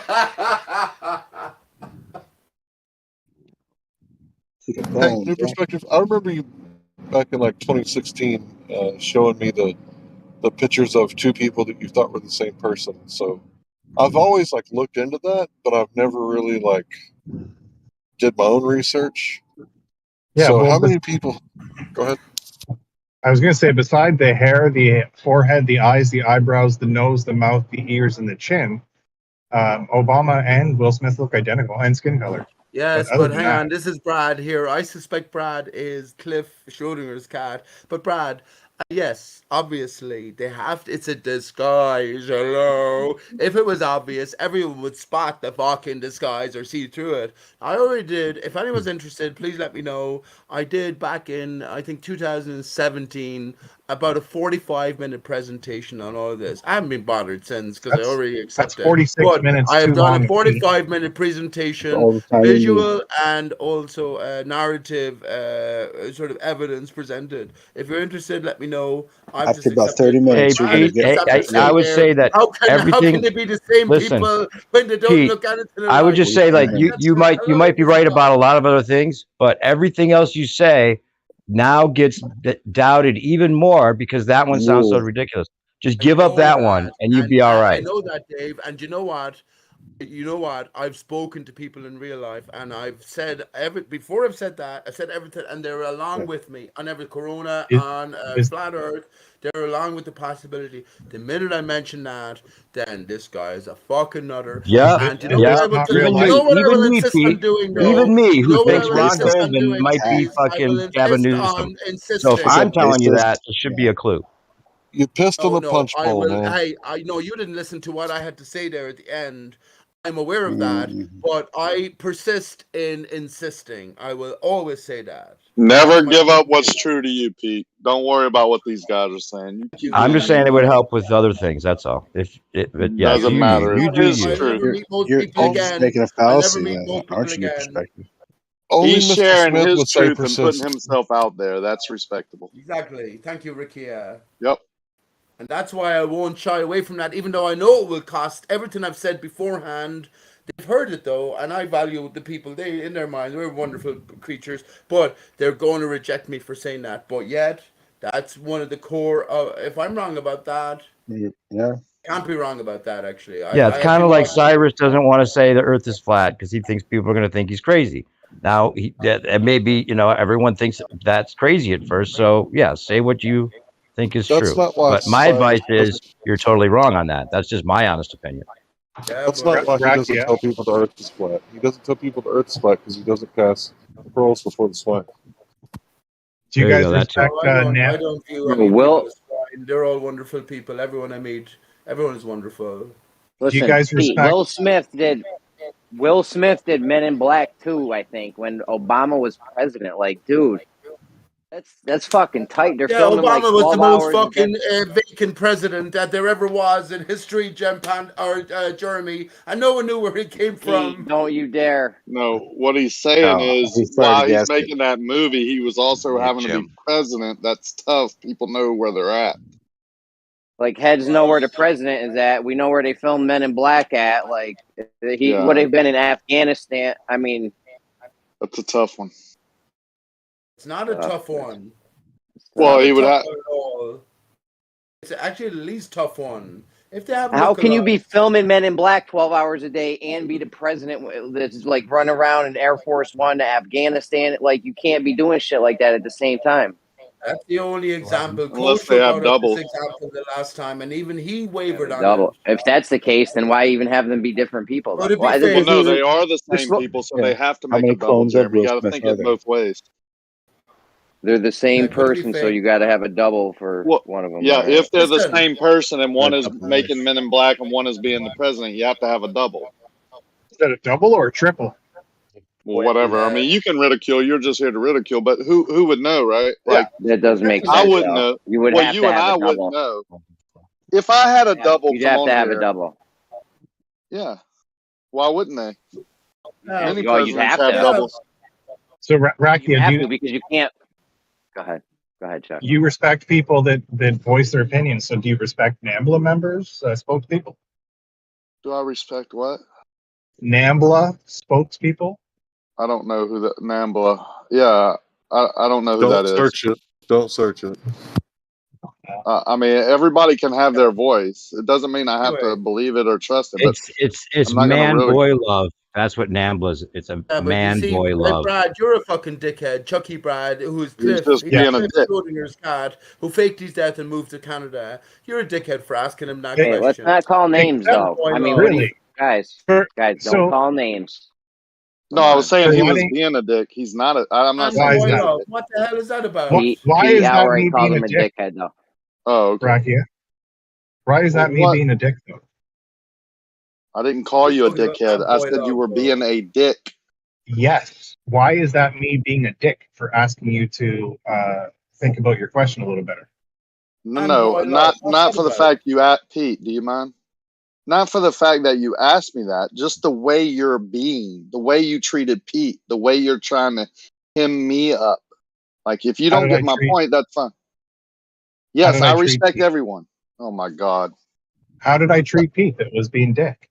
you were interrupting him and just ridiculing what he was saying instead of adding to the conversation. I was pointing out flaws. Do you No, like no. to If be you go wrong? back and listen, you were interrupting him, right? Just to hem him up, not adding to the conversation. Okay, I let's move was on beyond this. questioning his obvious Hey, mistake, Brad. just as I Chucky, take it questioned your easy. mistake. Or maybe I wasn't I wrong. didn't make a Maybe you mistake. did. I Take it said easy, yes, I bro. respect those people for what they're doing and all that. I'm not going to ridicule them. I'm just going to point out Yeah, that I yeah, but don't believe in that. I'm yeah, going to Oh, voice well, that my makes opinion and hope they respect my opinion. that's Does one. that Just answer to your hear it. dumbass question? yes, it That's does. it. It So lets you me know wanted what to kind bring of up person. boy love. You wanted to bring up boy love to prove your point that I'm right. What is that about? Congratulations. Why did you No, I bring that didn't. I up? didn't say you're right. It lets me know what kind of person you are. So Why that's did you great. bring up Yeah, boy I love? respect Why everyone. did you I bring that up? respect everyone equally. We're all men and humans. We're all It's equal. good to know. What's Do going you on have a here? problem with that? I want to ask you, do you have a problem with me thinking we're all human? No, I don't. Okay, what about being equal? We're not all equal. No, Sure we are. no, we all have equal rights. You piss and shit and we're born and we'll die just like I will. I promise you. Yeah, and we're going to Yep. live different amounts of time. You would choose What's this choose to about? bring up Sorry, boy love in a conversation, and I And would. what's this about? That sets us apart. I mean, I hang agree on, with that. Brad. and you you better fucking back down here, Brad. and you If I respect knew those what, I'd people, mute you immediately because I know. No, what I you're respect their talking about. opinions. right? It doesn't mean I And I agree with don't. them, and it doesn't mean I wouldn't fight Okay. against it. Okay, can and we I get don't back to the huge topic at difference. hand? I'm going to crucify myself here, Brad. You're going to enjoy this. I'm going to crucify myself because, No. Dave, Ricky, I'm going to post a picture that has to surely go against what I've just been saying and what all of this stuff is about. I don't know what you're talking about there. Honestly, I don't know what you're talking about. I don't want to know about it, whatever it is. But what I'm going to post a video right now which goes against everything that I have to say, because why? I say Barack Obama, Will Smith are the same person. We're going to post you an interview where the two of them have an interaction. But there's a problem.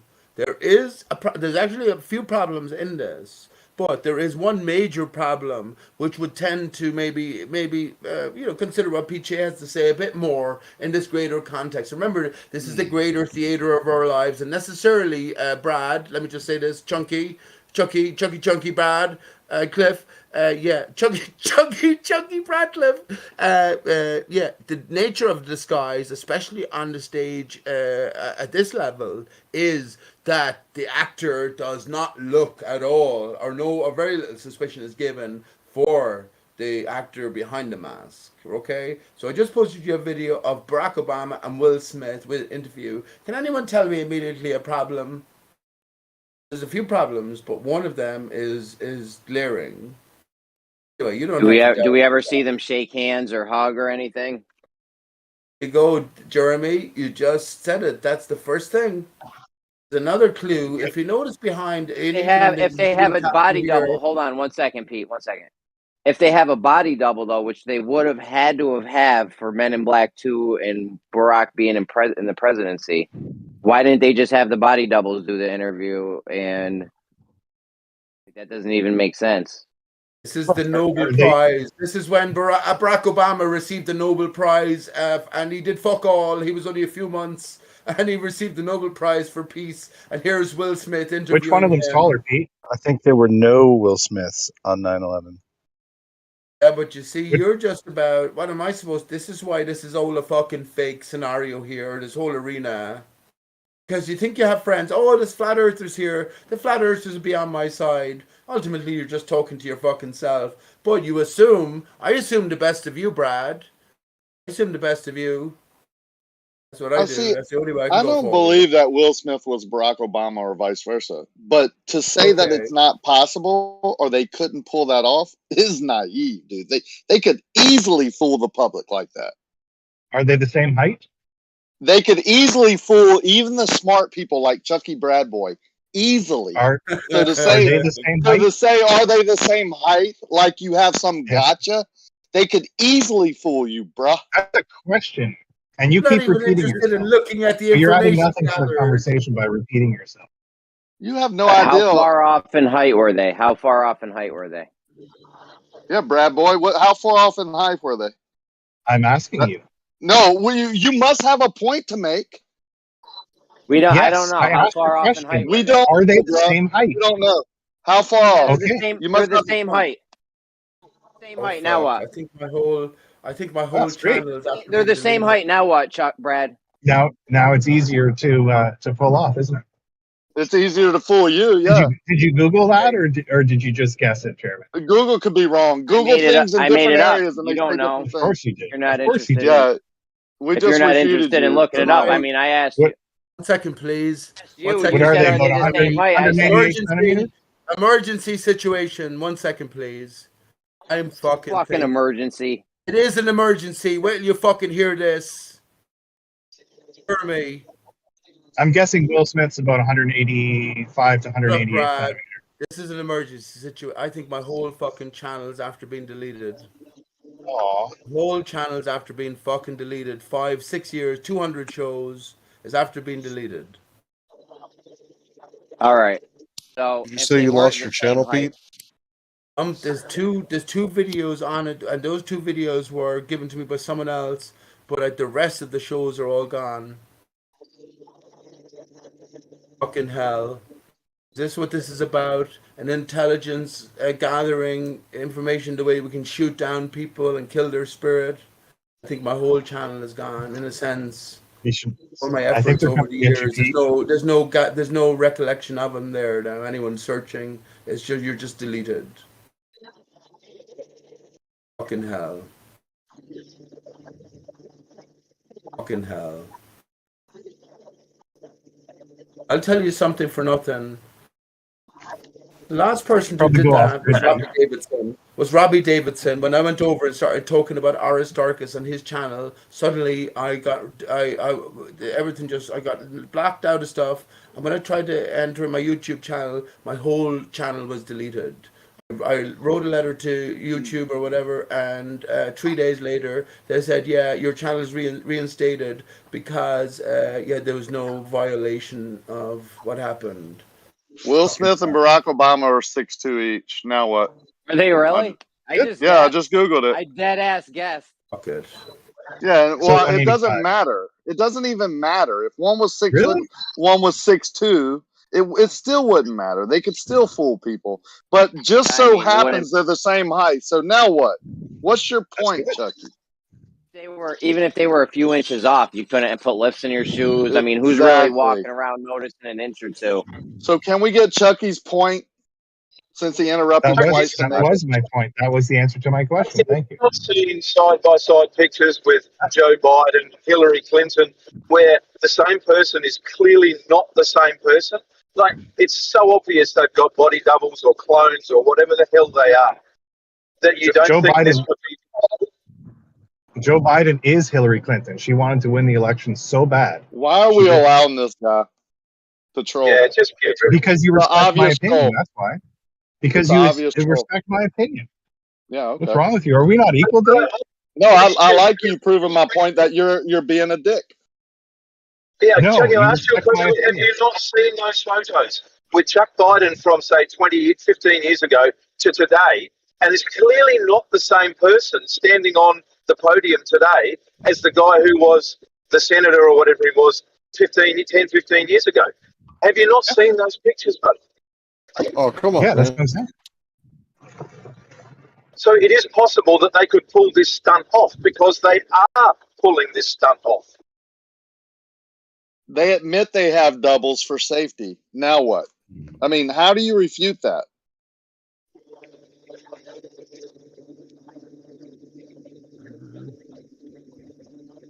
Saying they have doubles is different than saying his double is Will Smith. No, we're saying it's possible and they could fool us like that. That's all we're saying. Now what? Yeah, and I'm saying you're gullible. Now what? Yeah, we're all gullible. I agree. Now what? You think you can't be fooled? Are you so naive that you think you can't be fooled?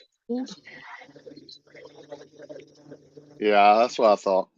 You're just a Wait, troll. is this guy here Good for you. believe the globe lie? Is he like totally buying? He's calling us gullible, and he thinks he's on a spinning ball. Yeah, that's why he's here, to make fun of us and just to troll. And it's allowed, which is okay. I guess it's entertainment value, but that's why he's here, right? Entertainment, right, Chucky? Like, we're gullible. Yes, I'm gullible, but not about this thing that Pete Shea's talking about. I couldn't be fooled about that thing. Oh, yes, sure, other things, but not this one. How do you explain that? Well, I think I would say that there are some that seem a lot more likely than others. The Will Smith and Barack Obama, I don't think that's true, but there's other, doesn't make them all untrue. And just because, one's not true doesn't make them all. Look back at my channel, Dave. I was trying to look back at my channel to about 4 years ago when I did this fucking thing and I left it behind almost, and it was about a 45-minute presentation, and all of my fucking videos are gone. I saw it, Pete. I wish I had saved it for you, but yeah, I saw that. Putting their faces upside down doesn't really help either, by the way. You know what I will say before I leave here? I will say that there are more fucking snakes in the flat earth fucking side than there are on the ball earth side. That's what I would say. And it's that easy to get your whole fucking presence deleted. Fuck it. Fuck it. Why are you saying that about a flat earther? Are you saying a flat earther got your channel shut down, or are you willing to take responsibility that some of the things that you said got your channel shut down?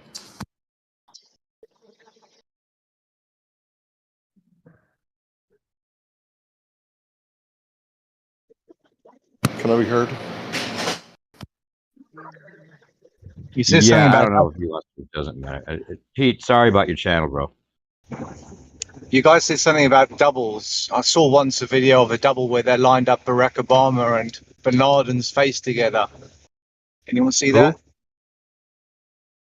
Yeah, I saw that. Barack Obama and who? Bin Laden. Bin Laden. Oh, Bin Laden. Yeah, I think that there's one particular picture that like maybe he was playing Osama, or they photoshopped his face as Osama for the effect that could have been him as the character, like one of the guys that played him or one of the guys they made look like him. Yeah.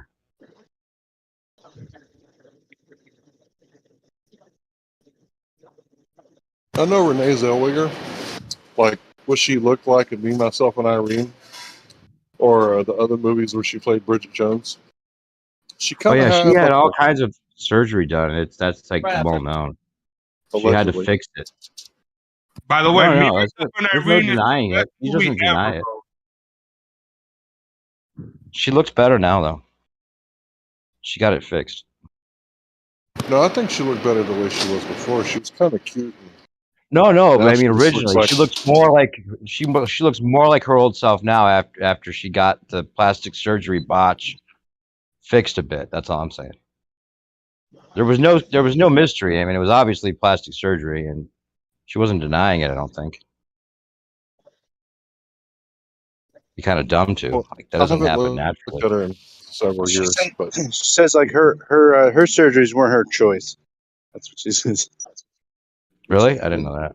Kind of funny statement. Maybe for her career, you mean, or something? Her agent, boyfriend, who knows, right? Weird.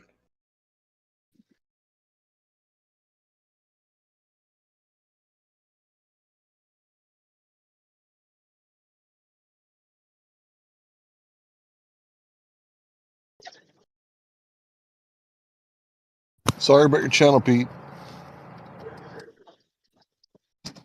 But you shouldn't be sad about getting censored, because that's like if you're getting kicked off the internet, right, and getting canceled and all that stuff, that's like a badge of honor in the information war that we're all in right now. That is World War III.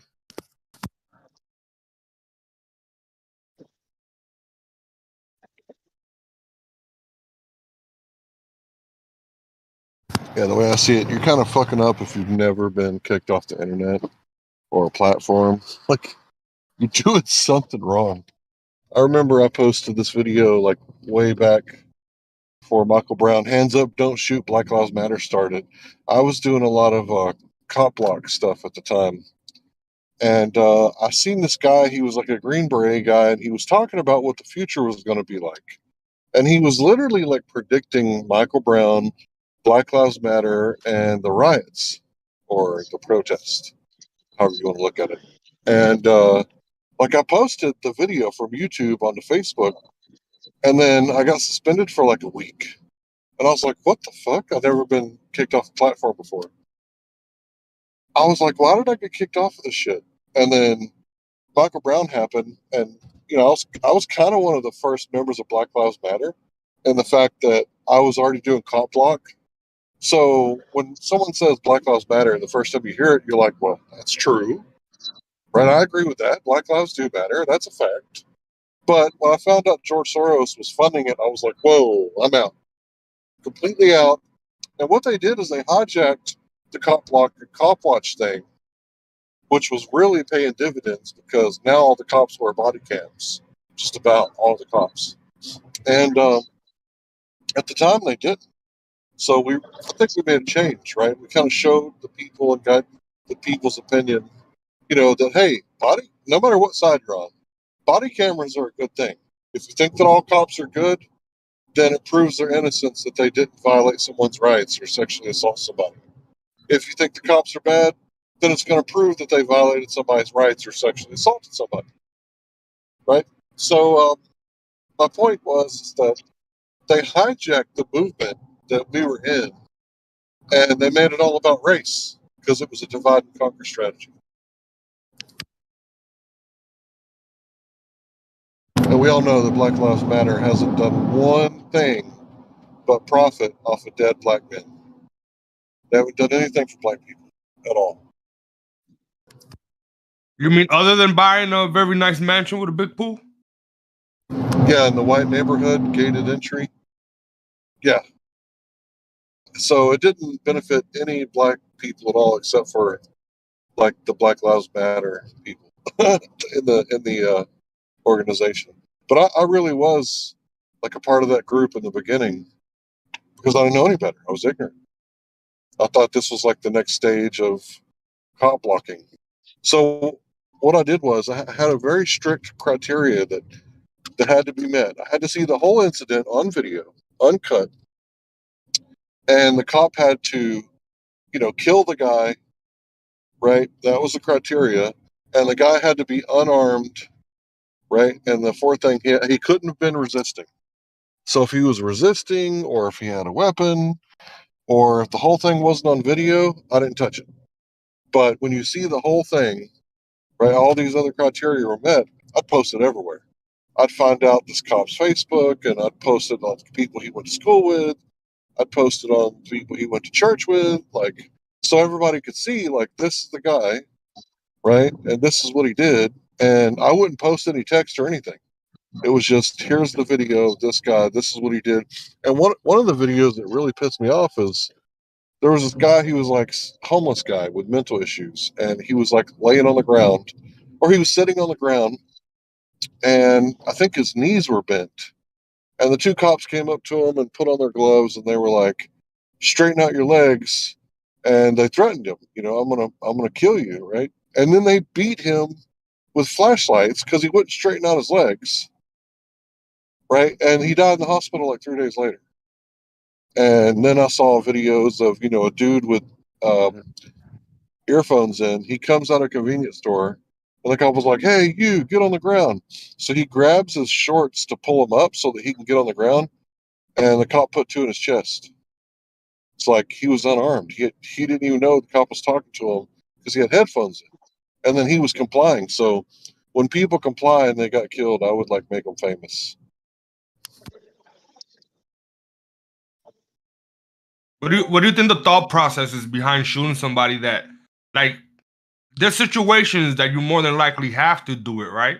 But why do you think they do it when they know they don't have to? Ignorance and fear are the two No, main reasons. they're cowards. They're cowards, and Yeah, there's a lot fear. of Freemason cops, but we don't have any in our lodge. But they're fucking cowards. Nothing but cowards, dude. That hide behind a vest and willing to engage a fight when the other person is fucking unarmed or unequal, like weapons. Bullshit. Absolute bullshit. You pull me over, I will fucking kill you. Period. Long story short, I'm a man. You're not gonna put my fucking steel around me and put me in a cage. Do I look like a fucking animal to you, you fucking piece of shit of a cop? No, I'm not an animal, and I'll prove it. I'm not afraid of that. I'll die. Who gives a fuck? Then I'm dead. All good. I would say your statement, you kind of sound like an animal. I think it's best to comply on the street and fight it in court, but to each their own. Oh, exactly. Nah. They don't do that. They fight it on the street, so fight it on the street. That's just my philosophy. They own the court, so I'm not going to play their game. Yeah, and I comply on the streets, Hank. Because I just avoid them at all costs. Because they're a life-ending machine. So just avoid them at all costs. If they engage, make sure you fire first and kill them all. Yeah, I don't recommend violence in any kind of way. I don't think this channel or Discord condones that kind of thing. Of course. Fine line. My opinion. Between what he's saying and what I think I'm saying, that you don't need to be that rebellious. I think the system is made for, you just have to understand it, right? There doesn't need to be the rebellion and the anger, because if you understood the system, you will begin to see that these people are needed. Cops, judges, lawyers, regardless of how despicable is their traits, right? They are needed because there are a lot of despicable people out there, right? They need to be sheeped and hurdled by something. You understand? And that fear of being locked up and being made submitted to, they need that, right? Now, when you start to understand the system, you might see that you don't need to be that rebellious, right? You just come.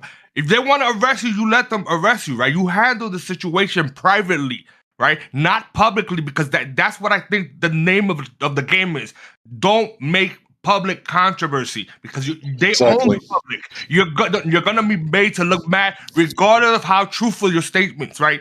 So you take it, you take it publicly and you handle it privately. I agree. I think you've done a lot of research. Settle on the private side, stay in honor at all costs. I don't disagree with any of the facts, right? And then you do the administration process, and you basically form a new contract. Yeah. Good luck. The thing is, they take the extremists, right? They take those people and then they label them as the rest. Therefore, putting like a shit stain on the entire, culture movement or whatever the fuck you want to label it. You understand? So it makes the people that are sane look insane. And that's how they get us every time. Every movement has always been infiltrated that same way. Well, I can't really, complain about what he said because when I was his age, full of testosterone, in my early 30s, I felt the exact same way that he did.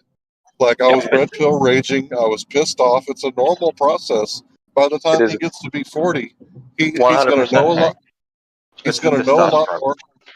Yeah, he's going to know a lot more, right? And with the knowledge, you understand how it works a little better. And with understanding something, there's a lot less fear, right? So when you do get arrested as an older guy, you're just going to comply with, okay, you arrested me for videotaping in public. You're dumb. Let's go. Like, put the cuffs on me. I'm not gonna say anything else. I retain all my rights, and I'm willing to comply within the law. Let's go downtown. You and I, copper. Bro, Hank, I was a military contractor, Hank.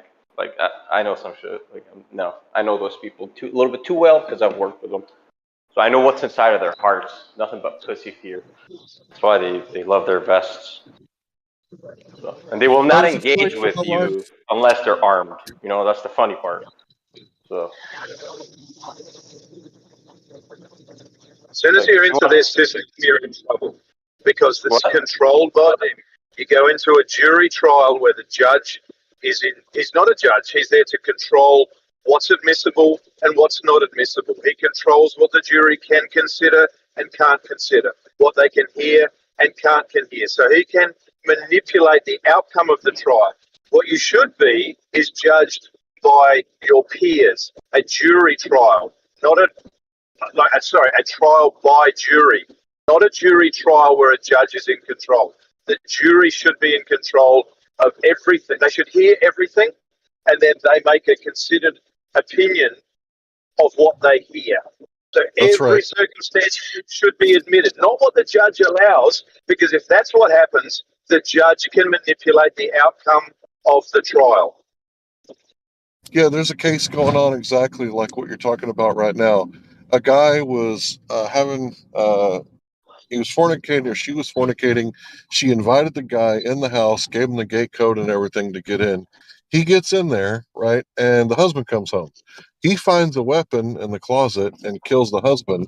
And the jury isn't allowed to hear that they were having an affair or that he was there to feed the cat. The jury wasn't allowed to hear that, she told him to be there and invited him in.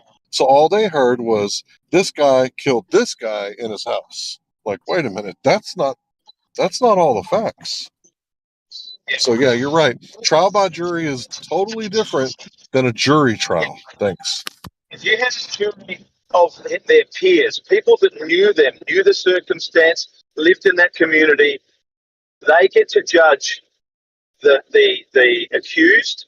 His motivation, was he a malicious person? Was because they know him, they know where he works, they know more about him than a jury of complete strangers who know nothing of the overarching circumstance.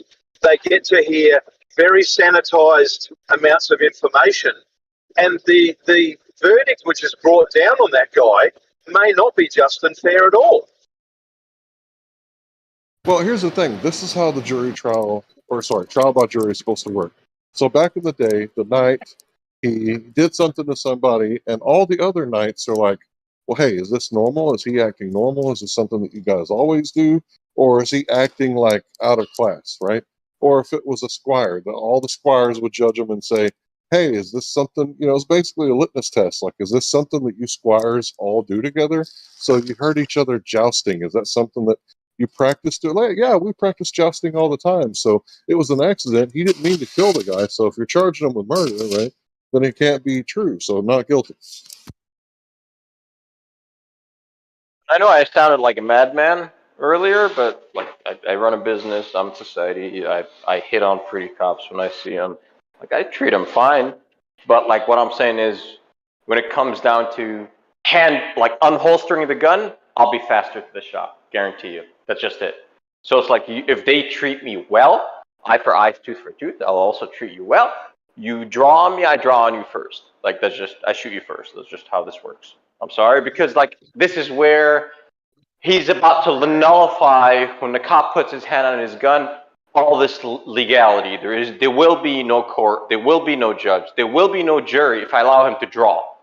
And I'm fucked. So it's like, you know what? No, I'm gonna have it my way because I'm a man. I'm a free man. I'm not a slave, dude. I was born free. I was not born to a family of slaves. Like you're not gonna put steel around my fucking cuffs around my wrists. It's not gonna happen, dude. Ever. Because I'm a free man. I'm not a slave. The big problem we face is when we recruit police, they screen for people who have a low level of conscience, they're just order takers, one step above a robot. They don't screen for people